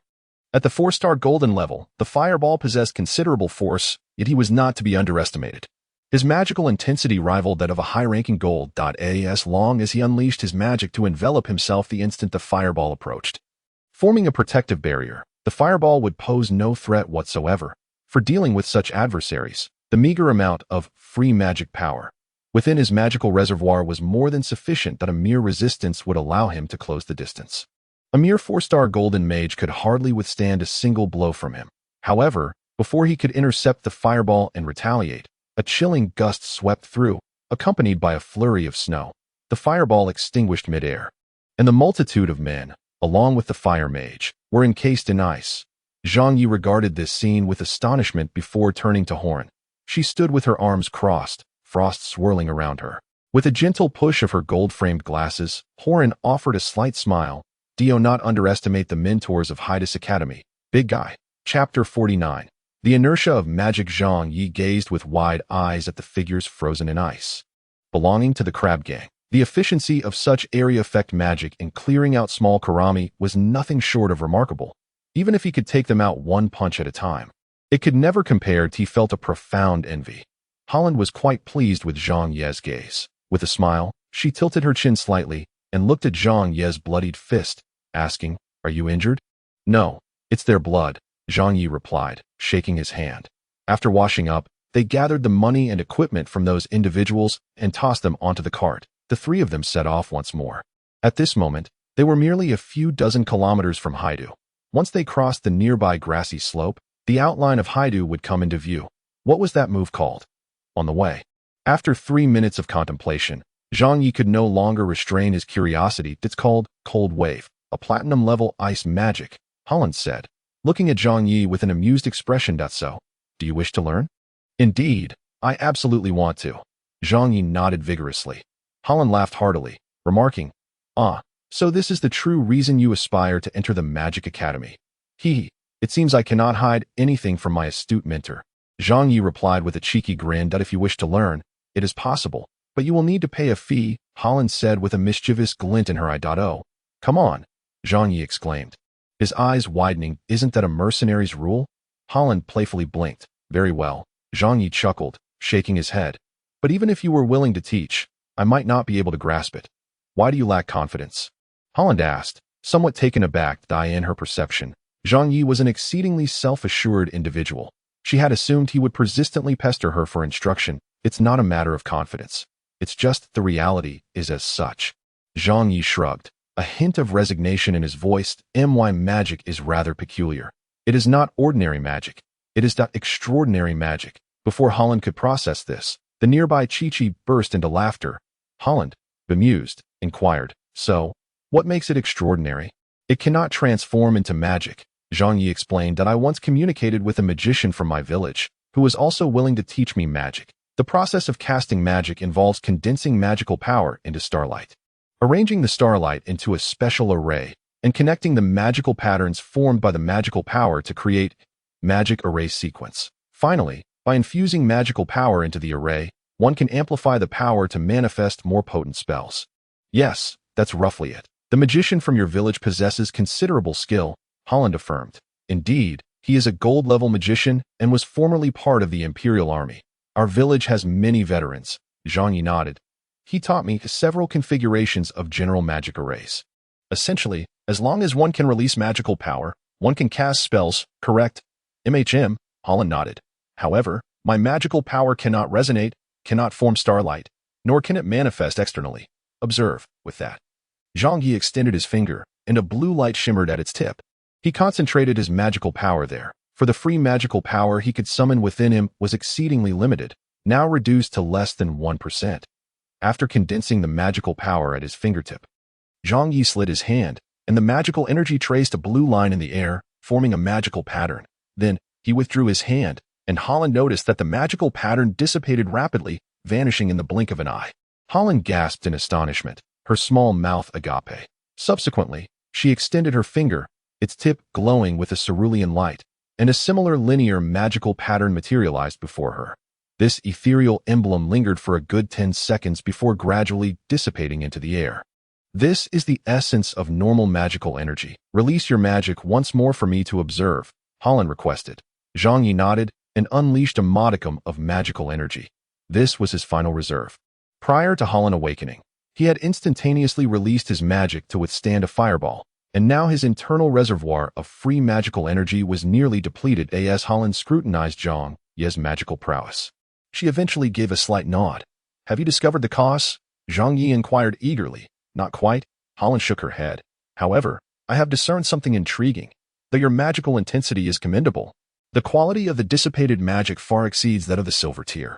Yet, your magic appears rather dormant. It is imbued with inertia, as if it has yet to awaken, rendering it incapable of lingering in the air.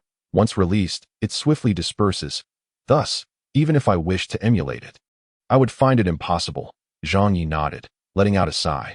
But soon after, he fixed his gaze intently upon Holland and declared, I have no intention of giving up. Hence, I aspire to enter Hades and explore the possibility of discovering a method to learn magic. I was under the impression you might relinquish your pursuit, Holland replied with a smile, admiration shimmering in her eyes. How could I? I am determined to learn magic, no matter what, Zhang Yi retorted with fervor. Why is that? Holland inquired, sensing Zhang Yi's particular obsession with magic. Because magic is undoubtedly more convenient than brute strength. Just like earlier, when you unleashed a cold wave, it transformed everything into ice sculptures. Truly impressive. And I was utterly envious. Zhang Yi lamented. It's simply beautiful, striking, and magnificent. Why mention beautiful twice? Holland asked, her lovely eyes blinking curiously. Zhang Yi offered a knowing glance. One for the magic, and one for the magician. Holland erupted into laughter. Being in the presence of this large fellow always brightened her spirits. In that case, perhaps I can be of some assistance, Holland suggested with a smile. Really? Zhang Yi exclaimed, his surprise genuine. As he had initiated this conversation to elicit such a response. Of course, let us not forget that I am a professional in magical research. Our major encompasses the study of magical energy and spells. Perhaps we can uncover a way for you to learn magic. Haha. That would be absolutely splendid. Zhang Yi beamed, for this was precisely what he desired. So how do you intend to be rewarded for your assistance? Holland inquired, propping her chin on her hand, a playful smile adorning her face. Zhang Yi, suddenly earnest, replied, I will strive to earn 1,000,000. Holland burst into laughter at this declaration. You had better put in the effort then. Indeed, I shall assist as well, Chi-Chi chimed in, raising her hand. Although she was not versed in magical research, she understood Zhang Yi's need for help and was determined to lend her support. Then it seems I must work even harder to earn another 1,000,000. Zhang Yi said with a smile. Why is that? Chi-Chi asked curiously. To provide for a cat. Of course, Zhang Yi chuckled, affectionately ruffling her little head. Chi-Chi affectionately nuzzled his palm. She relished the sensation of Zhang Yi's hand caressing her head, as it instilled within her a profound sense of security and warmth. Thus, the trio's little caravan radiated a joyful atmosphere as they journeyed directly to Haidu. You know where the Welfare Institute is, right? Zhang Yi inquired. Of course, Horan nodded. All right, Chi-Chi, you and Mentor Horan will head to the Welfare Institute first. I will complete my assignment and then seek you out. Okay, meow, Chi-Chi replied, nodding before leaping down from the carriage and addressing Horan. Let's go, meow. Horan smiled and nodded, disembarking from the carriage to walk alongside Chi-Chi towards the Welfare Institute, while Zhang Yi steered the carriage towards the dock area. The reason for sending Chi-Chi with Horan was that on the way to the dock, they might encounter members of the crab gang. If that were indeed the case, he would need to engage in a serious dialogue with those rascals from the crab gang. Chapter 50. The unfortunate Sains. Upon arriving at the dock, Zhang Yi was greeted by the sound of a heated argument, with a crowd gathered at the warehouse entrance. As he approached to investigate, he noticed not only onlookers, but also members of the crab gang, around 20 of them. At the forefront stood a brawny man, one arm adorned with a steel crab claw, who was confronting the warehouse owner, Nick, with a brazen sneer etched upon his face. That mercenary? Huh. Do you still expect him to return with the payment? Nick was informed bluntly. Let me tell you the truth, Nick. I've got Brother 50 blocking his path. Even if he manages to come back, he'll likely only have his head left. As for the payment, when Rodas returns, I'll trade your payment for that crate of wine in your warehouse. How does that sound? Ha! The surrounding lackeys erupted in laughter, while Nick's expression darkened considerably. Sains Doroteo, the leader of the crab gang, was the proprietor of the 3-star crab tavern. Although Sains bore the title of Iron Claw, it did not denote a powerhouse. Rather, it was a moniker more associated with the streets than with actual strength. However, his formidable golden level 7-star prowess, accompanied by a throng of lackeys, was sufficient to allow him to swagger through the outer city like a crab, having failed to obtain the coveted wine last time. It was evident that he was not inclined to let the matter rest, arriving early in the morning with his crew to stir trouble. Though he had his own personal guard, they paled in comparison to Sains's entourage. So, what do you say? Have you considered my proposal? Sains puffed on a cigar, exhaling a thick cloud of smoke directly into Nick's face, causing him to cough violently, which elicited another round of laughter from the Crab Gang members. Just then, a commotion erupted from the back of the crowd, and suddenly, a lackey from the Crab Gang was sent flying, crashing into the throng of gang members. Instantly, the crowd toppled like bowling pins. Sains's brow furrowed as he bellowed, "Which blind fool dares to provoke the Crab Gang?" Turning to see a hulking figure, even more massive than himself, standing before a carriage, the onlookers parted to make way for him. The newcomer wore a guileless smile. "You must be the leader of the Crab Gang," Zhang Yi said cheerfully, fearlessly approaching despite the hostile glares from the surrounding members of the Crab Gang. Upon seeing the newcomer, Sains's countenance darkened instantly. Although he had never laid eyes on Zhang Yi, he had inquired about him and discovered that the individual tasked with the mission from Nick was a rather imposing mercenary. Clearly the one standing before him.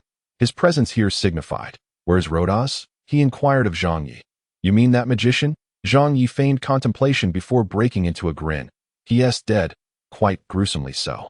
You wouldn't believe it, his fireballs were truly potent, just the thing to scorch my stubble. I feel much fresher now." Zhang Yi stroked his chin, his face alight with mockery. Sains's chest heaved violently. Both of his most trusted aides had fallen to Zhang Yi. And even the brothers they had brought along did not return. No, one did return, but only with Melbourne's corpse. At this moment, his gaze towards Zhang Yi brimmed with murderous intent. He slightly raised his chin. And a band of lackeys from the Crab Gang encircled Zhang Yi. "Kid, you're quite arrogant." Sains stepped closer to Zhang Yi, exhaling the thick smoke from his cigar directly into his face. A blatant act of provocation. Sains, a muscular giant standing at 6'3", was indeed formidable.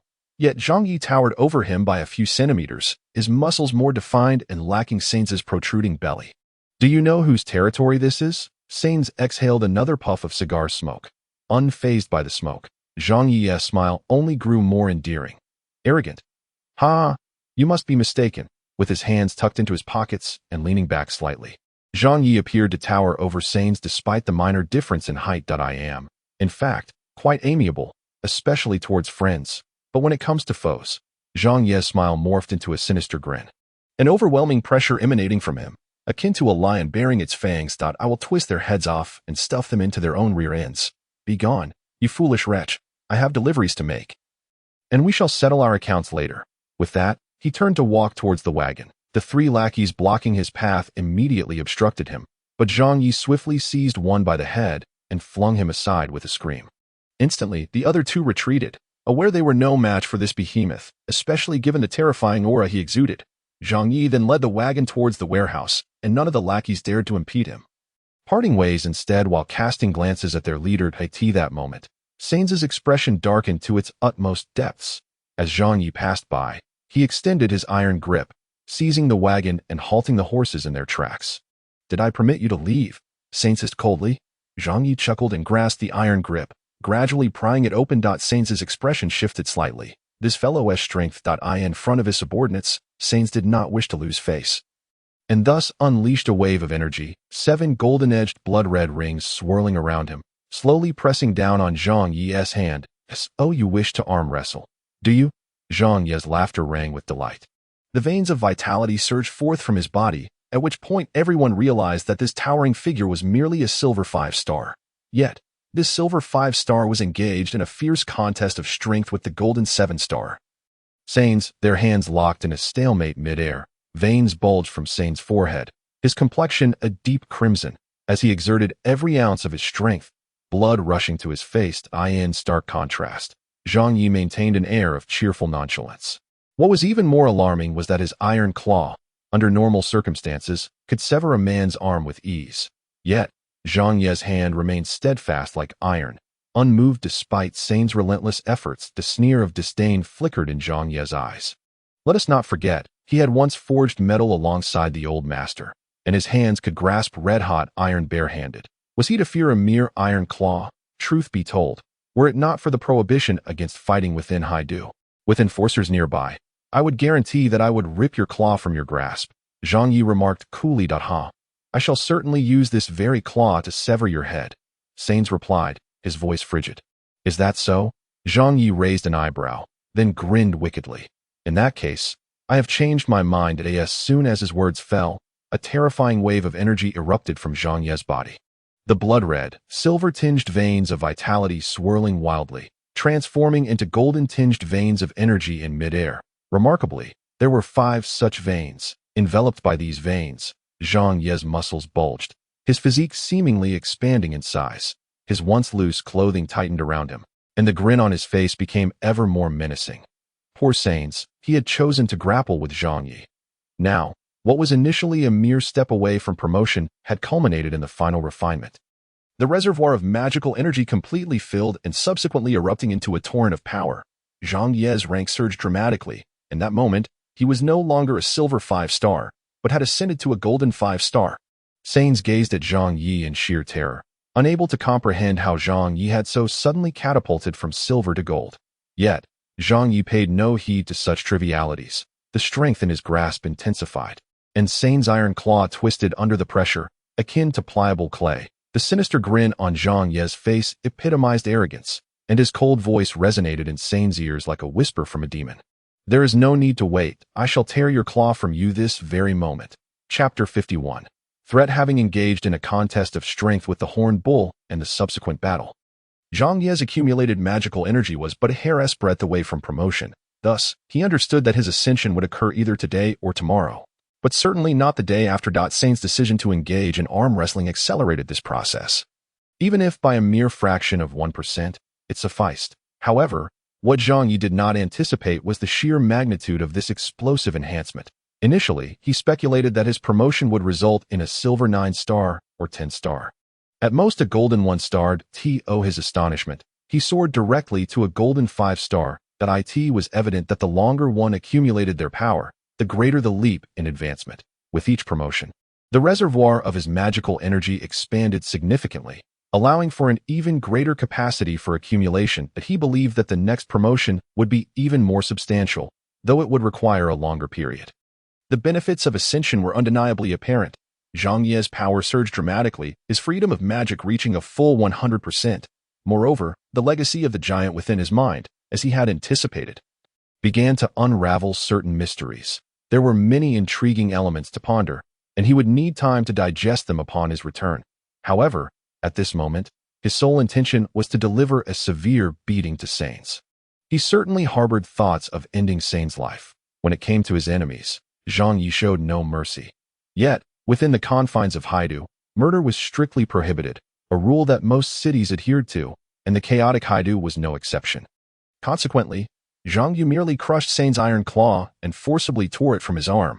The iron claw, a prosthetic, was connected to his arm bone and muscular tendons, allowing him to maneuver it with a sudden exertion of strength.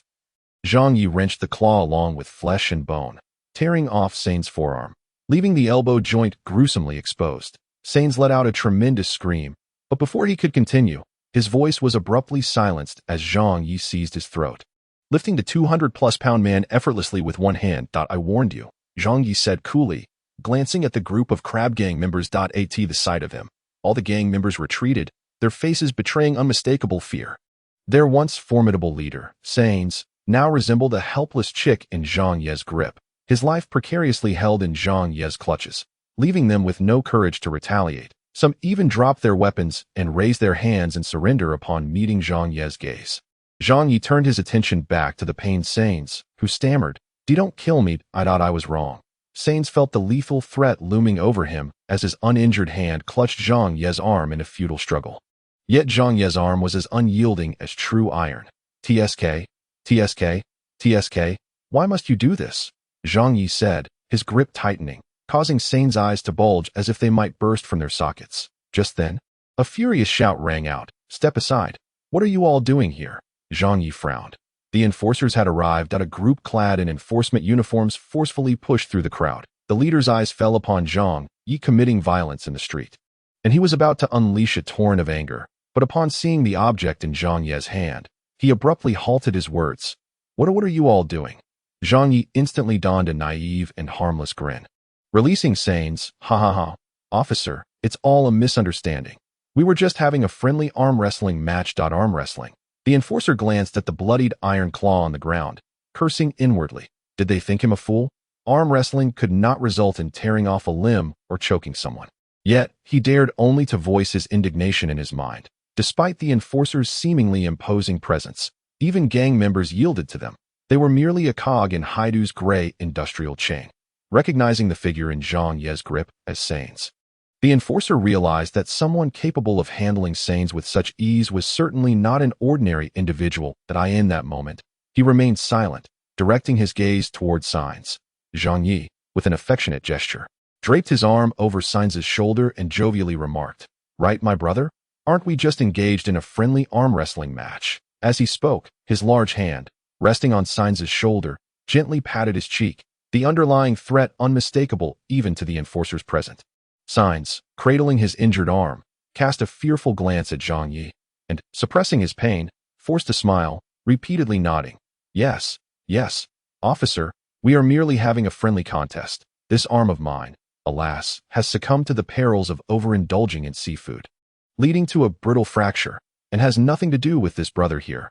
The enforcer raised an eyebrow, bemused. Overindulgence in seafood makes bones brittle. Moreover, you are drenched in cold sweat from the pain, with blood gushing from your arm. How can you utter such nonsense? However, respecting the decorum of the situation, the enforcer chose not to pursue the matter further, simply nodding. Next time, be more cautious. An arm wrestling match should not resemble a murder attempt. Understood. There won't be a next time, Zhang Yi replied with a grin. The enforcer then waved his hand, dispersed the crowd. There is nothing to see here. After dispersing the onlookers, he cast a glance at Zhang Yi before departing. Zhang Yi nodded, then turned to Sains, his face re-emerging with an innocent smile. Now, regarding my compensation for emotional distress, maintenance fees for my hammer, and the additional charges for the delay in tasks and nail care, I require, Sains hastily interjected. How much was it again? 1.10,000 gold. Sains ventured cautiously. Zhang Yi raised an eyebrow, his hand already resting on the side of Sains's neck. Sains quickly corrected himself. I meant 2,000. Zhang Yi clicked his tongue, gesturing with his hand. Look at my nails. They were just scratched by your claws. You know, manicures aren't cheap these days. Sains retorted. It's just a white mark that can be wiped away with spit. Besides, what does a 2-meter-tall man need with a manicure? Yet, Sains dared not press further, fully aware that Zhang Yi was threatening him. Gritting his teeth, he conceded, 30,000. That's all I have. Zhang Yi raised an eyebrow, a mischievous smirk on his face. Is the leader of a gang truly so impoverished? My brother, Sains lamented. It costs a fortune to support over 200 subordinates. He was on the verge of tears. And I also manage a mercenary tavern, which hardly turns a profit. It merely serves as a business expansion tool. Most of the earnings flow into the inner city, leaving me with just scraps. Accumulating 30,000 is quite the feat. Zhang Yi, uninterested in Sains's woes, interjected impatiently. 30,000 it is. Have your underlings fetch the money. Upon receipt, you may leave. Upon hearing this, Sains immediately shouted to his subordinates nearby. What are you dawdling for? Hurry and bring all the money. A group of underlings exchanged glances before hastily returning to gather the funds. Remarkably loyal, they did not attempt to run off with the money. In no time, they returned, or rather, transported a safe on a cart. Zhang Yi nodded, and Sains promptly stepped forward to unlock the safe, his face contorted in agony, yet in a bid to preserve his life. He found himself compelled to act in such a manner. Let us not forget that his severed arm was still oozing blood. He was already feeling somewhat lightheaded, and should he tarry any longer, he would surely succumb to his injuries right here. As he opened the safe, he discovered it brimming with several hefty bags of gold coins, and Zhang Yi weighed them in his hands. 30,000 gold, give or take, but certainly not much more than that. Brother, considering the current situation, Sains, clutching his severed arm, looked pale yet managed to maintain a smile. Begone. Zhang Yi waved his hand dismissively. Yes, of course, Sains exclaimed, as if granted a reprieve, hastily preparing to depart with his entourage. Wait. Suddenly, Zhang Yi's voice echoed. Sains's body trembled, and he turned back, quaking. Brother, is there anything else you require? Zhang Yi retrieved a cigarette, lit it, took a few puffs, and approached Sains. That moment, Sains was hunched over in pain, resembling a corpulent wild dog. Zhang Yi, standing tall, inserted his hands into his pockets, bent down, and exhaled a cloud of smoke directly into Sains's face. Sains's eyes watered, his lips twitched, yet he could only maintain a sycophantic smile. Should you wish for revenge, I am at your service at any time. However, next time, I shall dismantle both you and your inner city's protectorate. I wouldn't dare. I wouldn't dare. Signs lowered his gaze, unable to meet the intensely predatory stare of Zhang Yi. You had best heed my warning. Zhang Yi patted his shoulder, then broke into a grin. And allow me to inform you, I have backing as well you know? Whined Whisperer. Signs' head shot up, disbelief etched on his face, clearly aware of the name. Zhang Yi chuckled merrily, choosing not to elaborate further. Enough, begone. As he watched the disheveled figures of Signs and his companions retreat, Zhang Yi took a deep drag of his cigarette, releasing a thick plume of smoke. He had no actual connection to the Lord of Grella City. Wind Whisperer Mel, it was merely a ruse to intimidate. This way, should Signs and his protectorate contemplate retaliation, they would need to weigh their options carefully, thus saving Zhang Yi a considerable amount of trouble. Even if his deception were to be uncovered, it mattered little. He was confident in his ability to handle the situation. Before long, he finished his cigarette, turning his gaze toward Nick, who stood a short distance away. He offered a warm smile. Boss Nick, I'm here to fulfill the task. Chapter 52. The foolish girl here is your additional commission. Nick handed a bag of money to Zhang Yi. Zhang Yi accepted it, weighing it in his hands before inquiring. Isn't this a bit excessive? The weight seemed to exceed 5 or 6 pounds, with each gold coin roughly equating to 2 grams. That amounted to over 1,000 extra coins. You executed the task exceptionally well, and thus, the surplus is my personal token of gratitude and a small gesture of appreciation, Nick replied, rubbing his hands together with a smile. You are indeed generous. I do enjoy dealing with magnanimous individuals. Zhang Yi laughed heartily. Very well. Boss Nick, should you require anything in the future, feel free to visit Hylon number 11 and consult the proprietress for task commissions. I shall be stationed there for quite some time. He added, for gold tier tasks and above. Of course. I will. Nick nodded eagerly, his eyes sparkling with excitement as he regarded Zhang Yi. I eagerly anticipate your arrival and kindly request that you promote this to your friends. For Haido has welcomed an exceptional mercenary. I am most willing. Thank you. I shall take my leave now. Farewell. Goodbye, Mr. Zhang Yi. Observing the departing figure of Zhang Yi, Nick felt a subtle sense of admiration. Haida has indeed acquired an extraordinary individual. With a large sack of gold coins and an assortment of equipment provided by the crab gang slung over his shoulder, his return garnered quite a bit of attention. Thus, Zhang Yi contemplated the purchase of a new storage ring. Storage rings do not come cheap. The most basic model, with a mere cubic meter of space and no capacity for expansion, costs a staggering 800 gold coins. The one belonging to the old man boasts over 100 cubic meters and includes the capability for spatial expansion, ensuring that the available space adjusts according to the stored items, thus eliminating any wastage. Zhang Yi estimated that acquiring such a ring would require at least several tens of thousands of gold coins. What exactly does the old man do? If he truly served in the military, he must have been a significant officer. It is puzzling why he would consider returning to his hometown to forge iron. With these thoughts in mind, Zhang Yi made his way to an equipment shop in the outer city. This establishment is a branch of the Commerce Guild, offering not only storage rings but a variety of other gear as well. However, perhaps due to its location in the outer city, the selection and quality were not particularly impressive. The finest equipment available would suffice for those of golden rank. That would be adequate. Zhang Yi purchased a 10 cubic meter storage ring with spatial expansion for the sum of 12,000 gold coins and also traded in the crab gang's equipment, netting himself over 1,100 gold coins. The primary purpose of acquiring the ring was convenience. In the future, when gathering task materials, he would no longer need to carry cumbersome bundles. Nor would he have to worry about loss or damage. It would undoubtedly prove useful that in fact, he could have extracted the items from the old man's ring, stored them in a warehouse, and thus freed up space in the ring. However, it contained various precious metal ores left by the old man, some of which were quite valuable, especially since they had been refined, along with an entire set of blacksmithing equipment. Zhang Yi felt uneasy about placing them elsewhere. He reasoned that when the time came for equipment needs, these items would indeed be of service. After depositing the gold coins into his storage ring, Zhang Yi whistled as he headed toward the orphanage. In no time, he arrived at the orphanage. The children were not playing in the yard. They must all be indoors, as he could hear the laughter of Horan, Chi-Chi, and the children, suggesting that the atmosphere inside was quite lively. Zhang Yi felt a stirring in his heart and quickened his pace. However, upon reaching the front of the house, he did not enter immediately. Through a window on the opposite side, he caught sight of the mushroom girl. For reasons unknown, Zhang Yi remained silent, choosing instead to observe discreetly. This was the kitchen window he saw by with her back to him, seemingly preparing fruit. The fruit appeared freshly purchased, likely to welcome Horn, who could be considered a benefactor of the orphanage. After arranging the fruit platter, Bai carried it outside. Zhang Yi noticed that she had also prepared a small plate and hadn't finished cutting all the fruit. After serving the platter, Bai returned to the kitchen, finished slicing the remaining fruit, placed it in the small dish, and set it aside for reasons unknown. Subsequently, she retrieved a wooden water jug. Zhang Yi recalled that it was the very flask she had previously filled with wine for him, which he returned after finishing the drink. The flask had been thoroughly cleaned. Bai placed it on the table and then retrieved a bottle of liquor from a nearby cabinet.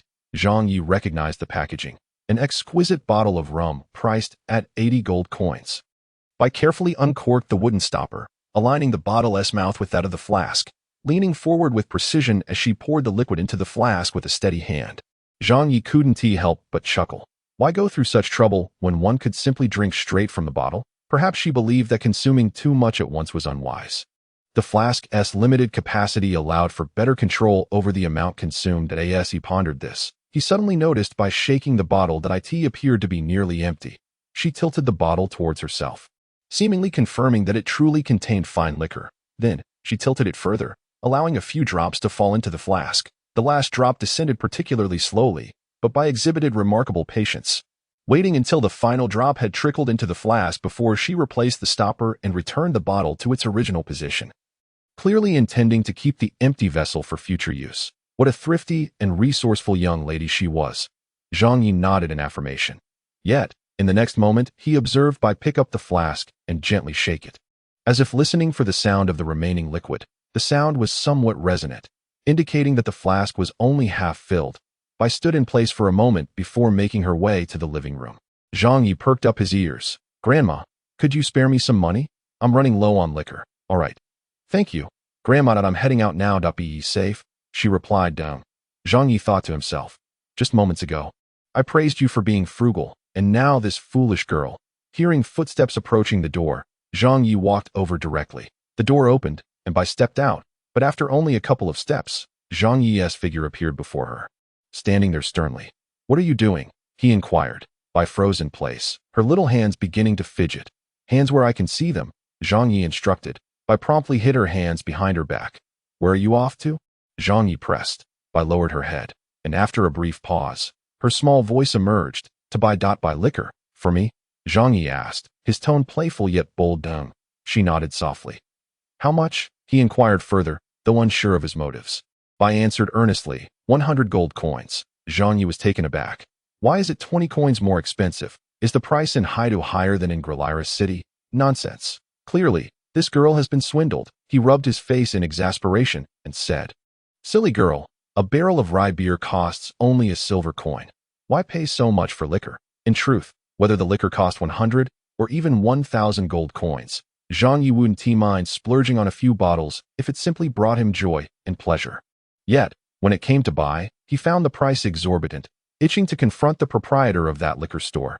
Noticing the seemingly reproachful tone in Zhang Yi's words, Bai remained silent, her head bowed.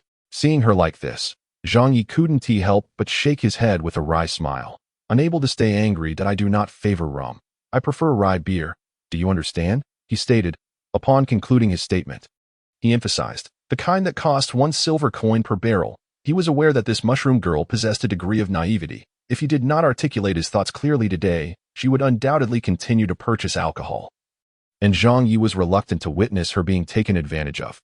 Even if it was merely 20 gold coins, that was still unacceptable. Upon hearing this, Bai lifted her head and tilted it slightly, casting a dubious glance at Zhang Yi. For reasons unbeknownst to him, his face flushed slightly. Perhaps it was due to his recent promotion, resulting in an abundance of vitality. He found this sensation rather unpleasant. Thus he purposely furrowed his brow and stated, "Do not doubt me. I tend to speak rather bluntly. Wild boars do not consume fine grains, and mercenaries are unaccustomed to fine wines. Do you understand?" After a moment of silence, Bai nodded. What does it mean?" "Say you understand." "I don't understand," Bai replied, shrinking her neck slightly. Satisfied, Zhang Yi nodded in approval and said, "All right, let's go inside. Do not buy any more alcohol. If you must, seek out the proprietress at No. 11 Hylon. She will not deceive you." Bai remained silent, merely nodding in agreement. standing still while fidgeting with her hands. Zhang Yi, puzzled, waited a moment to see if she had something to say. Then, in a moment of courage, Bai extended a finger from her sleeve. Zhang Yi inquired. What? Bai replied. I am about a year older than you. Zhang Yi could only chuckle at this. So what if you are a year older? You're still a silly girl. Chapter 53. 90 points upon exiting. He immediately spotted someone bullying his student. At that moment, a voice called out. Leaning against the doorframe with arms crossed and a smile gracing her lips was Huolan. Her elegant demeanor strikingly incongruous with the modest surroundings. Zhang Yi scoffed. You have misunderstood. I am doing this for her benefit. Huolan was well aware that she had overheard everything. Zhang Yi simply did not want Bai to squander her money unnecessarily. Yet, despite the well-intentioned nature of his actions, it seemed as though he was berating Bai. Was curious how, when conversing with her, Zhang Yi exuded humor and charm, yet with Bai, he appeared somewhat stern. Reminiscent of a strict father figure. Perhaps this was simply Zhang Ye's way of caring for others. Why did he not treat her the same way? Because she did not require his care. Huolan mused. As everyone entered the room, Zhang Yi sought a wall to lean against. The chairs were somewhat cramped, and given his larger physique, he feared damaging the small wooden seats, so he opted to stand. Upon entering the living room, however, he was greeted by a sturdy, large wooden chair, its seat measuring nearly a meter in width, offering ample space. The backrest, armrests, and legs were all robust, clearly designed for durability. Zhang Ye's eyes widened as he turned to Bai. Noticing his gaze, Bai instinctively recoiled and cautiously remarked, I didn't spend recklessly. I made it myself. You can make chairs. Zhang Yi inquired with curiosity. Bai nodded gently. The academy offers woodworking as an elective. And I took it. Nearby, Grandma Huolan chimed in. Many of the furnishings in our home were crafted by her. Her hands are quite skilled. Is that so? May I take a look? Zhang Yi reached out toward Bai. Bai appeared somewhat perplexed. Well, let me see your hand. Zhang Yi remarked that Bai slowly extended her hand, her movements somewhat lethargic. Observing this, Zhang Yi stepped forward decisively and grasped her hand to the side. Horan raised an eyebrow, feeling that such a domineering gesture towards a girl was inappropriate. However, she believed that Zhang Yi was not the sort of person to act in such a manner, so she remained silent. Merely observing the expression on his face to her surprise, there was no hint of joy upon his features from holding her small hand. Instead, he appeared slightly furrowed in thought that Bai's hand was diminutive, especially when contrasted with his larger one, resembling the delicate grasp of an infant against that of an adult. He examined her palm before flipping her hand over to contemplate the back. Bai seemed somewhat uncomfortable, a hint of red creeping to her ears beneath her short hair, yet she dared not withdraw her hand. Instead, she hunched her shoulders, while the other hand, free from Zhang Ye's hold, fidgeted nervously. Noticing Bai's unease, Horan prepared to intervene. However, Zhang Yi voluntarily released Bai's small hand and turned to Chi-Chi, saying, Chi-Chi, later we need to place an order at that furniture store in the eastern part of the city for a complete set of wooden furniture. All right, meow. Chi-Chi nodded in agreement, accustomed to handling minor tasks while Zhang Yi managed the significant matters. Upon hearing this, Bai hastily waved her hands, exclaiming, No, that won't be necessary. The furniture isn't damaged yet, and I can manage it myself. Manage what? Zhang Yi interjected, shaking his head. Look at you. While girls your age have hands so tender they seem capable of squeezing out water, yours, though appearing fair, are actually rough and callous. As a magical research personnel, you must take care of your hands. Only then can you conduct precise research effectively. Look at Horan's hands. These are the hands that an exceptional magical researcher should possess, right, Horan? Huh?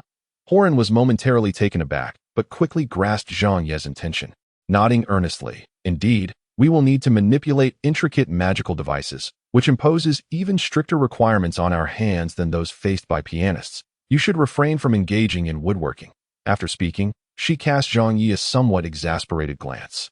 While it was true that magical researchers should take care of their hands, it was not to the extent he suggested. It seemed he simply wished to spare Bai from such laborious tasks, dragging her into this pretense alongside him. Nonetheless, she understood that this was ultimately for Bai's benefit, and her heart felt lighter with happiness. She was glad that Zhang Yi cared for Bai, and that Bai had encountered someone like him. Although he might come across as somewhat overbearing, Horan sensed the underlying thoughtfulness within his assertiveness. Moreover, this assertiveness was just the right amount to ensure Bai's compliance without causing her harm. Hearing both Horan and Zhang Yi speak thus, I glanced down at her small hands and eventually nodded in agreement. Yes, that's more like it. Zhang Yi beamed widely, casting a proud glance at Horan, who found the situation amusing. Subsequently, Zhang Yi comfortably settled into a large wooden chair, contemplating how to redecorate the orphanage when he heard a faint scraping sound. Raising an eyebrow, he turned to see Bai delicately pushing a small plate towards him with her finger, inch by inch. The small plate was unmistakably the same one Zhang Yi had seen earlier, filled to the brim with an assortment of fruits, although it paled in comparison to the larger fruit platter beside it. The variety of fruits was certainly not lacking, and the arrangement appeared even more meticulously organized. Zhang Yi nearly burst into laughter, pondering why Bai had gone to the trouble of preparing a small fruit platter, only to realize it was meant for him. What to do with this sense of pride? Thus, as he joyfully indulged in the fruit platter, he cast a boastful glance towards Horan. Horan shot him an exasperated look, tinged with a hint of jealousy. A dedicated fruit platter, and even she, as Bai's mentor, did not enjoy such privilege. Yet, deep down, she understood that this signified Zhang Yi had genuinely assisted Bai, and that Bai felt both appreciative and grateful in her heart. Don't just stand there. Let us eat. You bought it, after all. Subsequently, Zhang Yi noticed that Bai had yet to touch her fruit platter. The other platter had been nearly depleted, likely consumed by Chi-Chi and a few other girls, suggesting that Bai had probably not eaten any. Despite their brief acquaintance, he had somewhat discerned the nature of this mushroom girl. She tended to reserve the things she deemed good for the people she valued. Upon hearing his words, Bai softly replied, "You eat." Zhang Yi bit his lip, took a piece of apple, and took a bite, only to suddenly widen his eyes, his entire face contorting, yet he swallowed it nonetheless. How sour. This apple seems unripe. Horan, continue the act. She had just eaten an apple that was utterly sweet. Bai was momentarily taken aback and hurriedly replied, "It should be ripe, that it's really not ripe. It's terribly sour. You won't believe it until you try," Zhang Yi insisted, pointing at the platter. Horan stifled a laugh at the sight of this hulking figure. Truly.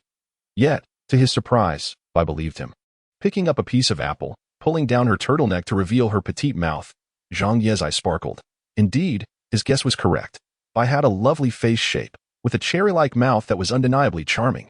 Adding 5 points, 90 points for this girl. Just a bit more effort, and she'll surpass 93 points. Horan the mentor, with a crisp snap, Bai took a small bite of the apple, chewed thoughtfully, and then turned to look at Zhang Yi. Zhang Yi grinned mischievously. Just kidding. Hurry and eat. Otherwise, it'll turn sour if left too long. Bai remained silent for a moment before nodding. All right. Under Zhang Yi's coaxing, Bai finally relaxed a bit, beginning to nibble on the fruits. Zhang Yi, this orange is really sour. Bai. MHM. Zhang Yi, this banana is also sour. Bai. MHM. Zhang Yi, this pear has worms. Bai. MHM. Zhang Yi, don't eat it, silly girl. There really are worms. See this half-worm wriggling? But it also means this pear is genuinely excellent, completely natural and unpolluted. Horan. Half. Then where's the other half? Zhang Yi, it's biting my tongue. Chapter 54. Grocery shopping after finishing off the fruit platter. Zhang Yi comfortably stretched and watched as Bai hurried off to wash the dishes. While I'm not around, do you bully her like this? Horan teased, crossing her legs and smiling at Zhang Yi. He knew she was joking, so he huffed. Others would wish to be bullied by me, yet they haven't had the chance, and he even felt proud of himself. Horan chuckled at his antics. Subsequently, it seemed she had discovered something, as she scrutinized Zhang Yi up and down several times. What's the matter? Zhang Yi felt somewhat uneasy under her gaze. Have you changed? Huolan inquired. Indeed, I have. Chi-Chi nodded in agreement. Zhang Yi examined his own physique. Is it really that evident? Huolan shook her head, yet Chi-Chi nodded affirmatively. Then tell me how I have changed. Zhang Yi directed his question towards Chi-Chi. You've grown larger? Chi-Chi exclaimed. Huolan also displayed an expression of sudden realization, nodding. Yes, it seems you have gained a bit of height and strength. Zhang Yi chuckled in response. You are correct. Just recently, during a mission delivery, I had a minor altercation with that group from the Crab Gang, and in the process, I couldn't help but break through to I have now ascended to gold. Huolan was utterly astonished, aware that some talents could accumulate and unleash their potential in bursts. But she had never heard of anyone jumping directly from silver 5 to gold 1. However, she was mistaken. It was not gold 1, but rather gold 5 that Zhang Yi had leapt through a significant stage. Noticing Huolan's skepticism, Zhang Yi slightly revealed his power, channeling his qi and blood A shimmering pattern of vital energy appeared beside his hand, swirling gently with glimmers of gold. You truly are a monster. Huolan couldn't help but exclaim. Thank you for the compliment, Zhang Yi replied with a look of enjoyment. But how does this relate to your increased stature? Huolan queried, perplexed. Zhang Yi shrugged. With my divine strength and elevated rank, my power increases, which leads to a bit of height gained. In reality, it was due to his giant physique. With each promotion, Zhang Yi's size would increase slightly. This explained why he had already reached nearly 2 meters in height at the age of 16. However, nearly 2 meters was now a thing of the past, as he now stood at approximately 2.05 meters, having gained 7 centimeters, thus causing his clothing to feel a tad snug. Despite her lingering doubts, Huolan nodded, accepting his explanation. After all, everyone's physique varies. For instance, while typical ice attribute mages tend to be somewhat sluggish, she herself was remarkably agile. Ahem. This refers specifically to a propensity for allergic reactions, with no other implications that perhaps there might be. I am uncertain. As midday approached, Grandma Lunla invited the three to stay for a meal. Naturally, Zhang Yi agreed, but Huolan had other matters to attend to. She needed to make a trip to the Haidu Academy, the purpose of which Zhang Yi suspected had to do with Bai. While I'm away, you mustn't bully her, Huolan said with a smile directed at Zhang Yi. Rest assured, Zhang Yi replied cheerfully. Huolan felt relatively at ease with Zhang Yi, confident in her ability to judge character. After bidding farewell to her mentor, Zhang Yi returned indoors, only to find Grandma Lunla already bustling about in the kitchen. Nan, we are out of meat. Please go buy some. Grandma Lunla's voice rang out. In this world, there are refrigerators, magical refrigerators, though they are certainly unaffordable for impoverished households. Thus, the orphanage only purchases meat when necessary, as buying in excess would lead to spoilage. Upon hearing this, Bai softly acknowledged, and then fetched a bag for groceries before heading outside. Observing this, Zhang Yi clapped his thigh and declared, I will accompany you. Bai Wenyan softly murmured, you can just rest at home. Yet before he could finish his sentence, Zhang Yi had already brushed past her and headed outside. Rest? An exceptional mercenary cannot remain idle. But if you won't let me go, I'll seek out the crab gang for a brawl. Upon hearing this, Bai hurriedly quickened her pace to catch up, waving her hand. No. Well, let's go then. I'll accompany you to prevent you from being taken advantage of. Zhang Yi, with his hands in his pockets, responded, Chi-Chi, while we're at it, go take care of the furniture situation. He tossed a bag of gold coins to Chi-Chi. All right, meow, Chi-Chi exclaimed, swiftly dashing out. Zhang Yi had a fondness for diligent little cats. Big guy, sister, come back early. Tina and a group of little ones peeked from behind the doorframe. Waving their hands, Chi-Chi always referred to Zhang Yi as big guy, and the little ones followed suit. However, Zhang Yi paid no mind, waving back as he walked shoulder to shoulder with Bai towards the market. Upon arriving at the market, it was still bustling with activity, and thanks to its proximity to the sea, the seafood available was exceptionally abundant. Zhang Yi, feeling a pang of hunger, turned to Bai and said, I crave seafood. Bai nodded in agreement. All right. She approached a street vendor, pointing at a plump fish. How about this red-horned fish? Zhang Yi lifted his chin slightly. That works. You choose. As he spoke, he lit a cigarette. Anticipation building within him. Bai nodded and began haggling with the vendor. Although she had been swindled 20 gold coins when purchasing wine, it was due to her lack of experience. She was unfamiliar with the prices of alcohol. However, she was well acquainted with the market's fish and vegetables, and most of the vendors recognized her, offering discounted prices. Even those who did not know her were deterred from attempting any deceit upon noticing the towering figure behind her. Before long, Bai had filled her bag to the brim. Normally, she wouldn't purchase such a large quantity of food, but since Zhang Yi was coming over for dinner, she had spent over 10 gold coins on ingredients. Furthermore, with more meat than vegetables, it was likely a consideration of Zhang Yi's substantial appetite. As a result, Bai struggled with the heavy bag, causing Zhang Yi to worry she might stumble forward. He extinguished his cigarette and flicked the butt directly into a nearby shop's trash bin before extending his hand towards Bai. She looked at him, somewhat bewildered. Without speaking, Zhang Yi simply took the bag from her hands. Bai was taken aback, then lifted her chin and said, I can manage. I know you can, but you're moving too slowly with that bag. Zhang Yi replied nonchalantly. Bai gazed at him for a while before softly murmuring, Thank you. Zhang Yi avoided her gaze, casually waving his hand, though his ears appeared slightly flushed. Oh, you need to buy anything else? He inquired. Bai nodded. I need to purchase some seasonings. We're out at home.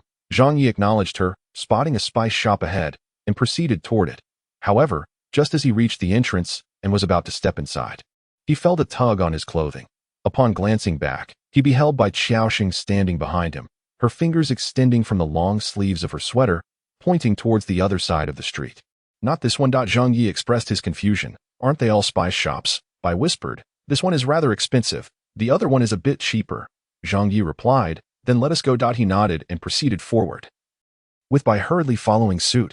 Noticing his lack of impatience, she slightly relaxed her tightly clenched hand, her steps becoming a touch lighter. In truth, had Zhang Yi been alone, he would have been reluctant to walk several hundred meters to another shop for a few coins worth of spices. Yet, in the presence of the tall figure beside him, his typically impatient disposition inexplicably settled, allowing him the tranquility to accompany her on this journey. Chapter 55. The commotion intensified. Before long, they arrived at the spice shop. However, a group of individuals was blocking the entrance, seemingly gang members, while the owner was engaged in conversation with them, his expression indicating that the matter was far from pleasant. We paid the security fee a few days ago. Why is there another fee now? The owner lamented, his face a picture of distress. I don't care. It's the new regulation. The security fee has increased. If you wish to operate here, you must pay. The leading thug retorted, wielding a stick bound with iron wire, his face twisted with impatience. How can you do this? We already pay taxes and stall fees. We haven't made much as it is. And now you add a security fee. We can barely keep this shop open. The owner protested, his expression one of despair. The surrounding neighbors echoed in agreement. Indeed, this security fee is exorbitant. How are we supposed to survive? Enough with the shouting. The thug leader bellowed, slamming the counter with a stick, leaving a dent in its surface. He then brandished the stick menacingly at the crowd, his face a mask of menace. Survive? You can live however you wish, but if you don't pay the security fee today, I'll ensure you have nothing left to live for. Upon hearing this, the neighbors and the shop owner glared with indignation. Yet there was a prevailing sense of trepidation. Observing their silence, the thug leader smirked triumphantly. A bunch of ingrates. We, the crab gang, are protecting you, and this is how you repay us. Just as he was about to continue his tirade, a large foot struck him in the side, sending him tumbling 2 or 3 meters away. Who the hell dares to kick me? The thug groaned as he hit the ground, rising in a rage while cursing. However, upon turning around, he was met with the sight of Zhang Yi, a cigarette dangling from his lips, one hand carrying vegetables, the other tucked casually in his pocket, eyebrows raised in scrutiny. He fell silent immediately, not only due to Zhang Yi's imposing stature, but also because he recognized him from the incident involving saints. In that moment, fear flickered in his eyes, a stark contrast to his earlier bravado. Impressive, collecting security fees, Zhang Yi remarked, placing the vegetables on the ground and sauntering towards the thug with his hands in his pockets. The thug trembled, yet did not dare to flee. In jest, Zhang Yi, towering over 2 meters, epitomized a golden stature. With each stride he took, he seemed to cover the distance of 3 of his adversaries, who could hardly entertain the notion of outrunning him. But as for the 5 or 6 underlings he brought along, they dared not obstruct Zhang Yi, hastily parting ways. Approaching the young ruffian, Zhang Yi looked down upon him with an air of authority. Pray, enlighten me. What is the matter at hand? With that, he inhaled deeply from his cigarette, exhaling the smoke directly onto the thug's face. The thug squinted in discomfort, yet managed a feeble smile. Bro, it's all a misunderstanding. A misunderstanding. A misunderstanding. Zhang Yi chuckled darkly, lifting his leg and delivering a kick to the thug's groin, not applying much force, yet sufficient to send him sprawling to the ground.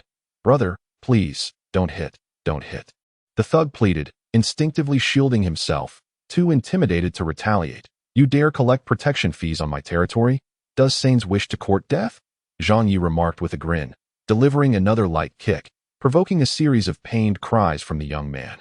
Big brother, we were compelled to do this. The thug was on the verge of tears. Compelled, you say? So, I must have misjudged you?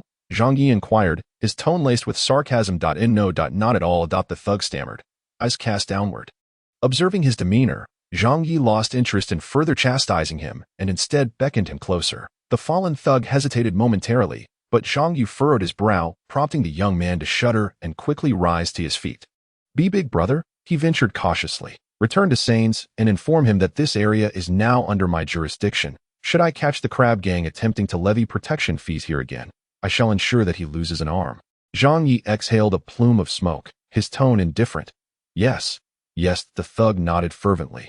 Now, Be gone." With a slight lift of his chin, the remaining thugs fled in a state of relief, scrambling away. Watching their retreat, Zhang Yi smirked. His intentions were not born out of altruism for the local shopkeepers, nor did he harbor aspirations of gang expansion or territorial disputes with the crab gang. His sole desire was to prevent Bai, who frequently visited this market for groceries, from encountering such unsavory characters. Despite the presence of law enforcement, the security in Haidu was akin to that of a desolate wasteland's walled city. Police merely swept the streets rather than instilled genuine order. Otherwise, gangs would not be tasked with collecting protection fees. Fortunately, these gangs were rather intriguing. Most consisted of individuals banding together for warmth or young men enamored with the allure of gang life. They rarely dared to commit heinous acts in broad daylight, provided one paid. They might even assist in resolving disturbances from rival gangs, similar to the majority of gangs in the wasteland. Upon returning to the storefront, Zhang Yi noticed Bai still standing there in a daze, prompting him to say, "What are you dawdling for?" "By the spices. I'm on the verge of starvation." Bai snapped out of her reverie, nodding and entering the shop to procure the necessary seasonings. Upon recognizing that Bai was with Zhang Yi, the shopkeeper swiftly prepared her order without charge, even bestowing several extra packets of premium spices. When Bai attempted to refuse the generous gift, insisting on payment, the shopkeeper insisted it was a token of gratitude towards Zhang Yi. Turning to Zhang Yi, Bai appeared somewhat flustered, her expression adorably bewildered. Amused by her endearing demeanor, Zhang Yi smiled, flicking the ash from his cigarette, and said, "Since it is the shopkeeper's goodwill, you should graciously accept it." Bai nodded, murmuring her thanks to the shopkeeper in a soft voice. The boss may not have heard, yet he still wore a cheerful smile. After purchasing the spices, the two made their way back to the welfare home together. Zhang Yi carried a bulging bag, while Bai held a smaller one filled with seasonings. This combination was rather eye-catching, primarily due to Zhang Yi's imposing stature. The mushroom girl, dressed in a rather dowdy manner, stood beside him, lacking presence and often overlooked by passers-by who glanced their way. Upon returning home, Zhang Yi placed the ingredients in the kitchen and leisurely settled into the living room, awaiting their meal. Bai mentioned her intention to assist in the kitchen, but was soon pushed back out by Grandma Lunla. "Today, Grandma will be cooking herself. You two just wash your hands and wait for the food," she said with a warm smile, casting a glance at Zhang Yi, unable to resist Grandma Lunla's insistence. Bai nodded. However, she ventured back into the kitchen to retrieve a kettle containing half a jug of wine, gradually pushing it towards Zhang Yi. Zhang Yi's eyes lit up, having just returned from a brief stroll. His mouth slightly parched. Without a moment's hesitation, he grabbed the kettle and tilted it back, swiftly downing half of the wine. "Ah!" he exclaimed, setting down the kettle and licking his lips. Refreshing. Yet, he soon sensed something amiss. Turning his head, he found Bai staring intently at him. Her hair obscured her face, concealing her eyes, but Zhang Yi could feel the unwavering gaze she directed at him. What's wrong?" he inquired, puzzled. "You enjoy drinking?" Bai said softly, surprisingly without stuttering. "Of course I do." Zhang Yi instinctively nodded, but then realized, raising an eyebrow, "No, I don't like it. Mercenaries can't indulge in fine wine. This one tastes dreadful." Bai remained silent, continuing to observe him. After merely 3 seconds, Zhang Yi felt a twinge of guilt, ultimately unable to suppress a grin. "All right, I do like it. But so what? You're not allowed to buy any." He said this with a fierce expression. "If you dare to buy it, I'll dare to drink it. If you purchase a bottle, I'll down it all at once. I might just end up with a perforated stomach, a hole burned through by the liquor, and keel over." "Are you scared?" Bai shrank her little face into her high-necked sweater. "I'm scared." "Then don't buy it, lest I lose control, understand?" Zhang Yi declared that if you must buy, get some rye beer. It's low in alcohol and can be enjoyed like a beverage. Don't just say you understand that I understand that I in the kitchen. Grandma Lunla slowed her vegetable washing, listening to the sounds emanating from the living room, a gentle smile tugging at her lips. This home had become somewhat lively. Chapter 56. A small request, big guy. I'm back with a meow. Suddenly, an odd sound echoed from outside, accompanied by some bustling footsteps, suggesting a considerable number of people. Zhang Yi immediately rose and walked towards the door. Upon seeing Chi-Chi, a smile broke across his face. The footsteps belonged to a group of workers, who were hauling a large assortment of furniture into the yard. Several pieces had already been unloaded. A total of 1,100 gold. The boss rounded it down, leaving 900 gold, Chi-Chi said, pulling out the coins to hand them to Zhang Yi.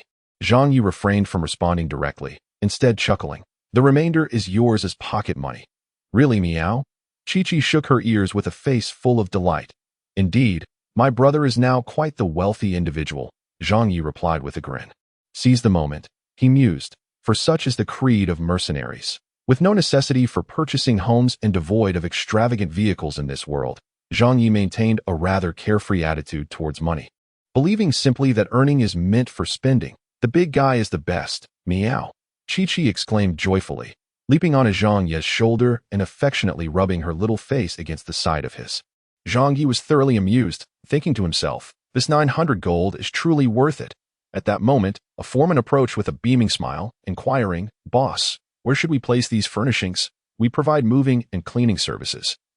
And this lady has purchased the full package. Please feel free to communicate any requests. As long as it's within our service scope, we guarantee to execute it splendidly, with a transaction exceeding 1,000 gold coins. This was considered a substantial order in the outer city, thus Zhang Yi was treated as a valued customer. He was quite pleased with the service attitude displayed, tossing a bag of cigarettes to the foreman while pulling one for himself. He then pointed to the room adjacent to the welfare institution, saying, Move everything except the chairs in there and clean it up, while also relocating the old furniture to the yard. He had inspected the room previously. It had once housed the children of the welfare institution, most of whom had since departed, leaving only a few beds and tables behind. However, it appeared to have been tidied up by. So it wasn't excessively dirty, though some corners required attention. All right. The foreman glanced at the small bag of cigarettes in his hand, estimating there to be about 20 sticks, which made his smile even broader. He then waved his hand, commanding, Brothers, let us get to work. Observing 7 or 8 workers energetically commencing their tasks, Zhang Yi nodded in satisfaction before reaching into his left pocket. Where's my lighter? This world possessed lighters. Though referred to as fire watches, as they resembled pocket watches, upon opening, a spring mechanism would spring the lid open, igniting the wick at the center of the dial with sparks from a flint. Zhang Yi's lighter was a custom-made Zippo style, which he always carried. He distinctly remembered placing it in his left pocket. Could it be in the right pocket instead, as he contemplated switching pockets? A small hand reached out before him, holding a watch-like object. With a click, it opened, and a small flame flickered to life at the center of the watch. Zhang Yi was taken aback momentarily. But then he used it to light his cigarette. Taking a puff, he turned to the little catgirl perched on his shoulder, a smile brightening his eyes. No one could resist a little catgirl, especially one who could light your cigarette. Did you buy a fire watch just for me? Zhang Yi chuckled. What do you think, meow? The little catgirl proudly displayed her specially chosen fire watch. Adorned with delicate engravings, it's nice, but not as charming as mine, Zhang Yi remarked, producing his own lighter from his pocket. Indeed, it was in the right pocket, yet Zhang Yi distinctly remembered placing it in the left pocket. How peculiar. Zhang Yi referred to this phenomenon as SC chart Dinger's lighter, while Chi-Chi took the lighter, admiring the intricately carved angel design upon its surface, utterly delighted. You give me that one, and I shall gift you this, Zhang Yi proposed. Such a generous fellow, meow. Chi-Chi exclaimed joyfully, exchanging the lighter with Zhang Yi. Zhang Yi chuckled, pondering that little kittens do not smoke. Aside from igniting a campfire in the wilderness, what use is a lighter? Naturally, it was to light his cigarettes. The little cat was enamored, playing with the lighter and unable to put it down. Be careful, don't singe my hair, Zhang Yi cautioned, as the little kitten perched upon his shoulder. I will be cautious, meow. Chi-Chi nodded earnestly. This group of workers demonstrated remarkable efficiency, swiftly moving the furniture inside. While the old furnishings were placed in the yard, they also cleared away the grime from the previously neglected corners of the room. The interior appeared significantly more orderly. Zhang Yi gave a slight direction regarding the arrangement of the furniture. This task was now complete. Boss, the work is finished. Shall we dispose of the old furniture and rubbish? The foreman inquired warmly. Just as Zhang Yi was about to respond, he felt someone tugging at his clothing. Turning around, he found Bai standing behind him. Can we not throw away the old furniture? Bai asked softly. Why keep it? Zhang Yi questioned, puzzled. Bai remained silent, merely gazing at him, seemingly unaware of the reason for wanting to keep it, simply not wishing to discard it. Zhang Yi then nodded and addressed the foreman. Let us keep the old furniture. Please dispose of the rubbish. All right. The foreman nodded, leading his crew to clear away the pile of garbage, then happily departing the welfare home while enjoying the cigarette Zhang Yi had gifted him.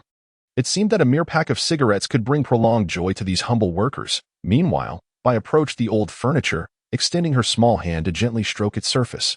What is the matter? Zhang Yi inquired. Bai gazed at the old tables and wooden beds, saying, I used to sleep on this bed, squeezed in with another girl. Back then, Granny Lunla would sit at the head of the bed and tell us stories. Whatever happened to the children? Zhang Yi asked. Bai gently shook her head, replying, I don't know. Some were adopted, while others ventured out to forge their paths. I have no idea how they are now. Then, did no one wish to adopt you?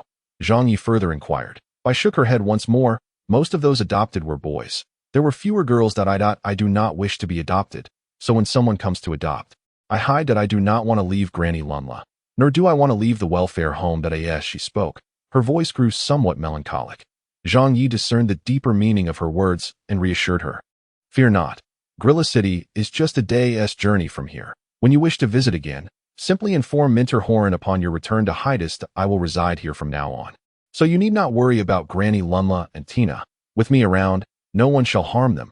Upon hearing this, Bai turned her gaze towards Zhang Yi and then approached him, offering a slight bow. Thank you. Her voice trembled, as if she were valiantly suppressing her tears. You are moved, aren't you? Zhang Yi chuckled heartily. Then might you indulge me with a small request? Bai listened intently and gently nodded. Zhang Yi scratched his cheek, his gaze suddenly drifting, as if this normally confident giant felt a tinge of bashfulness at that moment. Could not you allow me to see your face? Chapter 57. The Great Treasure. Bai paused slightly, tilting her head in perplexity at Zhang Yi's request. She found it puzzling, considering they had met several times before. Why would such a request arise? Noticing her apparent oblivion, Zhang Yi sighed. Your hair obscures half your face, and the collar of your sweater conceals the other half. To this day, I am still unaware of your true appearance. Thus, in order to avoid the day you change your hairstyle, and I fail to recognize you, I must see what you truly look like, correct? Zhang Yi seemed to be persuading Bai while simultaneously justifying his own request. However, to his surprise, Bai readily acquiesced. She gently nodded. Zhang Yi swallowed hard. You agree? Then may I lift your hair to take a look? Do not just say say yes. Yes. Well, I shan't hold back then. After several confirmations and receiving affirmative responses, Zhang Yi felt an inexplicable rush of excitement surging within him. Hidden within this exhilaration was an overwhelming anticipation. He could not fathom why he felt this way. Even when he was on the brink of returning to the mercenary life, he had never experienced such a thrill. His hand, slowly reaching towards Bai, trembled slightly as he prepared to part her hair, akin to a groom on the verge of unveiling his bride's veil. What a curious metaphor. Nevertheless, that was roughly the sentiment. His fingers brushed against Bai's forehead, and with that simple motion, he could lift the hair concealing her delicate face. Yet, this seemingly trivial act compelled him to take several deep breaths, even causing the little creature perched on his shoulder, Chi-Chi, to gaze up nervously. Is it time? He inquired. Bai replied, nodding gently. She stood there before him, her face slightly tilted upwards, her hands hidden within her sleeves, fingers entwined in a nervous clasp, quietly awaiting his next move. However, Zhang Yi remained still. Despite his ability to maintain decisiveness and ruthlessness amidst a barrage of gunfire, he hesitated to part her hair. Perhaps the heavens were no longer envious, or perhaps the wind could not bear to witness this moment. A gentle breeze swept across the calm surface of the lake, racing through the narrow alleyway, entering the orphanage, and playfully tousling the short strands of hair that Zhang Yi was about to lift. It also stirred Zhang Yi's heart. That instant, his eyes widened. She tilted her face slightly upwards, gazing at him. From this angle, he could see her soft jawline gracefully leading down to her swan-like neck. In a pair of eyes tinged with a hint of crimson at the corners, there existed a gaze akin to a resplendent moon. The silvery gray irises shimmered with a soft glow, reminiscent of delicate crystal. Reflecting the dazed expression of Zhang Yi, she appeared somewhat perplexed, blinking her eyes, as her long, silvery lashes quivered gently. Beneath her elegantly sculpted nose lay a slightly parted cherry blossom mouth. She emitted a soft nasal sound, seemingly inquiring why Zhang Yi bore such an expression. At that moment, Zhang Yi's heart surged with tumultuous waves. The wind swept by, brushing her hair and obscuring her delicate face once more. Only then did Zhang Yi finally regain his composure. He withdrew his hand, covering his mouth as he turned away, slowly crouching down as if ensnared in a web of self-doubt. Not only he, but even Chi-Chi leaped to the ground, crouching beside him. Bai looked on in confusion, uncertain why the duo, one large and one small, appeared so bewildered. Did you see that? Zhang Yi whispered to Chi-Chi. That I did. Chi-Chi nodded, having forgotten even the suffix, clearly still in shock. What do you think that was? Zhang Yi inquired. Chi-Chi replied. That was an angel. Yes, it must have been an angel. Zhang Yi concurred. I think so too. How could she possibly be human? No human could possess such beauty. Chi-Chi nodded vigorously. As they spoke, the two exchanged glances at Bai, then swiftly turned back to whisper conspiratorially. I believe that was merely an illusion. Why not take another look? Zhang Yi encouraged. Chi-Chi nodded and dashed back. Zhang Yi did not turn around but extended his thumb, biting his nails, staring blankly at the ground. Moments later, Chi-Chi returned and crouched beside him. Zhang Yi turned to see her equally dazed expression. It wasn't an illusion, Chi-Chi murmured. Zhang Yi's lips curled into a smile, unable to suppress the upward curve at the corners. He, ha ha ha. He suddenly erupted into laughter. Chi-Chi looked at him in bewilderment, while Bai, not far behind, was equally puzzled. After laughing for a while, Zhang Yi turned back, brushing away the tears that had escaped from his eyes, and whispered to Chi-Chi, Chi-Chi, we just unearthed a colossal treasure. Do you understand what this signifies? What does it mean? Meow. Chi-Chi's tail swished excitedly, indicating her own thrill. It means we must guard this extraordinary treasure. We cannot allow anyone to seize it. Zhang Yi grinned, his voice low and seemingly suppressing immense excitement. Bai could not discern the whispered conversation between the two, but she sensed something strange about them, a peculiarity that began the moment she caught sight of her face. Hesitating, she fidgeted with her small hands before finally approaching Zhang Yi from behind and gently tugging at his sleeve. Zhang Yi turned to her, his face aglow with joy. However, Bai did not see this, as she was looking down, appearing somewhat dejected. I'm not pretty. Please don't mind me that I won't show my face. Upon hearing this, Zhang Yi instantly understood her misunderstanding. The girl's insecurity had become ingrained in her very being. She was entirely unaware of what her face signified. It meant that once she revealed her visage, the entire world would surely go mad for it. If that girl had revealed her true self before Manasha back then, it would have been Manasha who felt inferior. However, it was soon followed by Manasha's even more malevolent jealousy and bullying. Thus, Zhang Yi felt fortunate that this girl had managed to protect herself so well. Listening to her words filled with insecurity and self-doubt, Zhang Yi slowly bent down, his large hand gently caressing her hair, softly tousling it. She shivered slightly, her words abruptly ceasing. Raising her head, Bai obediently lifted her gaze. This time, instead of relying on the wind, Zhang Yi took the initiative to push aside her hair. That angelic, flawless little face reappeared before him. No, it still bore imperfections that a faint scar ran along her nose, as if a sharp object had grazed it, so subtle that it was almost imperceptible. Yet, to a mercenary who wore scars as badges of honor, that was not a flaw but a highlight. Observing her dazed expression, Zhang Yi smiled radiantly. His fingers glided through her hair at her temples, gently pinching her little face. The touch was as soft as jelly. Silly girl, you are truly beautiful. You are the most exquisite mushroom I have ever seen. With that, Zhang Yi let out a hearty laugh and turned to walk into the house. Come on, let's eat. I can already smell the delicious food. Bai watched his retreating figure, then timidly touched the spot where Zhang Yi had pinched her. I'm not a mushroom. Her voice was so faint that Zhang Yi did not hear. What are you dawdling for? Lunla grandma is calling for dinner. Zhang Yi's voice rang out. Bai quickly snapped back to reality and followed in his footsteps. That a gentle smile flickered in her eyes. Concealed beneath her hair, unbeknownst to Zhang Yi, a single white hair lay hidden within her chestnut locks. Chapter 58. Serenity. This is simply too lavish. Zhang Yi gazed at the table laden with dishes, his face alight with surprise, and then smiled at Lunla grandma. Lunla grandma, it would be a shame if you didn't run a restaurant with such culinary skills. Hee, my body isn't up to the task anymore. As long as you all enjoy it, that's enough for me, Lunla grandma replied joyfully. How about this? Zhang Yi glanced at Bai, his eyes sparkling.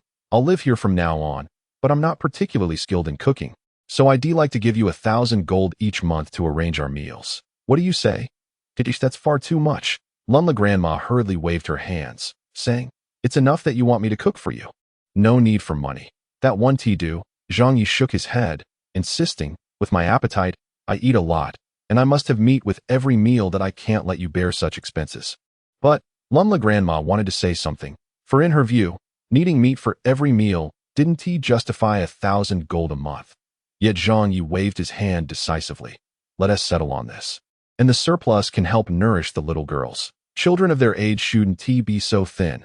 Upon hearing this, Lunla grandma nodded in agreement, her eyes filled with warmth. She understood that Zhang Ye's intentions were truly to support them. The meal was exceptionally lively. Tina and her group of young girls clearly seldom indulge in meat. Now, with a table laden with sumptuous dishes, they can hardly contain their excitement. Once the meal commences, they eat heartily, their cheeks puffed adorably. Zhang Yi, meanwhile, observes Bai as she delicately folds her collar, revealing half of her petite face. During the meal, she takes small bites. And Zhang Yi notices that apart from scooping a few morsels of fishtail meat with her spoon, she has scarcely touched the meat. Zhang Yi thinks this is unacceptable. Thus, he directly spears a piece of beef with his fork and places it into Bai's bowl. Bai is taken aback, turning to Zhang Yi, who sternly remarks, "Eat more meat. Look at how thin you are, as if you are malnourished." As a researcher, it is imperative to ensure adequate nutrition for a clear mind. Upon hearing this, Bai glances at the meat in her bowl and gently nods. All right, satisfied to see her begin to eat the meat in small bites, Zhang Yi then indulges himself heartily. However, after every brief interval of eating, he must add another piece of beef, fish, or a chicken leg to Bai's bowl. "That's too much, far too much," Bai exclaims in a flustered manner. "Too much? It's simply that your appetite is far too small," Zhang Yi replies. Bai looks somewhat bewildered at the considerable portion of beef occupying a large part of her bowl. Observing her struggle to eat, Zhang Yi simply extends his bowl towards her, saying, "If you can't finish it, give it to me." After a moment's hesitation, Bai spears the beef in her bowl and transfers it to Zhang Ye's dish. He takes it and swiftly devours it in one bite. Swallowing the meat, Zhang Yi states, "From now on, you must actively eat meat. Do not wait for me to cut it for you, or you won't finish it." Bai obediently nods, and Zhang Yi prompts, "Say you understand." Bai replies, "I understand." Grandma Lunla, while eating, observes this scene with a smile in her eyes. That it is a rarity for Bai to eat meat, as she typically consumes only a small portion, often ladling a bit of meat juice over her rice, leaving the meat for her and the younger children. She has encouraged Bai to eat more, yet she merely takes a symbolic bite before stopping. Grandma Lunla knows that Bai does not dislike meat. Rather, she relishes it. Each time meat is present, she can be seen swallowing her saliva in secret. However, meat is a luxury in their household. When Zhang Yi was absent, the family could afford meat only twice a month, which is why this endearing girl, with a heart that tugs at one's emotions, always saves the meat for the younger children, despite being a child herself. This time, under Zhang Ye's insistence, Bai consumed several pieces of meat.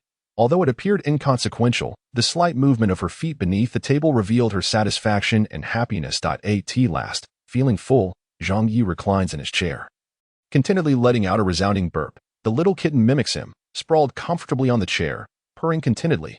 Meanwhile, Bai assists Grandma Lunla in clearing the dishes. However, when she prepares to wash them, her grandmother gently pushes her away from the kitchen. "Leave these to me.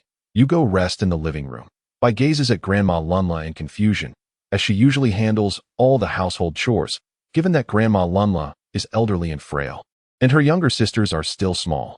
However, today, Grandma Lunla persistently seized her tasks, leaving her at a loss as to what to do. Nevertheless, Grandma Lunla was resolute, and thus she could only nod and proceed to the living room. With a cheerful smile, Grandma Lunla gazed at Bai and Zhang Yi, then contentedly went off to wash the dishes. Her hope was that Bai could interact more with Zhang Yi, which might help her become a bit more cheerful. As long as Bai could improve, she would be satisfied in every regard. Upon entering the living room, Bai began to knit a sweater. Zhang Yi, having nothing else to do, simply watched her knit. Meanwhile, Chi-Chi had gone outside to play with Tina and the others, leaving only Zhang Yi and Bai in the cozy living room. It was quiet, yet devoid of any awkward atmosphere. Instead, a serene tranquility enveloped the space. This feeling was something Zhang Yi had not experienced in a long time. He relished the chaos of gunfire and swords, but sometimes, amidst the madness, a touch of seasoning was necessary. The peace here was quite delightful, and he found himself enjoying it immensely. As he watched, he began to feel drowsy, ultimately deciding to recline on the large wooden chair and succumb to slumber. Within the room, only the soft sound of Bai's knitting and Zhang Ye's breathing could be heard. After a while, Bai paused. She stretched her neck, then turned to look at Zhang Yi, discovering that the large fellow was sleeping soundly. She was momentarily taken aback, then got up and went into the room to fetch a blanket, gently draping it over Zhang Yi. Her movements were so delicate that Zhang Yi remained undisturbed. Logically, Zhang Yi should have awakened. Mercenaries typically slept lightly, roused by the slightest noise. Yet this time, he was in a deep slumber, even dreaming sweetly to the extent that a faint smile graced his face as he slept. I quietly observed the smile, and her lips involuntarily curled upwards, revealing a gentle arc. Grandma Lunla emerged from the kitchen and noticed by standing before Zhang Yi, motionless as if turned to wood. As someone who had experienced such moments, she understood perfectly what was transpiring. Thus, she merely offered a warm smile and quietly retreated to her room, opting not to disturb them. I stood there, gazing at him for an extended period. This girl seemed perpetually entranced. It was not until the laughter of children and Holin's voice echoed from outside that I snapped back to reality. Zhang Yi also murmured, as if on the brink of waking. I felt a sudden rush of panic. Glancing around, she spotted the nearly finished sweater and hurriedly returned to her seat to continue knitting. At that moment, the door swung open, and the children, along with Chi-Chi and Holin, entered. Zhang Yi also opened his eyes, stretching luxuriously. It had been ages since he had indulged in an afternoon nap. You slept so soundly, Holin remarked with a smile. Indeed, Zhang Yi replied, returning Holin's grin, just as he intended to say something when he noticed the blanket draped over him, prompting him to turn and look at Bai. Bai remained seated in her spot, slowly knitting as if nothing had transpired. Yet Zhang Yi couldn't help but chuckle, for he observed that the completion of the sweater had not significantly progressed since he had fallen asleep. Chapter 59. Good news. I have 2 pieces of news to share. Which would you prefer to hear first? With Zhang Yi's attention fixed on Bai, Holin smirked before continuing. Zhang Yi appeared to be in high spirits, nodding with a beaming smile and stating, "First, let me share the good news. The good news is that Haida College has agreed to allow me to take Bai to Haida's college ahead of schedule." Holland interjected. Instantly, Bai, who had been knitting, halted her movements and looked up at Holland with a hint of bewilderment. Holland, wearing a smug expression, was met with Zhang Yi's look of surprise. That truly is splendid news. Indeed, Holland replied, clearly pleased with Zhang Yi's reaction, even though the news was not directly related to him. And what about the bad news? Zhang Yi inquired further. Holland chuckled slyly, his eyes glinting with mischief. Did I mention there was bad news? Zhang Yi feigned astonishment. Could it be 2 pieces of good news? Absolutely. Holland declared. I had previously applied for imperial financial support for Bai at Haida College, and as a matter of fact, the funds had been allocated over 2 weeks ago but had been held back by the college. So, I just pressured the administration, and they finally released the financial aid. As she spoke, a flash of light from her ring revealed a pouch of gold coins that descended freely before Zhang Yi. Quick as a flash, he caught it, weighed it in his hands, and exclaimed in surprise, "This must be around 1,500 gold coins." "Yes, precisely 1,500 gold coins," Holland scoffed. Those corrupt leeches claimed that the financial aid was only 300 gold coins. If I hadn't taken the precaution of inquiring about the aid amounts at Haida's college beforehand, I would have been fooled. Those parasites truly are ruthless in their greed, Zhang Yi remarked with a grin. Then added, "Thank goodness for you. Otherwise, this foolish mushroom would have never received this financial aid." Foolish mushroom? Holland paused, then turned to Bai, her realization dawning, and chuckled. "Please refrain from giving my student nicknames." Zhang Yi merely smiled, then handed the pouch of gold to Bai. Bai, a bit anxious, said, "It's better if you let Minter Holland keep it. It's for you." "You should take it," Zhang Yi insisted, unceremoniously stuffing the coins into Bai's arms. Bai hastily accepted, looking at Zhang Yi and murmuring, "Thank you." Zhang Yi chuckled, "Foolish mushroom, you ought to thank Minter Holland." Bai quickly bowed to Holland, saying, "Thank you." Holland, amused, waved her hand and remarked, "So today, pack your things and come with me to Haida's. Once we arrive, I will assist you in applying for financial aid there. As a primary college, the aid amount is 5,000. After that, you need not worry about your living expenses at Haida's." Thank you. At this point, her voice trembled, clearly on the verge of tears.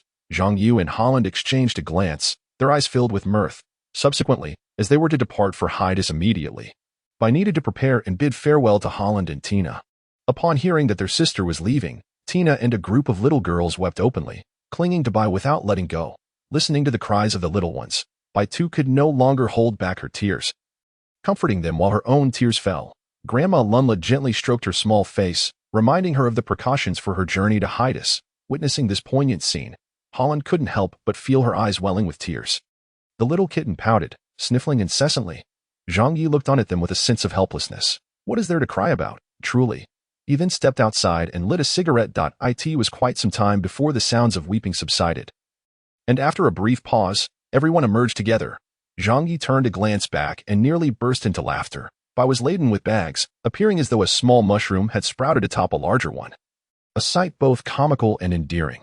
Are you going to hide us to study or moving house? Don't you find all those bags heavy? Zhang Yi chuckled as he took the bundles from Bai. This is the weight of love from family, Holland remarked from the side. Indeed, it is quite heavy, Zhang Yi mused, feeling the weight. The bags contained not only bedding but also some of Bai's everyday utensils such as water bottles, bowls, and cutlery, along with an assortment of farmhouse dishes and dried fruits that it seemed that as this was their child's first journey away from home, lacking experience, Grandma Lunla was concerned about Bai's well-being out in the world. Hence she packed everything she might need if not for the inconvenience. Zhang Yi suspected Grandma Lunla would have included even the chair Bai usually sat on. The load was rather substantial, necessitating a cart. Zhang Yi recalled that the Hyalon number 11 had carts available for rent. Thus, he turned to Holland and said, Mentor Holland, would you mind lending me a small favor? Oh, what do you propose? Holland raised her chin slightly. Zhang Yi then shared his plan, causing Holland to burst into laughter. He wasn't asking her to do much, merely to assign this escort task to him, and to publish a commission through the Hyalon No. 11. Zhang Yi needed the prestige of a golden level task to assist Chi-Chi in securing a position as an outbound personnel for Hydest in this manner.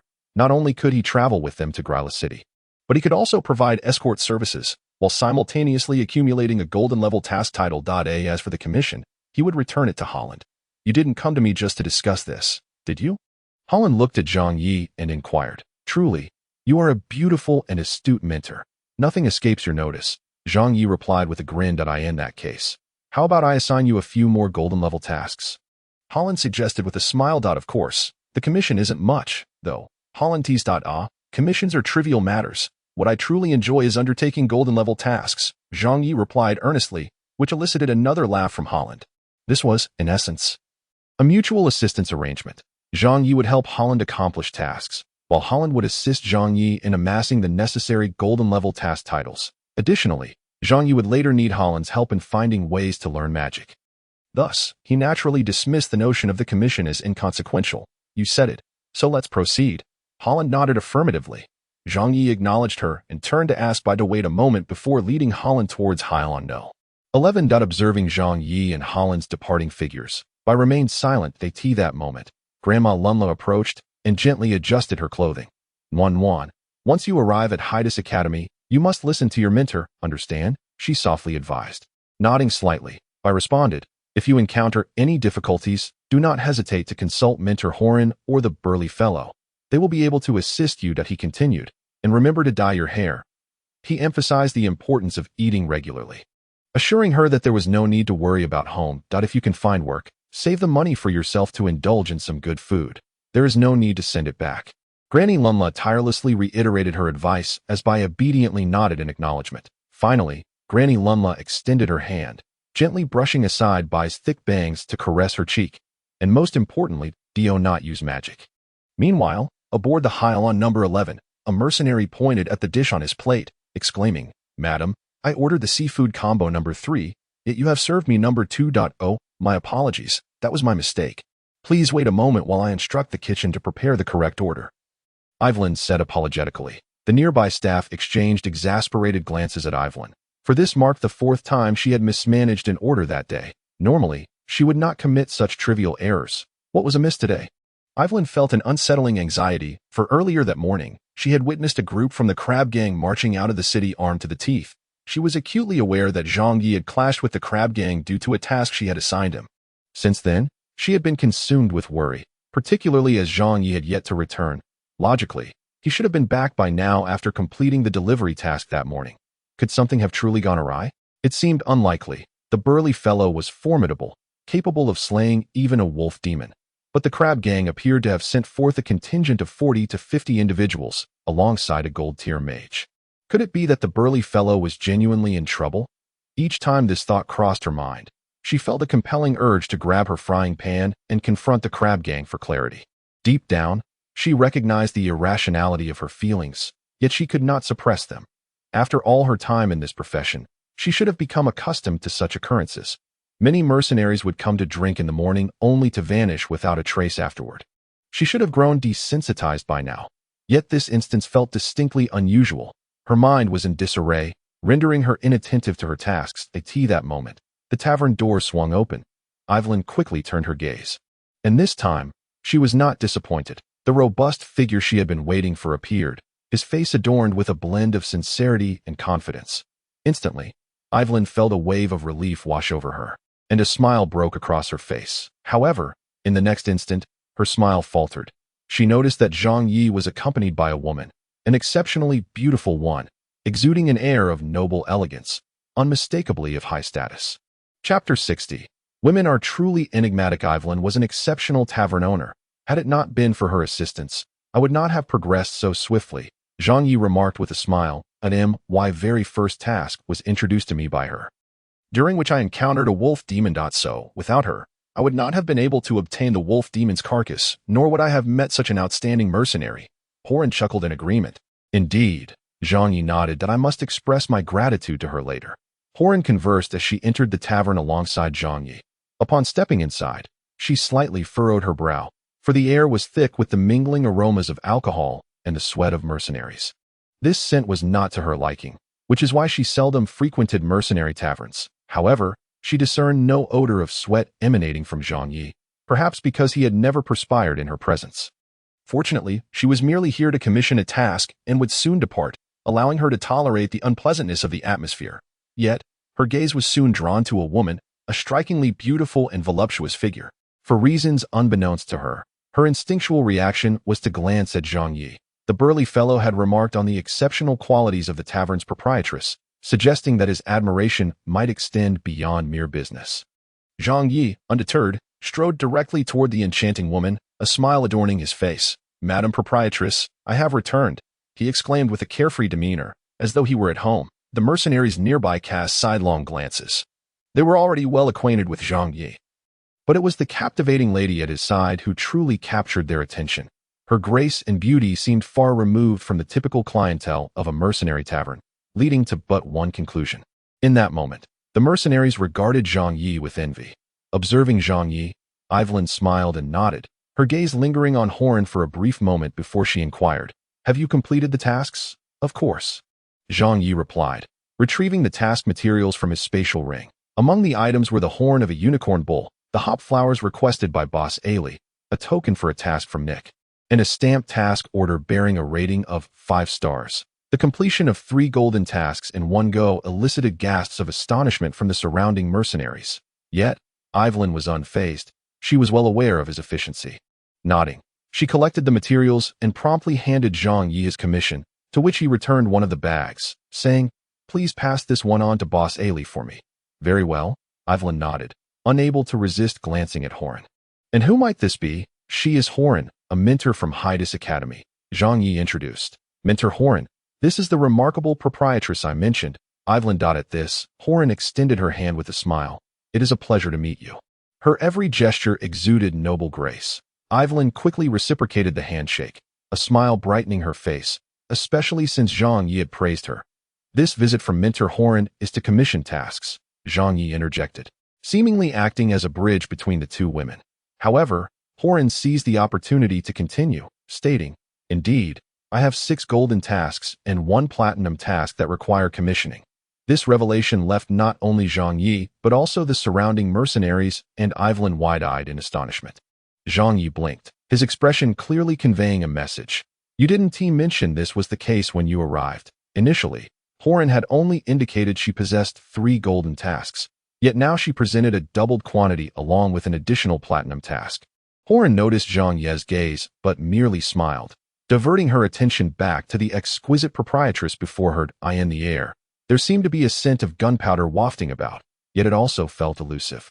"So, shall we proceed?" Holland inquired with a smile, her voice soft, yet the underlying implications were not lost on Evelyn. The question was not merely whether to take on the task, but rather if they possessed the qualifications to do so. At present, Zhang Yi was the only capable individual in her company.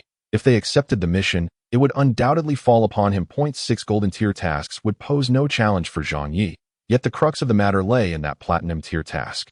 Could Zhang Yi truly accomplish it? Setting aside the question of his capability, she realized she lacked the authority to accept such a task on his behalf. With this thought, Evelyn felt her confidence begin to wane. Although her beauty rivaled that of Holland, the disparity in their respective standings, both in strength and status, was glaringly evident through the nature of the entrusted tasks that Evelyn's gaze dimmed momentarily, yet she maintained a professional smile. The golden tier tasks are certainly manageable. But as for the platinum tier task, before she could finish her sentence, Zhang Ye's voice unexpectedly rang out. I can handle it. Evelyn's heart skipped a beat as she turned to see Zhang Yi grinning broadly at her. Holland, too, turned her gaze towards Zhang Yi, her eyes shimmering with inscrutable meaning. After a brief moment of mutual regard, Evelyn bit her lip, feeling an inexplicable surge of confidence, and nodded, offering Holland a smile. This time, her smile was not that of a mere professional FAAD, but one brimming with determination. Indeed, we can take it on. I have the finest mercenary at my disposal, guaranteed to fulfill your request. Is that so? Then I eagerly anticipated. Holland replied with a nod of approval. Please, follow me. For tasks of golden tier and above, identity registration and task forms are required. As our esteemed guest, we shall arrange the best reception room for you. Very well, thank you, Holland said politely, following Evelyn into the tavern. Zhang Yi quickly trailed behind, acutely aware of the tension in the as for the reason behind it. Zhang Yi could only grit his teeth. Cursing his own damned charm. It was not vanity. He had genuinely not anticipated such a situation. Having only just met, he was baffled as to how the two women found themselves at odds. But he knew it was undoubtedly due to him. Just moments ago, Evelyn had clearly been the one at a disadvantage. The proprietress had assisted him significantly. Out of both obligation and sentiment, he felt compelled to extend his support. Thus, Zhang Yi surmised that Holland must be feeling rather displeased. While the notion of having two women vying for his attention was somewhat gratifying, it also proved to be quite a headache. This had been his predicament in his previous life, and it seemed to persist in this one as well. Alas, could it truly be as Chris, that old coot, suggested, that he was, in fact, a scoundrel? Nonsense, he was not. He was a man of responsibility. He was a true gentleman. Chris's words were not to be trusted. With these thoughts swirling in his mind, he followed the two women into the reception room. Evelyn prepared tea for Holland, but she did not partake. Subsequently, a series of forms needed to be filled out, 7 tasks in total, 6 of golden tier and 1 of platinum tier, alongside identity verification and the like. Thus Evelyn had prepared 9 forms. Holland filled them out meticulously while Evelyn patiently guided her, and Zhang Yi stood by, raising an eyebrow slightly. Upon closer inspection, it appears that the two individuals are not truly competing. Thus, he cannot help but ponder in his mind. Could it be that he has misjudged the situation? TSK.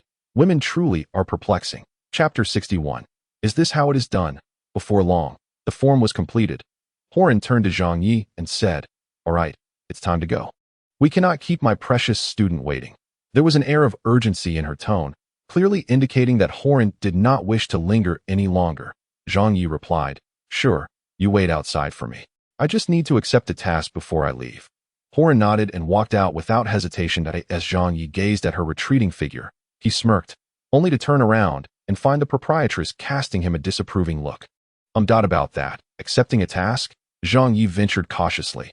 Yet, Yifulin did not immediately hand him the task list. Instead, she inquired, Are you and her very close? Not particularly, just friends, Zhang Yi replied. Friends who can delegate 7 task commissions to you. And even a platinum-level task? The proprietress raised an eyebrow, her skepticism evident. With a resigned expression, Zhang Yi said, What do you mean by for me? The profits from the commission tasks are hers, after all. Then, will you be taking a commission from her?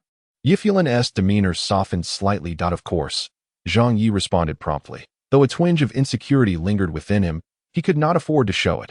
Upon hearing this, Yifulin finally broke into a smile and turned to hand him the task list. Her tone tinged with concern. This platinum-level task is no trivial matter. It involves hunting a platinum-level magical beast, which is quite challenging. Are you truly capable of undertaking it? Absolutely. Zhang Yi, sensing that the conversation was shifting favorably, beamed with a carefree smile. I forgot to mention, I just broke through to the gold level. Yifulin looked on in astonishment. What do you mean? Were you not at the gold level before? Not at all. I was at the silver level, Zhang Yi clarified. You could hunt wolf demons at the silver level. Aha. Otherwise, how could I claim to be the best? Seeing Zhang Yi's self-congratulatory demeanor, Yifulin chuckled and nodded. Well, it's no wonder you dare to accept a platinum-level task. With these tasks under my belt, I should have no trouble achieving a 3-star rating, right? Zhang Yi asked with a grin. Certainly. Yifulin mimicked Zhang Yi's confident stance. Don't mention 3 stars. As long as you can complete these gold-level tasks along with the platinum level one, a 4-star rating is even within reach. Haha, leave it to me that I'll have it all wrapped up within 10 days. Zhang Yi snapped his fingers in excitement. Take it easy. This time you'll be hunting a platinum-level crystal magic serpent. The request specifies that you must acquire the serpent's crystal core, leaving no room for shortcuts. You can only hunt it down, Yifulin cautioned. Rest assured, who knows, I might just get lucky and find a complete crystal magic serpent carcass. Zhang Yi joked. Noticing that he remained unfazed, Yifulin chose not to press further. She nodded gently, tucking a loose strand of hair behind her ear. Adorning her temple was a hairpiece crafted from a mono-red flower and 2 white peach blossoms, coated with a resin as translucent as amber, each bloom showcasing its most exquisite form. There was a glimmer of anticipation in her eyes, but Zhang Yi merely organized the task list and stored it in his ring before saying, "Well then, I shall take my leave. May I borrow the tavern's carriage? In the stable, you can fetch it yourself." Upon hearing this, Yifulin felt a tinge of disappointment, yet she still managed to say, "Be careful on your way." "Thanks." Zhang Yi nodded, exited the reception room, and closed the door behind him. It was only then that Yifulin sighed and brushed her hair behind her ear. However, just at that moment, the door swung open again, and Zhang Yi walked back in, making a beeline for Yifulin. She was taken aback, feeling an inexplicable sense of tension. In the next instant, Zhang Yi gently removed the hairpin from her ear and placed it delicately in the other side of her hair. "It looks better on this side," he grinned, saying, "Stay beautiful. Goodbye with that." He hummed a tune as he left the room. Yifulin stood there, staring at the closed door, and then she covered her mouth, chuckling to herself, "This guy, why does he always do this?" Yet, despite her words, the smile at the corner of her mouth lingered. Upon exiting the tavern, Zhang Yi spotted Horan standing a short distance away. Arms crossed. It appeared she had noticed him, but then turned her head, feigning ignorance. Zhang Yi subtly pressed his lips together. There should be no issues with the boss lady. The next challenge lies with the minor. Zhang Yi had a foreboding feeling that this would not be as straightforward. Sure enough, when Zhang Yi approached Horan, she remarked with a smirk, "It seems your relationship with that boss lady is quite extraordinary." Zhang Yi laughed awkwardly. "Yes, she's a good friend." "Friend?" Horan raised an eyebrow. "Can a friend take on a task that shouldn't be accepted just because of your words? You know, I'm an exceptional mercenary. So naturally, she trusts me to handle the task," Zhang Yi replied. "Would she be willing to forego the commission?" Horan inquired further. Zhang Yi's eye twitched. "Is this how we're playing? Of course not. After all, the commission for a few tasks pales in comparison to the friendship of a mentor as exceptional as mine. Smart individuals know how to choose," Zhang Yi huffed. Only then did Horan chuckle. Though it was evident that the matter was not yet settled, she opened her mouth again, preparing to ask something more, but Zhang Yi sensed trouble and swiftly shifted the topic. He gestured towards Horan and said, "To be honest, Mentor Horan, you truly startled me just now. At first, I thought there were only a few golden level tasks, but then it turned out to be a platinum level task right off the bat. You were frightened by a platinum level task?" Horan was indeed diverted, her surprise evident. "Of course not. It was you who scared me," Zhang Yi chuckled. "Me?" Horan looked perplexed. Zhang Yi then spoke earnestly. "You know, when I was promoted to gold, I was eager to find a platinum level magical beast to test my strength. After all, you know I thrive on challenges and danger. At that time, I had my sights set on the crystal magic serpent, as it is a particularly ferocious creature, formidable even among its peers. And it resides in the Nofalak forest, 200 kilometers away. Such a challenge would ignite my fighting spirit. When you mentioned a platinum level commission, I was merely surprised. But upon discovering that the target was the crystal magic serpent, I was genuinely taken aback. I find myself questioning whether you possess some form of mind-reading magic, capable of discerning my thoughts. Is that truly the case?" Zhang Yi gazed intently at Horan, as if he genuinely believed this to be so. Horan immediately covered her mouth, erupting into a fit of giggles, a look of triumph gracing her face. It seemed that her thoughts and Zhang Yi's were in perfect harmony, bringing her immense delight, a sense of telepathic connection. "What do you think?" Of course, Horan would neither confirm nor deny. Instead, her beautiful eyes twinkled as she inquired playfully. Zhang Yi pondered for a moment, stroking his chin, before responding. "There are 2 possibilities. Point 1. You truly possess the magical ability to read minds. And I have heard that those who can master such magic are exceedingly rare talents in the demonic arts." Horan's smile broadened. And what of the other possibility? Zhang Ye's expression turned enigmatic. The other possibility is that you are undoubtedly exceptionally intelligent and empathetic, for only such qualities would allow you to perceive my thoughts. Ha ha, Horan laughed, her laughter a delightful melody. Then let us assume it is the second option. I tend to agree, though the likelihood of the first possibility is not insignificant. Zhang Yi feigned analysis. All right, enough of the flattery. Bai is still waiting for us, Horan said with a laugh, choosing not to pursue the matter regarding Yiflan any further. Zhang Yi chuckled in response. All settled. Chapter 62. The overbearing mercenary upon arriving at the Welfare Institute in a horse-drawn carriage borrowed from the tavern, Bai ascended the vehicle, laden with numerous parcels. A group of little girls, who had previously ceased their tears, instantly erupted into wails upon seeing Bai board the carriage, about to depart. Observing this, Zhang Yi opened his arms wide and, with a sweeping motion, gathered the group of girls, none of whom were yet 10 years old, into his embrace. Sit tight. Zhang Yi placed them upon his shoulders, and the girls quickly held hands, settling themselves. Tina clung to Zhang Ye's neck. Though her sobs had subsided, I will accompany you for a short distance, and once we pass through the city gates, I shall return you. So no crying. All right? Zhang Yi declared. Yes. The little girls nodded enthusiastically, and then, with a hint of excitement, they gazed around and exclaimed, It's so high. Big fellow, aren't you afraid? Zhang Yi chuckled. With just a height of over 2 meters, what is there to fear? Of course not. For I am a courageous mercenary, Zhang Yi declared with bravado. Tina gazed at him, her large eyes sparkling.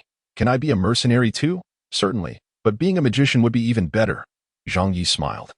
Then, with the little girls in tow, he leapt onto the carriage. His movements were grand yet steady, eliciting gasps of surprise from the girls, which soon transformed into peals of laughter. Bai extended her small hand from within the carriage, nervously supporting them from behind, as if fearing they might topple over. Yet, Zhang Yi remained unfazed, deftly handling the reins while engaging in playful banter with the little ones perched on his shoulders. Big fellow, can you fly?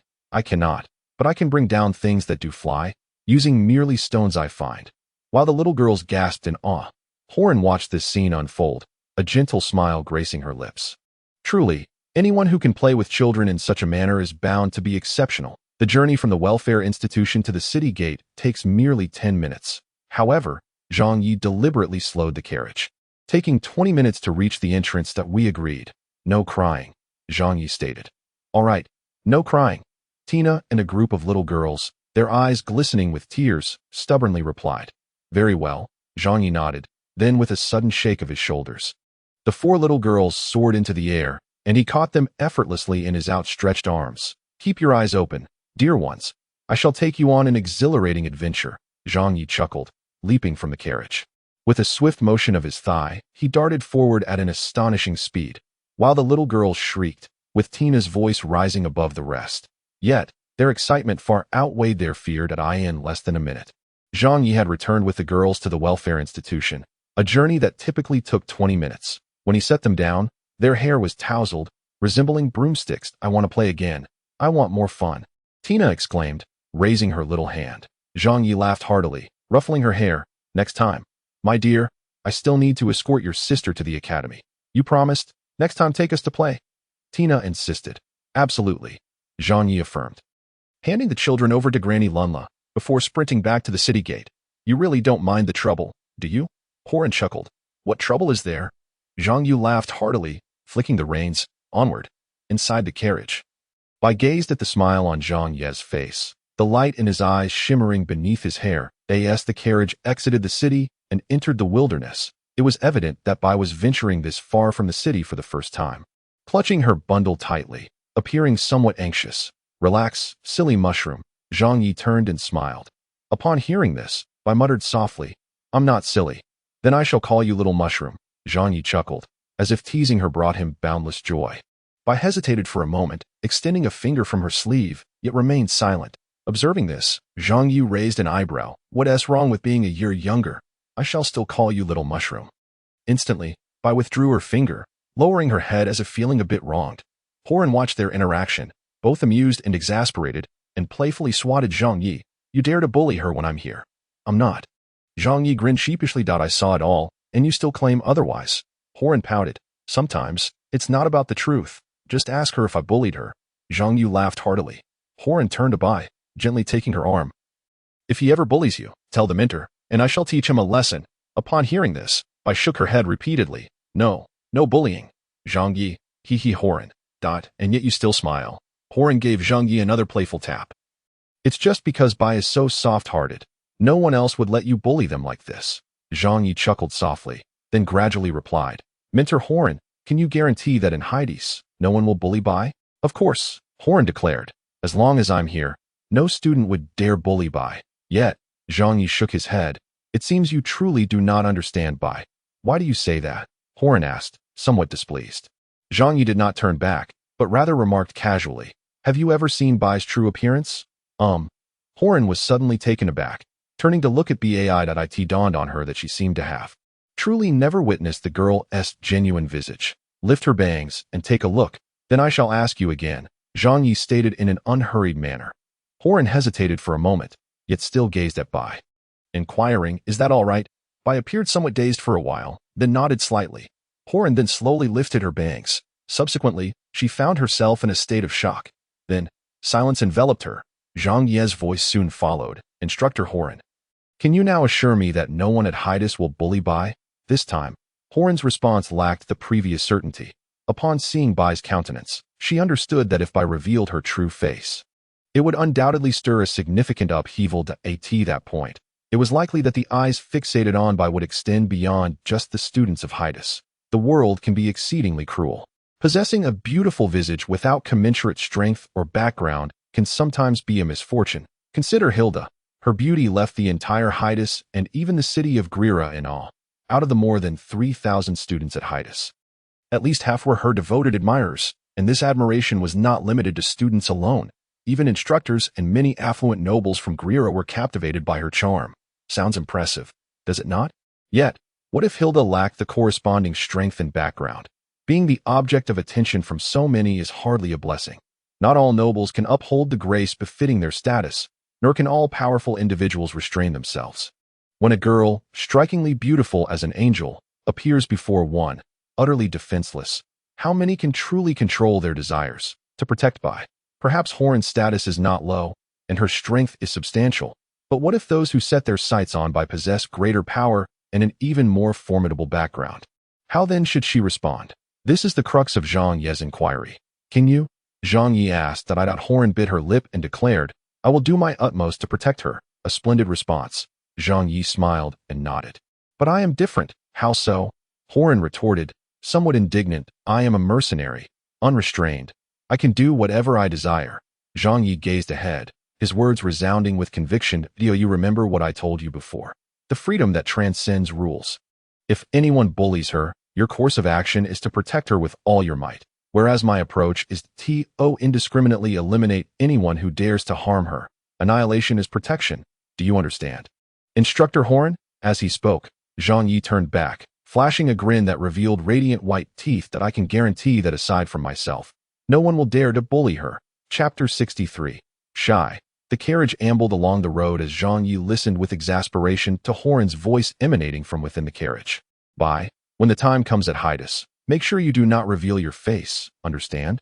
Otherwise, many rascals like Zhang Yi would come knocking on your door to harass you. Although there is a mentor present, they dare not lay a finger on you at Hades, yet their annoyance could still be unbearable. Zhang Yi. Bai, listening to Horan's words, lowered her head and murmured, He.is not a bad person. Zhang Yi's face instantly lit up with pride, his eyebrows raised in a provocative manner towards Horan. Horan, taken aback, then placed an arm around Bai's shoulders and said, Very well, he is not, but some certainly are. In any case, you must heed your mentor's advice, understand. Bai remained silent, and Horan could not discern whether she had absorbed the message. At that moment, Zhang Yi chimed in. Listening to Mentor Horan is indeed wise. Bai gently nodded. Zhang Yi. Don't just say say you understand. Bai, I understand. Zhang Yi. Good mushroom. Horan. At observing Zhang Yi's increasingly smug expression, Horan felt an overwhelming urge to pinch his cheek. Marveling at the thickness of his skin, the carriage rolled smoothly along, and as nightfall approached, Bai, likely due to the tension from the journey, began to nod off slowly. Her tall yet delicate frame swayed gently with the movement of the carriage. Noticing this, Zhang Yi said nothing but shifted closer to Bai, turning his back toward her. Eventually, Bai's head rested against Zhang Ye's back, and perhaps out of sheer fatigue, she fell asleep in that position. Chi-Chi also leaned against Zhang Ye's other side, succumbing to slumber, her long feline tail curling around his arm. Hearing the faint sounds of snoring nearby, Zhang Yi gently tugged on the reins, slowing the pace of the carriage. Horan, observing his sturdy silhouette, felt a wave of drowsiness wash over her. Being in the presence of this large figure instilled a sense of security that enveloped her entirely. After all, he was merely a gold tier. Horan stifled a yawn, moved behind Zhang Yi, and softly draped the blanket over Bai before turning to sit down herself, wrapping the blanket around her and leaning against Zhang Ye's back. Now, Zhang Yi found himself flanked by a small kitten on his left, a mature mentor on his back, and a mushroom girl on his right. He turned his head, casting a sidelong glance at Horan, who met his gaze, her large eyes sparkling with mischief. Zhang Yi smiled, remaining silent as he focused on guiding the carriage. Suddenly, he heard Horan's voice, slightly echoing. A sign of magical communication, he let out a soft hum, acknowledging he had heard her. "Can you truly protect her?" Horan inquired. Zhang Yi discerned her underlying concern. She felt incapable of adequately safeguarding this endearing mushroom girl. Instead of answering, he simply nodded. "Even if those who would bully her are far stronger than you, would you still take action?" Zhang Yi nodded once more. "Then why do you go to such lengths to protect her?" Zhang Yi smiled and replied, "Because she is beautiful. Is that all?" Horan was taken aback. "Isn't that enough?" Zhang Yi countered. Horan, that a refreshingly straightforward answer, yet undeniably genuine. Were Zhang Yi to utter grandiose sentiments, she might not have believed him, but this she trusted that Zhang Yi is a man. It is in a man's nature to be drawn to beautiful women. He does not conceal this instinct. Rather, he openly acknowledges it, which earns him a glance of appreciation from Horan. She then inquires, "Do you think I am beautiful?" "Of course." Zhang Yi replies without hesitation that he has uttered the phrase beautiful mentor countless times. Yet women often prefer to pose questions that seek affirmation. Thus, Zhang Yi naturally provides her with the answer she desires. "Will you protect me as you do her?" Horan suddenly asks.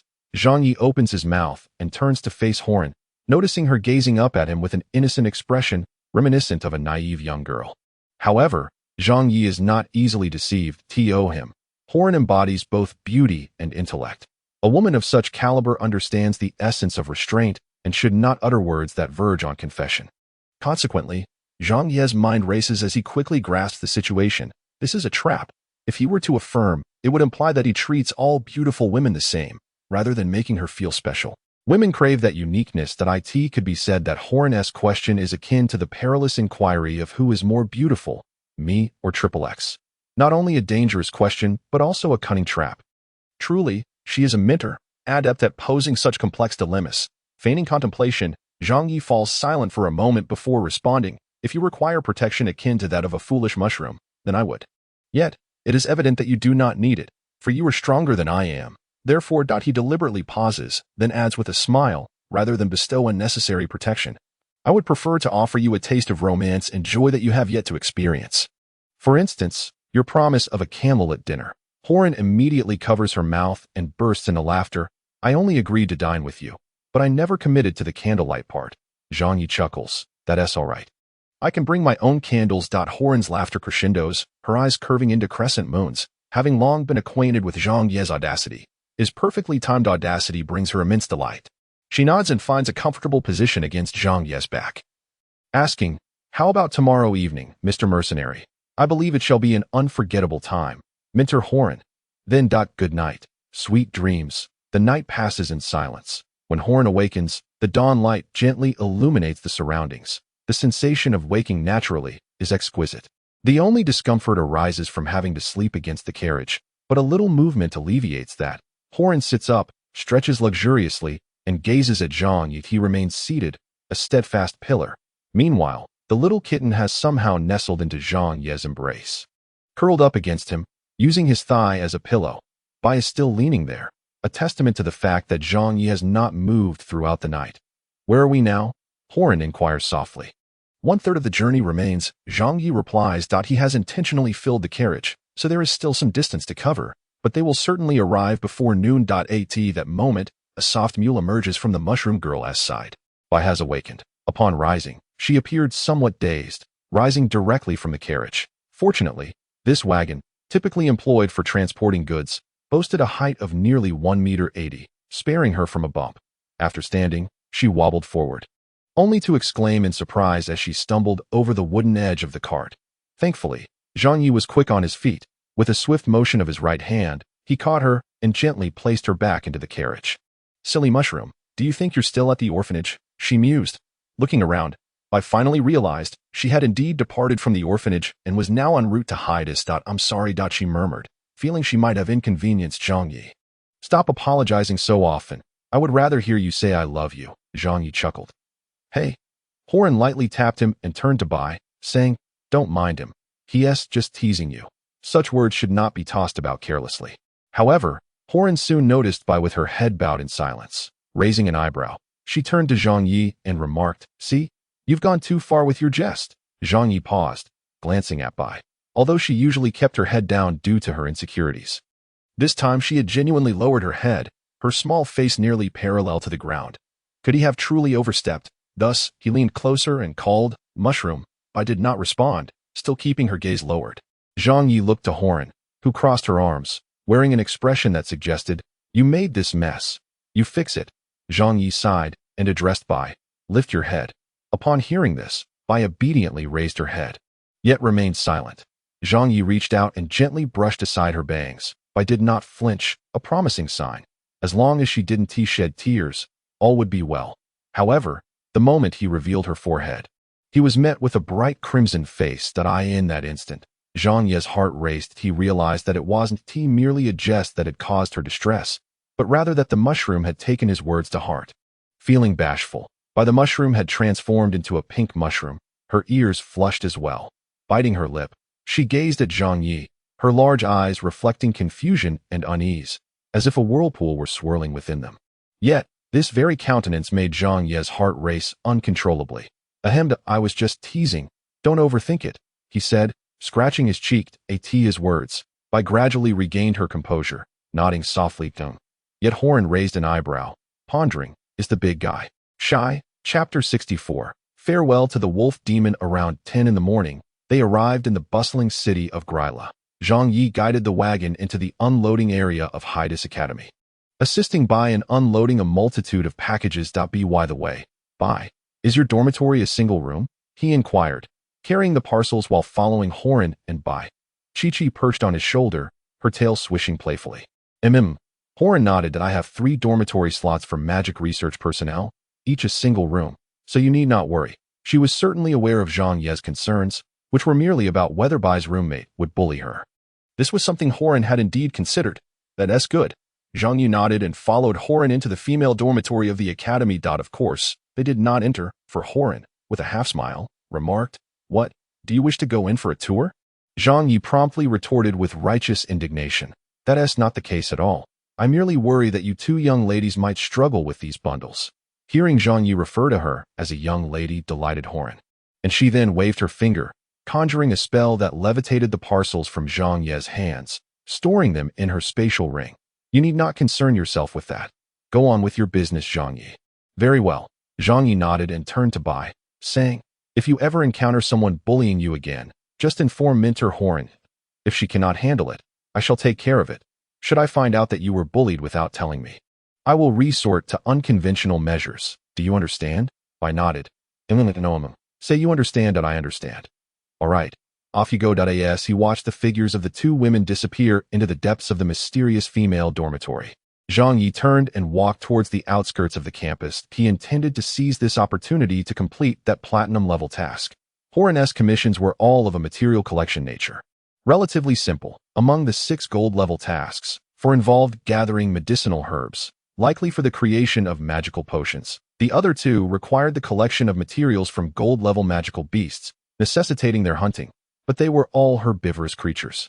Thus, these 6 gold-level tasks were somewhat inflated in difficulty. They bore the gold-level label, but were not significantly more challenging than silver-level tasks. Conversely, the platinum-level task of hunting the crystal magic snake was located in the Nafarak Forest.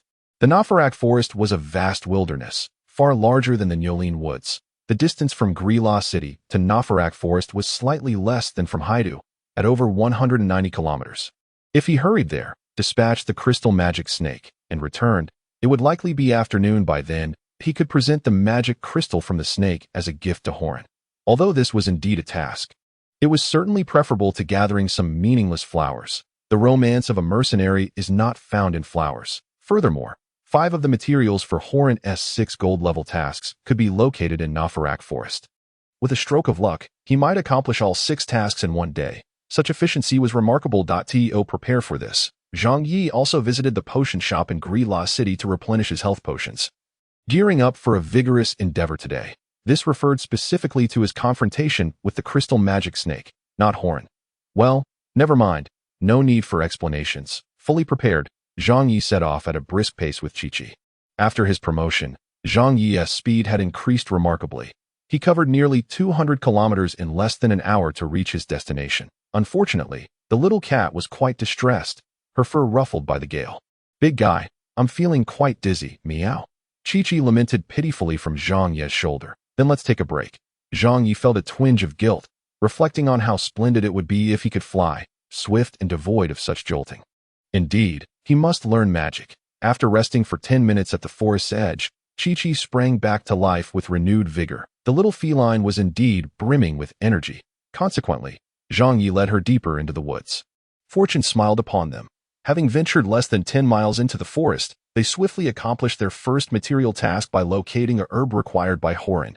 Remarkably, it was Qiqi who spotted it first, her keen eyes discerning the target amidst the thickets of vegetation. She plucked it and placed it into her spatial ring, and they continued their expedition. Subsequently, whether it was a stroke of luck or not, Qiqi discovered 3 additional herbs necessary for their quest in quick succession, thus completing 4 out of the 5 golden-level tasks. Admittedly, this was due to Horan's deliberate design of the lower difficulty golden-level tasks. Yet Zhang Yi generously bestowed his praises. Ruffling Qiqi's little head, he chuckled, "You truly are my lucky star." With a gleeful giggle, Qiqi felt a sense of accomplishment, invigorating her spirit even further as she eagerly leaped through the woods in search of their objectives.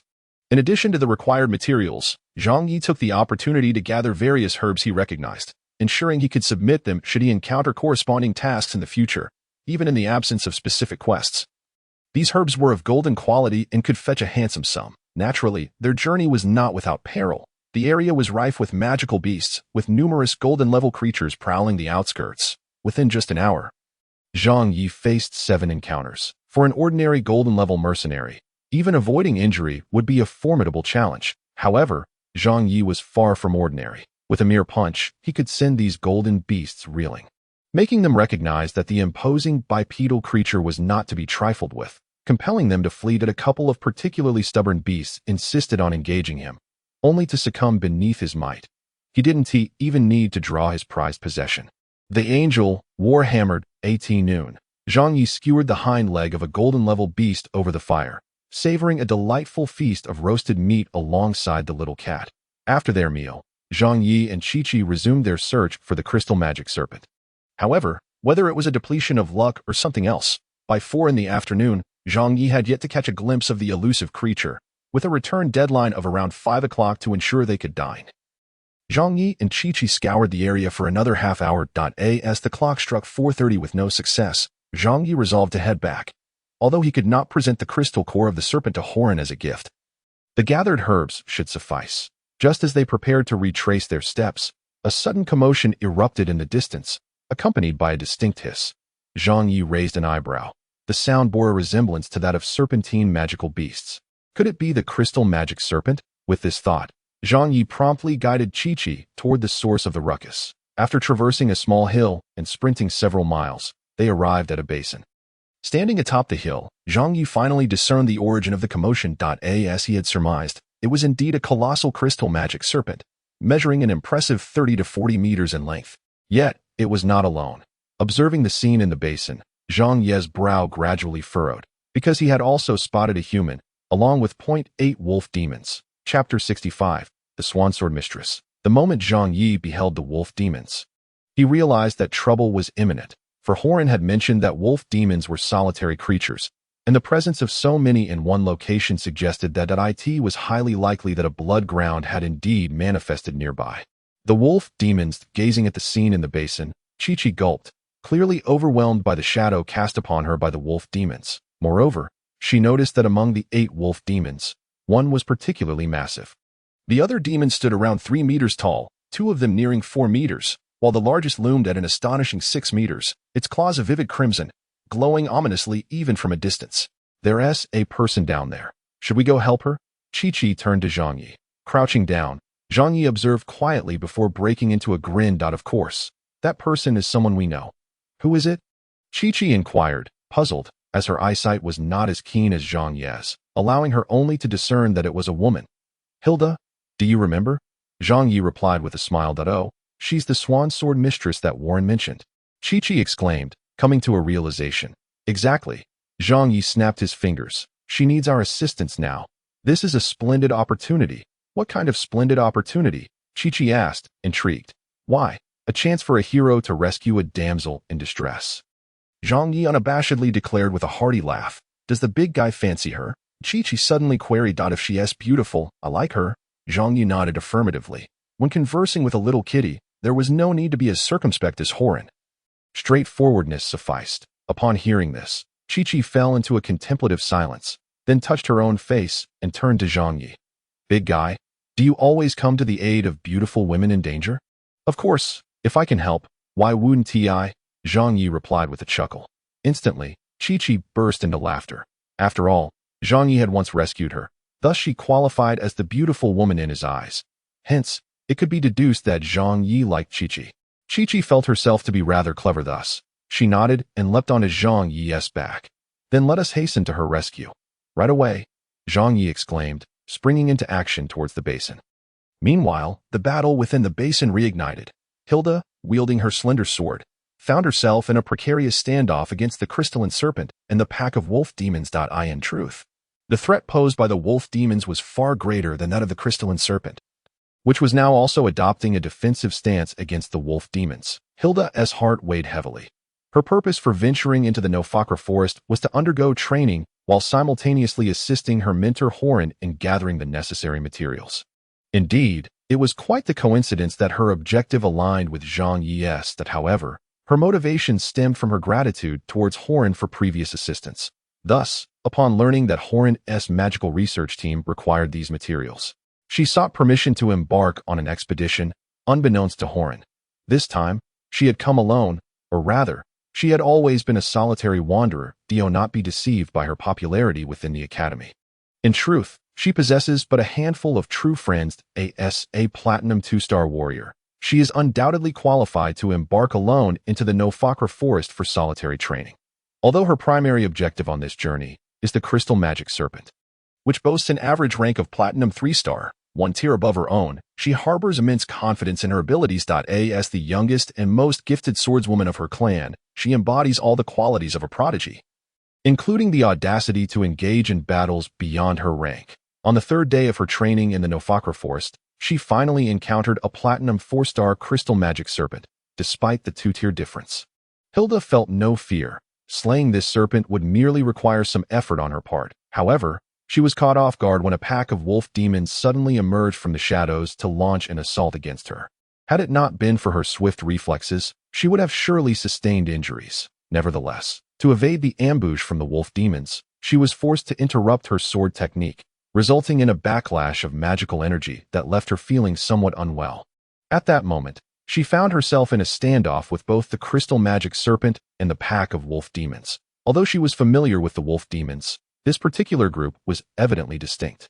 The leader, in particular, was larger and more menacing than the typical wolf demon, boasting blood-red claws that set it apart from its brethren. It was this very wolf demon that had ambushed her with astonishing speed.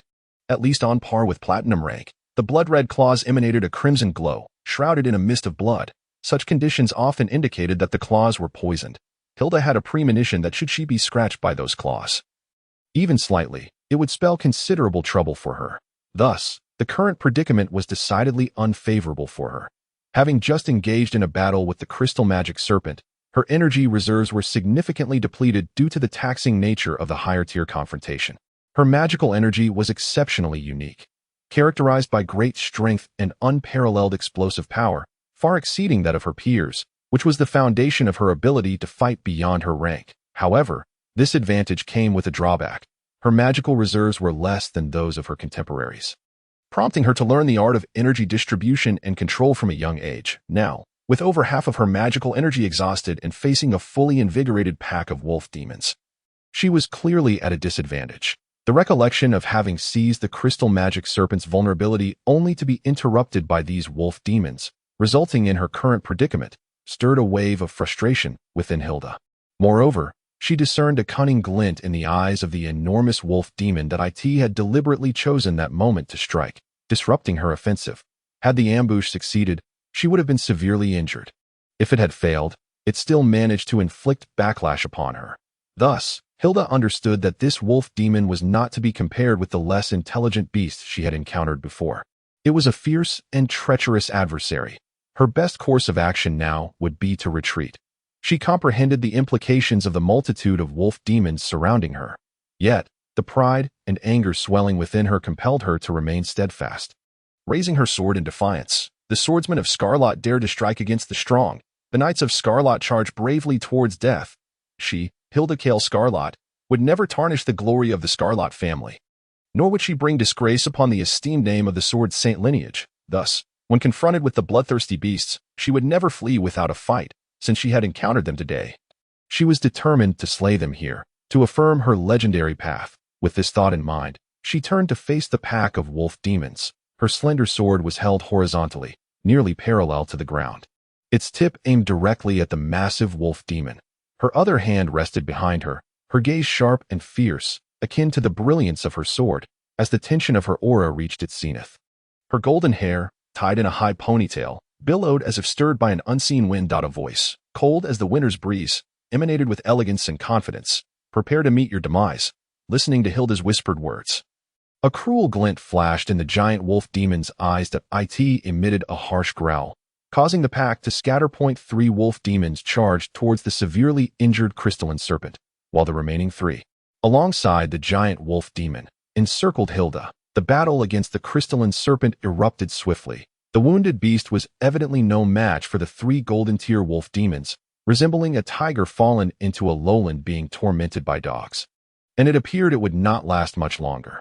Meanwhile, the 4 wolf demons surrounding Hilda, under the leadership of the giant wolf demon, commenced their assault. That a glimmer of cold light flashed in Hilda's eyes as she unleashed her magical power. As the sky unleashed a flurry of snowflakes, reminiscent of down feathers, she cautioned, do not attempt to taste them, for they may very well be the blade's radiance of the swan sword mistress. The snow danced wildly, each flake concealing a sharpened tint of the sword. In an instant, dozens of strikes manifested, and 1 wolf demon was torn asunder. Yet, the giant wolf demon's counterattack swiftly followed.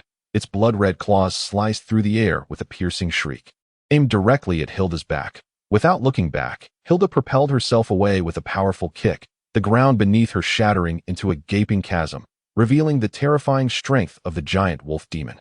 Do not confront it head-on, Hilda quickly deduced. She must leverage her swiftness to eliminate the golden tier wolf demons one by one before turning her attention to the largest beast. With that thought, she landed and bounded towards a golden tier wolf demon. However, at that very moment, a foul wind surged toward her. Hilda's pupils constricted, and she immediately executed her combat technique, Golden Flash, transforming into a streak of golden light as she vanished from her original position. Boom! A thunderous sound resonated. Hilda landed atop a tree, her expression grave as she observed the giant wolf demon materializing where she had just stood. Its speed surpassed her expectations, but this was not a reason to retreat. If so, she would simply have to be swifter. With a flick of her wrist, she unleashed her magical energy once more. Golden Flash, a sinuous beam of golden light, surged toward the giant wolf demon at an astonishing speed, prompting it to raise its claws to strike down. Yet, just as the light was about to reach it, it deflected away, forming a triangle and maneuvering behind the beast. Once again, the delicate sword radiance fell like down feathers, leaving numerous fine cuts along the back of the giant wolf demon. Yet Hilda's true lethal strike was not aimed at it, but rather at the golden tier wolf demon lurking behind. Just like the first wolf demon, it was torn apart. In the blink of an eye, she struck down another. She did not pause, transforming into a golden light as she weaved through the battlefield with relentless ferocity. The colossal wolf demon roared as it pursued her, appearing from a distance as two beams of crimson and obsidian light weaving through the battlefield. Yet, time and again, Hilda managed to evade the massive creature's onslaught with impeccable grace, wielding her slender sword to slay the golden tier wolf demons. Under her deft maneuvering, 3 golden tier wolf demons were swiftly dispatched. However, she did not pause. Instead, she charged towards the trio of wolf demons that were tormenting the crystalline serpent. The serpent was now on the brink of collapse, its body ravaged by the 3 beasts. Suddenly, a thunderous roar echoed as a larger wolf demon, nearing platinum rank, lifted its head, but awaiting it was a glimmer of golden sword light, severed, the 4th one. She murmured, embodying the essence of a golden-hued huntress, maintaining her composure and elegance. Zhang Yi, concealed nearby and observing intently, could not help but express his astonishment. What a remarkable individual! Truly deserving of the title Swan Sword Mistress bestowed upon platinum-level talents. She is certainly no mere ornament. Is she really asking for our assistance? Chi-Chi interjected, unable to contain her curiosity. Zhang Yi fixated on the battlefield, eventually nodding. Indeed, she does. But why? She's nearly finished off the wolf demons, exclaimed Chi-Chi, the 5th one. How impressive. Yet, Zhang Yi shook his head. She is formidable, but her sword cannot endure indefinitely. Moreover, have you not noticed? The largest wolf demon is still smiling. How vile, Chi-Chi remarked. A frown etching her features. It has turned this into a game. This realization dawned upon her. It meant that the immense wolf demon had yet to unleash its true power. As Hilda continued to slay her kin, the creature reveled in its amusement, just as Zhang Yi had stated, a truly despicable being. However, Chi-Chi turned her gaze towards Zhang Yi, who was enraptured by the unfolding drama, and asked, "Then why don't we assist her now?" With a smile, Zhang Yi shook his head. She is a proud girl.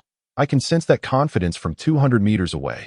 Otherwise, she would not have executed such perilous evasive maneuvers, narrowly escaping the claws of that great wolf demon just to slay the nearby golden tier one.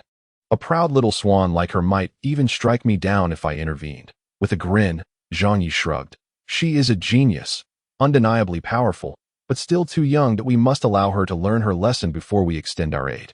Only then will it be effective. Chi-Chi nodded, seemingly enlightened. Strangely, the 16-year-old Zhang Yi, who falsely claimed to be 18, did not find it incongruous to refer to an 18 or 19-year-old girl as too youthful.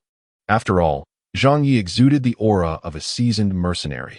With the experiences of 2 lifetimes, he was already 48, and his mannerisms and speech belied that of a mere 16-year-old. Of course, his physique also contradicted such youthfulness. Yet, she pondered, why did he not use magic? Was he incapable? Just then, a ringing sound of swordplay resonated as Hilda leapt from her perch upon a tree trunk.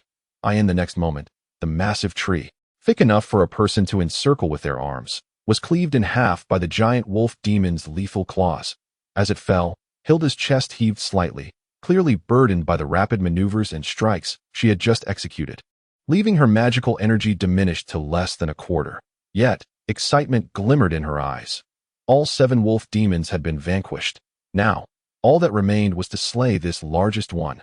With that thought, she once more raised her slender sword. The giant wolf demon sensed her murderous intent, its sinister grin growing even more terrifying. It spread its arms wide, preparing to embrace its prey, its claws fully extended. Glinting with a chilling light, the two stood in silent confrontation. A single leaf drifted downwards as it touched the ground. The combatants, one human and one wolf, transformed into 2 remnants, one golden and one black. Colliding swiftly, the golden streak moved faster, more agile, weaving around the giant wolf demon. Each time evading an attack, she would unleash a flurry of strikes, seizing every opportunity to inflict wounds upon the beast. Those injuries seemed trivial on the demon's immense body. But what if there were 100, 1,000, or even 10,000? Such a multitude could reduce it to mere fragments. The golden sword lights accelerated. While the snowfall thickened, a confident and exhilarated smile gradually graced Hilda's face. To flaw, it could be slain. In the moment the wolf demon's claws swiped through empty air, her azure eyes transformed into a brilliant gold, revealing a golden thread of light. Following that line to strike, she could sever its head. With this determination, she acted upon it. The wolf demon, oblivious to her behind, had no time to turn and defend. She believed in her ability. Yes, she could. Yet, her sword could not. With a resounding crack, Hilda leapt and spun, landing gracefully. However, The smile faded from her face as she slowly raised her sword. The exquisite blade had shattered. The broken shard was lodged within the gap of the giant wolf demon's nape. That strike had failed to sever its head, leaving her disarmed. The wolf demon turned around, yanking its claws back, tearing away the wound where her sword had struck, along with flesh and the broken blade. Its menacing grin vanished, replaced by a hollow expression. Its eyes widened, staring intently at Hilda, its fangs concealed. Yet the pressure it exerted on her multiplied. Its eyes glowed with a crimson light to eye in the next instant. A roar erupted, unleashing a terrifying wave of force, as a red glow surged forth from the corpses of the wolf demons scattered within a radius of several hundred meters, vanishing into the giant wolf demon's body in the blink of an eye. The demon's black fur became stained with blood, its half-meter-long claws expanding to a full meter, while its towering 6-meter frame shrank to about 4 meters amidst the cracking of bones. Yet, the definition of Chapter 67, Aesthetics of Violence, a figure cloaked in shadows observed the scene from a kilometer away, shaking his head with a sigh.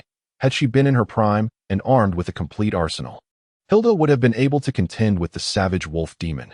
Yet, in the present circumstances, she could not. Thus, he chose to remain passive, awaiting the moment when the wolf demon would launch an attack on Hilda, hoping to awaken the guardian power that lay dormant within her. However, this course of action might severely impair Hilda's mental state. She remained unaware of the protective force residing within her. Still, this was preferable to her complete annihilation. He raised his hand, and a tome materialized, accompanied by a resplendent golden brush poised to record the intricacies of Hilda's trial and her various shortcomings. But then, his brow furrowed as he retracted the book and brush, a glimmer of intrigue illuminating his gaze. The transformed wolf demon once again displayed a menacing grin, and Hilda could sense its murderous intent. Her hands trembled, not only from the reverberation of her recent strike against bone, but also from a profound fear. Was she truly afraid? This sensation was most unsettling. She could only compel herself to remain calm, gripping the remnants of her shattered sword, which was now less than a third intact. Her objective had shifted. It was no longer about vanquishing the wolf demon before her, but rather about surviving. It was no wonder she was deemed exceptional. Even in such dire straits, she managed to swiftly recalibrate her mindset. Yet, some matters could not be resolved merely by adjusting one's perspective, particularly when faced with the ferocious wolf demon. A low growl reverberated as the wolf demon crouched, its muscles taut, poised to unleash its power. Hilda too was tense, prepared to evade the creature's strike the moment it lunged, seeking an opportunity to escape. She fixated intently on the demon's movements, striving to concentrate, when suddenly, the wolf demon vanished, in an instant. A fearsome visage loomed before her, its gaping maw ready to devour. At that moment, all the psychological preparation Hilda had mustered crumbled to dust. She had never anticipated that the wolf demon's second form would possess such astonishing speed, far beyond her capacity to react. Consequently, her mind blanked in that fleeting instant. Relying solely on her ingrained combat instincts cultivated since childhood, she attempted to pivot away to mitigate the impending blow. Yet even this effort was futile, and the wolf demon's jaws would inevitably sever her left arm, the very hand that wielded her sword. Just when disaster loomed, a heavy hammer hurtled through the air, striking the lunging wolf demon with unerring accuracy. With a resounding crash, the creature was sent hurtling backward, shattering boulders and trees in its path. The hammer spun majestically before crashing down near Hilda, causing the earth to tremble beneath its weight. Simultaneously, a colossal figure emerged from the thicket, an exuberant grin adorning his face. Is it amusing to bully a mere girl? Allow me to join in your little game. A growl emanated from 100 meters away, as the wolf demon shook its head and rose to its feet. The earlier blow had merely dislocated its jaw, twisted its neck, a sharp crack signaling the return of its jaw to place, its eyes narrowing into slits of fury as they fixed upon the imposing figure that had dared to assail it. Zhang Yi approached Hilda, yet he did not cast a glance her way. Continuing onward with resolute determination, before the mighty hammer, he effortlessly lifted it with one hand, resting it upon his shoulder, and then beckoned the savage wolf demon with a casual gesture, sensing Zhang Yi's provocation. The ferocious wolf demon unleashed a deafening roar, transforming into a streak of crimson light that lunged towards Zhang Yi in the blink of an eye. Hilda, just recovering from her astonishment, quickly called out a warning, "Be careful." Yet, before her words could fully escape her lips, Zhang Yi's hammer had already collided with the wolf demon's face, sending it hurtling back once more. Hilda's eyes widened in disbelief as she gazed at the unfolding scene. She had felt the immense power of the wolf demon firsthand. Thus, she dared not confront its assault directly. However, the strength of this imposing figure seemed to surpass that of the wolf demon itself. As the wolf demon entered its second form, not only did its power and speed surge, but its physical resilience and regenerative capabilities escalated as well. Soon, the forest reverberated with the wolf demon's roar once again. This time, it chose not to execute a leap for its attack, as such a maneuver would leave it vulnerable in midair, a golden opportunity for Zhang Yi. Instead, it charged towards him with both feet firmly planted on the ground. Its blood-red claws, resembling 5 scythes, aimed directly at Zhang Yi's face. Zhang Yi did not falter. Instead, he advanced a step, swinging his hammer to meet the oncoming claws, resulting in a dazzling explosion of sparks. A familiar scene unfolded as Zhang Yi stood his ground, trading blows with the wolf demon. This time, however, his strength was even more formidable. While the wolf demon loomed larger than before, the ferocious clash sent tremors through the ground, causing the little cat perched on a nearby tree to cling tightly to its branch to avoid falling. A tearing sound echoed as a massive gash appeared on Zhang Yi's chest. Yet, rather than displaying any signs of pain, his laughter grew more maniacal. Blood mist swirled around his chest, the result of the wolf demon's venomous claws, but inexplicably, the blood toxin dissipated within mere seconds, and the blood oozing from his wound rapidly returned to a vibrant red, quickly clotting and forming a scab. This regenerative ability left Hilda increasingly alarmed. The blood toxin was a potent poison commonly possessed by bloodthirsty creatures, designed to induce a bleeding effect. Even a minor wound tainted by such venom could result in uncontrollable bleeding, potentially leading to death. Yet, Zhang Yi, with his formidable recovery capabilities, halted the bleeding and swiftly healed the wound. Otherwise, how could he dare to engage the wolf demon head-on? Upon ascending to the golden tier, he had unlocked a portion of the giant's legacy within his mind. Realizing that he possessed extraordinary regenerative powers that intensified with the ebb and flow of his vitality during battle. In other words, he was unafraid of exchanging blood. The wolf demon, clearly taken aback by Zhang Yi's remarkable resilience, hesitated for a moment in its attack, providing Zhang Yi with the perfect opportunity. In his previous life, lacking such superhuman physique and strength, he had relied solely on the weapons in his hands and the combat techniques honed through life and death experiences. After more than 30 years in the wasteland, he had refined his close-quarters combat skills to their pinnacle. Flaws were fleeting, yet he seized them with unwavering determination. A pair of muscular hands, swollen with power, forcefully pierced through the clawed blockade of the ferocious wolf demon. Seizing its throat with a grip reminiscent of an eagle's talons, the muscles in his back twisted, channeling strength through his waist. Zhang Yi effortlessly hoisted the wolf demon aloft with one hand, delivering a devastating shoulder slam that reverberated through the earth. Yet, his grip remained unyielding. A sinister smile adorned his face, and the multitude of scabbed wounds adorning his body rendered him seemingly more savage than the beast itself. With a single powerful swing of his arm, the wolf demon was sent hurtling into a massive tree. The tree succumbed to the impact, and as the wolf demon attempted to rise, Zhang Yi's figure was already upon it. Driving his knee into its chest with the force of artillery, the splintered trunk exploded, sending the wolf demon soaring once more. Zhang Yi pursued relentlessly, the two titanic figures clashing through the forest like trains, accompanied by a cacophony of explosions as countless trees toppled in their wake. A hammer strike followed by a punch sent the wolf demon spiraling sideways, only to be yanked back by Zhang Yi's iron grip on its wrist. Another knee strike arched the creature like a shrimp, followed by a crushing elbow that slammed it into the ground. A low whip kick struck the wolf demon's side, shattering bones and sending it sliding across the earth.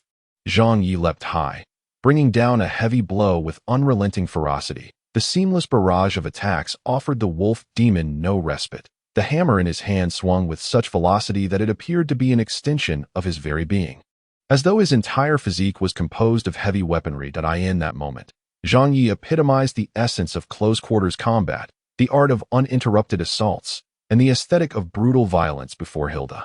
Every inch of his body transformed into a weapon, transcending the limitations of the hammer alone. Even a single finger could unleash terrifying lethality. Finally, a resounding crash echoed, accompanied by the sound of shattering bone. Zhang Yi stood, drenched in blood, grinning broadly, his white teeth stained crimson, exuding a chilling terror. Yet in Hilda's eyes, this was the unmistakable smile of a true warrior. The battle concluded, The ferocious wolf demon, vanquished. Chapter 68. A flush of heat on the face. This creature truly can take a beating. Zhang Yi grimaced, surveying the disfigured remains of the wolf demon. This beast was significantly stronger than the last. In their face-to-face confrontation, it had clawed him 17 or 18 times. Were it not for his robust physique and formidable recovery, he might have already been shattered. Fortunately, Zhang Yi was at the pinnacle of his condition, having just ascended, with free magical energy surging through him, enhancing his strength and enabling him to confront and overpower the wolf demon. After catching his breath, Zhang Yi approached Hilda, hammer in tow.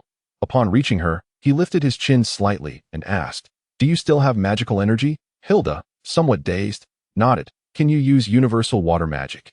Again, she nodded. "Let's have some." "I feel sticky and uncomfortable." As he spoke, Zhang Yi extended his arms, as if already preparing to welcome the incoming flow of water. In response, Hilda, at a loss for words, ultimately acquiesced, raising her hand. Magical energy coalesced into a magic circle above Zhang Yi. And then, as if it were raining, a stream of water cascaded downwards. Zhang Yeshu leisurely spun around a few times, performing a few stretches, and casually discarded his tattered shirt, revealing a robust torso, especially under the cascading water. The distinct contours of his muscles were visible, alongside numerous scars and freshly scabbed wounds upon his flesh. His face bore no trace of pain, as if the gruesome scratches upon his body were non-existent. Once he was nearly cleansed of grime, Zhang Yi nodded, opting not to engage in conversation with Hilda, and turned resolutely towards the lifeless carcass of the crystal serpent. Remarkably, he had indeed stumbled upon the remains of a crystal serpent. Although the battle had been fierce, fortune had smiled upon him, for the carcass of a wolf demon held considerable value. Noticing Zhang Yi's disinterest in conversing, Hilda could no longer restrain herself and inquired, "Who are you?" "A kind-hearted mercenary passing by," Zhang Yi replied without glancing back. Hilda's gaze flickered. This was the first time she had encountered someone like him.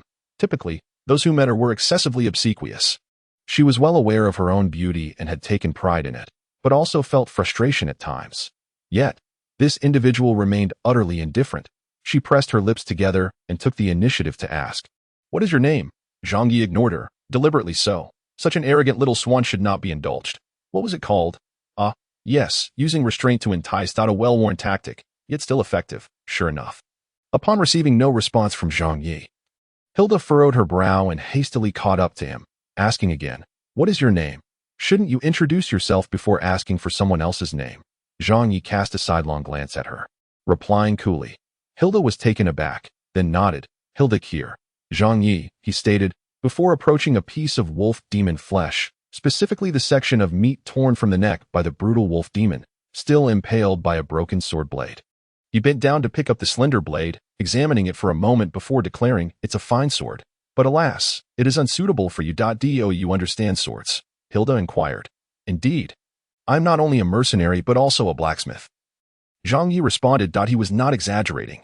The old man had compelled him to learn the craft, so he possessed all the requisite skills of a blacksmith. In the old man's words, "With your physique, it would be a shame not to, for the sword is excessively rigid, lacking in resilience, which ultimately leads to its fracture. Moreover," Zhang Yi paused, turning to Hilda, "it is indeed a fine sword. Yet it falls short of being worthy of its wielder." Hilda was momentarily taken aback, then a subtle smile graced her lips, her chin lifting slightly in a proud arc. "You are correct." A modicum of expertise, paired with a hint of veiled praise, allowed the proud little swan to accept this without reservation. "It seems she is indeed but a young girl." Zhang Yi stifled a laugh inwardly, maintaining an exterior of calm detachment. He then returned the broken sword to Hilda, beckoning to the little cat as he continued towards the crystal serpent.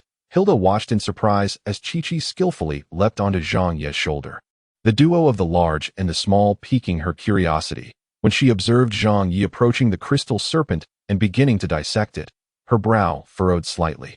This was her quarry.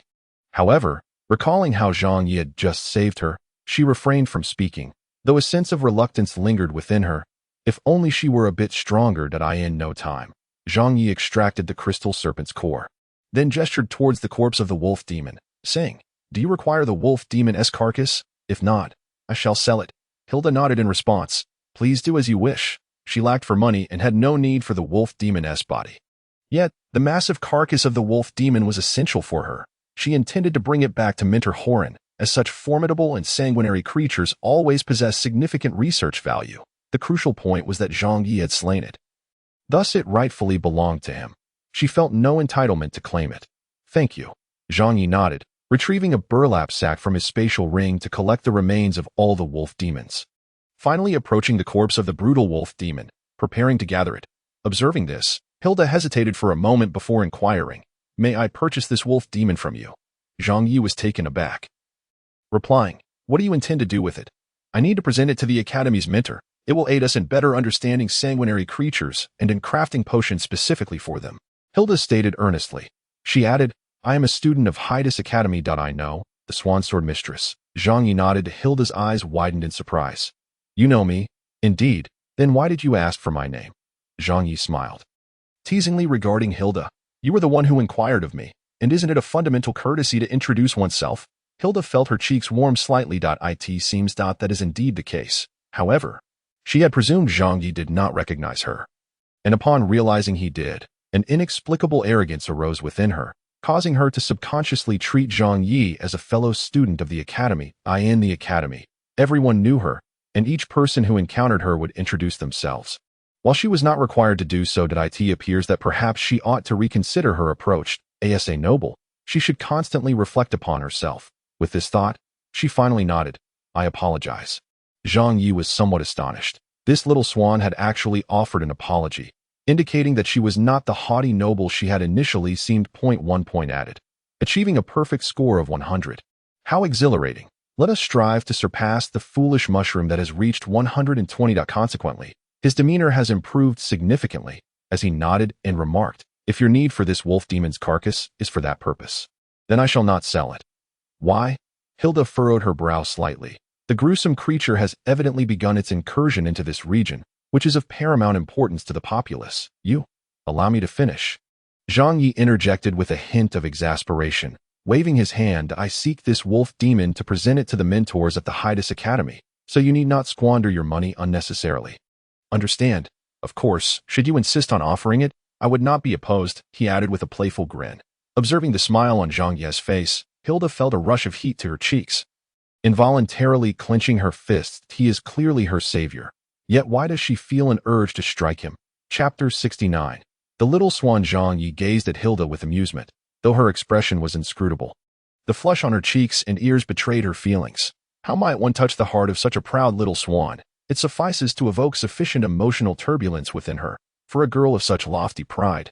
It is not surprises and romance that she lacks, but rather unforeseen emotional upheaval and experiences yet unencountered. Clearly, few, if any, have treated Hilda as Zhang Yi does. In this moment, Hilda fixated on Zhang Yi, as if she wished to etch his visage into her memory. Zhang Yi was unperturbed. The deeper the impression, the better. After dealing with the wolf demon's remains, Zhang Yi prepared to return. He turned to Hilda and slightly raised his chin, proposing, "Shall we return to the Academy together?" Hilda paused for a moment in silence before nodding. She was uncertain whether more wolf demons lurked in the vicinity. Should another appear, she would clearly be ill-equipped to handle it. Accompanying Zhang Yi would ensure greater safety. Thus, beside Zhang Yi, alongside the little cat, there now walked a little swan. She maintained her elegance and pride at all times, even in this dense forest that could render one quite disheveled. Ensuring her hairstyle remained impeccable. Moreover, she insisted on walking ahead of Zhang Yi.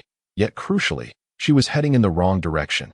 "The Hydus Academy is over there," Zhang Yi pointed out.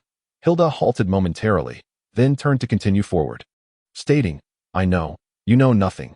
Zhang Yi chuckled softly, opting to remain silent and follow her, curious to see how long she would stubbornly insist on her misguided path.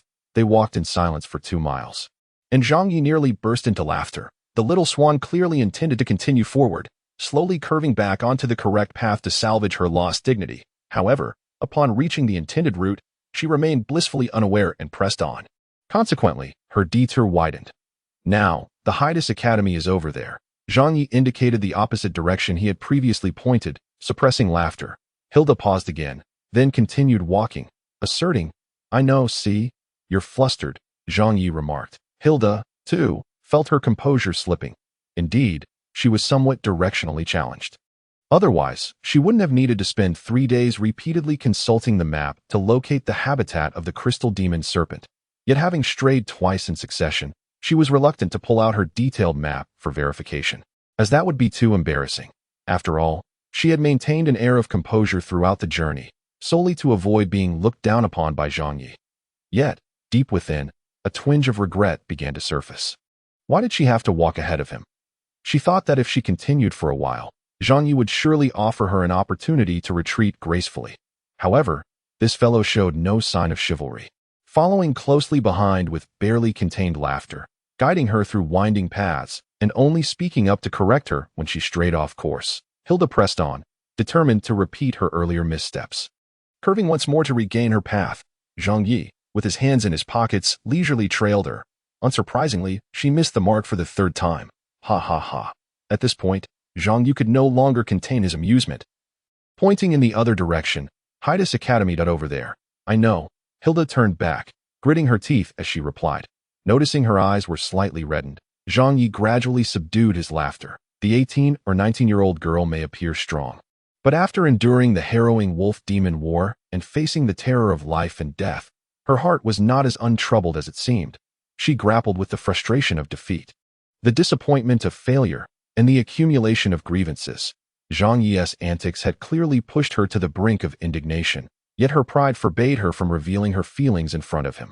Understanding this, he decided it was time to take action, striding ahead to place himself in front of her. Hilda braced herself for ridicule, yet after a moment of waiting, Zhang Yi's laughter did not resume.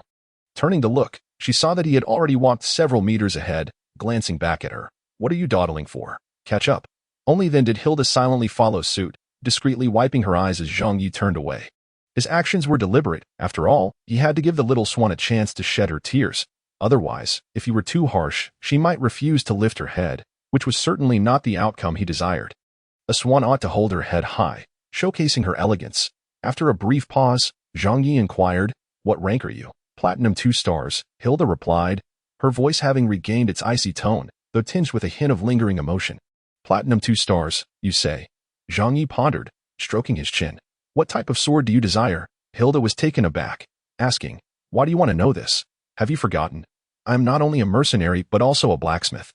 If you wish, I can forge the sword you need. A blade truly worthy of you. What do you say? Care to consider it?" Chi-Chi perched on Zhang Yi's shoulder, observing him with a glint in her eye. She felt as though he resembled a great gray wolf, cunningly approaching a little white rabbit. "Oh no, a little swan," with a sly smile. However, the little cat was firmly on the side of the gray wolf, ready to assist in his playful pursuit. Thus, she chimed in, "Big Guy is a master blacksmith, meow." Though she was unaware of the ranking system among blacksmiths, she understood that every profession had a symbol of greatness. And since Zhang Yi was the best of the big guys, he must be the finest blacksmith as well. Zhang Yi silently gave a thumbs up to the little cat. What a splendid ally. As anticipated, upon hearing Zhang Yi and Chi-Chi's remarks, Hilda cast her gaze upon the broken sword in her hand, pausing in silence for a moment before nodding. "A slender sword, and no problem." Zhang Yi nodded in response. "When the time comes, I will need you to demonstrate your swordsmanship once more. That if necessary, we can practice together, as I must understand your combat style in order to craft a unique sword that is truly suited to you." Thus arises a perfect reason for our subsequent rendezvous. Moreover, it was evident that Hilda was oblivious to this fact, her focus entirely fixated on the notion of uniqueness. An unparalleled sword, no girl would refuse something that is one of kind, especially if it is genuinely hers and tailored to her needs. Hilda was no exception. Contemplating this, a glimmer of anticipation sparkled in Hilda's eyes as she nodded. "All right. How much will it cost?" Her inquiry, though phrased as a question, conveyed an unmistakable sense of affirmation to Zhang Yi, as if the price were of no concern. Indeed, a wealthy lady. Yet, discussing finances can be rather detrimental to relationships. Zhang Yi chuckled inwardly like a cunning old fox, while outwardly he wore an expression of indifference towards wealth. "I am an exceptional mercenary, as well as a skilled blacksmith, and an outstanding blacksmith is always devoted to creating better and more perfect works.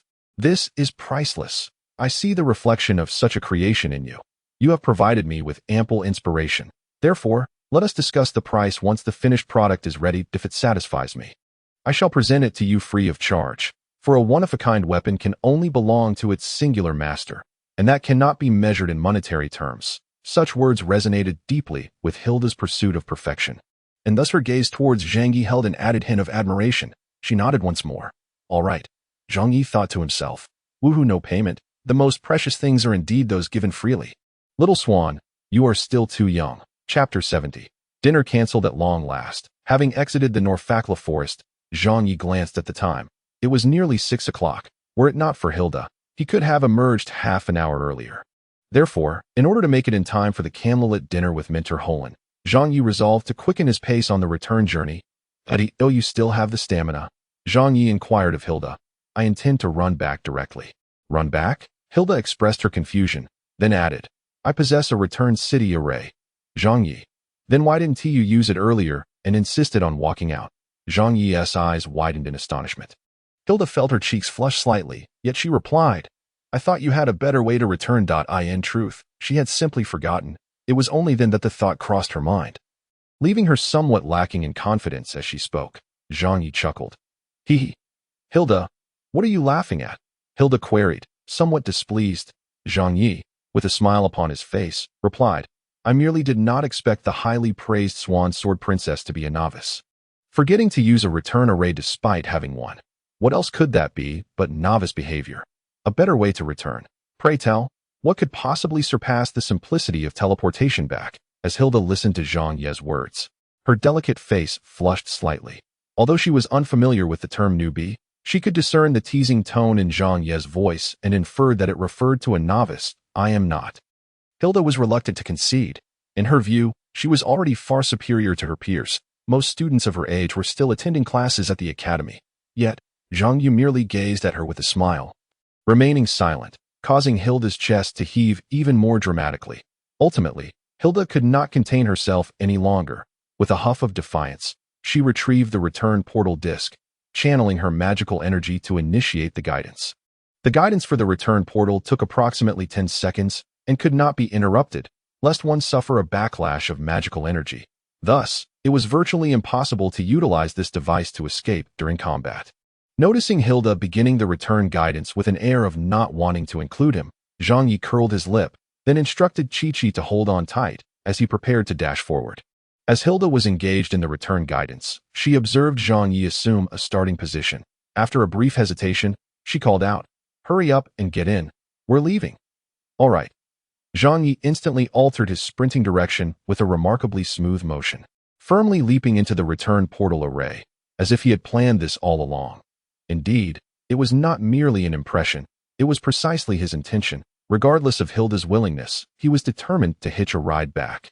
For only a fool would run back alone. Realizing his premeditated scheme, Hilda stamped her foot in frustration. As the teleportation array illuminated, Zhang Yi and Chi-Chi felt themselves enveloped in a dazzling light.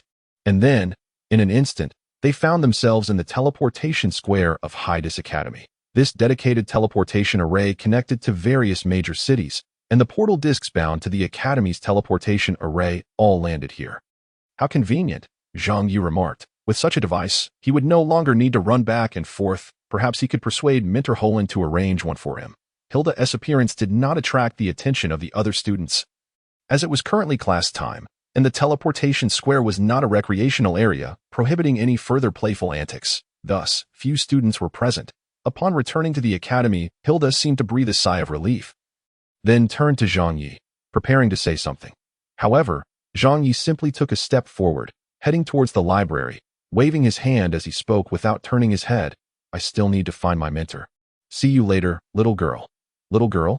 Hilda was taken aback for a moment, then gritted her teeth and retorted, "My name is Hilda?" "Uh-huh, I'll remember that," Zhang Yi replied dismissively, before striding away, watching his retreating figure. Hilda could not help but stomp her foot once more, then raised her chin, transforming back into a proud little swan, tossing her golden waves of high ponytail as she made her way towards the dormitory area. Having amused the little swan, Zhang Yi felt particularly elated, humming a tune as he walked. The melody he hummed was a rock song from his previous life, a favorite among wasteland mercenaries, having heard him hum it numerous times. Chi-Chi had also picked it up, perched on his shoulder, swaying its head in rhythm, adorably joining in. Before long, they arrived at the library. Zhang Yi was uncertain whether Holen was indeed in the library. But he was simply following his instincts. As it turned out, his instincts were right. Holland was indeed in the library, and upon seeing Zhang Yi, the librarian granted him passage without further inquiry. Perhaps this was a privilege bestowed upon him by his mentor. Holland? In any case, Zhang Yi felt completely justified in his enjoyment of the situation. However, he found it peculiar that both the librarian and passing students gazed at him with expressions of astonishment. Could it be that he had become more handsome? As he entered the library, he was greeted by the familiar booth, where Holland, having just finished her class, was leisurely sipping tea, when she noticed Zhang Yi's entrance. She momentarily froze, her cheeks tinged with a blush. "What's the matter?" Zhang Yi inquired, bemused. "Why does everyone look at me like that? Is there something on my face?" Holland chuckled softly and shook her head. "No, your face is quite clean, and your upper body is also spotless."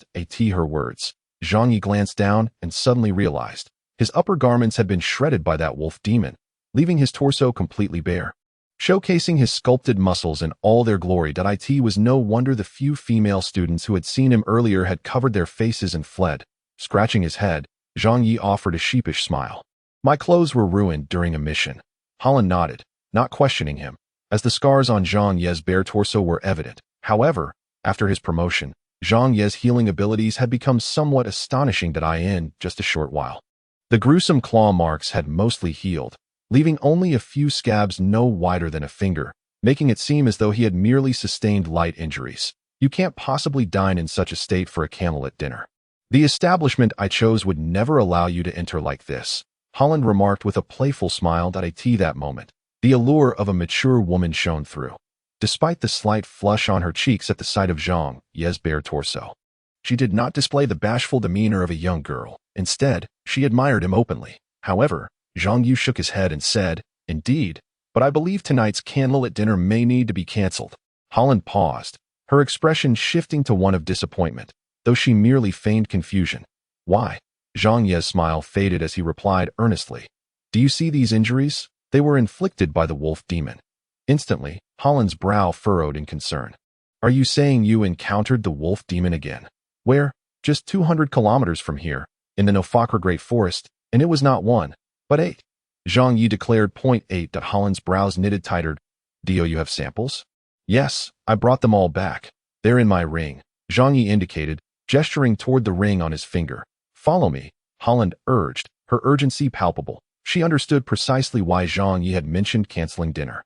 At that moment, she had no desire for a candlelit meal. Thus, Zhang Yi followed Holland through the academic area, arriving at a minimalist building where most individuals they encountered were clad in white lab coats. Clearly distinguished professionals who nodded in greeting to Holland. However, she was too preoccupied to engage in conversation, hastily leading Zhang Yi to her laboratory. The room was empty as she opened a door and stepped into a spacious area. "Bring out the wolf demon corpses. I want to examine them," she instructed. "I must ascertain, based on their samples, whether they originate from the same blood ground, for this is of utmost importance." Zhang Yi nodded, extracting all the remnants of the wolf demons and casting them upon the ground. Instantly, a pungent scent of blood wafted through the air, while Horan's eyes widened as she gazed upon one of the corpses. A brutal wolf demon? Chapter 71. The spoils of war. Horan, covering her mouth and nose with a handkerchief in one hand and clutching a congealed ice spear in the other, approached the carcass of the brutal wolf demon. Prodding its claws with the ice spear. "Is there a problem with the brutal wolf demon?" Zhang Yi inquired. If it were merely a wolf demon, it might have wandered from a distant land. But the presence of a brutal wolf demon indicates that a blood ground must have manifested in the vicinity. Horan elucidated. The brutal wolf demon serves as the vanguard of the blood ground, a superior breed of wolf demon capable of commanding a certain number of its kind, possessing the ability to absorb sanguine energy to augment its own powers. Indeed, Zhang Yi nodded, remarking at that moment. The wolf demon let out a tremendous roar, and then red light surged from the surrounding corpses into its body, thereby enhancing its strength. "That is the sanguine power," Horan explained, "a fiercely volatile and formidable force. It is indeed powerful, nearly overpowering the little swan." Zhang Yi mused. "Little swan?" Horan paused in surprise. "Though, I meant Hilda." Horan's brows arched at once. "Hilda? She was present as well. To be precise, it was she who dispatched those wolf demons.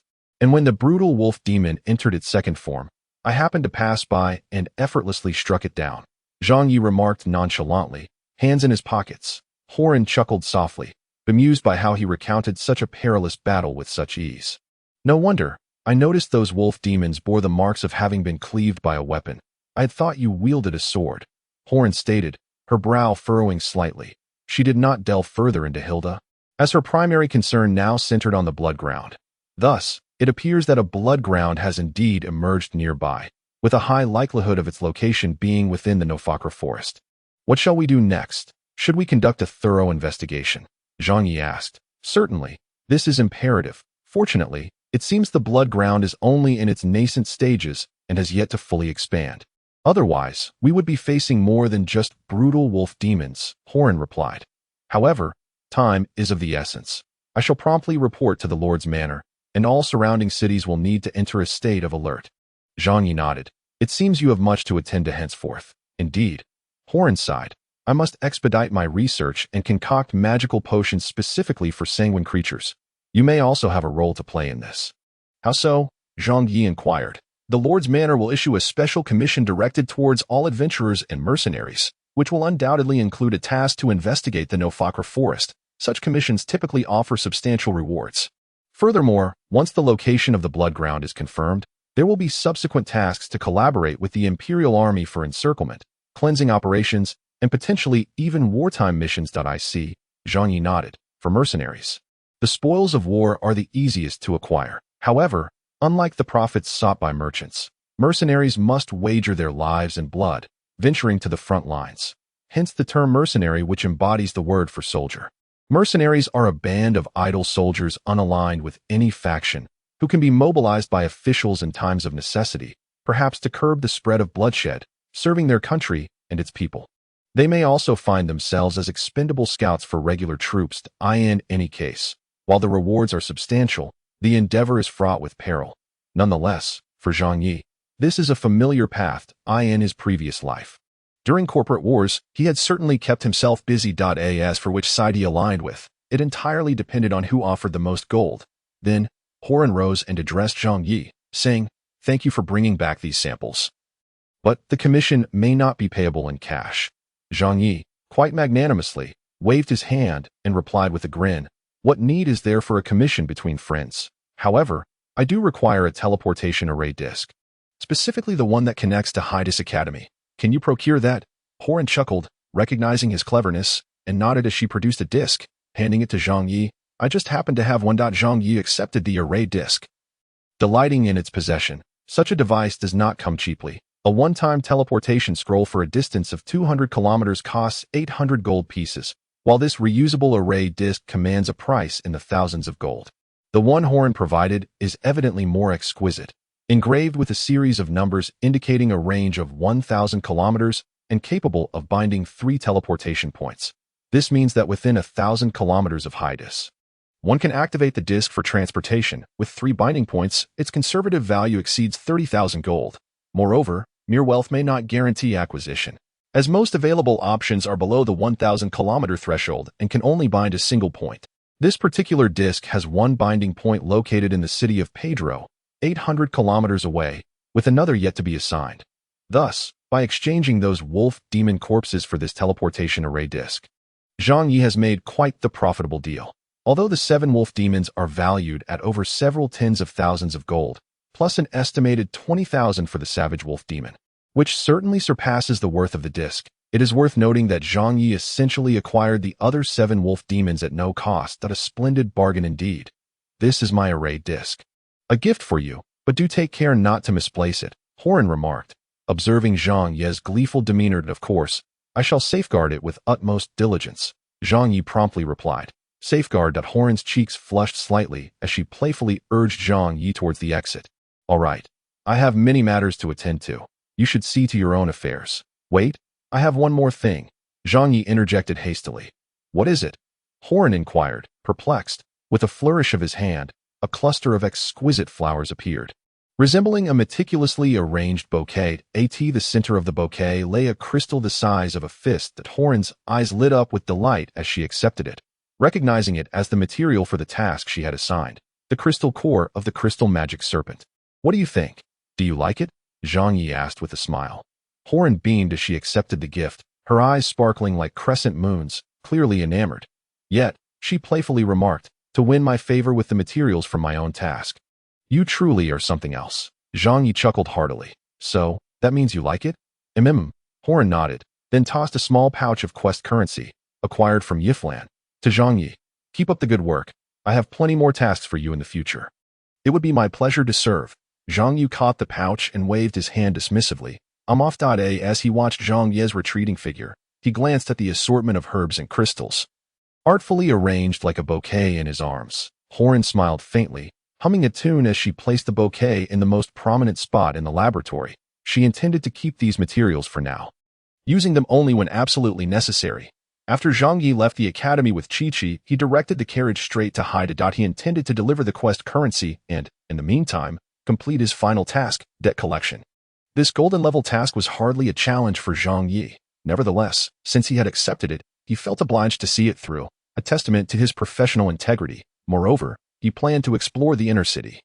Having heard that one could procure exquisite items there that were unavailable in the outer city, with a considerable sum of money in his pocket, he felt uneasy about not spending it, as he had no habit of saving. Chapter 72, The Obsequious Saiyan's Boss Lady, I'm here to submit a task, Zhang Yi announced boldly as he pushed open the wooden door of Hyalon No. 11. However, upon entering, he sensed something amiss. The patrons of the tavern were divided into two distinct groups. One group, seated on the right, consisted of familiar regulars, including the burly bearded man. The other group, adorned with crab tattoos, occupied the left side of the tavern. The bar sat Sans, the leader of the crab gang, his hand, which Zhang Yi had once disarmed, wrapped in bandages, clearly still nursing its wounds. The tavern was unusually quiet, a stark contrast to its typical lively atmosphere. Zhang Yi's smile vanished in an instant, replaced by a stony expression, his eyes glinting with menace. What's this? Has your crab gang come to stake a claim here? He strode into the tavern, hands in his pockets, casting a hostile glance at the gang members. Immediately, the crab gang members shook their heads in unison, pointing at their leader. Sans, nursing a drink, managed a nervous smile, tinged with trepidation. It's a misunderstanding, my good brother. We're not here to encroach on your territory. Is that so? Zhang Yi's face instantly transformed into a guileless grin as he settled beside Sans. So, you've come to treat me to a drink. Then, he draped an arm around Sans's shoulder, exuding a false camaraderie. Yet, Sans recoiled slightly. The imposing presence of this behemoth was overwhelming, and the pain from his severed arm still lingered, as if it had only happened yesterday. Noticing Zhang Yi's cheerful demeanor, Sans quickly called out to Yiflan. Quickly, serve my brother the finest drink. Yiflan rolled her eyes but complied, pouring a glass for Zhang Yi.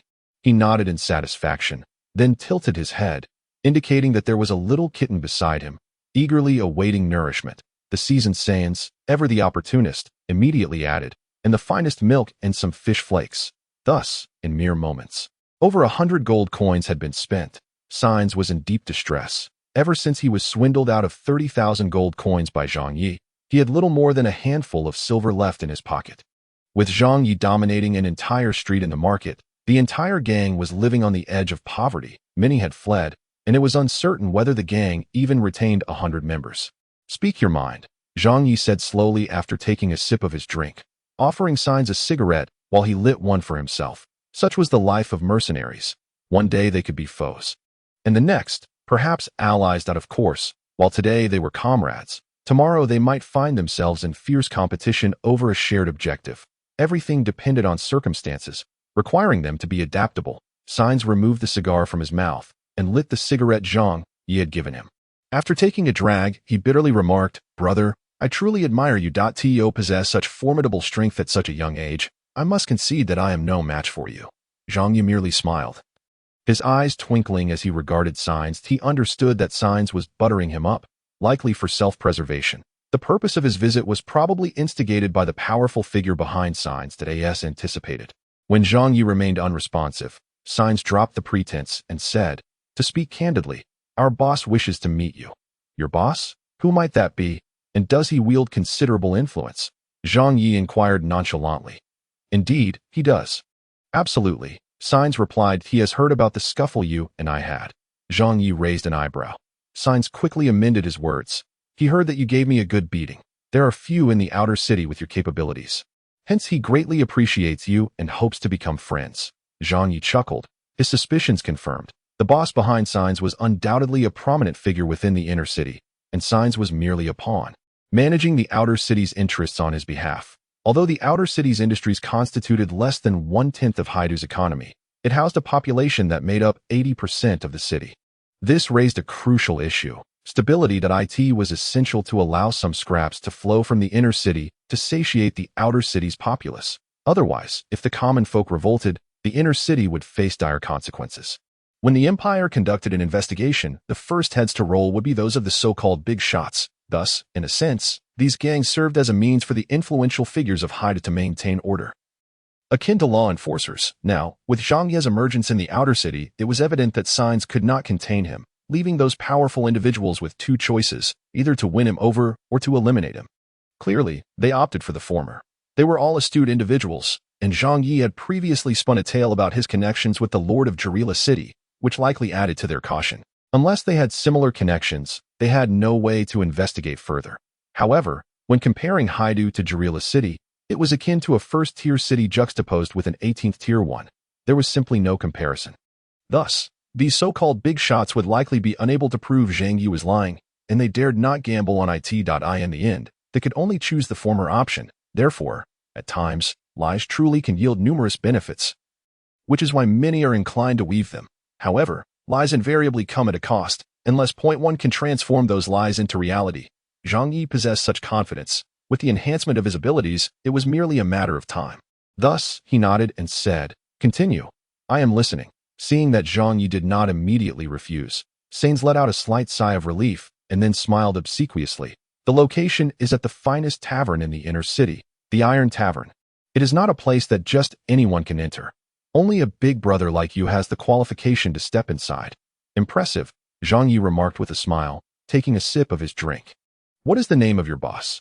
Raimondanger, a prominent figure in Haidu, known by the moniker Iron Fist, Sains promptly replied. Half of the mercenaries in the inner city are under his command. To be honest, I learned my craft from him. He also has an iron arm, though it is far superior to mine.it is said that in his youth, he crushed a ground dragon with that iron arm. A ground dragon is at least a platinum-level creature in adulthood.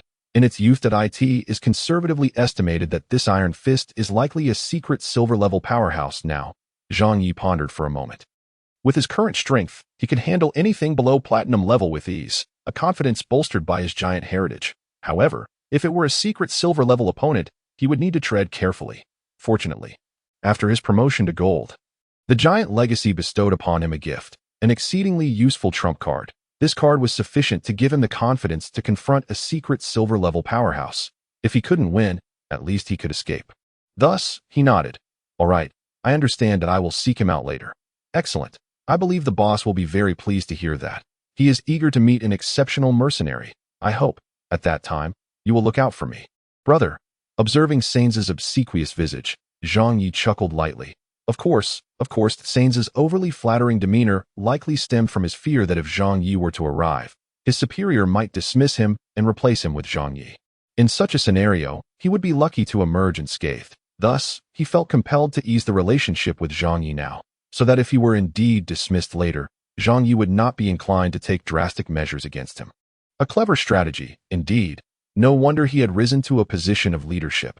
Unfortunately, it seemed that he had grown too comfortable, only to encounter a monster like Zhang Yi, leading to his downfall. Well then, I shall not disturb you further, brother, Sain said with a smile, rising to take his leave.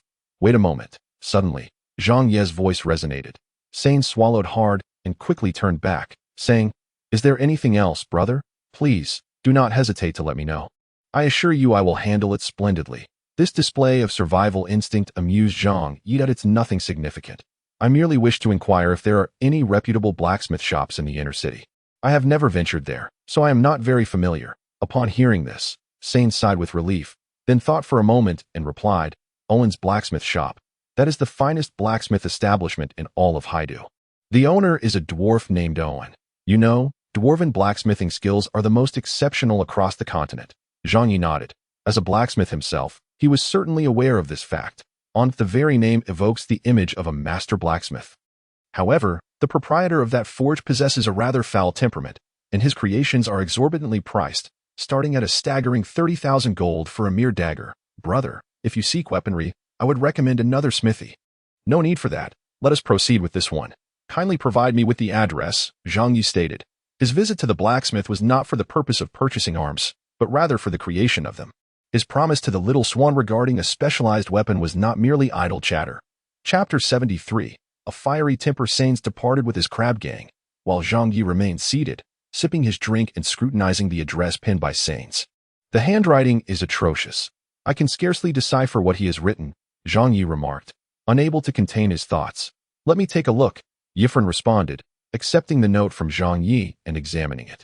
Indeed, the handwriting is quite dreadful, yet I am familiar with this place. It is located at. She relayed the address to Zhang Yi, who nodded in acknowledgement. So, you truly intend to meet this Iron Fist?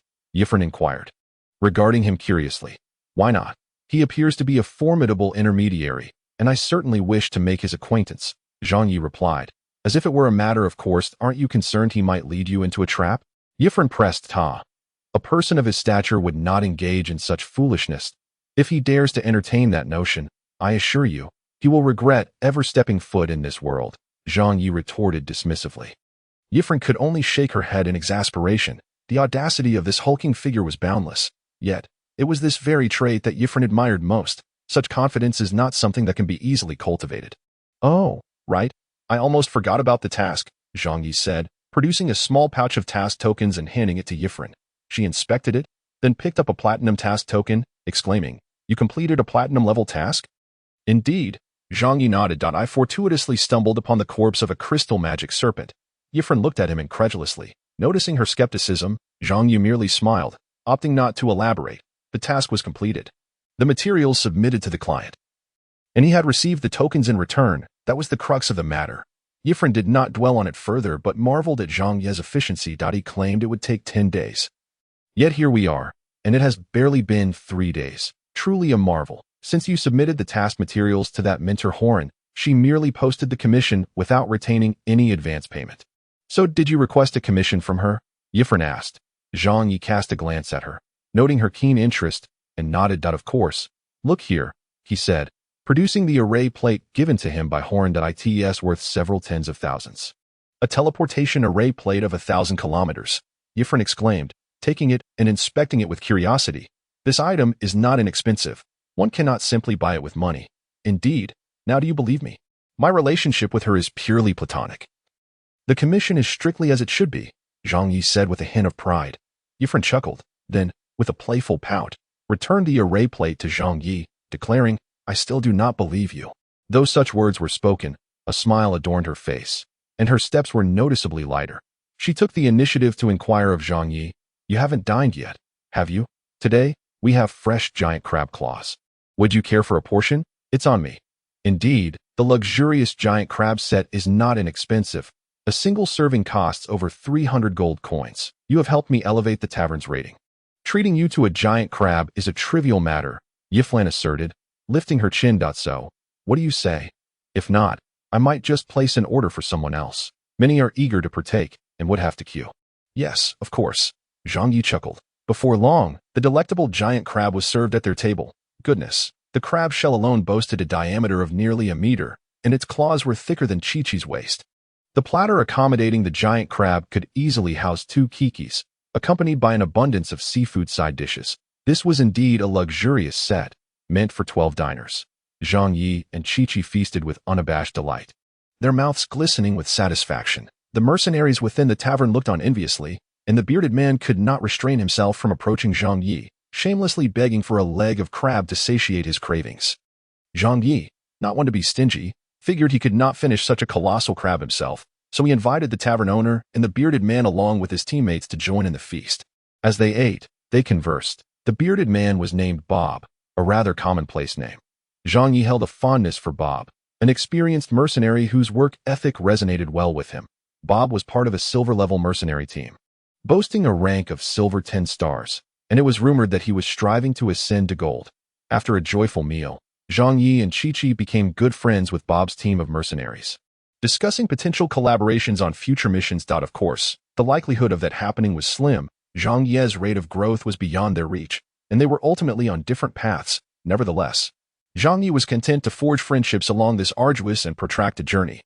Capable of engaging in conversation, sharing drinks, and boasting, having eaten and drunk to their fill, Zhang Yi began to pick his teeth, leading the little kitten towards the orphanage. Along the way, he casually purchased some meat and eggs to nourish the little girls.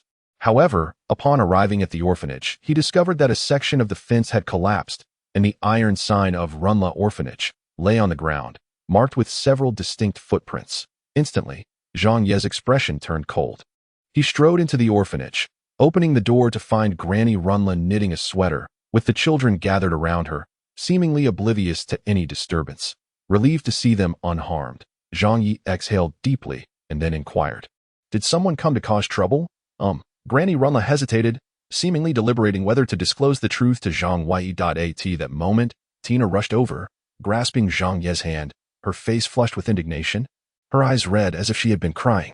"Big guy, someone bullied us and even tried to hit us. If it weren't for the passing enforcer uncle, Granny would have been hurt." Zhang Yi inhaled deeply, turning his gaze toward Granny Runla. With a sigh, she relented, saying, "We do not know those individuals, but they have had their sights set on us for several months now. They wish to purchase the land of the orphanage for 500 gold coins. I did not agree, so they come around from time to time. This morning was the fourth time. Do you know?" Zhang Yi inquired. She was unaware. At that moment, she was at school, and we had refrained from informing her. Fearing it would cause her distress, Lunla shook her head. "Do you remember what that group of people looked like?"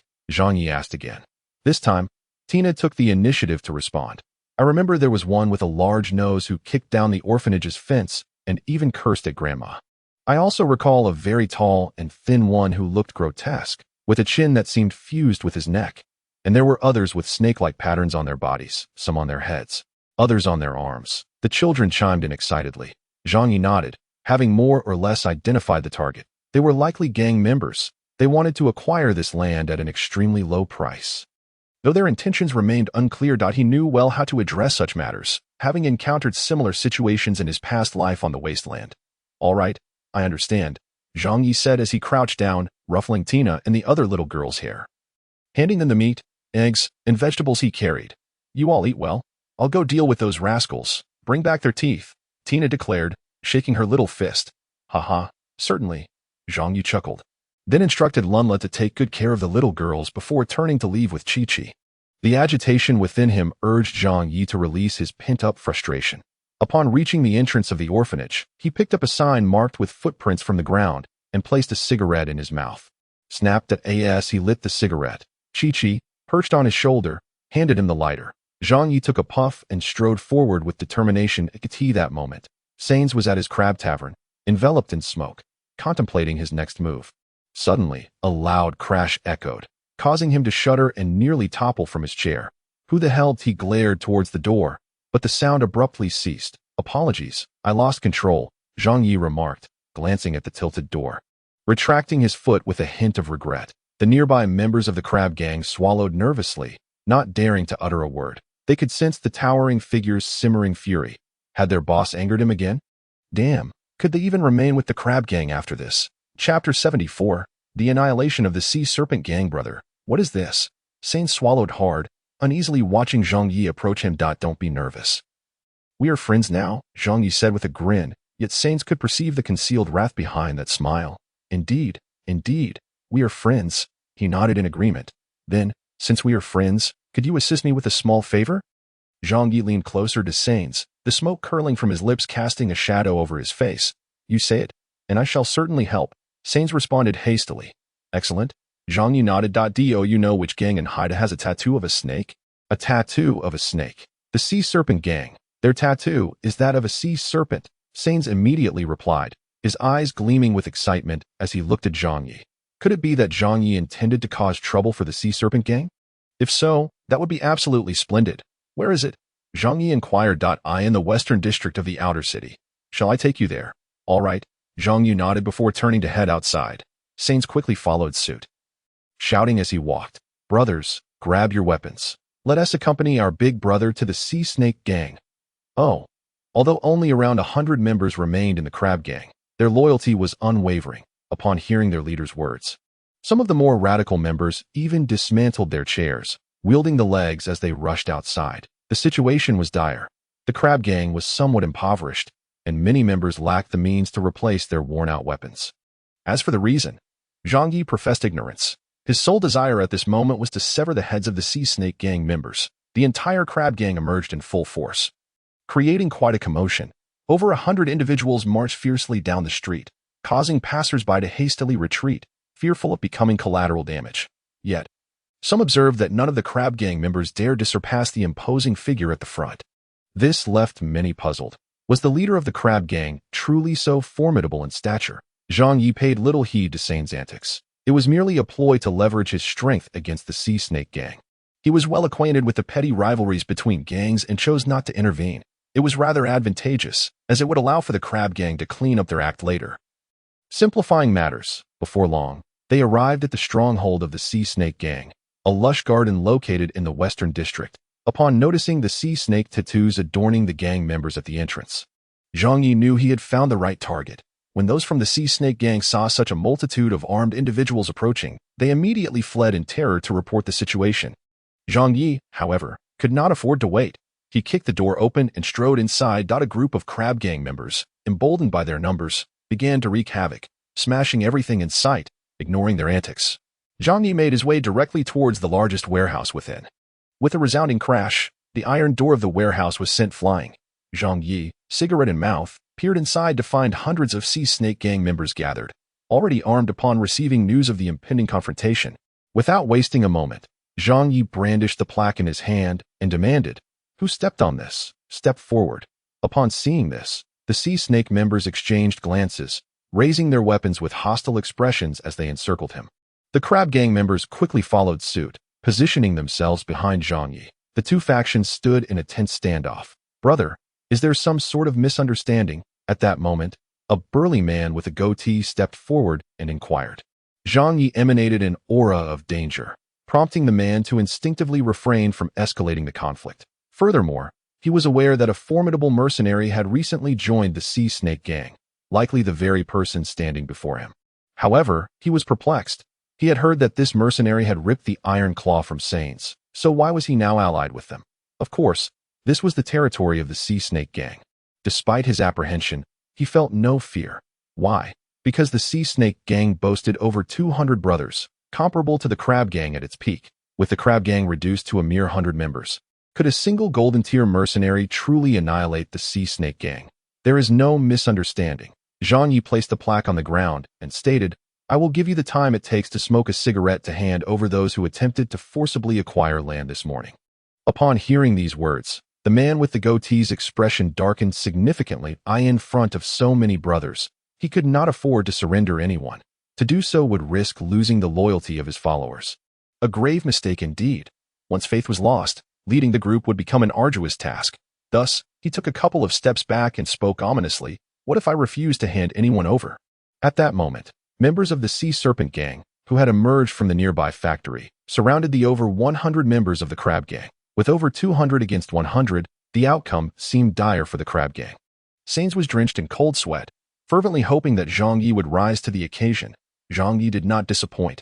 Refused to comply, he retorted, shaking the iron plaque in his hand before suddenly flinging it. The rusty metal transformed into a scythe of death, sweeping through the crowd like a blade through grass, before embedding itself into the wall of the factory, stained with blood. The man with the goatee stared in wide-eyed disbelief, only to collapse moments later. Along with him, 7 or 8 others had their heads severed from their bodies, falling to the ground with a thud, blood splattering everywhere. All present stood in stunned silence, witnessing the shocking scene. In mere seconds, the leader of the Golden 6-Star Sea Serpent Gang had been eliminated. The atmosphere was thick with silence, broken only by Zhang Yi's thunderous voice reverberating through the factory. "You think you can intimidate me? How dare you? If the Sea Serpent Gang still exists after today, I shall personally remove my head and kick it around like a ball." His fury was palpable, and in a fit of rage, he unleashed a torrent of expletives from his previous life. As he cursed, a brilliant light flashed from the ring on his finger, and a massive hammer materialized in his grasp. With a mighty swing, the hammer hurtled through the air, crashing down with overwhelming force, demolishing a large area. His imposing figure charged into the fray like a tank, and soon, anguished cries filled the air as numerous individuals were sent soaring, colliding violently with the factory roof. Sains, witnessing the carnage, felt a surge of adrenaline and raised his hefty cleaver, shouting, "Brothers, let us take them down." The crab gang's younger members, witnessing Zhang Yi eliminate their foe in a heartbeat, felt their spirits soar, and they charged forward, weapons raised, towards the bewildered Sea Serpent Gang members. The Sea Serpent Gang, caught off guard, found themselves in disarray. By the time they began to react, over 50 of their comrades had already fallen to Zhang Yi's hand. Faced with such staggering lethality, their courage shattered. What was the point of remaining when their leader had been slain? They fled, leaving the battlefield in a state of utter chaos. Despite their numerical superiority, the Sea Serpent Gang was being relentlessly pursued and crushed by the Crab Gang, who were significantly outnumbered. Zhang Yi, a veritable predator among sheep, dispatched the silver-ranked foes with ease, one hammer blow at a time. The ranks of the Sea Serpent Gang dwindled at an alarming rate. Ultimately, fewer than 60 members managed to escape the forest, while the rest met their demise or were left severely injured. Of the more than 100 casualties, over 70 had fallen to Zhang Yi's wrath alone. More than 60 lay dead, while the remainder were left grievously wounded. Additionally, 2 had their throats cut by the nimble little cat amidst the chaos. This feline was quite fierce too. Given such a ruckus, it was only a matter of time before a contingent of law enforcers arrived on the scene. Although the law enforcement system in Haidu is entangled with gangs, allowing such a commotion to go unchecked would inevitably erode the people's trust. Thus, they have no choice but to mobilize collectively. "Brother, the enforcers have arrived," Zhang Yi remarked nonchalantly, casually lighting a cigarette while seated atop a machine in the factory. His address having unexpectedly evolved from brother to big brother, it was evident that he was quite exhilarated. Zhang Yi cast a sidelong glance at him, exhaling a plume of smoke. Surrounding them lay the fruits of his labor. And to Sains, this display exuded an aura of formidable strength. At that moment, he found himself utterly convinced, and any lingering resentment towards Zhang Yi evaporated. His mind was now consumed with thoughts of partnering with the big brother, growing stronger, and achieving greatness once more. "Can we make this happen?" Zhang Yi inquired. "Absolutely," Sains replied, nodding towards the territory of the Sea Serpent Gang. Subsequently, as the Crab Gang devoured the Sea Serpent Gang's domain, it would undoubtedly flourish, alleviating his fears of being cast aside by his boss. With the boss in the picture, the enforcers posed no threat. A few scapegoats could be imprisoned for a few days and then released. Or even if they remained incarcerated, it mattered little, for the matter would simply fade away. Haidu was that dark. Zhang Yi nodded, stowing away the angel, heavy hammer as he made his way outside. His deep voice resonating with deliberation, spread the word. "All gangs in the outer city, should anyone dare engage in lowball land acquisitions, the Sea Serpent Gang shall be dealt with." Understood. Chapter 75. Owens forged. The reason for not mentioning the Lunla orphanage was that Zhang Yi was acutely aware that there are always some dimwits in the world who, when prohibited, become even more determined to act. Therefore, should Zhang Yi bring up the Lunla orphanage, it would inevitably become a target for scrutiny. Perhaps due to his influence, no one dared to touch the orphanage. But the fear of the unforeseen loomed large. Thus, Zhang Yi opted to broaden the scope, using land transactions as a facade to shield the Lunla orphanage. After all, the only valuable asset of the Lunla orphanage was that parcel of land. As long as no one harbored intentions towards that land, the orphanage would remain safe. Before long, Zhang Yi arrived outside Lin Garden, where a throng of enforcers had gathered. "Halt!" the enforcers commanded, preventing Zhang Yi from advancing. He immediately donned an innocent smile. "Are you kidding me, sir? I'm merely a passing citizen. If you must apprehend someone, let it be them. It has nothing to do with me." The enforcer replied, "You're drenched in blood. Even 3 buckets of water couldn't cleanse you. You dare claim to be a good citizen? Just ask him, aren't you?" "Sains?" Zhang Yi turned to Sains, who promptly nodded, waving his hand grandly. "This is a matter for the Crab Gang. It has no bearing on this passing gentleman. If you seek someone, come to us." "Indeed, it's all on us," shouted the cadre of Crab Gang members behind Sains, brandishing their weapons and voicing their defiance, causing the enforcers to tense with apprehension, fearing an onslaught from these violent thugs. The leading enforcer furrowed his brow, standing at 6 feet tall, with a striking visage and sharp, hawk-like eyes. He radiated an imposing presence, reminiscent of a seasoned warrior returned from the battlefield, starkly contrasting with the visibly intimidated enforcers surrounding him. Judging by his attire, it was evident that he held a significant rank. "Look, I am quite innocent," Zhang Yi said with a grin, a cigarette dangling from his lips. For a fleeting moment, He felt as though he had returned to that desolate wasteland where even the air was laden with sand. Truly exhilarating. The enforcer fixed his gaze upon Zhang Yi, hesitated for a moment, then slightly tilted his head, allowing a pathway to open up among the throng of enforcers. Zhang Yi chuckled and strode forth confidently. As he passed by an enforcer who appeared to hold significant authority, a deep voice resonated, "You better not fall into my hands." Heh. Zhang Yi merely smiled, giving the man's shoulder a light pat, while discreetly wiping the blood from his hands. "Then you had best be a good officer." With that, Zhang Yi sauntered away, disregarding the enforcer's chest, which heaved with anger. "Take them all away." The furious shout from the enforcer, coupled with the raucous laughter of a gang of thugs, lifted Zhang Yi's spirits considerably. Soon, he returned to the orphanage. Upon seeing Zhang Yi drenched in blood, Granny Lunla was momentarily startled, yet the group of little girls remained utterly unfazed. "Here, these are the teeth you wanted." Zhang Yi spread his hand, revealing a collection of a dozen or so meticulously cleaned teeth, which he had randomly extracted from the mouths of several unfortunate souls. "Wow!" Tina exclaimed joyfully, and along with a gaggle of little girls, they began to mercilessly torment the teeth, causing Granny Lunla's eyelids to twitch uncontrollably. Zhang Yi, however, burst into hearty laughter. Tina is quite suited to be a mercenary. Of course, he still advised against Tina pursuing that path. But who could predict what the future held? Subsequently, Zhang Yi made his way back to the Hylon number 11, for he needed a bath. While the orphanage provided bathing facilities, they were rather rudimentary. Zhang Yi had to stoop to fill a basin with water to wash himself, which was quite uncomfortable. Thus, he opted for the bathhouse at the Mercenary tavern instead. In due time, Zhang Yi planned to have the orphanage renovated, so he could reside there in comfort. Upon seeing Zhang Yi return, covered in blood, Ironblood rushed over, bombarding him with questions and concerns. Only after confirming that Zhang Yi was unharmed did she let out a sigh of relief. "What on earth happened?" Ironblood inquired. "Nothing major. Just took care of a gang that crossed me," Zhang Yi replied nonchalantly. "Which gang?" "The Sea Serpent Gang." Ironblood's expression shifted. The Sea Serpent Gang was one of the 4 major gangs in the outer city. How could it sound so trivial when spoken by Zhang Yi? It seemed the Sea Serpent Gang was in dire straits. News of their demise would likely surface soon. By the way, the temporary pass for the inner city has arrived, Ironblood announced. Zhang Yi nodded. "Thanks, I'll be heading to the inner city shortly. I probably won't return tonight." Ironblood nodded in acknowledgement, then suddenly realized something and pouted. "If you won't be back, why tell me? Is it because you're afraid someone might miss you and lose sleep over it?" Zhang Yi chuckled, leaning his face closer to Ironblood's. She pushed him away and crossed her arms, turning her back to him. "Who on earth would miss a big lug like you? Come on, tell me." I don't know. Just something I heard. All I know is that the person is quite beautiful." Ironblood, still facing away, revealed a smile on her face, filled with anticipation. "Oh, how beautiful, in the realm of delightful dreams. One envisions beauty of a certain kind." The voice of Zhang Yi resonated, causing Yifulin to ponder momentarily. Delightful dreams. In the next instant, realization struck her. Her face flushed crimson, and she huffed in irritation as she turned away, only to find Zhang Yi hastily ascending the stairs, accompanied by peals of laughter. Amused yet vexed, Yifulin could not chase after him.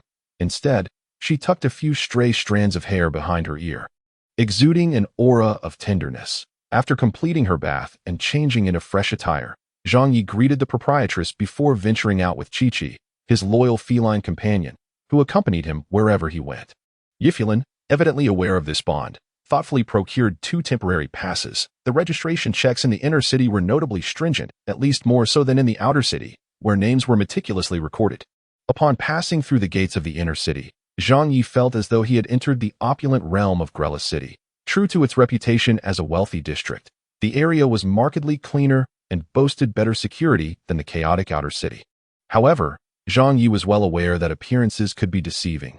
Many affluent individuals indulged in excesses far beyond those of the less fortunate, as they possessed ample time and resources to explore their desires and seek novel thrills. As Zhang Yi ambled forward, a voluptuous lady of high society approached him, flanked by several equally ostentatious women, all beaming as they initiated conversation. Their eyes frequently darted toward Zhang Yi's well-defined physique, their admiration unabashed. This display irked Chi-Chi, who believed that while these women were not unattractive, they did not meet the standards of beauty set by the likes of Horan or Yifulin. In Chi-Chi's eyes, Only those of such caliber could be deemed truly beautiful. Thus, she protectively glared at the group of ladies, even brandishing the small dagger at her waist, prompting Zhang Yi to stifle a laugh. Nevertheless, he cherished his little companion and made it clear that he was not for sale, leading the group of aristocratic women to depart in disappointment. Chi-Chi chuckled, perching on Zhang Yi's shoulder, her tail playfully entwined around his neck, gently scratching his cheek. The sensation was both ticklish and comforting as he recalled the address Yifulin had provided. Zhang Yi surveyed his surroundings, intending to first visit the Owen blacksmith shop to solidify his arrangements before seeking out the infamous Iron Fist raiment. With his excellent memory, it did not take long for him to locate the so-called Owen blacksmith shop. Observing the darkened establishment, he pursed his lips and nodded in approval. The blacksmith shop's exterior was rather unadorned, constructed of rough stone bricks, starkly contrasting with the opulent structures surrounding it. Above the entrance hung a sign that read Owen Blacksmith Shop, seemingly splashed on with iron slag, lending it a distinctive character. Moreover, smoke was visibly billowing from the building's upper section, and the stone walls exhibited signs of crystallization, evidently a result of the noxious fumes from the forge, while Zhang Yi's own father had a blacksmith shop. The thickness of the crystallized layer here suggested that this establishment had been in operation for at least 2 or 3 decades. It was clear that he had stumbled upon the domain of a seasoned blacksmith. With that thought, Zhang Yi pushed open the door and stepped inside. Upon entering, Zhang Yi was immediately enveloped by a wave of warmth, and a stocky figure materialized within his line of sight. Accompanied by a resonant voice, "We are not open for business today." Chapter 76. The dwarf, listening to the rugged tone, Zhang Yi paused momentarily and glanced at the door handle, where he indeed spotted a sign. However, rather than stating closed for rest, it declared forging. "Doesn't it say forging?" Zhang Yi inquired. Without turning his head, the burly dwarf replied, "Forging means we are not open for business. Being closed for rest means we are." Why is it reversed? Yet, Zhang Yi quickly grasped the meaning. Forging indicated that the dwarf blacksmith was in the midst of crafting weapons, which were commissions he had accepted. The moment he accepted an order was when he ceased forging. Zhang Yi chuckled and remarked, "I am not here to place an order for weapons. I am here to forge them." With a sharp clang, the dwarf hammered a glowing iron block into a brick, then set down his hammer and turned around. At this moment, Zhang Yi could finally discern his features. The reason dwarves were termed as such was due to their height, which generally did not exceed 1.5 meters, making this particular dwarf shorter than Chi-Chi. Yet, his physique was substantially more robust. Despite standing at around 1.40 meters, his muscles were extraordinarily well developed, with broad hands comparable to Zhang Yi's when his arms bent. The muscle groups resembled small peaks. Notably, the dwarf sported a characteristic bushy beard, which was so voluminous it almost merged with his eyebrows. All Zhang Yi could see were his prominent nose and eyes concealed beneath thick brows, leaving his mouth obscured. The dwarf regarded Zhang Yi for a moment, then raised an eyebrow, fully revealing his eyes, seemingly taken aback. After appraising Zhang Yi for a brief while, he nodded and said, "With muscles like yours, it would be a shame not to forge." Zhang Yi responded, "Your words are identical to those of my father." He chuckled and continued, "I have come in search of a place to forge weapons. Typically, ordinary blacksmith shops lack the facilities to handle advanced materials, which is why he sought out this establishment." "Are you a blacksmith as well?" the dwarf inquired. "Sort of," Zhang Yi replied. "Sort of isn't a clear answer. Either you are or you aren't. What does sort of even mean?" The dwarf's irritation was apparent, revealing a rather temperamental disposition. Zhang Yi explained, "My father is a genuine blacksmith, and I have learned his craft. But I do not intend to pursue blacksmithing as a career. Currently, I am a mercenary." Thus, he continued, "My primary occupation is as a mercenary, with blacksmithing as a secondary endeavor." Upon hearing this, the dwarf fell silent for a moment before stating, "I possess the finest blacksmithing equipment throughout the entire coastal city and its surrounding areas. However, not just anyone can use it, young lad. If you wish to forge in my shop, you must become my apprentice." Zhang Yi felt exasperated. Why was it that every blacksmith he encountered seemed eager to recruit him as an apprentice? Was it solely because of his muscular physique? With a resigned expression, he said, "I merely seek a place to forge. Why must you insist on this?" The dwarf replied, "Simply state whether you agree or not. If you refuse, kindly leave, as I have forging to attend to." Zhang Yi, as stubborn as the old man. Thus, Zhang Yi had no choice but to inquire, "What are the requirements to become an apprentice? What must one do?" "Forge iron," replied the dwarf. "Every day?" Zhang Yi asked. No need. Every 2 days will suffice, the dwarf clarified. How long does each session last? Zhang Yi pressed further. 2 days, the dwarf answered. Zhang Yi, 2 consecutive days of forging iron? I dare say the average person would perish at the anvil.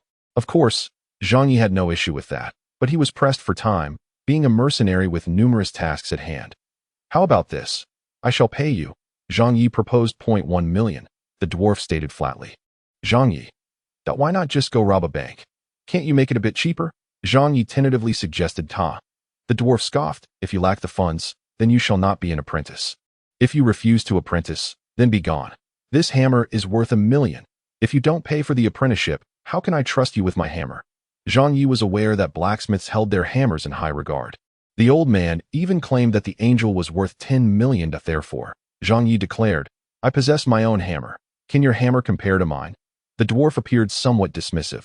Zhang Yi remained silent, merely allowing a flash of light to emanate from his hand as the angel hammer materialized before him. Instantly, the dwarf's eyes widened in astonishment. Zhang Yi reveled in the dwarf's expression. For blacksmiths who beheld a fine hammer often reacted similarly. However, the dwarf's reaction was predominantly one of shock and disbelief. What do you think? Is it worthy? Zhang Yi inquired with a smile. His hammer was indeed a remarkable item, praised by every blacksmith who had seen it. Yet, the dwarf did not respond. Instead, he took a step forward, directly approaching Zhang Yi. Feeling the rush of wind, Zhang Yi's pupils dilated. Such incredible speed. It is known that the dwarven race excels not in swiftness, but in strength. The speed of this dwarf was terrifyingly formidable. Subsequently, Zhang Yi experienced the true might of the dwarf. Without seeking Zhang Yi's permission, the dwarf seized his hammer, as if attempting to wrest it from his grasp. Zhang Yi was taken aback and immediately tightened his grip, engaging in a contest of strength with the dwarf. However, for the first time in his life, Zhang Yi, who had never been bested in strength, found himself utterly defeated. With little resistance, the hammer was wrenched from his hands. Fortunately, it seemed the dwarf did not genuinely intend to steal Zhang Yi's hammer. After acquiring it, he stood before Zhang Yi, examining it with great care, his touch delicate, as if fearing to shatter the weapon. Observing the dwarf's tender handling, Zhang Yi's expression softened slightly, and he calmly stated, Please return my hammer. Should this dwarf refuse, he would have no choice but to resort to his trump card to reclaim it, for it was a keepsake from the old man. Yet, the dwarf remained unmoved. Zhang Yi furrowed his brow, preparing to muster his strength. Just as he was about to act, the dwarf suddenly lifted his head and inquired, What is your relationship with Tobias? Zhang Yi was taken aback. Tobias, that was indeed the name of his guardian. He is my guardian. I am his adopted son. Do you know him? Zhang Yi ceased his exertion and inquired. The dwarf remained silent, instead posing another question. What about him now? He has passed away. Zhang Yi replied. This is the legacy he bequeathed to me. The dwarf, seemingly struck by profound sorrow, took 2 steps back and then lowered his gaze upon the angel, warhammer in his hand. Remaining silent for an extended period, Zhang Yi refrained from further questioning. He could sense the deep sorrow emanating from the dwarf before him, and he even discerned the glimmer of tears in the dwarf's eyes. For a dwarf, known for their stubbornness, to shed tears signified the loss of something of immense importance to them. After a considerable time had elapsed, the dwarf appeared to regain his composure. He handed the hammer to Zhang Yi, bowing his head as he walked back, murmuring, He is dead, he is for the best, he will suffer no more. Zhang Yi accepted the hammer and could not help but ask, Do you know something? What kind of person was my father in his lifetime? Did he not tell you? The dwarf turned back to inquire. Zhang Yi shook his head. Then do not ask. There are things he wished for you not to know. And I too do not wish for you to know them. However, the fact that you possess his hammer signifies his trust in you. Otherwise, he would have melted it down into a gravestone, inscribing his own name upon it. The dwarf then shook his head and waved his hand dismissively, saying, Feel free to use what is here. I am off to drink. Do not disturb me. With that, he picked up a bottle of liquor from the ground and ventured deeper into the tavern, seemingly to wallow in his own sorrow. Zhang Yi observed in silence, eventually nodding, despite the multitude of questions swirling in his mind, such as the relationship between this dwarf and his father, who his father truly was during his life, and the story behind the hammer. He ultimately chose not to inquire further, for he sensed that uncovering such truths would only serve to amplify his troubles. He had a foreboding feeling that the revelations would be unpleasant, and knowing that even a dwarf of far greater strength than himself remained so silent, he realized that learning these things would be futile. He loathed the sense of helplessness that accompanied such knowledge. Thus, he resolved to wait until he was stronger and had a better rapport with the dwarf before seeking answers. For now, his task was to refine the materials necessary for the weapon of the little swan. Chapter 77. The Iron Tavern. The heat surged within the blacksmith's forge, as Zhang Yi gazed upon the glowing metal before him, raising the heavy hammer in his hands. Most blacksmiths' workshops lack sufficient equipment and efficiency. Incapable of even heating the piece of nebula iron he held. Yet, the furnace in Aeon's blacksmith shop, imbued with magical runes, could achieve temperatures exceeding 3,000 degrees Celsius, successfully rendering the nebula iron incandescent. He then wielded the angel hammer, striking with a rhythmic cadence that transformed the sound of the hammering into a melodious symphony, truly enchanting. The refinement of this nebula iron was no trivial matter. Zhang Yi needed to strike continuously a minimum of 36,000 times. Previously, he could maintain an average of 2 strikes per second, requiring at least 5 hours. However, after his advancement, his strength and stamina had significantly increased, allowing him to complete the refinement in merely 2 hours. The average individual may find it unbearable to endure the monotonous and intense process of blacksmithing. However, for Zhang Yi, it poses no challenge. Even the little kitten could not withstand it. The average temperature in the forge hovered around 30 to 40 degrees Celsius, and soon the kitten was drenched in sweat, prompting Zhang Yi to suggest she wait outside. 2 hours passed, and as Zhang Yi gazed at the now-cooled metal block adorned with exquisite nebula patterns, he nodded in satisfaction. The nebula iron had been successfully refined into nebula steel, during which he also added a touch of powder from other minerals to enhance its properties. He intended to use this nebula steel to forge a unique weapon for the little swan. The design was already conceived. He merely needed to sketch it later. Of course, it was essential to have some interaction with the little swan to better understand her, allowing for subsequent modifications to his plans. He prided himself on his professionalism. When he had mentioned to Hilda his desire to spar with her to comprehend her combat style, it was not merely an excuse to arrange a meeting. With the material for the blade settled, he required a sturdier substance for the guard, which he already had on hand. Thus eliminating the need for further forging, he prepared to greet the dwarf before taking his leave. But upon turning around, he found the dwarf had silently appeared behind him. "How long have you been standing there?" Zhang Yi inquired. "A while," the dwarf replied, waving his hand dismissively. "Just call me Oren. There's no need for all the formalities.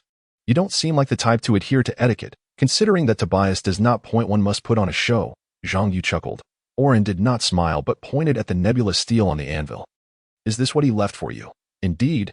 I cannot procure such advanced materials," Zhang Yi admitted without reservation. "The grade of nebula iron is exceptionally high. Purchasing it would require buying by the gram at 500 gold per gram. Typically, it is melded into other weapons to enhance their characteristics. This piece in Zhang Yi's possession weighed a full pound, and he intended to forge it into a complete slender sword. Thus, merely in terms of material, this sword would exceed a value of 200,000 gold. However, Zhang Yi remained unconcerned, for the old master had left him a total of 10 pieces of this nebula iron, the heaviest weighing 3 pounds. This was the reason for Zhang Yi's extravagance. If he were to sell, the substantial pile of materials left to him by the old master would suffice to ensure his livelihood for the latter half of his life. Yet, it was evident that Zhang Yi was not one to pursue a life of mere comfort. Oren contemplated the nebula steel in silence for a moment before asking, "What do you plan to forge with it?" "A slender sword," Zhang Yi replied. "The properties of nebula steel are indeed well suited for such a blade. For a woman, perhaps." "How did you guess that?" Zhang Yi exclaimed, eyes wide. Oren waved his hand dismissively. "You, with your imposing stature, typically wield angels for combat, so a slender sword seems improbable. You truly possess keen insight," Zhang Yi retorted. "Is it that catfolk outside?" "No, it's a swan." Oren's expression shifted subtly at this revelation, prompting Zhang Yi to chuckle. "Not a beast man, just a human. It's merely a nickname. Oh, I had thought you preferred those avian types with tempers worse than dragons," Oren remarked, nodding in acknowledgement. That he then added, "In the future, if you wish to forge, feel free to come here. You may use whatever you like. No need for 1,000,000 gold. Then," Zhang Yi chuckled, "if I dared to take 1,000,000 gold from you, I would surely meet my demise at the hands of Tobian." Aorn replied.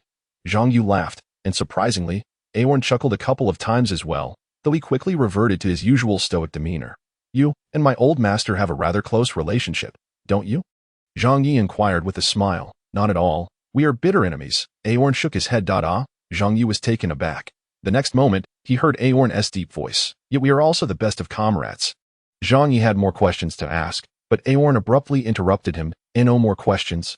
Once this is over, just make yourself scarce that I need to get back to forging. Aorn picked up his hammer, signaling for Zhang Yi to leave. Zhang Yi couldn't help but smile wryly. It seemed that Aorn and his own master shared a similarly foul temperament. Then I shall take my leave for now and return another time, Zhang Yi said. Aorn did not turn around, but simply rotated his hammer, indicating that Zhang Yi should close the door upon exiting. To be honest, at that moment, Zhang Yi felt an overwhelming urge to take the door with him. He couldn't quite fathom why. Upon stepping out of Aorn's blacksmith shop, Zhang Yi's expression turned slightly serious. Judging by Aorn's attitude, the old master's death was likely not a simple matter, although it was said that he passed away peacefully. Something must have transpired beforehand, and Zhang Yi felt compelled to uncover the truth. However, that could wait. For now, he had to seek out Iron Fist Raymond and fulfill the golden level debt collection task.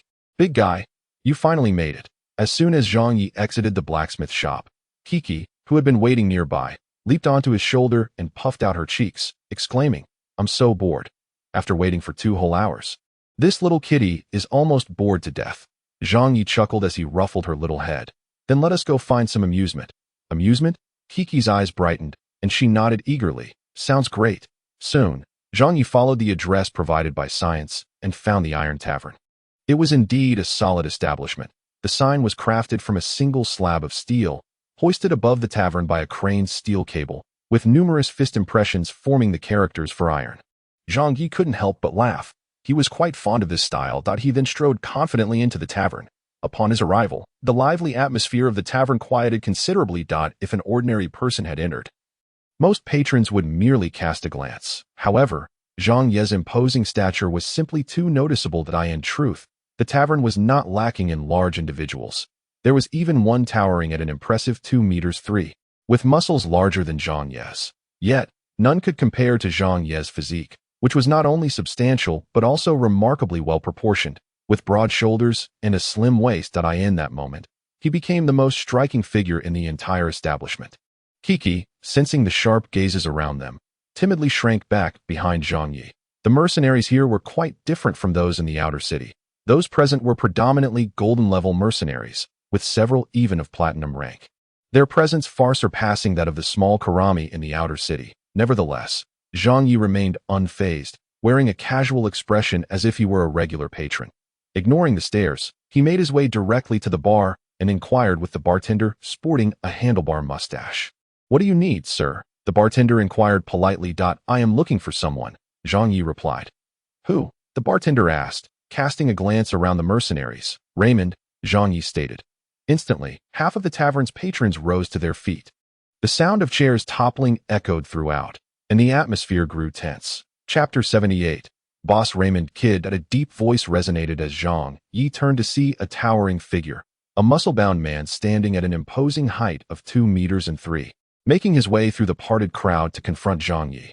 Our boss is not someone that just anyone can meet, especially not a daft lad who doesn't even know where he hails from. He loomed over Zhang Yi, his massive frame dwarfing him, with a face adorned with bulging muscles that conveyed a fierce demeanor. A small cat nestled behind Zhang Yi, its fur slightly bristled, yet Zhang Yi maintained a cheerful expression as he asked, What must I do to address your boss by name? The burly man clenched his fist, his eyes sharpening with intensity. Zhang Yi squinted back, and it felt as though sparks were flying between the two titans. After a 10-second standoff, the bartender called out, Come on, place your bets. The room erupted with the raucous cheers of mercenaries, and the tavern transformed into a lively spectacle. In the center of the crowd, a sturdy table was set up, with 2 hefty individuals seated across from each other, their hands clasped together, excitement radiating from their faces. The Iron Tavern. If you wish to drink and take on jobs, you must possess an arm as strong as steel. The hefty one grinned widely. Come on, kid, let me see if you're worthy. Let's arm wrestle. Haha, I like this rule. Zhang Yi boomed, his right arm's muscles straining against his sleeve. Is it the rookie kid or the Iron John? The bartender bellowed. The betting is about to close, so place your wagers quickly. The crowd eagerly placed their bets, with a clear preference for Iron John. Chi-Chi blinked her large eyes at the scene, initially thinking a fight was about to break out, but soon she was swept up by the infectious excitement, cheering along and wagering all her money on Zhang Yi. Zhang Yi chuckled heartily, Turning to John, "Are you ready? Bring it on." John replied. The bartender promptly closed the betting, then flicked a coin into the air. The coin landed on the table, spinning, and as soon as it fell, the arm wrestling match would commence. The entire crowd watched with bated breath as the two giants prepared. Seconds later, the coin tipped over, and a wave of energy erupted between the two behemoths, their muscles swelling, the sturdy table groaning under the strain. "Kid, you've got some strength." John's lips twitched in surprise. He hadn't anticipated that this smaller opponent would possess such might. His arm felt as immovable as a crane's arm, with veins bulging on his bald head. Meanwhile, Zhang Yi wore a triumphant grin, his biceps stretching his sleeve to the point of tearing. "I'm about to apply some force," Zhang Yi warned. "Bring it on," John retorted. The two titans' struggle grew increasingly fierce, with the crowd roaring John's name, rallying behind him. However, it was not long before the sound of exertion began to dwindle, and soon astonishment painted the faces of all present. They beheld John's hand being gradually pressed down by Zhang Yi. Clearly, John had summoned all his strength. Veins bulged, and his bald head flushed a deep crimson, akin to a boiled egg. Meanwhile, although Zhang Yi strained his neck, a smile remained etched upon his face. Ultimately, John's hand was forced down to a mere whisper above the surface of the table, and everyone understood that a reversal was impossible. This newcomer was poised to claim victory. Yet, at that moment, the heavy table could no longer bear the strain, and with a sharp crack, it shattered. "Oh dear," Zhang Yi feigned surprise, then shrugged and smiled at John. "It seems we must call it a draw." Upon hearing this, John, shaking his sore and fatigued arm, chuckled. "No need for that. A loss is a loss, and everyone's eyes are shining with excitement. Indeed, one must accept the stakes," someone shouted, and the entire tavern erupted in a fervor, cheering for Zhang Yi. However, they did not chant his name, but rather called out for the newcomer. As for the money lost in the wager, it was clear they regarded it with indifference. After all, it amounted to merely a handful of gold coins. In such matters, they would not wager heavily, emphasizing the spirit of participation instead. Zhang Yi laughed heartily, and Chi-Chi approached him, clutching a large sack of gold coins, her face alight with exhilaration. "Big guy, we've struck gold. 18,000 coins. So much money." While others placed modest bets of 10 or dozens of coins, all on John's victory, Chi-Chi, in her fervent support for Zhang Yi, wagered her entire fortune of 1,800 coins. With tenfold odds, the little cat reaped a windfall of 18,000. Zhang Yi burst into laughter, ruffling Chi-Chi's small head. "As newcomers, shouldn't we offer a token of goodwill to the tavern's seasoned veterans?"